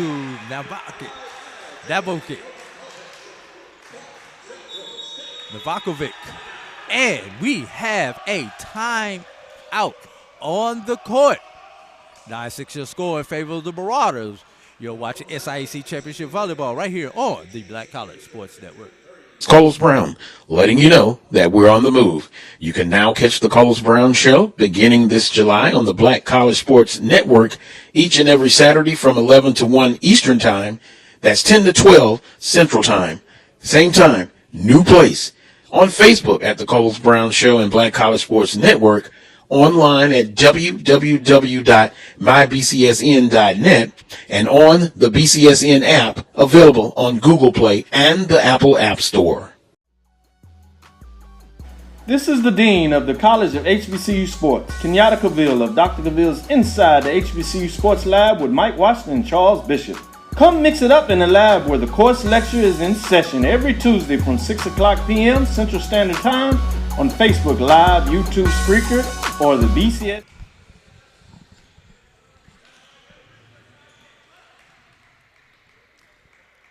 Want to say hello to all those who are in the lab, who are normally in the lab right now. This is Dr. Cavill. He is on his Facebook page inside the HBCU Sports Lab. So if you tune into the Black College Sports Network looking for Dr. Cavill, he is still on. You have to go to Inside the HBCU Sports Lab on Facebook. And he is still on the Black College Sports Network page at MyJBN1 on YouTube. You just have to click on the other link if you're looking for Dr. Cavill. But we are here in the Valley. That's a 4-hit call against Benedict. We are here in the Valley with Central State leading 11-6 as we approach the midway point of the first set.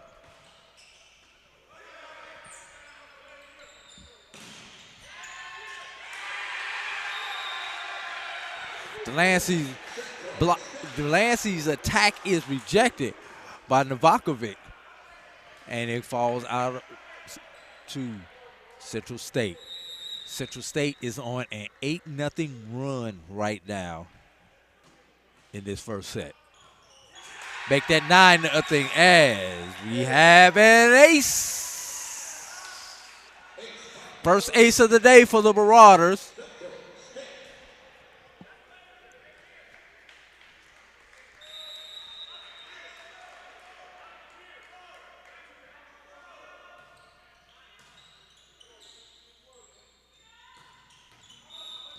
And that kill by Delancey breaks the 9-0 run for the Marauders. And wouldn't you know, Delancey goes back to serve.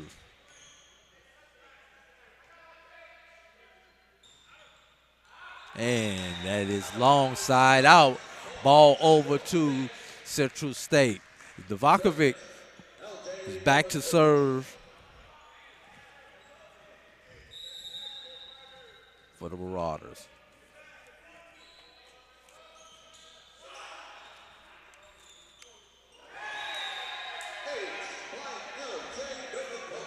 Had a little bit of a mishandling of the ball there at the net.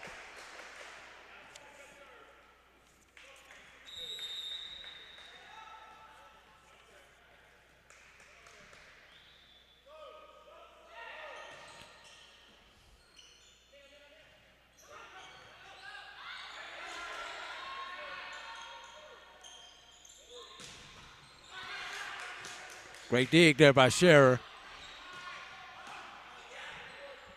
That's Marcelin. Marcelin with this. Marcelin with the set. Benedict with the kill.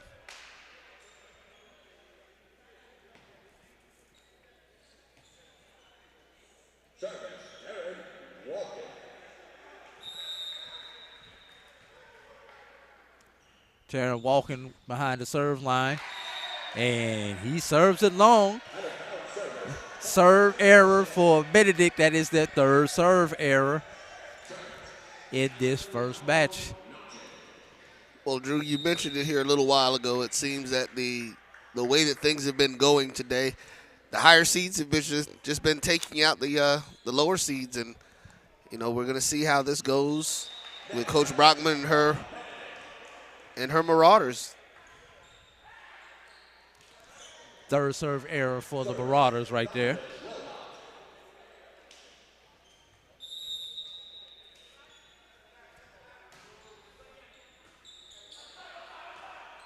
That's Pinto.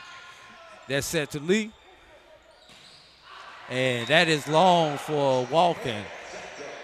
Central State with another point.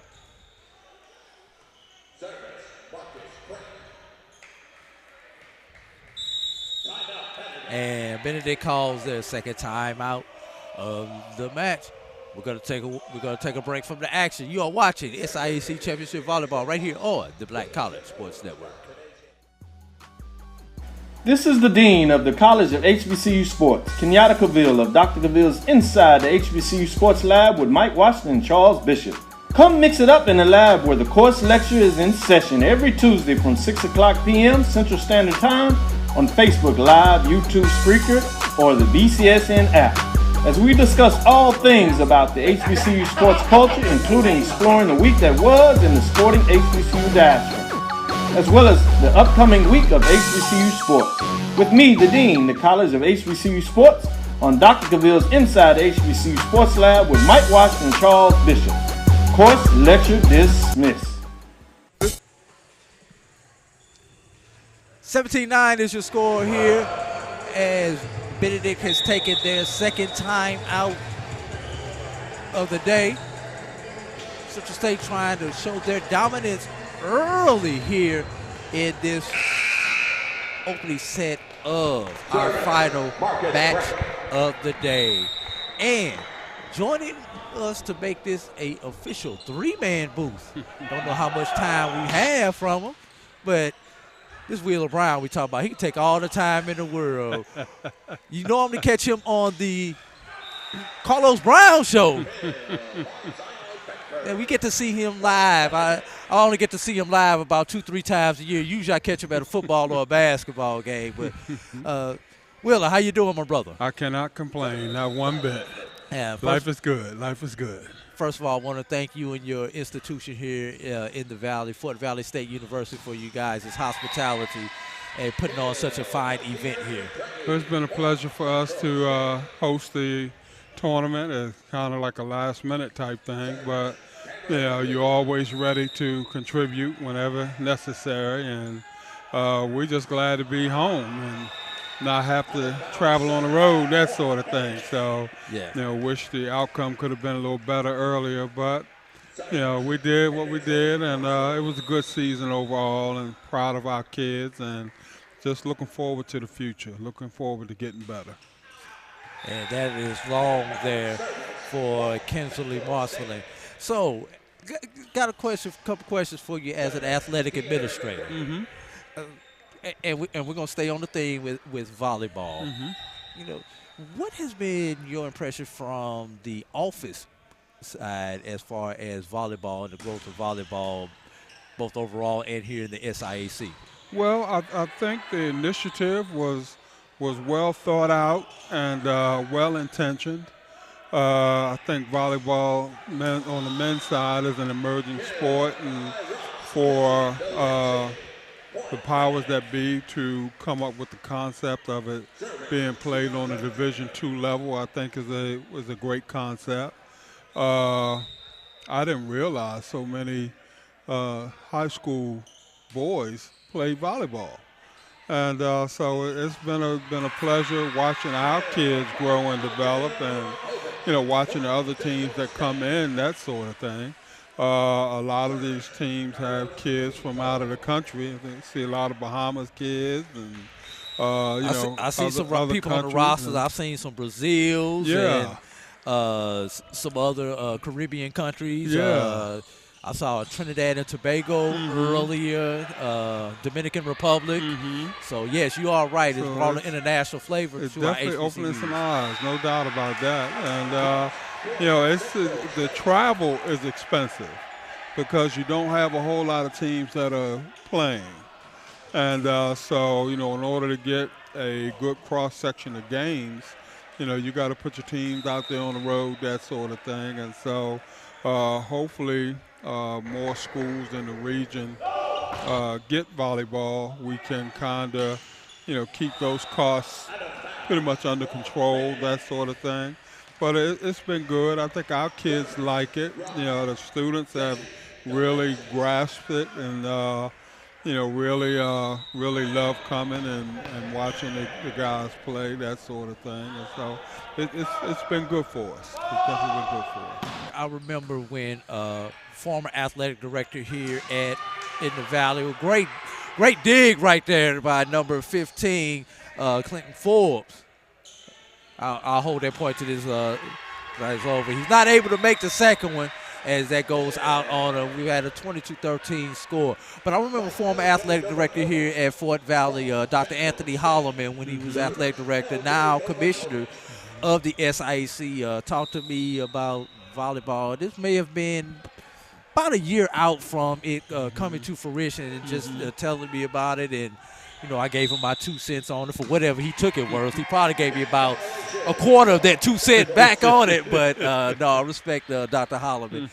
And just thinking about it, and you've been here for both years of this volleyball. Yes. So what were some of the toughest things about the startup? Was it the cost? Was it the getting the students to come out? Was it actually did you recruit players, or did you take players who were already on campus the first year, then look to add via the recruiting route? Well, the first thing was finding a coach. And I know a lot of schools, not to cut you off, but a lot of schools have used their women's coach. And who also is their men's coach. And I'm gonna let you hold that, because we're at set point right here, so I don't want to cut you off as we've got that first set over. Hold that thought. Okay. And we're going to come back on the other side of this break. Central State wins the first one, 25-13. We'll be back for set number 2 in 2 minutes. You are watching SIAC Championship Volleyball right here, exclusively on the Black College Sports Network. Ryan Fulford. AD Drew and I are co-hosts of the BCSN Sports Wrap. We talk about all things related to HBCU athletics. From the games, teams, coaches, and fan interest stories, we cover it all. You can find our shows on Facebook at BCSN Sports Wrap, YouTube at MyJBN Online, and everywhere you listen to podcasts like Anchor, Spotify, Google, and Apple Podcasts. You can also find the show on the Jericho Broadcast Network's app. Make sure to download. We look forward to you joining the conversation and being a part of the show. It's never too early to plant the seed, to share the tradition, and instill a sense of pride in your HBCU with your little ones. HBCU Pride and Joy Children's Boutique helps you share your school spirit with a wide selection of adorable kids apparel and accessories officially licensed from your favorite HBCU. Visit hbcupridejoy.com and follow us on all social media at HBCU Pride Joy on Facebook and Twitter. We're back here at the HPE Arena on the campus of Fort Valley State University. A.D. Drew, Roy Evans, and Assistant Director of Athletics, Dr. Wheeler Brown. You're not a doctor yet, are you? Not yet. Okay. I'm speaking it into existence. But we were talking before we went to that break about some of the things that it took to start up volleyball here. I asked you about the recruit the athletes, whether you started with athletes on campus and then went and recruited, or you specifically went to recruit, and some of the other things. We was talking about the coaching and just some of those things. So just kind of get into how tough it was to start this up. Okay, well, the first thing was trying to find a coach. We were in transition in terms of our women's coach, who also coached softball, and he had gotten the job at Albany State as the softball coach. And so he was leaving. At the same time, we were developing the initiative for men's volleyball, so we wanted to bring in a coach who could do both men and women. And so Coach Rather, who we wound up bringing in, kind of fit that bill from that point of view. You know, young guy, go-getter, that sort of thing. And his dad came along with him as the assistant coach. His dad's been retired now for quite some time. And so that worked out well for us. His dad has a network of volleyball camps and clinics and things up in the Chicago area. And so utilizing those connections, we were able to get a lot of kids in here from up that way. And, because scholarship money is tight, we depend on a lot of kids that can get it done academically, qualify for some of those academic dollars, that sort of thing. And so, just like every HBCU. Yeah, like every HBCU. So between academic dollars and the few scholarship dollars that we do have, we're able to get quite a collection of guys in here and start to get it done. Last year was growing pains for us in pretty much every way. This year, you can tell we've gotten a lot better. And if we can just keep this same group together moving forward, we should be okay. I think this year was the last year in terms of the dollars the from original the initiative. funding. Yeah. Yes. And so now we have to take over that funding.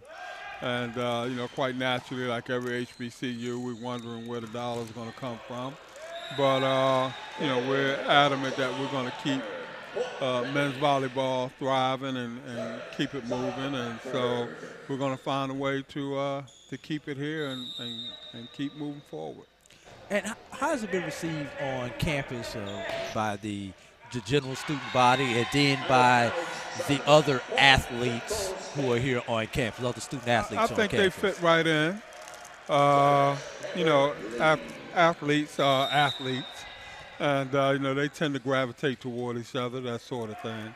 And so we've gotten a good cross-section of student athletes that come to support each other and things of that nature. So it's been good. As a matter of fact, I'm thinking pretty much the crowd for the men's games have pretty much outweighed the crowds for the female games. And so, they make a lot of noise. They do a lot of routines and song and dance, and they're entertaining, that sort of thing. And so, our student body in general knows that, they come to a volleyball game, they're going to get a good show, win, lose, draw, and that's important for them. So it's been good in every way possible. All right. That's definitely good to hear, and hopefully we'll have, like you say, a few more teams within the SIAC start adding volleyball. I just hope they add them in twos, because it's something about sevens and nines when you try to do schedules. Just as ugly, we got to stay with even numbers, even though we have 15 institutions in the SIAC on the men's side. So it's. I think it's difficult in a way because you're balancing Title IX issues, that sort of thing, and you find that most of the schools that have men's volleyball don't have baseball, and so you get into a thing of. If you add a men's sport, you got to add a women's. Pretty much. I got your women's sport for you. Flag football. I heard that. And NFL is big on adding women's flag football. That's what I hear. That's what throughout I hear. The nation. That's what I hear. And hopefully the funding for the initiative will match the rhetoric. And that's really going to be the key. Yeah. Well. Speaking from somebody who works at an institution in the NAIA, they've held true to their funding thus far for women's flag football. Well, that's great. I will say that. Well, that's great. And women's flag football is cheap, budget-wise. And I don't mean cheap as in the product, cheap as in budget impact. Yes. Yeah. We got a 6-4 score here. Central State with the lead. Now serving is Carlos Pinto for the Marauders. We're here with Wheeler Brown. And that side out, ball over to Benedict. And that was number 6, Davion Wilmot on the keel. Serving for Benedict is number 3. That is Taryn Walken. And with a disrespectful facial is Alan Tomo Noche. Up serving now is Novakovic. I'm not even trying to say his first name, Wheeler. Yeah, that would be a little difficult. Yes, I think he was from Brazil. Let me find my roster. He was from another country. Let's see. Serbia. He's from Serbia. Okay. Yeah, so Lubusia Novakovic. I believe I'm saying that right. If you're watching back in Serbia, and it's probably about maybe about 3, 4 o'clock in the morning. I don't know what the time zone difference is over there. I apologize for butchering the name, because I know I butchered it royally.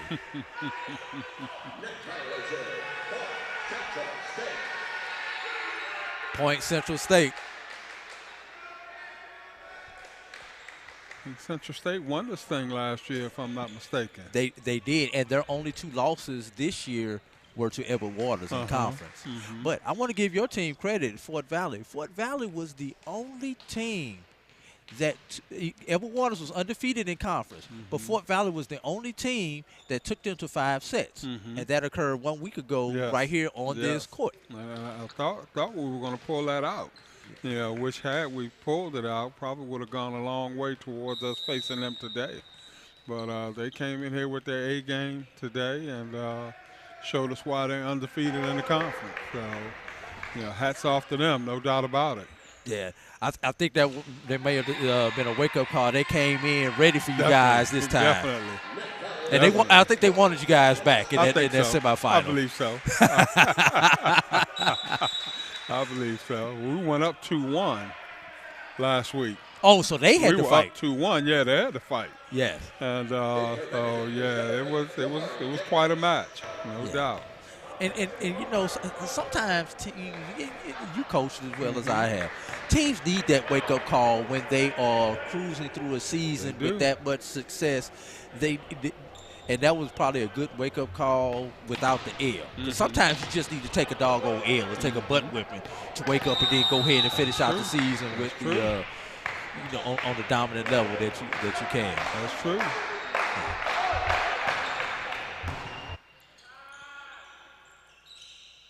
And that was the player of the year, Delancey. Delancey with the dig, and it is out of bounds off of him. And one thing that I've noticed about the difference between men's volleyball and women's volleyball is the over-the-net athleticism that I have seen. And we're going to stay right here through this through this first break. While we're here to talk about this first break, you guys have been such a great host institution. Tell us about some of the exciting things going on here at Fort Valley. Well, we just finished up spring football a couple weeks ago. And so we're definitely excited about the possibilities moving forward. Coming off a really good season last year. And player of the year. Yes. And so we feel really good about where we are moving forward. Basketball season ended fairly well for us. Thought we would get a little further in the tournament than we did, but no major complaints with that. We're a very young team. We have the player of the year on the men's side here, as well as the defensive player of the year. Wait a minute. Time out.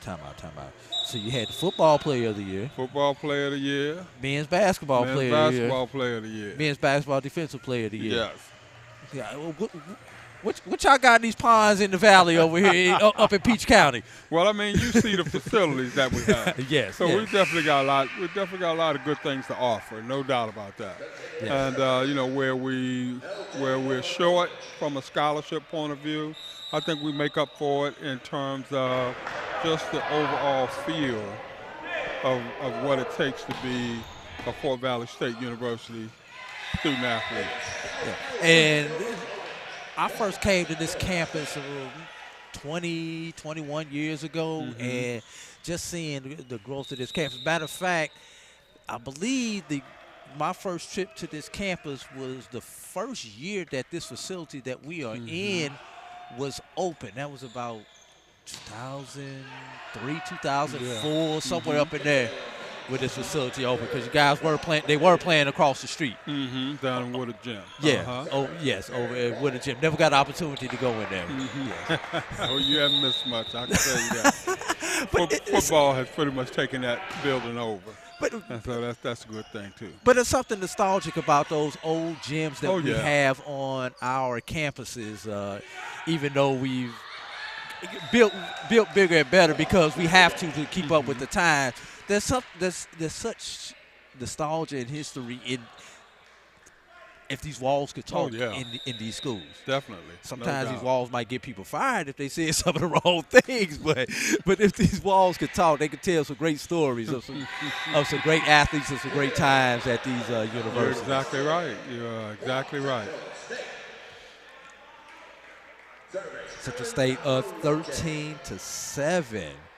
Yeah, we're going to see if we can keep wheeling around for this entire second set here.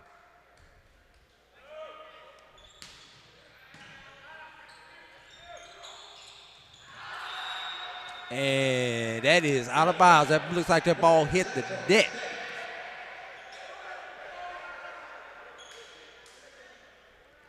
Will, I must make a confession.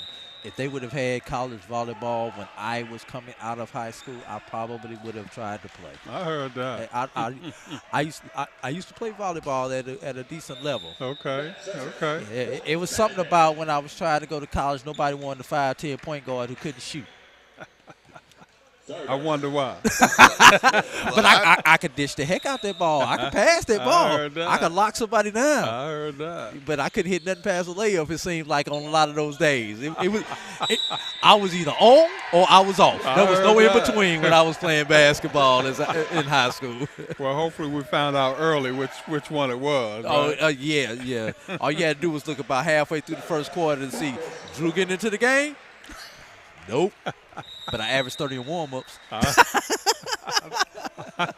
Well, to put something on that, actually, my freshman year at FAMU, we attempted to start a men's volleyball team.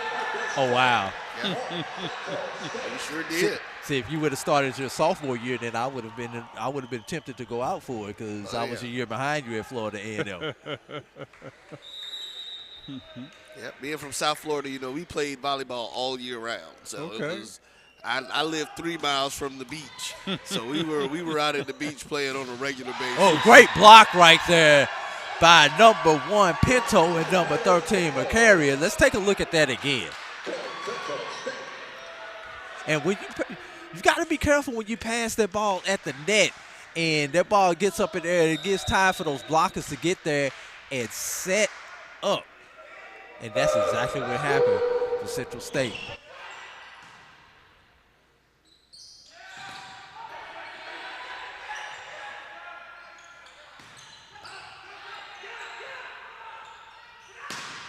And just a little bit long was Pinto on there. Wheeler waves to some of the fans down there. Will, I got a question for you, man. Mm-hmm. This is something that's always bugged the crap out of me. We're HBCUs. And when we go back to the motherland, the one sport that's played in the motherland more than any other sport is soccer. But no HBCUs hardly have soccer, my brother. Why is that? Well, I think, we're a football society. Okay. Football and basketball have really, taken over, pretty much everything. And, I don't believe that even though soccer is played a rotation violation, Central State somebody was in the wrong position. And for those who don't know about volleyball, you must line up in certain places. People cannot be overlapping each other. Almost like in football, where you got to have 5 on the line. You got to have 5 on the line, 7 on the line, 7 touching the line of scrimmage. Go ahead and finish your point about soccer. But I think because of the mindset, there's not a lot of pro leagues in terms of dollars and cents, soccer-wise. Right. So our kids, inner city kids, kind of gravitate more so toward football, basketball. The glamour sports. I mean, we know everybody plays football and basketball. And then when you don't make it at that, they tell you in the off season, go run track, and then some of us find out we're actually good in track. That's right. Yeah. That's right. We do other things and use that speed and run from dogs. Mm-hmm. So I think, those sports have dominated us mentally for so long. And, it's just that trickle down or trickle up effect, that sort of thing. And so, we as a society are more ingrained towards, football, basketball, that sort of thing. I'm really, when I was coming up, we're talking in the 60s, baseball was big in the black community. Definitely. And, I can remember trying to play baseball as a youngster. That sort of thing. And but now, you can hardly find an African-American baseball player anywhere. And you look at our HBCUs, you see very few black kids playing baseball. And so it's a trend, pretty much, that's grabbed hold of things and pretty much have ran with it. So, but I'm a football guy myself, through and through. Coached college basketball for a lot of years. And so I really, really love the game of basketball also, even though I could never play it. But just because you couldn't play don't mean you can't coach it. That's true. That's true. So I'm a football guy through and through. So, but I love all sports. I like to see our kids working hard and getting after it, and that's what it's about. Yeah. Well, I know. I'll tell you one thing, and I hope college administrators not on the athletic level, but on the other side of the house, because that's what we call them in athletics, the other side of the house, the academic side. If they really want to expand their international student body at a HBCU, definitely soccer would be one way of doing it, because it gives you an opportunity to get a lot of Caribbean students, Hispanic students, and of course Native African students also into, and a few Europeans. Yeah. And my thing is, as we talk about adding sports and things of that nature, you can't really look at adding anything if you're not fully funding what you already have.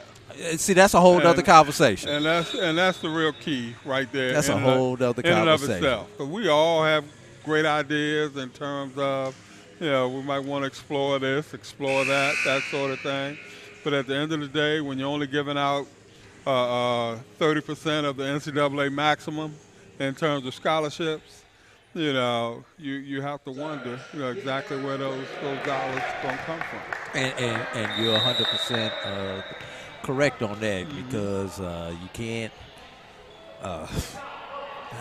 and I'm trying to stay politically correct when I say this.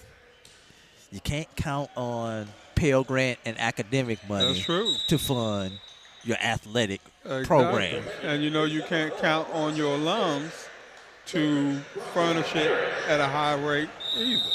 No. So I mean, where do you look?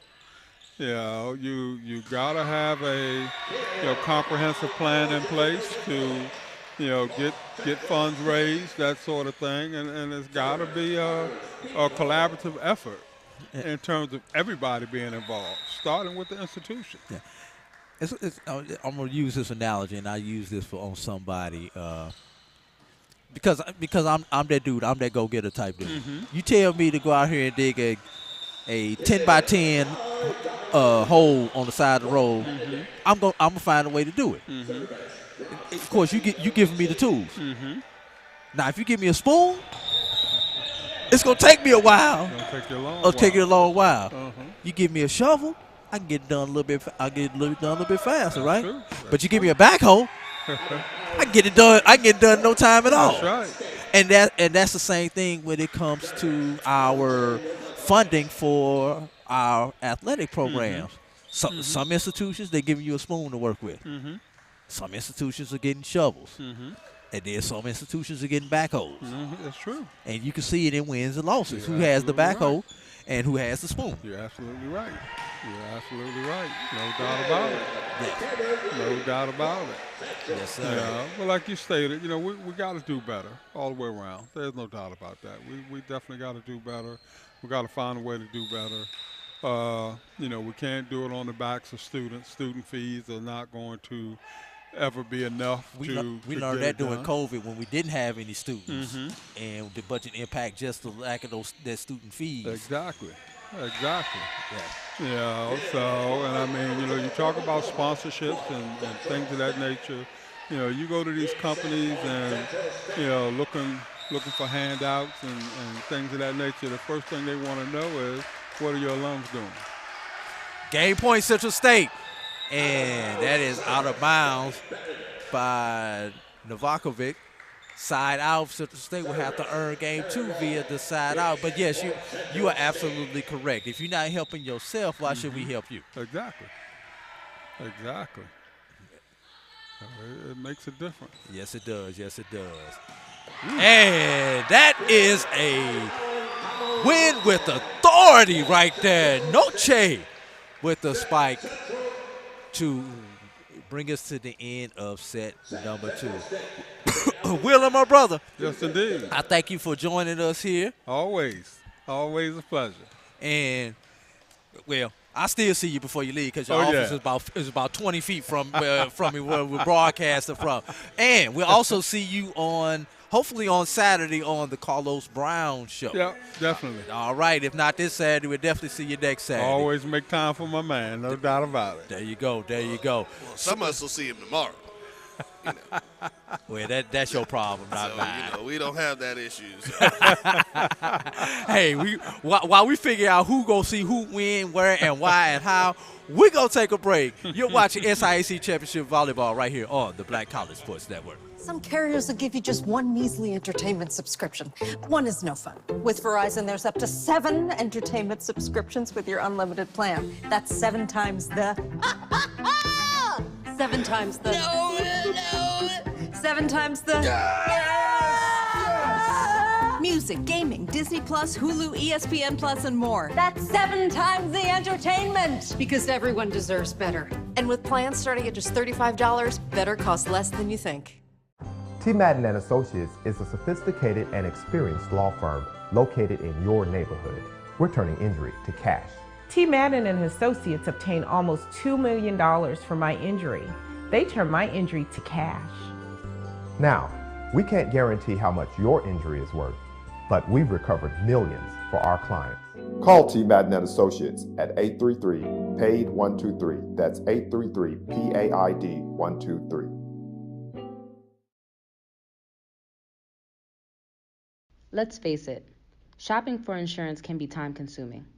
That's why when it comes to your auto, home, and life insurance needs, make things simple and trust the experts at Allstate. They will help you get the coverage that fits your needs while helping you bundle your life, home, and auto policies. Bundling saves you money, sure, but it also saves you time, so you can enjoy the things that matter most even more.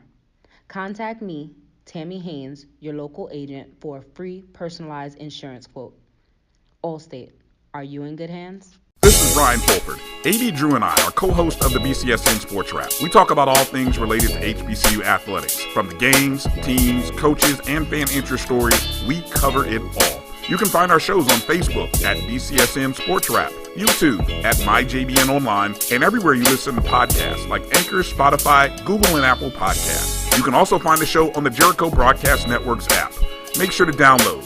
We look forward to you joining the conversation and being a part of the show. From novice to aficionado, find yourself here. High quality cigars plus personal customer service. Slow Burn is Waco's only mobile cigar lounge, featuring a meticulous, curated collection of premium cigars. Visit our website, www.slowburnwaco.com.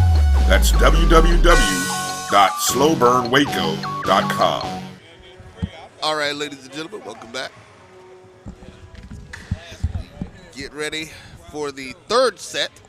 We're going to see if the Benedict Tigers can extend out this event, or is this going to be another sweep as they have been today, where the higher seeds have taken all of the lower seeds out, 3 sets to none. Joining AD Drew, I am Roy Evans. Want to thank Mr. Wheeler Brown again. Who, Mr. Wheeler Brown? You know, spend some time down there in the hill out there in Tallahassee. When was he on the hill? When was he in the highest of 7 Hill? I got you. No, but didn't you spend some time working at the school? Yeah. No? Really? Oh. Okay. Yeah, former athletic director at Jackson State University.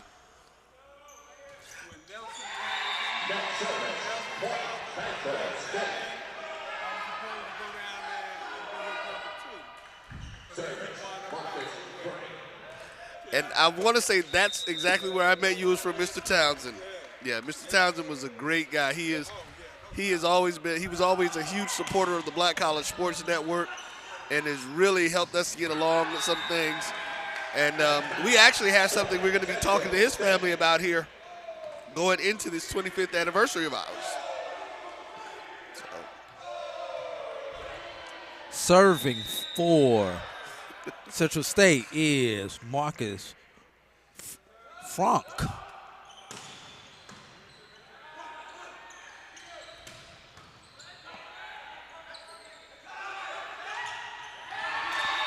Hey, that's a good.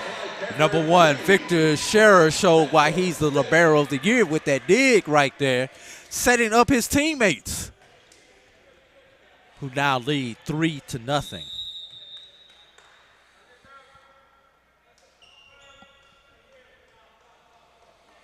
The service.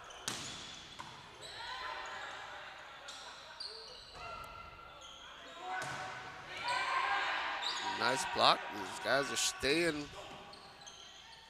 focused in on their defense.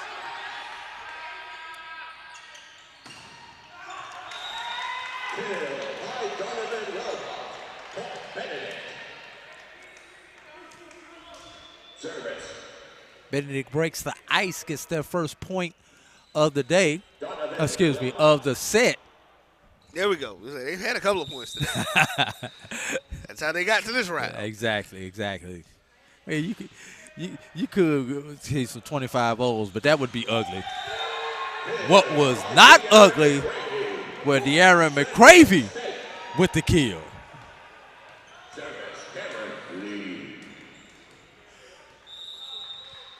angry kill.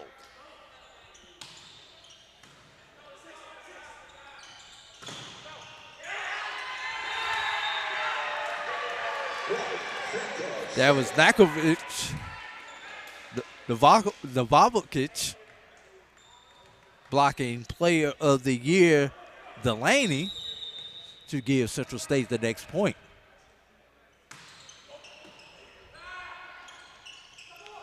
Delaney once again, and with the pancake attempt, number 5, DeAndre Taylor, unsuccessful on it though. Another point to Central State. They've opened up a 5-point lead, and we have a timeout on the court. 6-1 is your score in favor of the Marauders. You are watching SIAC Championship Volleyball right here on the Black College Sports Network. This is the Dean of the College of HBCU Sports, Kenyatta Cavill of Dr. Cavill's Inside the HBCU Sports Lab with Mike Washington and Charles Bishop. Come mix it up in the lab where the course lecture is in session every Tuesday from 6 o'clock p.m. Central Standard Time on Facebook Live, YouTube Spreaker, or the BCSN app. As we discuss all things about the HBCU sports culture, including exploring the week that was in the sporting HBCU diaspora, as well as the upcoming week of HBCU sports. With me, the Dean, the College of HBCU Sports, on Dr. Cavill's Inside the HBCU Sports Lab with Mike Washington and Charles Bishop. Course lecture dismissed. This is Ryan Fulford. AD Drew and I are co-hosts of the BCSN Sports Wrap. We talk about all things related to HBCU athletics. From the games, teams, coaches, and fan interest stories, we cover it all. You can find our shows on Facebook at BCSN Sports Wrap, YouTube at MyJBN Online, and everywhere you listen to podcasts like Anchor, Spotify, Google, and Apple Podcasts. You can also find the show on the Jericho Broadcast Network's app. Make sure to download. We look forward to you joining the conversation and being a part of the show. Central State has opened up a 5-point lead here in the in the third set. About to have a free ball.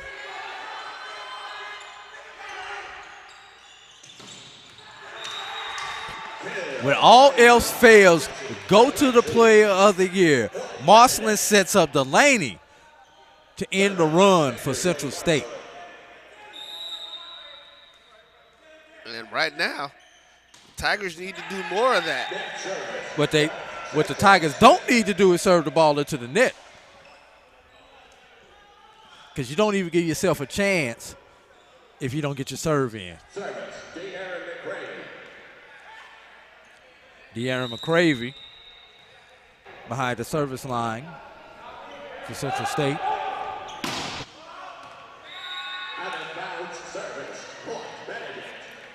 You know, Wheeler brought up a very interesting point, realizing that Fort Valley does not have baseball. Yep. Central State does not have baseball, but will next year have baseball. Okay. They're being funded by the Cincinnati Reds to start their baseball program. Okay. Benedict does have baseball. They do. Emma Waters does have baseball. Mm-hmm. Kentucky State has baseball. Yep. And who am I missing? I saw all 6 teams today. Who am I missing, Roy? Morehouse has baseball. So two of the 6 teams in the SIAC do not have baseball. Okay. So if we use that formula, Roy, that means, let's see, who else does not have baseball? Allen is the only other SIAC institution that does not have baseball. Let's see, yes. Allen does not have baseball. Fort Valley does not have baseball. Central State does not have baseball. I am missing one. There are 15 schools. No, that's it, because you have 12 baseball playing institutions. Next service, Central State. Service. Right now, Benedict is having a similar bugaboo to one of our other teams earlier with the continued net service, giving points away.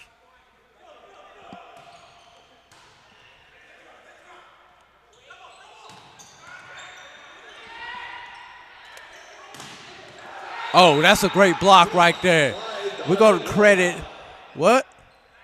What we got? Just want to make sure we. Yeah, they gave the point to Benedict. Okay. We just want to make sure that's walking, and we look at that at the net here really quickly. And Wilmot with the block. Great block right there.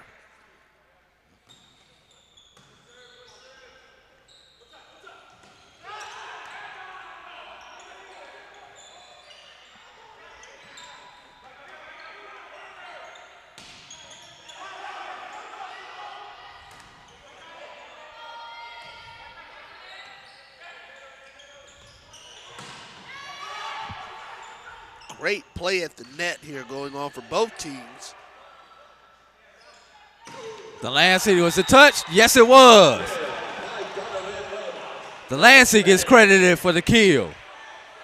Let's take a quick look at that one before it switches over. Bang.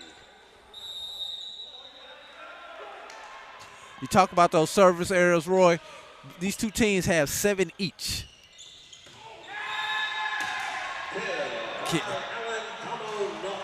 Noche with the kill right there.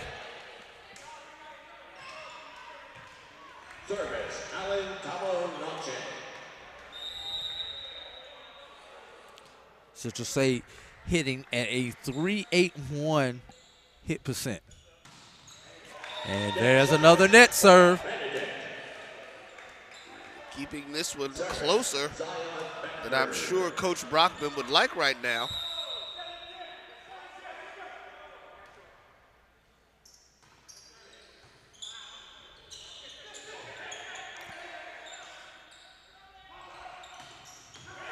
He got it.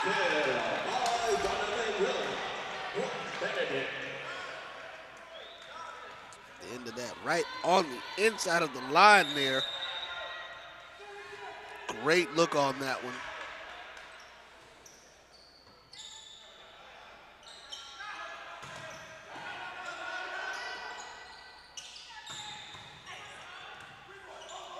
Free ball.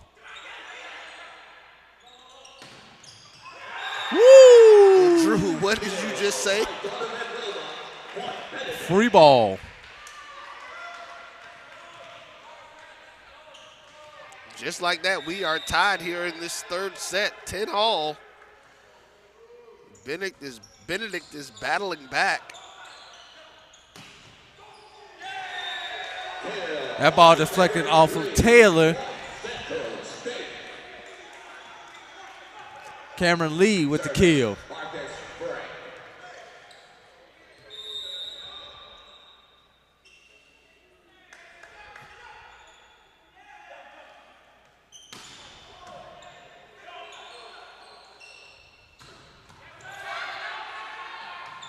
Great job keeping it alive for Central State. With the tip and into the net, number 1, Pinto. Tied at 11. Snake Eyes. 11-11. And Central State calls their first time out of the day. We're all tied at 11 in the third set. We'll be right back with more championship volleyball right here on the Black College Sports Network. It's never too early to plant the seed, to share the tradition, and instill a sense of pride in your HBCU with your little ones. HBCU Pride and Joy Children's Boutique helps you share your school spirit with a wide selection of adorable kids' apparel and accessories officially licensed from your favorite HBCU. Visit hbcupridejoy.com and follow us on all social media at HBCU Pride Joy on Facebook and Twitter. Some carriers will give you just one measly entertainment subscription. One is no fun. With Verizon, there's up to 7 entertainment subscriptions with your unlimited plan. That's 7 times the... 7 times the... No. 7 times the... Music, gaming, Disney Plus, Hulu, ESPN Plus, and more. That's 7 times the entertainment. Because everyone deserves better. And with plans starting at just $35, better costs less than you think. T. Madden and Associates is a sophisticated and experienced.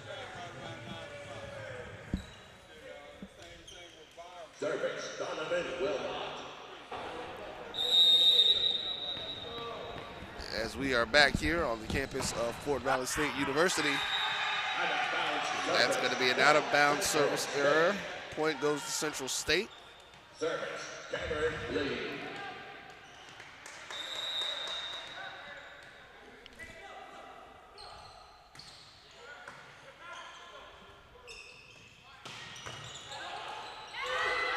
Oh, not able to get it the second time. Cheryl was able to get the dig the first time, but was not able to get the dig the second time.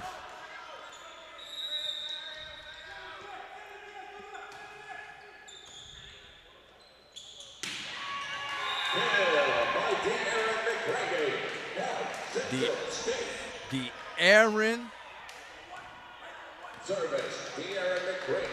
McCravey. That was uncalled for. Just want to let everybody know. A man shouldn't be able to swing his arm with that much force.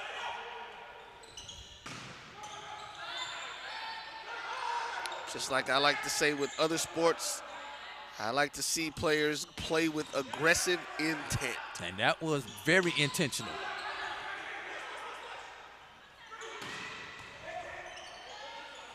Nice rally happening right now. They say the push.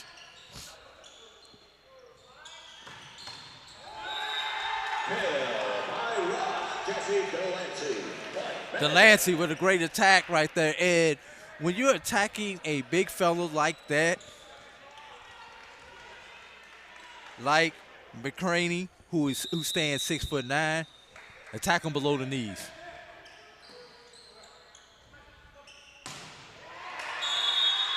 That's a point. Went off the fingertips. Central State ties our score again. Pinto gets the kill, and what you know, he gets to go behind the service line. Service, Carlos Pinto.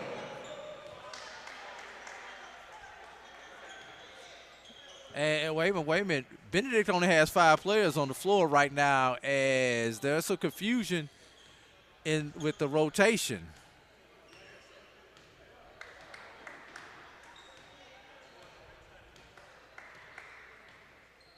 All right, I think we've gotten it all straightened out. Libero came out when he was not supposed to.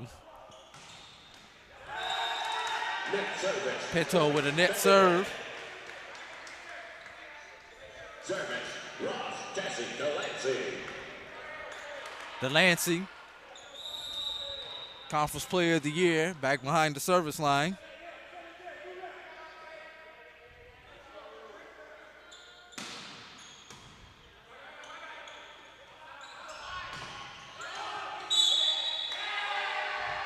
And we've got a net call. And that call is against number 6, Donovan Wilmot.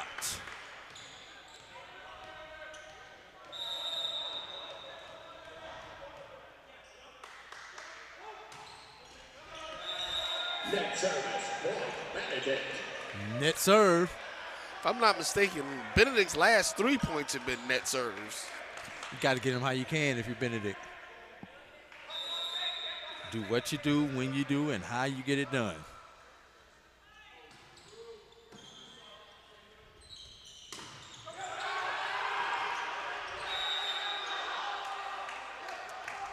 Not quite sure what happened right there, but they called a down ball and give the point to Benedict. Maybe his hand did not get up under on the pancake.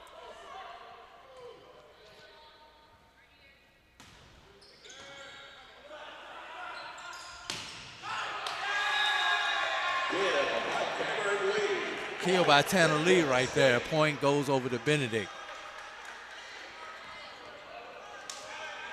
No, they call that point for Central State. And we've got sub. Checking in is Joel Herrera, 6'2" freshman from Jal, New Mexico.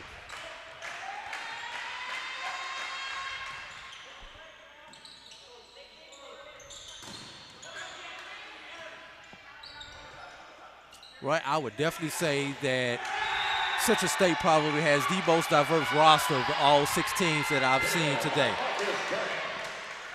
Looking down their roster, I see Brazil, New Mexico, Oklahoma, Bahamas, Serbia, Brazil, Nevada, Minnesota, Brazil, California, and another Brazil, along with Pennsylvania.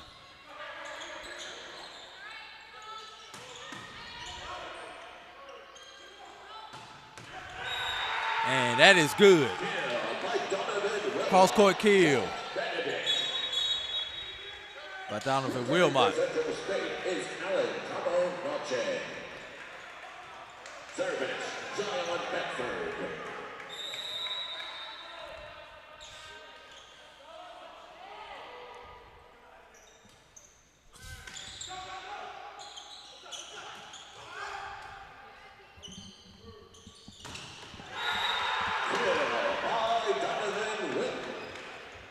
Benedict trying to make a battle here and give us our first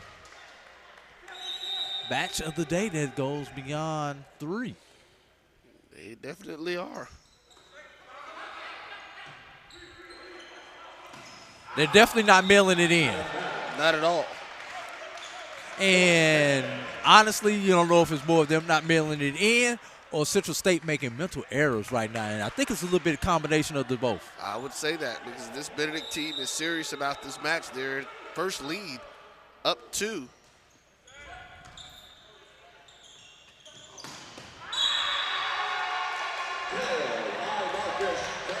Marcus Frank says, not quite so fast there, my friend. For Central State is Enrique Amarillo.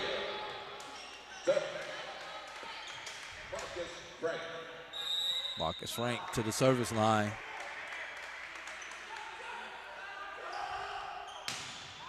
And that is long.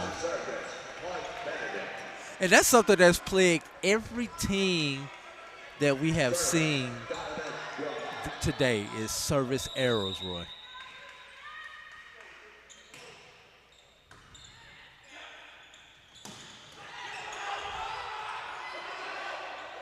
It's going to be a free ball. See if Central could take advantage of it. Another free ball. See if Benedict can take advantage of this one. And they do. Delancey with another kill. Benedict has come to play. Up 21-18. How much you got on it if Benedict scores a point right here? We have a timeout.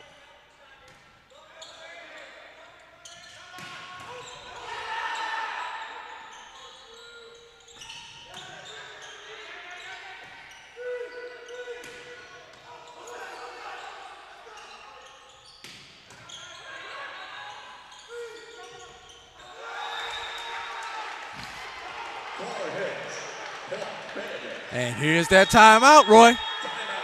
And we will do the same. You weren't a coach for no reason.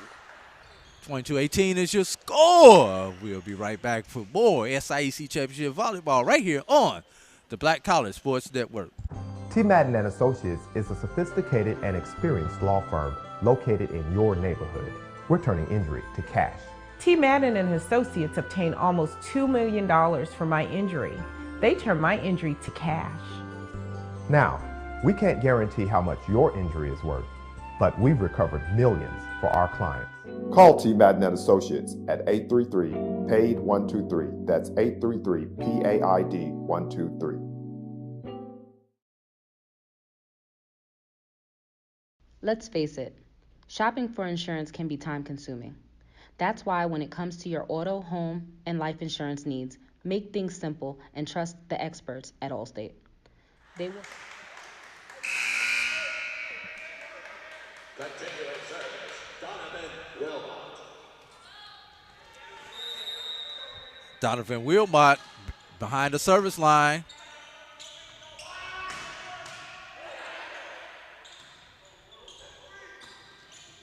And that is, I believe, 7 in a row, Roy. Yep. Unofficially. 23-18.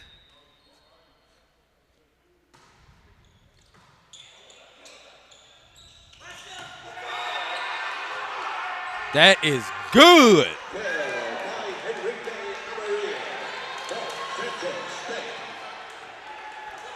Benedict only needs the 2 more points. The Amarillo breaks the run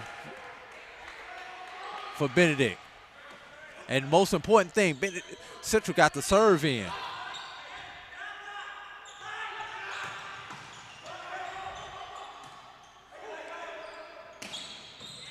As long as Benedict can refrain from making any mental errors. Is that good? Yes, it is. It is good. You know, the only 2 sports where the line is in. 3 sports where the line is in. Baseball, volleyball, and tennis.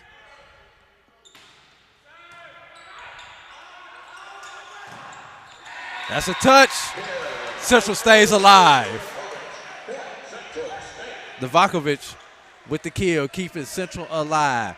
How much pressure is on this server right here for Central State? That is number 19, Fernando Juarez. Well, the issue we've been having is the bad serves. So as long as he did that. And that's it. We are going for the first time today, Roy. Yes, sir. Central State leads 2-1. You are watching SIAC Championship Volleyball right here on the Black College Sports Network. Let's face it, shopping for insurance can be time-consuming. That's why when it comes to your auto, home, and life insurance needs, make things simple and trust the experts at Allstate. They will help you get the coverage that fits your needs while helping you bundle your life, home, and auto policies. Bundling saves you money, sure, but it also saves you time, so you can enjoy the things that matter most even more.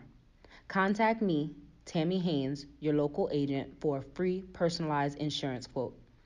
Allstate, are you in good hands? This is Ryan Fulford. AD Drew and I are co-hosts of the BCSN Sports Wrap. We talk about all things related to HBCU athletics. From the games, teams, coaches, and fan interest stories, we cover it all. You can find our shows on Facebook at BCSN Sports Wrap, YouTube at MyJBN Online, and everywhere you listen to podcasts like Anchor, Spotify, Google, and Apple Podcasts. You can also find the show on the Jericho Broadcast Network's app.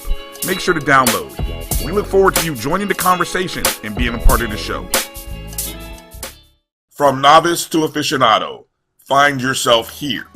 High quality cigars plus personal customer service. Slow Burn is Waco's only mobile cigar lounge, featuring a meticulous, curated collection of premium cigars.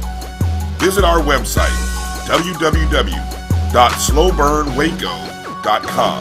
That's www.slowburnwaco.com. This is Carlos Brown, letting you know that we're on the move. You can now catch the Carlos Brown Show beginning this July on the Black College Sports Network each and every Saturday from 11 to 1 Eastern Time. That's 10 to 12 Central Time. Same time, new place. On Facebook at the Carlos Brown Show and Black College Sports Network. Online at www.mybcsn.net and on the BCSN app available on Google Play and the Apple App Store. And welcome back, Fort Valley State University, as we are here for set number 4. The first time today that we are having that situation happen. And wouldn't you know, it would be in the last match of the day, Roy. Of course it is. As the Benedict Tigers fought back and took the third set by a score of 25-20. Drew, what do you think happens this one? I think Central came out complacent. They kind of thought they had it in the bag, as Benedict refused to mail it in. You couple that with some physical errors by Central State, and we have to go 25 more points. Minimum. Yeah. Definitely. We'll see if these Tigers try to push this thing out to a 5th and deciding set.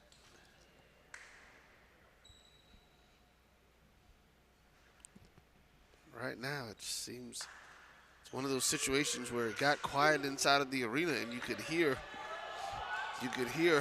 a pin drop. Exactly. I'm like, did I miss something? Right. I mean, honestly, outside of the contingent that these two teams brought with them, the only other people in this arena are people who are working.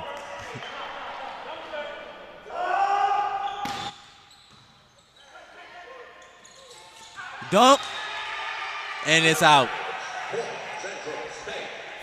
Central State.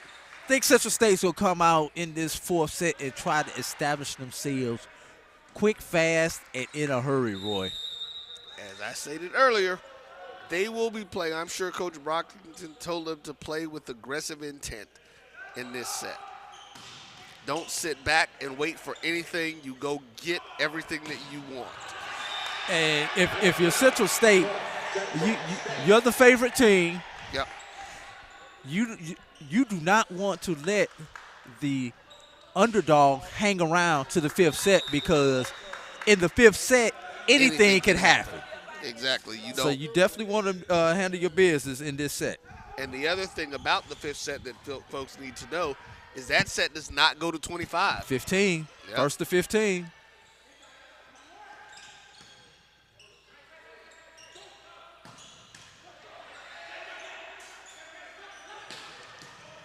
Hey, pancake.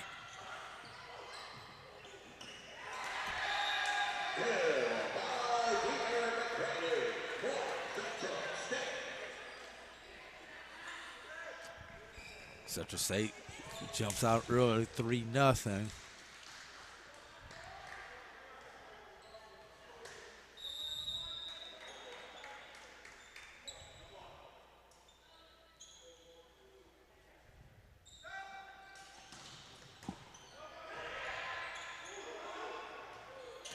It's a free ball from Delancey.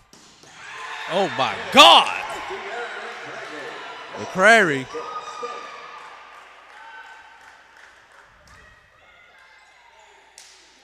Now, if you're Benedict, you've shown that you can play with these guys. Most definitely. They most definitely have done that. That last set showed that they've been in the sets. It's not like they were getting blown out during any of the other sets.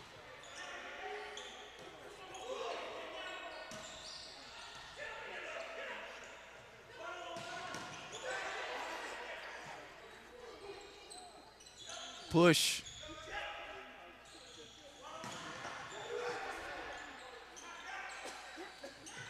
Tip. Delancey with the tip ends the run for Central State to open up this fourth set, because we were probably 1 point away from a timeout there, Roy. Well, listen, that's one of the advantages of having the player of the year on your squad. You're always going to have an opportunity to stay in these games and win.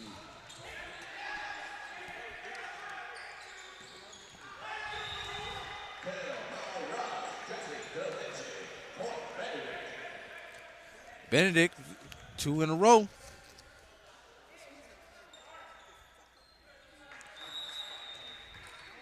I mean, Delancey is averaging almost 5.5 kills per game on the season, per set on the season. It's #1 in the conference, with a trio from Edward Waters sitting at 2, 3, and 4.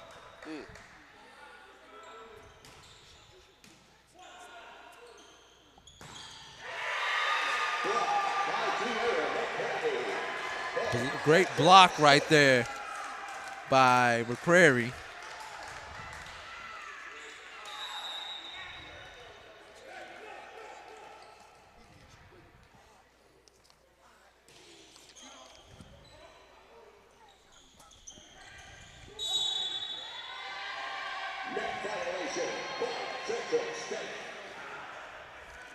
Net violation goes over to Central State, 7-2.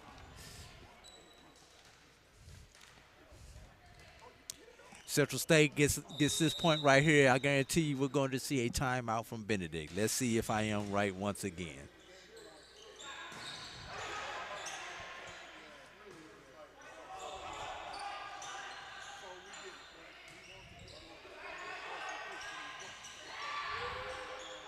Great dump right there. That's a great kill by DeAndre Taylor. Great dump.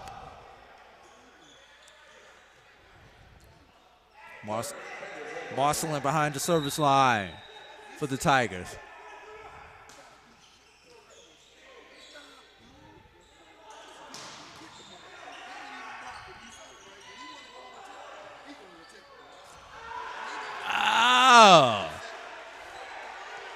With the dunk, DeAndre Taylor.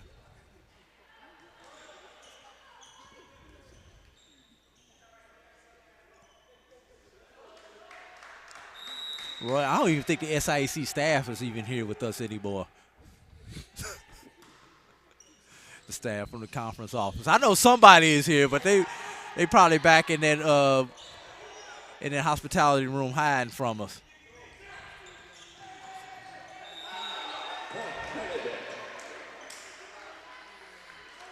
We've got a net violation over the net. 7-2 is our score. 7-5 now. 7-5, I'm sorry, not 7-2, 7-5. 2-point lead. The dyslexic on that, Roy. You saw that saw that 5 backwards. I thought it was a 2.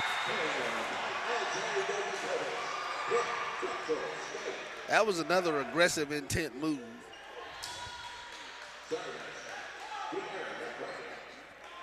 McRae back behind the service line for the Marauders.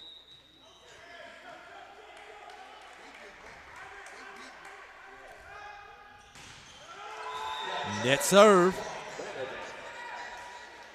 That has been a bugaboo for all of the teams today.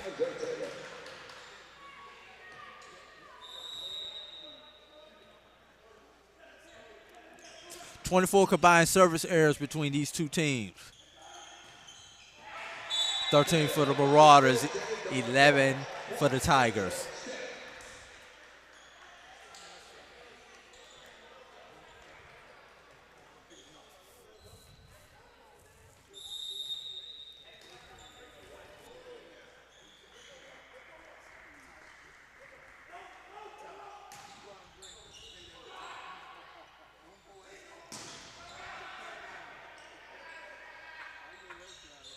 Back row attack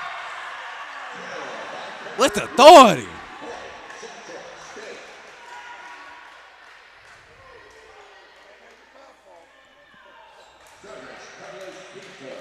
Number 4, Cameron Lee floats in the air.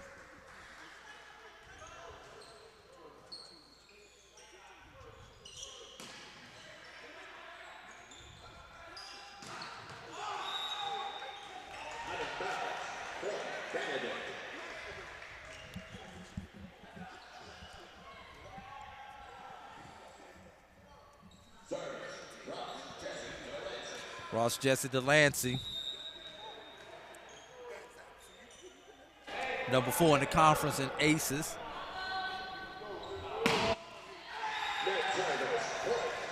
Can't get an ace if you can't get the ball over the net. And we're going to blame that one on you. That's an announcer's jinx. Can't blame Just that. as you said that, of course, he goes into the net. Although we know I don't believe in the announcer's jinx at all.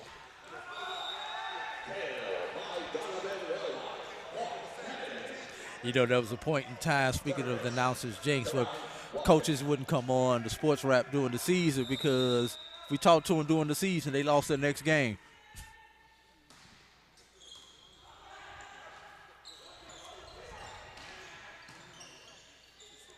Coaches are very superstitious people. Yes, yes, we are.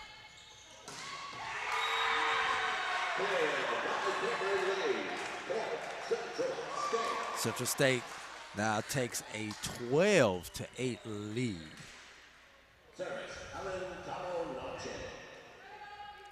And right now, Nachi to serve.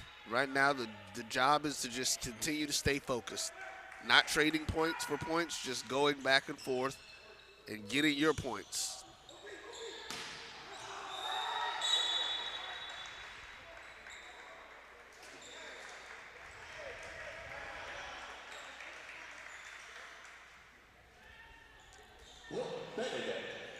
Point to Benedict.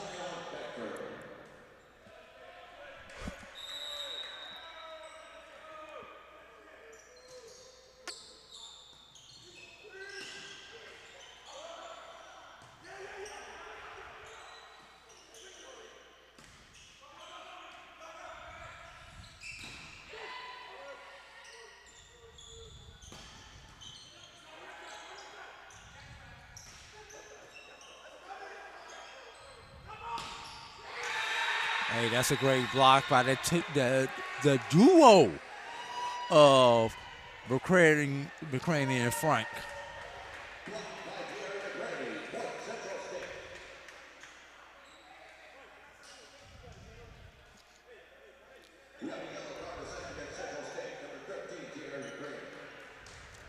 And McCrary goes back behind the service line.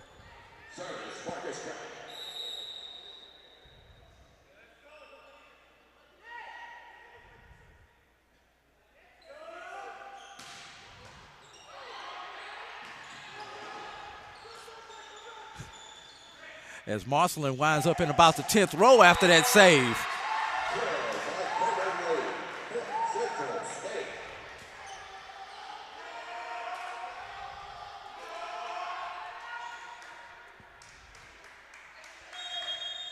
And we've got a timeout. Can you replay that from the side angle, Roy? I want people to see how far Marcelin wound up in the bleachers. I don't know if we've got that camera angle. I'm not sure if we got the wide angle. I think I actually changed that to the output, so we wouldn't have it either way because it's going to be the output, which will end up being the back camera. Yeah, that's not the one. You couldn't see how far he went, but he went up about 10 rows. There it is. Look how far he winds up going to have to save that. There it is, but that's the effort you want. That's the from effort your that you players. want, yes.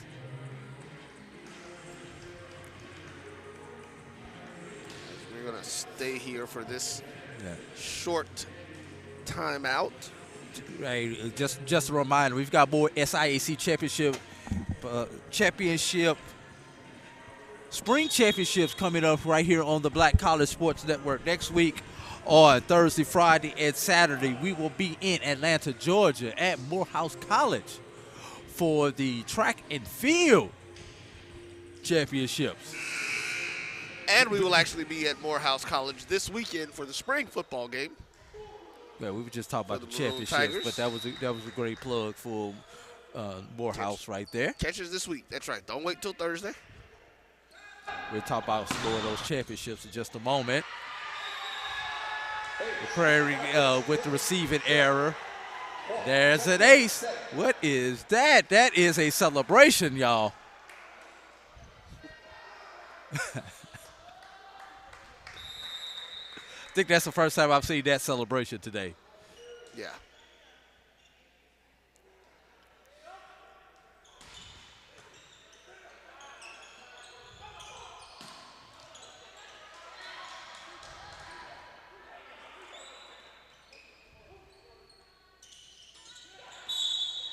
And we've got a net call on the Marauders. Side out, ball to Benedict. Coming up May 2, 3, and 4, we will be in Albany, Georgia for the SIAC softball championships. Great dunk. And, oh, that was so disrespectful. That was a facial by McCravey into Forbes. Forbes not able to get out of the way of that facial.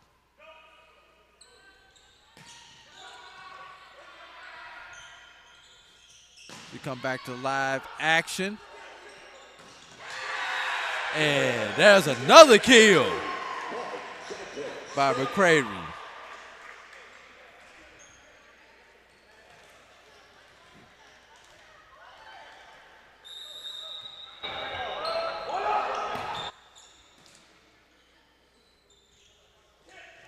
Tip with the tip right there.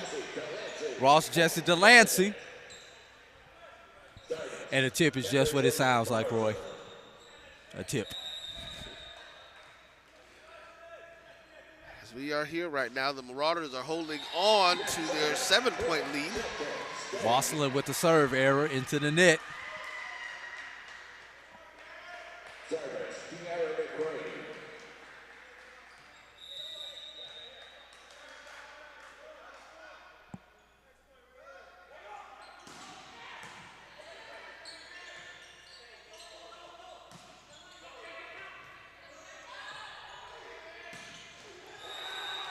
No chance right there. You got to move the ball off of the net if you're Central State. You just can't leave it right there for Central State. Excuse me, if you are Central State, for Benedict to take advantage of it. No doubt. Oh, he catches the net, but Central State's able to do something with it. Only for a moment. As Delaney and Beckford have the block.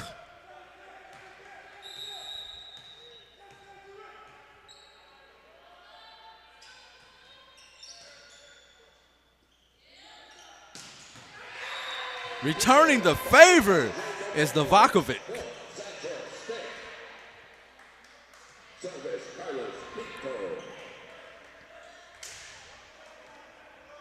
Central State looking to put their 20th point on the board here in the fourth set.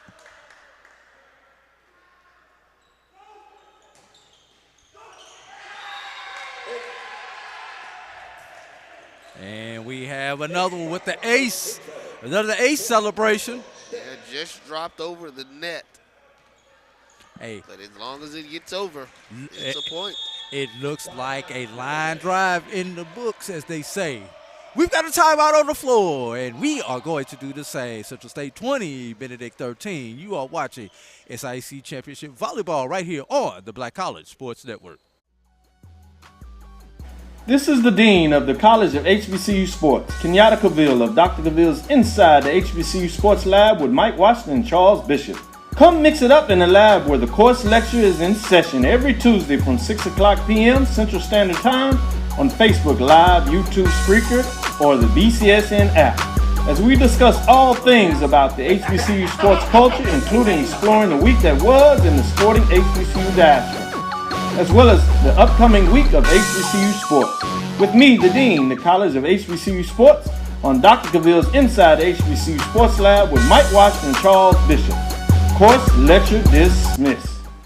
This is Brian Fulford. AD Drew and I are co-hosts of the BCSN Sports Wrap. We talk about all things related to HBCU athletics, from the games, teams, coaches, and fan interest stories. Hello and welcome back. We are on the campus of Fort Valley State University. Because we are here and no one else is on the campus with us. That means nobody saw that error that you just made, Roy. As Roy thought he brought us back to live action, it was just going with the lead in, and I'm like, bro, we still in commercial. Hey, it happens to the best of us. Mistakes will happen. Delancey behind the serve line. And that is a serve error. Big serve error. Yeah. Giving Central State 21. Now you, as they say, you smelled the blood in the water. 21-14. Add a 7 in there, and you would have had my anniversary date. 7-14-21. All right. I said would have. Read between those lines.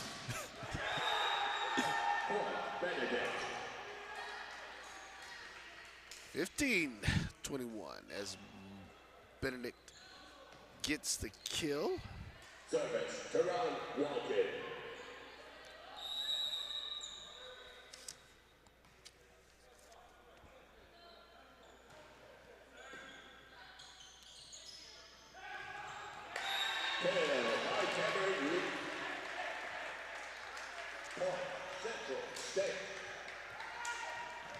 And 3 points away.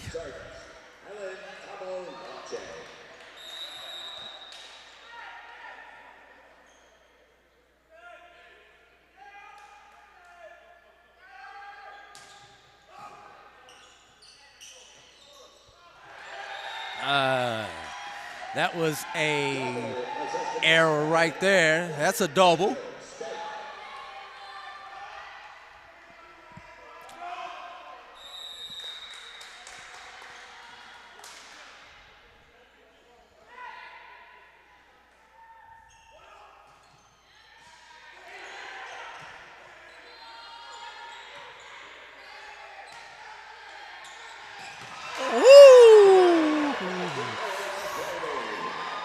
I wonder if they got something personal going on, Roy. That is the second facial that I have seen on Clinton Forbes. As now we see the SIAC staff coming out. Ooh, that was a receiving error right there. And that is game, set, and match here from the Valley.